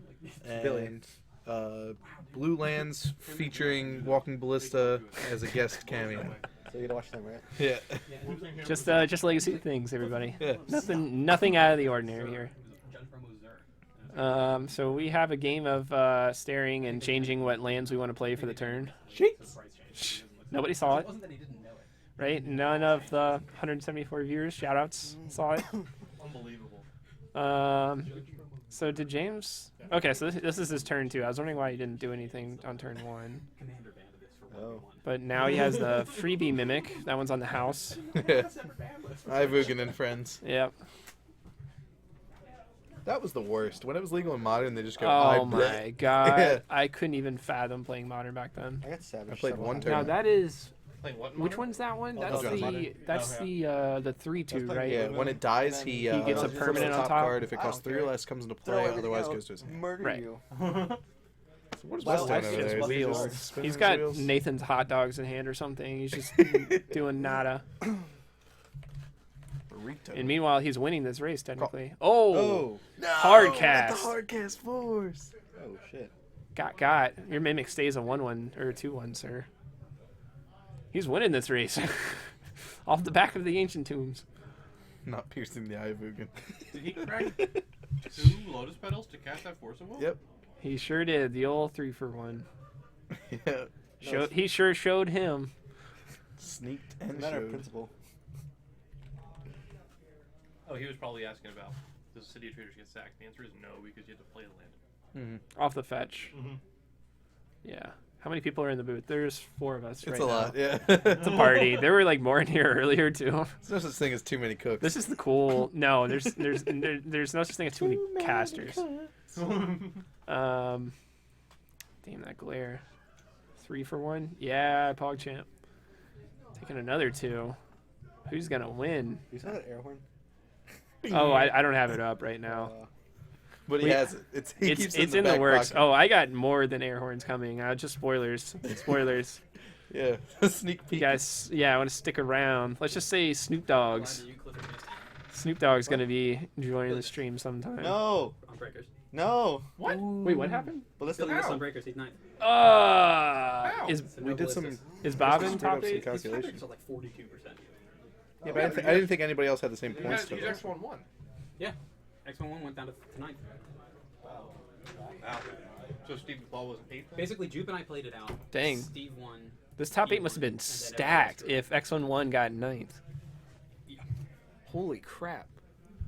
How many players were there? 70, 7. That 77. doesn't seem to make much sense to me. These guys Yeah. played 1, 2, 3, 4, X11. 5, 6. Well, Bob drew. Well, actually, I don't. I'm sure March will probably draw too. Yeah, well, I'm saying Bob and his opponent, Ralph and his opponent. Dragon Shields. Could you give me a box of those? So all the way down to the Wait, so you're first seed? all the way Oh, down, so this is top 8. all the way down to Billy is the same number of points. Jeez. They're all X11. I'm the only X10, so I'm in first, and I'm going to be playing on the play against Death and Taxes. Oh, maybe. Is that a good matchup? That's so good for me. Okay. Like, it's hard to imagine a game where I lose. I played a game where I played nothing but land drops and won Death Right for 4 turns, and I won it easily. Death and Taxes is just such a good matchup for my deck. Wow. My deck is sweet.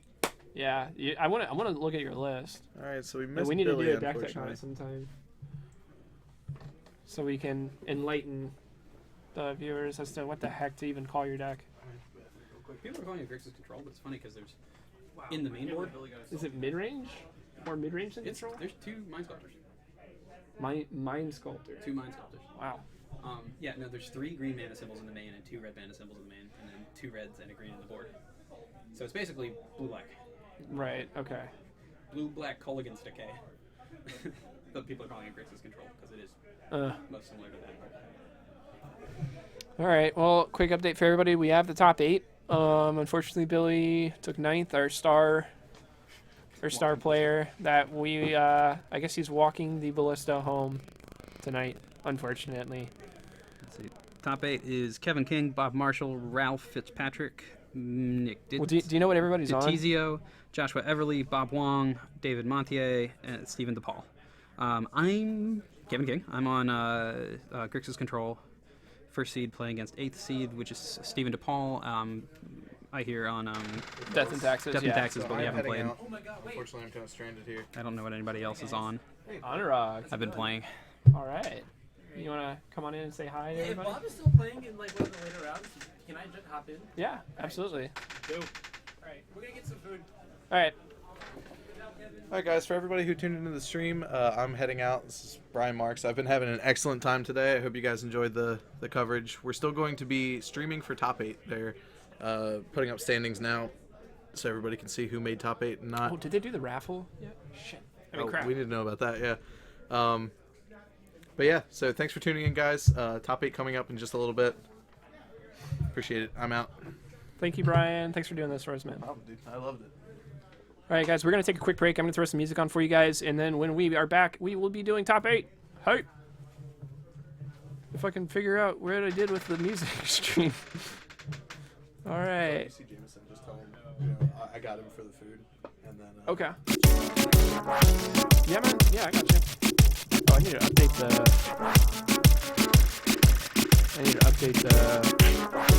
Let me know if the music's too loud, guys.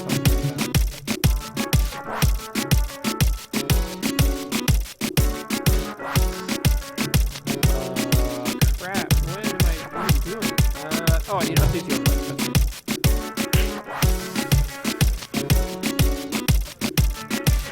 Cap lock just on. Cap lock is on.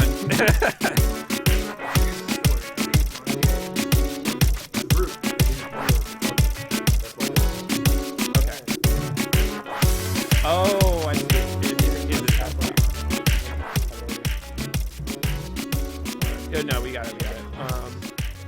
Thank you.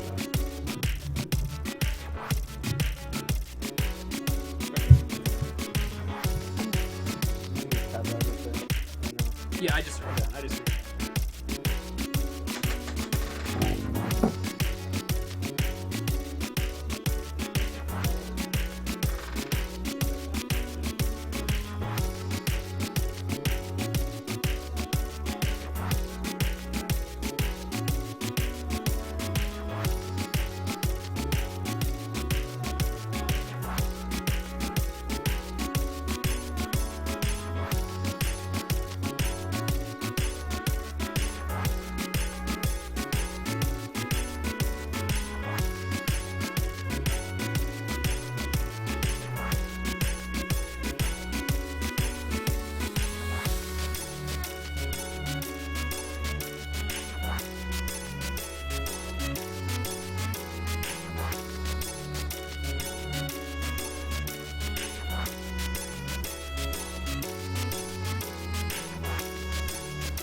pledge of allegiance to the flag of the United States of America and to the Republican for which in my hand with puberty and nacho for all.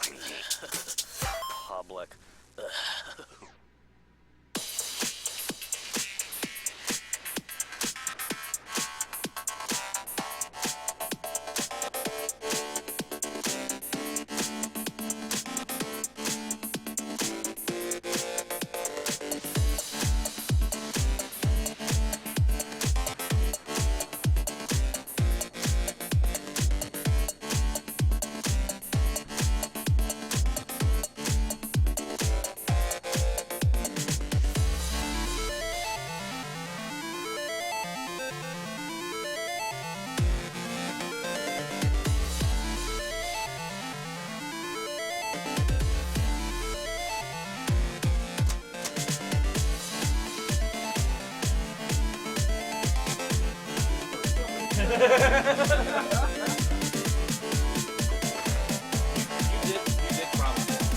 I did, and I honestly probably shouldn't have, but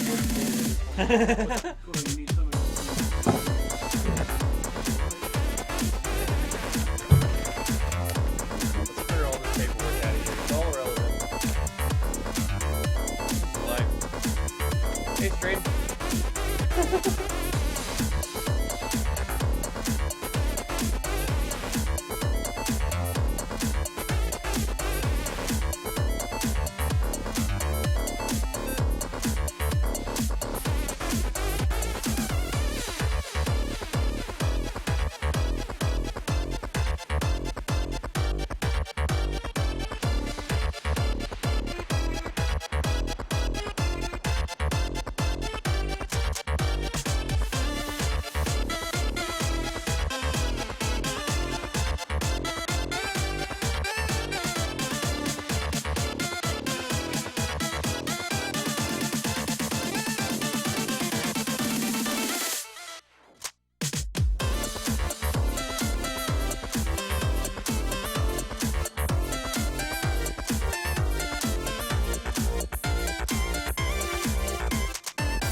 Oh, we gotta change the round.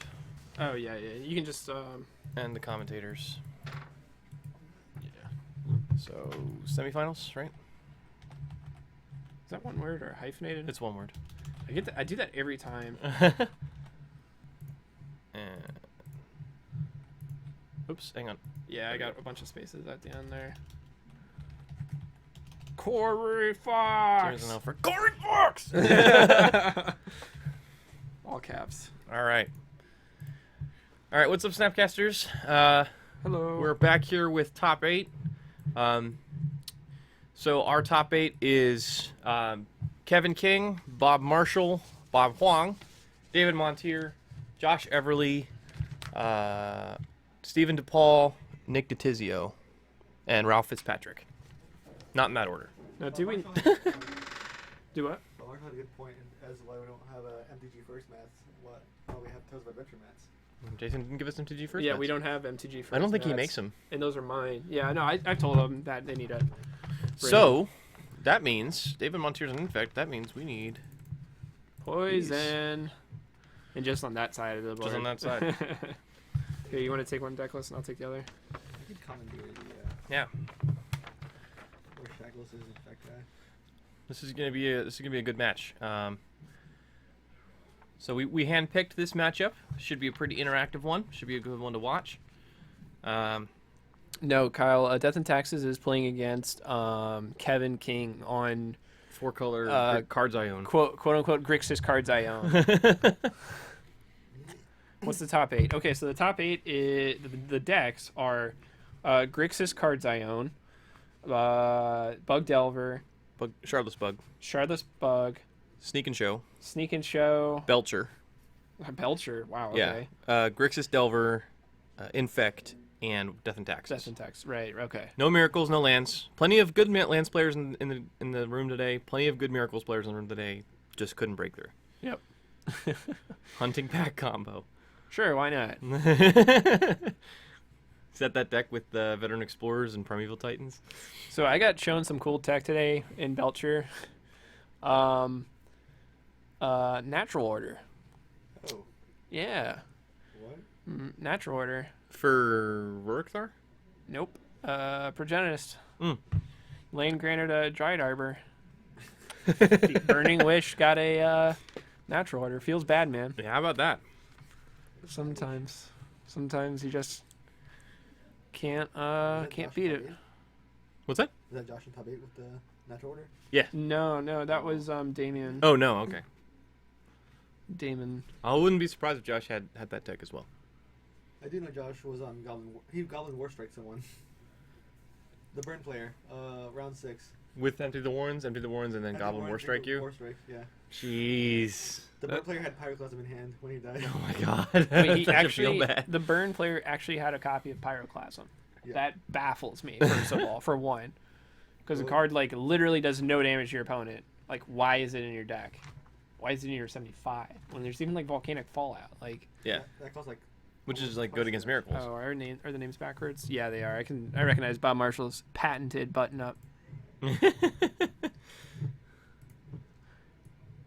Wait, you hit reset life. You didn't hit swap players. You are correct. Been a long day. Man, I'm so rusty right now. I haven't hardly played I haven't played Aggro Loam in forever. Feels good playing again though. Yeah. So we mentioned in the stream a couple times, Billy Buttons. We thought he had locked up top 8, got scooped in, but turns out he got a salty 9th on breakers. Stephen Dupal had the same number of points, but had better breakers. So. Rudiger. Thanks for the follow. Sorry, we don't know how to say your name. Feel free to yell at us, and we will correct ourselves. Oh, yeah, we need to fix this. The timer. The timer. Well, just make it go away, right? Yeah, it's just boop. Top 8. It's at the speed of love. All right. So starting things off now, Bob Marshall's going to crack a fetch and go get a C. I'm expecting a Deathrite Shaman. It's quarterfinals, isn't it? Could be a Delver. Deathrite Shaman. Oh, quarterfinals. Oh, it is you're right. quarterfinals. Yeah, it is quarterfinals. Yeah, we're done. Production quality. Shh, it's okay. It's okay. That's one word as well. I can type. Oop, don't want the line break. There we go. That's... Whatever. First guy, thanks for the follow, friend. So David is cracking a Wooded Foothills. I wonder if Bob knows what he's playing against, is my first thought.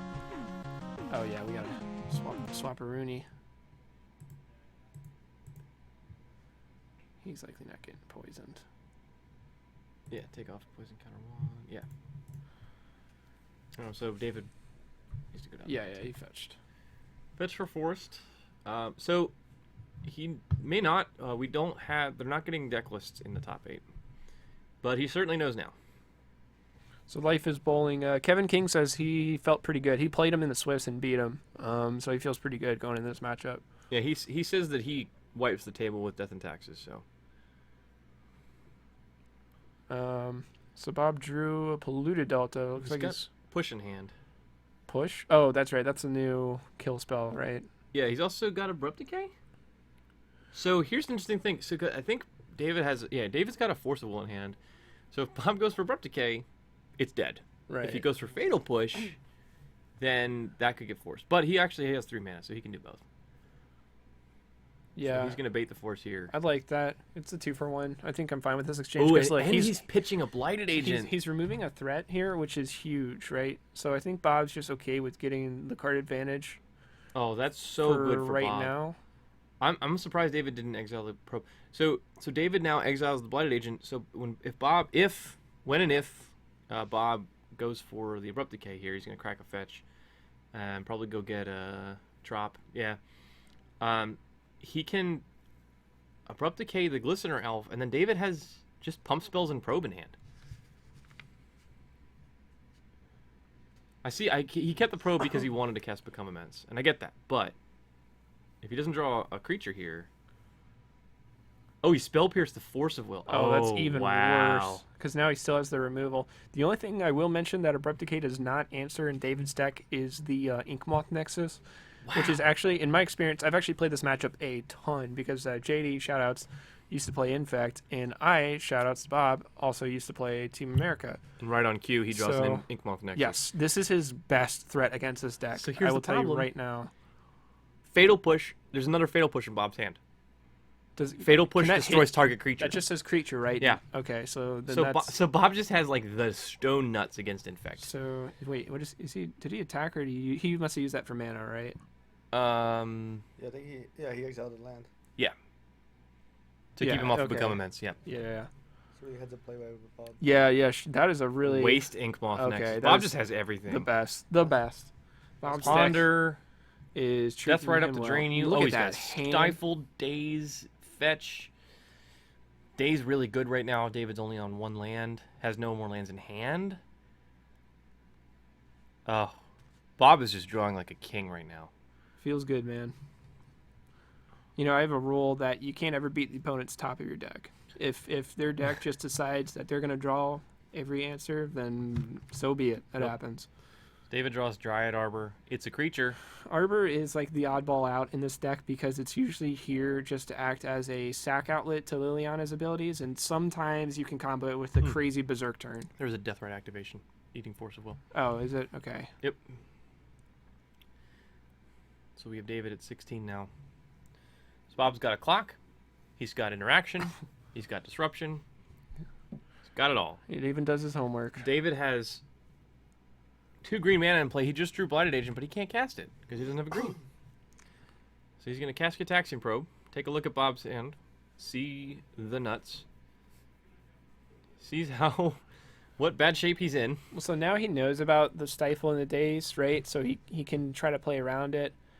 The Abrupt Decay, the removal is basically going to make this so, like, David's got to keep track of his head. He's like, I need +3 threats right now in order to actually take this game away, right? In order to play to win, not play to survive. Yeah. But, just keep that number in the back of your head. The alternative is, like, 2 Ink Moths can get him back in there. Gitaxian Probe. He needs blue mana. Yeah, you just got to cycle these out now. You gotta get more cards, right? Like, yeah, you're losing this, so you have to find your way out. So even though he knows like most of the contents of his hand, it's probably still correct to just pitch this to draw some more cards right now because he needs blue. It looks like he has a Brainstorm, so hopefully he can get like a fetch into is he on Basic Island? No. Well, he drew a Windswept Heath, so he can't get Basic Island if he wants it. I don't even think Infect runs Basic Island ever. And he's got Windswept Heath. He can try to crack it, but he knows Bob has that Stifle, and Bob's just going to keep that Stifle up. Oh, did he probe? I missed it. He did probe, and now he's taking a Death Right activation. Okay, so he's down to 8. Pressure. There's a Wasteland, Waste Dryad Arbor, if he wants. I don't think he even needs to. I'd rather keep it in case he draws Inkmoth. Yeah, that's a good point. There's a Brainstorm not doing anything. Well, so he could try to dig, but what are his outs? I guess he could... Does he have an answer for... See, this is the thing about this deck, is it's very proactive. It doesn't really have answers for creatures in pre-board. Yeah. It wants to play threats. And David knows that Bob has a fat stack of removal. Yeah, the only answer he has to Deathrite Shaman is to race it. And he doesn't have a creature to race it even with. if he drew... He would have to brainstorm and draw into 3 threats, and then, unfortunately, even have the turns to do it, because Bob has enough to make the Deathrite Shaman lethal. So David's going to try cracking and he's his going to Heath, stifle. Yeah, and he Bob's knows gonna he's choked for stifle. blue, so this is just strictly to keep him off of blue. He's assuming to stop him from brainstorming or doing anything, really. Yeah. So David took 1 to Yeah, fetch. you're right. That's pretty much GG right there. It's best of 3. Life is bowling. It's a best of 3. We don't want to be here till Monday. Yeah. Actually, we're not doing too bad. 6:30. We're starting top 8. Not too bad. Can't thought see the top of the deck. True words never spoken. You can Jace the Mind Sculpt to the top of the deck. So I think Bob ate a spell. Okay. Yeah. No, There's an Inkmoth Nexus. All Not that's doing enough. Step 1, but step 2 is like have Bob forget he has removal. Yeah. on board. And in hand. So if you're even actually if you have vines, if you're you still David, hit. you could vines. You can always give it not hexproof, not shroud, but protection from spells or abilities your opponent controls. Yeah. Eat so Deathrite drains him to 3. Yep. There's a force of will just because he needed that. He needed Why- that extra why little not? bit. Yeah. just the feel goods. This game's pretty much wrapped up. Put a bow on it. Deathrite's just gonna go the distance. I like actually how Bob kept the fetch in hand. Now David gets a green sun zenith. Yeah. The turn that he's dead, he gets a green sun that he could use to get a noble hierarch. So theoretically, what could he do here? Nothing. I mean, he just animates it, and then Bob wastelands in response to the activation. Like, that's what I would do, right? Yeah, Because that keeps yeah. him from like giving it. If like let's say like if we don't know, like let's say if we're Bob, what if he drew like 3 vines? Right. You know, so like Yeah, he would need at least 2 vines to get out of this. So, yeah, you respond to the activation. It's still a land. It's not a creature yet. And yeah, David's just gonna scoop here. That's it. So Bob Marshall taking game 1 in quick fashion. His deck treated him very well, and David unfortunately not so much. Yeah, Bob drew the perfect hand for the Infect matchup. He drew 1 guy, which is all you need because they can't kill your guys. Drew 1 guy and a bunch of removal. A wild Anuraag has appeared, everyone. Dude. What's good? How's the game's going? So Bob drew like a champion. Yeah, Bob's deck said you are not losing today. David died with Bob having like 3 removal spells and a force of will in hand. Wow. Because why not? That's quite absurd. Yeah.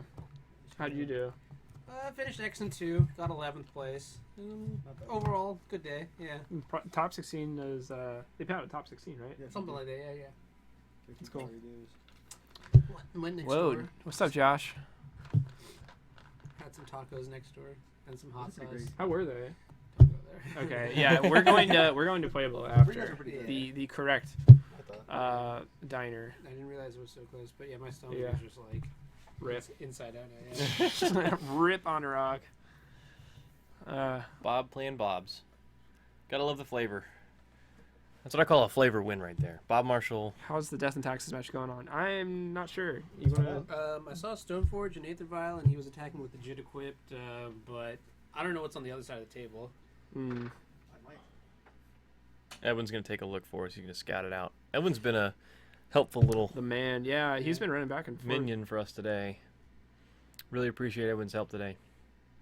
Yeah, shout out to everybody. Shout out to MTG First for running this awesome event. If you guys haven't already checked out their site, you'll probably see them at GPs and stuff. They have the best buy prices of any store I've ever been to, and this is totally an unpaid promotion, so that's Yeah. saying something. Trust me, they're not paying us Yeah.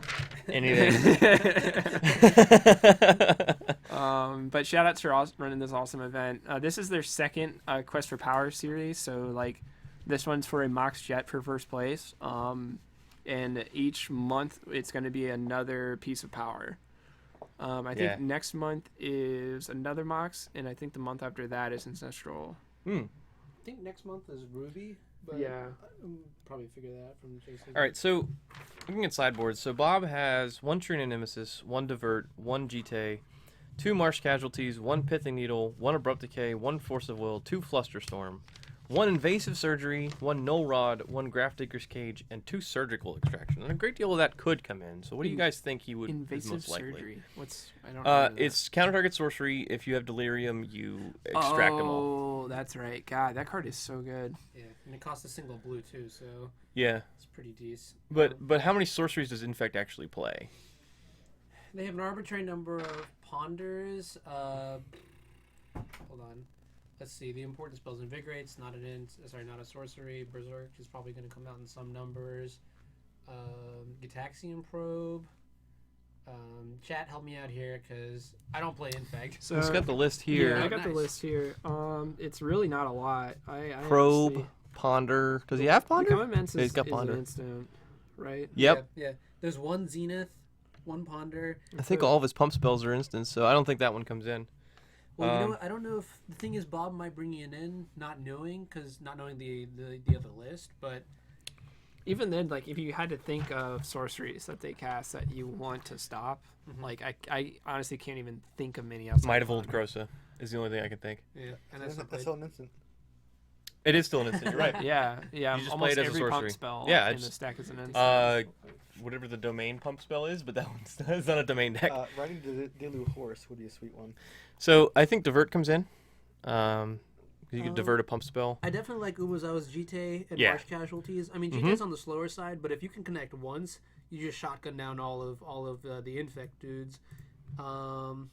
Pithing Needle can name Inkmoth. Yeah, Pithing Needle, the Abrupt Decay is just a removal spell, good to get rid of stuff. Force of Will, maybe on the play draw, or depends on play draw, and then Flusterstorms are also really nice just for stack interaction. He's on the draw, so I could see Daze coming out and Force going in, but Yeah. Daze can be good in the matchup too because it's a pretty land light matchup. Yeah. Oh, so Bob just Wong is fucked down up a our game, commentators thing. and Kevin King What is down the- a game. What did you do? I tried to because it was overlapping with the freaking thing. All right, There you go. Hack job. We're gonna hack job it. Nice. There we go. We did it. But then I guess we should also look at what is coming in from the Infect side. Yeah, so let's take a look at the Infect So sideboard. Infect, we have in no particular order: Seal of Primordium, 1 Crop Rotation, 2 Flusterstorms, Submerge, Karakas, Wasteland, Hydroblast, Bajuka Bog, Viridian Corruptor, Croson Grip, Spellskite, Dismember, Force of Will, Sylvan Library. So lots of one of. Yeah. All one ofs except for 2 Classic Flusterstorm. Infect. Yeah, this deck is so like he can go up to 2 Crop Rotation if he wants to. For this matchup, he probably brings in. Ooh, here we go. We're on. So okay. Yeah, I guess So we'll get back to it after. David when leads we get with a lull or Glistener Elf. Bob plays Delver. David swings in, pumps with Pendlehaven. So Bob's going to go to 2 Infect here. Okay.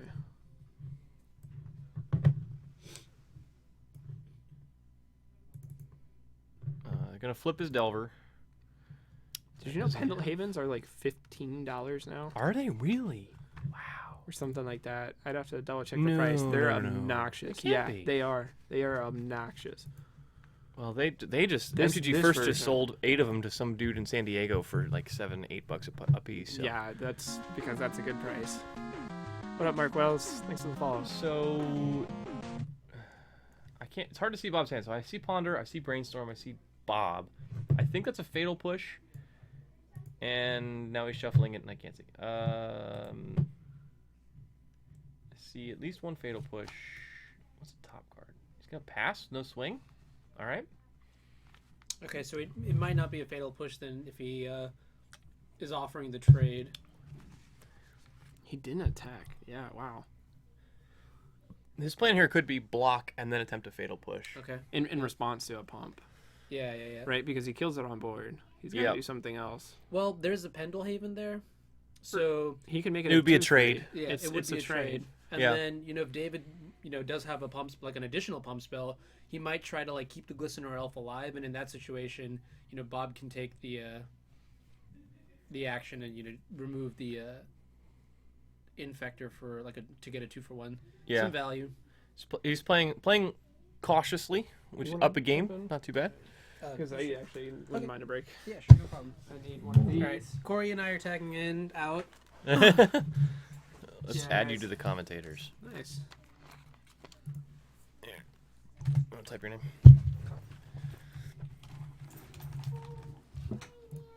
All right. And that so it looks like David's gonna play an Inkmoth Nexus and a Spellskite for his turn, which is huge. So Bob's probably thinking about responding to this with a Fatal Push. Ditizio beats Everly 2-0. Okay. All right. So we have our first result. Nick Ditizio is going to win 2-0 over Josh Everly. So Belcher goes down in 2 games to Sneak and Show. So pretty predictable that match is already over. All right. So Spellskite resolves. Attack Pendlehaven. And Bob accepts the trade here. And I actually like this trade from Bob's end. Now that the Spellskite's in play, Bob's removal is not going to be as good. Is that a Marsh Casualties? I think that's Marsh Casualties. Yeah, that could be it, yeah. And so this is like one less removal spell / piece of interaction that the Spellskite, you don't have to worry about, because of the Spellskite. Yeah. Although you do have to win the game sometime, and you do have to have a clock to win. Update on the other games. Bob Huang is down a game. Mm-hmm. Kevin is down a game against Death and Taxes. Okay. Sneak and Show beat Belcher. Yeah, we got that update. Okay, and that's it. Okay. So I know. So Bob was playing Grixis Delver against Ralph on, it's on Shardless Bug, right? Yeah. Okay. And Kevin is playing his 4-color Knight's Whisper Abomination that it's so great. It's amazing. He was confident in the D&T matchup, and I just checked their scoreboard and looked like he got rolled. Yeah. Probably just got a really good Death and Taxes draw. Mm-hmm. Yep, it happens. Every Legacy deck can do that. Just has the perfect draw and just wins the game, almost regardless of matchup. All right, so he's gonna brainstorm, crack fetch, and then attempt a fatal push. So we'll see if David wants to redirect. This is interesting. He's gonna let it go. Wow, and doesn't pay 2 life, nothing like that. Yeah.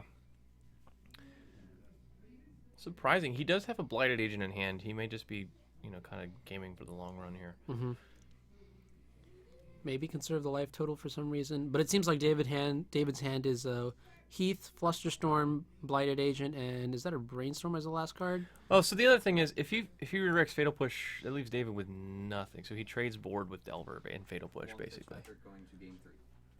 Okay, cool. So Bob Huang comes back, wins game 2. So very quickly. Probably had a good Grixis Delver draw. He's gonna force a game 3.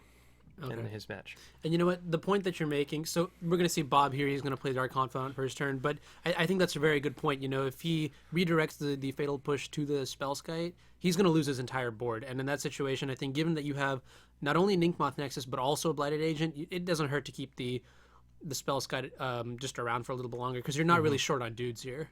Yeah. And also protecting this Blighted Agent's way more valuable than protecting this the Glistener Elf. Yeah. So I don't know if Bob has any way to interact with this Blighted Agent. I don't think he does. So let's see what Bob flips. Ooh, free roll. Underground Sea, take 0. Deathrite Shaman. Bob's gotta watch out for Bobs. So he has Marsh Casualties, but that doesn't do him any good because of Pendlehaven. Right.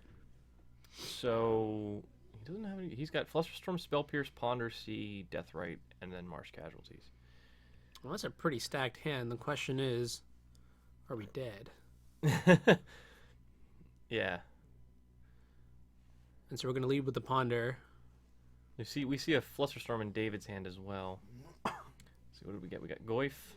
Blah, doesn't matter. Yeah, Goyf, Ponder, and something else, and we're going to shuffle here. I think Bob is looking exclusively for more removal at this point because he's got all the pieces to protect himself. Yeah, but that's the one piece he's missing. Yeah, but with the threats in play, he's got to make sure he just doesn't actually get berserked out or invigorated out or what have you. Now, how do you feel about him tapping himself out of Marsh Casualties mana? Well, the thing is, given that he has counter magic in his hand, I don't think he can afford to extend into the, just like tap his mana low anyways. And this March Casualties, like you mentioned, is just not doing too much on the board. Yeah. So I think it's fine for now. He's going to crash in for 3 here.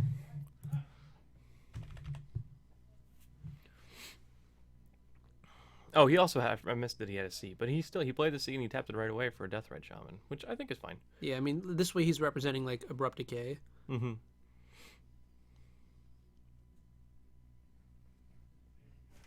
So David has Spell Pierce and Flusterstorm, and Bob has Spell Pierce and Flusterstorm. Yeah, this is the. I'm just imagining the stack on Magic Online, and it's hurting my head. So who wants to blink first? Ooh, and it seems like David did draw a Noble Hierarch for the turn, which is a fantastic draw here. Oh, yeah. He's going to take one. Uses Heath. That's a question. Hmm. What are your thoughts here on how he doesn't have a blocker for Income Off Nexus at all and has an active Spellskite? Because you kind of replicate Income Off Nexus here. Yeah, that's a good point. So Evan points out that Bob has not left back any flying blockers, so that Inkmoth Nexus is just as unblockable right now as that Blighted Agent. Yeah, he's left himself open here. He's going to be fortunate because David, I don't think he has any pump. Does he not? I don't think he has any pump spells. I think he's just got counter spells and cantrips. Mm-hmm. That's what it looks like. So, like, the only pseudo pump spell is Noble Hierarch, but it's exalted, so it doesn't really... Yeah, and I mean, if David attacks with both the Inkmoth and the Blighted Agent, he's going to lose that on the valuable Exalted trigger for the same amount of damage, too. I think it makes more sense for David to just come in with the Blighted Agent. Or maybe Bob has at least one removal spell, or... I don't think he does. I think he's okay. He has nothing. So, Exalted, and then Pendelhaven, and Bob, I think, is going to take 3 Infect here. Yep, he's going to go to 5. Using Pendelhaven leaves him room to get blown out by getting Noble and Blighted Agent casualties. Yeah. Yeah, actually, and Bob's in a good spot here now because David used his Pendelhaven. Well. And there's a Pithing Needle on the Inkmoth Nexus. Bob can just, like, slam jam this Marsh Casualties. He can actually even, he can kick it. I don't forget what the kicker does, but... Yeah, it's 3, so it's 3 extra mana, I believe, and instead of doing -1/-1 to their team, it does -2/-2. Oh, that doesn't really do anything then. Yeah, but given that, Bob just drew Wasteland and Pithing Needle, I don't think he's... I mean, it's suddenly looking a lot better. Yeah.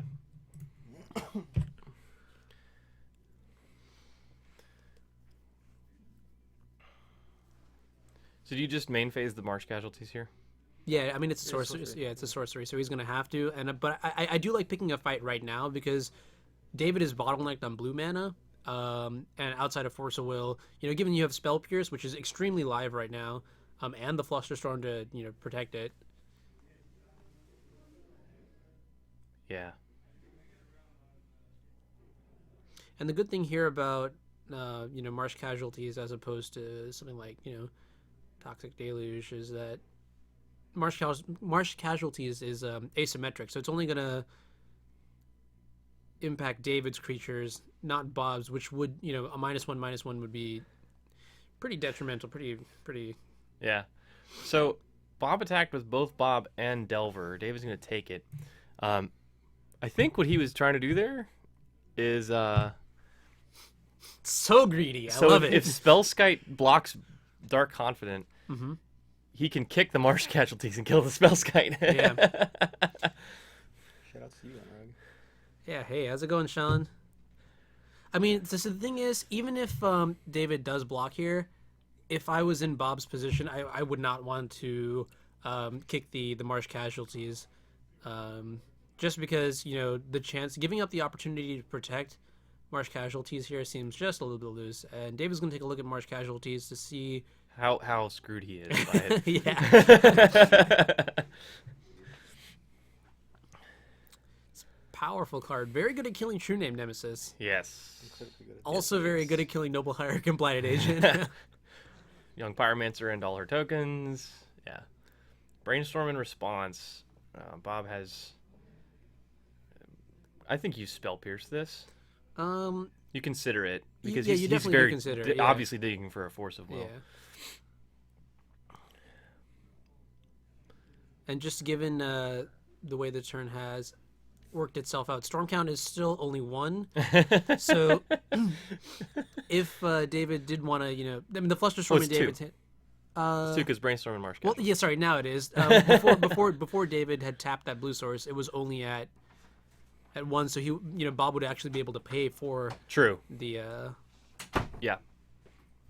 So updates. Death and Taxes just crushed Kevin. Oh wow. Destroyed. He got stuck on 2 lands. Yeah, that's how you lose to Death and Taxes. I mean, maybe he had a couple and they got wasted, but. So our number 1 seed Kevin King playing 4-color good stuff has lost 0-2 Bob Huang to Stephen Dupal playing Death and Taxes. Bob Huang looks like he's about to lose. Bob Huang is on the ropes. All right. Well. And David Montier looks like he might be on the ropes here a little bit. Yeah. So Edwin, that was a very good point that he brought up earlier about the tapping the Pendelhaven. It's kind of aggressive, gets an extra point of infect damage in, but the punishment here is just unreal. Yeah. I guess Marsh Casualties wasn't on David's radar, but here he's losing a Blighted Agent at the cost of, just leaving a mana open. You still have to, I think you're still got to be worried about Golgari Charm a little bit. Mhm. Those kinds of effects are common out of Yeah, Sultai. Wow, and this Delver's going to flip. And Oh, man, just get it all. Okay. All right, so Shardless Bug is going to defeat Bob Huang's Grixis Delver. Ralph Fitzpatrick wins 2-1. So this is our last match of the top 8. So it looks like we picked a good one. But it looks like it's coming down to the last couple of turns. Yeah, that's going to do it there. All right. Yeah. So Bob Marshall wins this one 2-0 over David Montier and moves on to the top 4. So our top 4 is set. It's going to be Bug Delver, Shardless Bug, Death and Taxes, and Sneak and Show. What are the pairings for that? So two Sultai decks, 1 Sneak and Show deck, and a Death and Taxes. All right, so just moving into the top 4, do we have like an idea of who's playing against what, or do we have we have the top 8 somewhere? just like the bracket maybe? Yeah, I think you have it. Oh, Yeah. nice. Okay. So this is the top 8. All right. So he's the 8th seed. So he will go on to play. I think he plays the winner of. He should play. So I think Death and Taxes versus Sneak and Show, and Bug Delver versus Shardless Bug. Oh wow. Okay, so Death and Taxes versus Sneak and Show. I think that's I think it's safe to say that Death and Taxes has the advantage in this matchup. Yeah. And then we have Shardless Bug versus Bug Delver, which is like a tempo-oriented variant of Bug versus a bigger, more mid-rangey version. Yeah. Yeah, that one I'm interested to watch just to see how it comes out, because there's going to be a lot of play skill involved in just minor edges and that sort of stuff. All right. So our options for semifinals are Sneak and Show versus Death and Taxes. DNT or Shardless Friends. Okay. I guess we have some time. Are we still setting up? Maybe we can get some input from the chat to see what they want to watch. Yeah. What do you guys want to see? You guys want to see Death and Taxes and Sneak and Show, or you guys want to see Sultai versus Sultai? This is the last Bob standing, so we're gonna have to. D&T top 4, please show on camera. We got a lot of Death and Taxes fans in the chat today. Well, it's a fun deck. Yeah, let's give them a go. Let's do Death and Taxes and Sneak and Show. All right. And I imagine, given that it's Sneak and Show, this match will be much faster than the other one. This grindy bug mirror that we might see soon. So that way we can always swap back out to the other one just in case. True.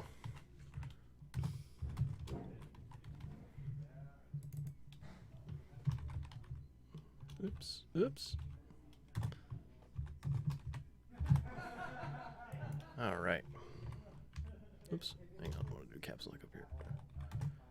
Typing to the side is.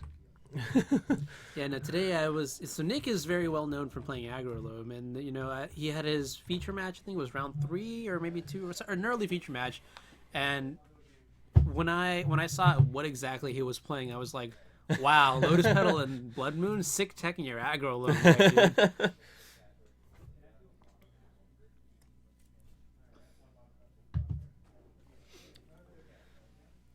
Watching D&T Ranch SNS is delightful. Yeah. So they haven't decided to chop, but Dupal and Ditizio have agreed to do at least a game on camera. Oh, yeah? Okay. Okay, cool. So it seems like top 4 is going to split it out, but we will get one game at least between Sneak and Show and Death and Taxes. Yeah, crowd pleaser. Yeah. This is the walk-off here. All right, so while that's getting set up, Bob Huang, come in the booth. We have some questions for you. I just lost. Yeah. So shameful. No, it's okay, Bob. You'll still get dinner tonight. Wow. So you just played against Shardless Bug. You were on Grixis Delver today, right? Yeah. So tell us how the games went. He drew GTA. That was really, really good. Yeah, Gotcha. It's really good in Shardless. I don't know why more people don't play it. I think it's definitely should be a one of because it makes your bad creature is really, really good. It's Yeah. good. And when I saw GTA, I brought in the second Ancient Grudge, but I did not draw it. So. Was it even close? Like game 3? No. Okay. Yeah. I mean, I was like a card away, but I don't really consider that close. Okay. Yeah. Okay. Totally understand that. You also played Ralph in the Switz too, right? Yeah. No, he played well. A lot of Shardless players board out Force, which is horrible. Even though it's so easy for me to tempo him out, but he kept in Force both post-board games, and it was really good. Okay. I like that. Yeah, because I mean, well, yeah, it just depends on their mana curve versus your mana curve, and it makes sense that he's casting a bunch of 3-drops and you've got these free spells. So the way he falls behind is if he's spending 3 mana a turn and you're spending 1, and then you're doing other stuff and he's not doing other stuff, and then you get to pull ahead. But yeah, that's interesting Can I observation. explain why Corona is better than birthday cake Oreos? Corey, you know the answer to this question. Birthday cake Oreos are amazing. Yes. Yes. I'm with Bob on this, and anyone that thinks otherwise, I will fight them. I'm not gonna lie. The first time Bob brought birthday cake Oreos into the house, the apartment, I was They like, disappeared. I was pretty skeptical, and Bob was just like jumping up and down like a rabbit, and he was like, "You gotta try these." So good. And he's not wrong. They are so good. Yeah, if anybody is listening from a grocery store or whatever, you should pick up a package. Hey, we can do a sponsorship deal, just putting it out there, Oreos. Yeah, that'd be great. Yeah. Oh, Nick has some red knuckles. One game. He's been winning too hard today, just beating up all his opponents, it seems. Doing a walk off for the crowd pleaser for the chat. All right, so I guess we can just go in a circle here. Sorry, Nick, I love you, but I think Steven's just gonna absolutely crush you this game. That's how it goes. See you in 2 weeks. Yeah. Speaking of, in 2 weeks we have Eternal Extravaganza 6 in Baltimore. Anybody in the area or around the area should come for sure. It's going to be a sweet event. We have Legacy on Saturday and Vintage on Sunday. So Also, in Modern Masters 5K. And Bam. it will be streamed, so definitely check them out. nice. Yeah. If you can't make it, otherwise come. Yeah. Is it Tails streaming it? Yeah, they should be. I think Jeff's doing it. Yes, St. Nomerville. Top 4 did split.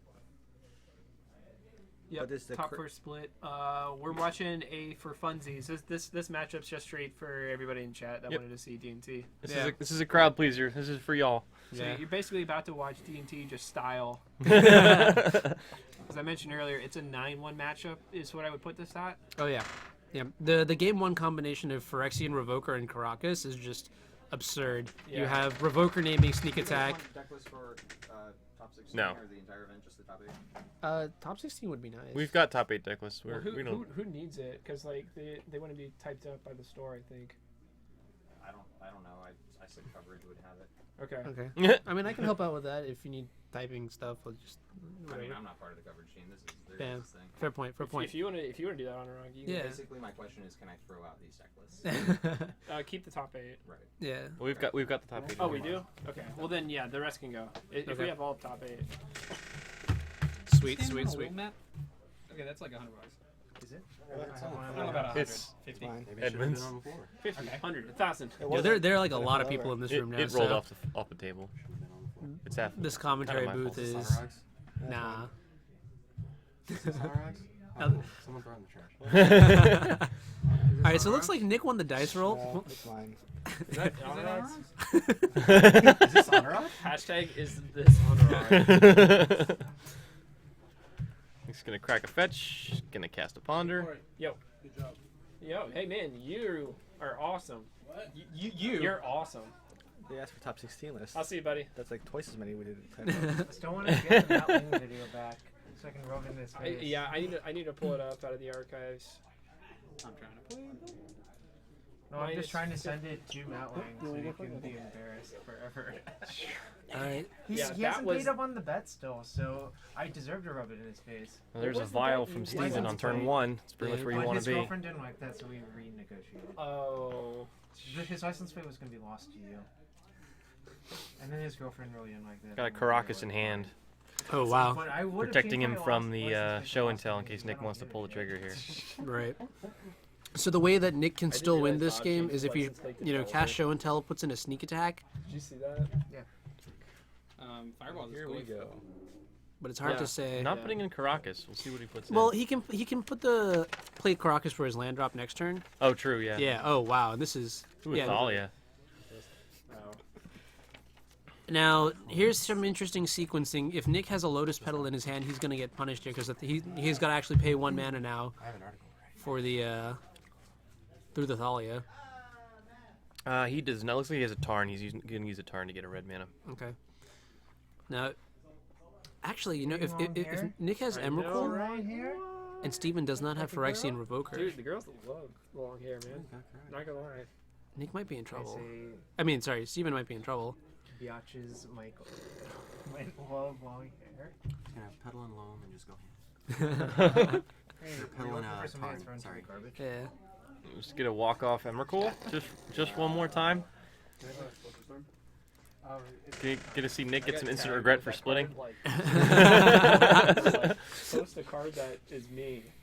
Like 6 people put garbage. Actually, does Nick even have a creature? I can't see. Too well. He may not.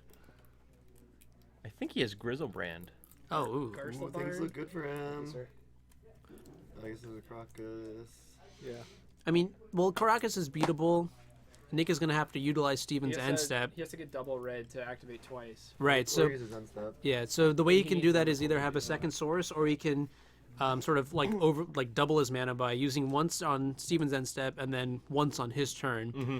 The problem is it takes a little bit longer that way, but I mean it's a way to get around Caracas. It's worth mentioning too that if he gets Emrakul, he can just force the Caracas activation pre-combat and then just activate it again, and then declare attacks and get the Annihilator. Right. So he's not out. Yeah, so Aether Vial on 2 now. Let's see if Steven has something to vial in. He has. I think he has a Stoneforge in hand. Okay. Which is good in a fair matchup, but yeah.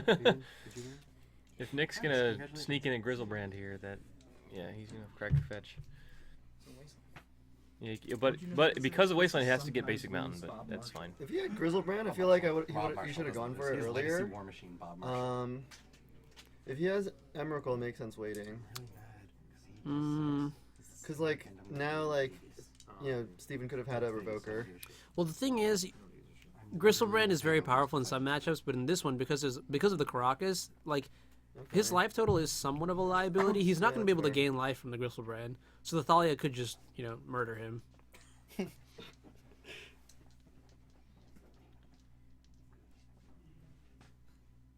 Yep. So Grizzlebrand comes in. Top deck Emrakul. Waste Ancient Tomb. Yeah, I don't know what the point of that would be. Yeah. So, Nick has the Emrakul in his hand. Yeah. Jeez. And he just drew a Lotus Petal. Okay, that's painful. He's got everything he needs. Yeah. I would pay the 1 extra. In the old days, we would call this a fusion dance. Pay 1, put the Lotus Petal into play. Just has the Robbins. Just has everything. I like how he's thinking. How many creatures should I attack you with? To savor his win on camera. We were just talking to him. He's just doing this for the coverage. No fear. Just move my lands around as I. Which lands should I tap to kill you? Oh my god. We're gonna have to call a judge now. We're gonna have to call a judge soon for slow play. Does he just have 2 lands and an Emrakul in his hand? That's seriously it.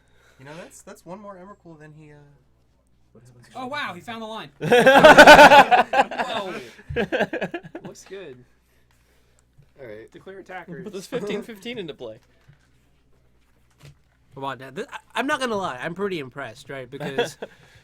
One of the more powerful lines is to put a 15/15 creature with haste into play. Oh, don't forget the flying trample. It dies at end of turn. Protection from colored spells. It's trample. Does Emrakul have trample? No, just flies. I'm sorry. No. New one has trample. No, But it's a smaller creature though. It's been stuck in a moon for a while. It does. Sword Grizzlebrand. Grizzlebrand. Exactly. We have a decision. Ooh, free 7 cards. Did he pay? So he did pay the 1 extra. So yeah, you definitely don't wasteland there if you have the sword. Yeah, for sure. I like fighting this. Pay 7. Because you have lethal. Just find the force and you win. He can only pay 7 once. He was at 12. He's now going to go down to 5. But he found the force. He definitely Did he? found the force. If you found the force, then it's. I guess he just doesn't give a shit. Yeah. Yeah, I mean, like, let's be real about this. So Nick's going to attack. Steven's not going to have a board, and he's just going to untap and. But there's a. Oh yeah, because he also pedal it. Caracas, pedal it back in. Netted no life change, but he drew 7. That's pretty good. And then Nick passes turn. I imagine they're at the beginning of combat. They can hear us. They can probably hear it. Probably. It doesn't. It's all good. None of this matters. Yeah. And Nick's a great guy. Actually, just bought Zelda with his winnings. Maybe having a great day today. Yeah. Actually, Nick top eights these things so often. No. I mean, he's scooping his table. He still has 5 life. Emrakul induces premature scooping. It would be a shame if something happened to your Premature permanence. ejaculation. I mean, Nick's at 12 life. He has a million cards in hand. He gets to play land for the turn. He's got 2 spell pierces Nick's in hand. at 5, right? Yeah. No, because he got Grizzlebrand got sourced. Okay, it's not a path to exile. It's much worse. All right, so I imagine we can pause the match here. Everyone's going to go home, and this undecided camera feature will... And then we tune back in 3 minutes, and Steven has won. Steven did draw a second Caracas. Hey. Not for nothing. That's good. There is that one SCG feature from like a long time ago. I forget. I think it's like... Who is it? Not looking good. It's like Jund versus Sneak and Show, and the guy goes like turn 1 Blood Moon and then loses. Like, oh, I remember that. That was the one where Cedric did a cartwheel, right? Yeah, that's He's the like, I will do a cartwheel if what was it? Shardless like comes out of this. It was Jund because there was Blood Sneaking, Rain. Grizzlebrand, right, end it was step, Jund, it was Caracas, re-sneak, 7U. Oh, hey, he's dead. You're dead. Funny how Wait, he's reconsidering his attack. We're backing up Wait, to... I don't know I think he declared the attack, and then he got Caracas while he was already tapped. In the declare attack. Yeah. Yeah, that makes sense. It has right? to be. It has to be Emrakul. Yeah. Wait, is this actually happening? Yeah. Is Steven gonna go the distance? He has to end step it. My God. Hold on to your dick, Anuraag. We're going in. Choo choo. I just want to see like Aether Vial right now. Plains Aether Vial? No. Ah, okay. Plains pass. Yeah. Sneaking Grizzlebrand. All right. I mean that's fine. Status quo. Don't draw. The status is not quo. Just draw 7. It's gonna be difficult to come back from this one, Cotton. I guess he still has it. Brainstorm. He needs to find See, I would pay 7 here And then then brainstorm. Maybe we have the life totals wrong, right? that could be it. Maybe Steven's at 11 and Nick's at 5. 2 boxes or 1 box? 1 box. 1 box, 2 legal, hard cash, 1 card. Oh, that's cool. I'm gonna take the 4 cash and get the Midrange to 75. Yeah, hashtag brown magic. And look at the way he riffs. Oh, he Billy. has no regard for his own personal objects. Oh yeah. Nice. I love it. You guys want to get some dinner? That's a sign of somebody I don't lend cards to. I think he's drawn 7 here. I would. Yes. Yeah. I saw sneak attack. I saw bulk. I saw another sneak attack. Nick is at some life total. Grizzlebrand. Come on, Steven. All right, so now Nick's line is to vial in the second Grizzlebrand, look really confused when the other one goes to the graveyard, pick up his cards and scoop, right? So what he's really gonna do? He does usually play aggro. That is correct. He's gonna chain Manamorphoses Ooh. to make a bunch of black mana and hard cast Grizzlebrand. And he's gonna tap. He's digging for show and tell to put in Omniscience so that he can hard cast the Grizzlebrand. He wants the extra turn really from the Emrakul. So 7 has no lands, 6 has no lands, 5 has 2 lands, and drop steps no lands. Oh, he's done the 1 red source. Brainstorm again. I mean, that's all. Drew a fetch, an island, and something. Well, no, not if he has plow and. I saw Emrakul on this card. Oh shoot! Yeah, you're right. Well, no, because he's got to have a force, right? Yeah, he's got multiple Drew- forces. No. He'll let it go. Emrakul, there it is. Hey. We found the 1 out of 10. And Nick with the 1 out of upset. 10. I look really dumb right now, talking all that mad nonsense. All right, So- Corey, I'm going to tap out of the booth. Thanks for having me here. And yeah, man, thanks for doing this, by the way, guys. You guys did really well. Yes. Shout out to everybody. Yeah. I'll let you guys handle all that sort of stuff. So in terms of deck list, though, we do want this stuff available for people who are interested. We got the top 8. We'll post that somewhere, I'm sure. All right, sure. Sounds good. If you guys haven't already, make sure to give us a follow. I'm going to post on Facebook a link to the deck list once we type them all up so everybody can see top 8. Also Twitter, his Twitter's lit. Stick around, everybody that's watching it. We're going to be hosting another tournament. TJ Collectibles has a Legacy tournament going on right now. We're going to host them, so if you guys want to stay tuned, so you guys can watch some more Legacy. Thanks, everybody, so much. Thanks to Jameson and Brian Marks for running the stream. Shout out to MTG First for hosting this wonderful event. Give them a follow if you haven't already. Otherwise, everybody hang tight. I got to find out their stream. Yeah. Wait, so how many people are coming? I don't know. Oh, we're done by 7. That's a new record. That's wow. Yeah, it's really early for being done with this event.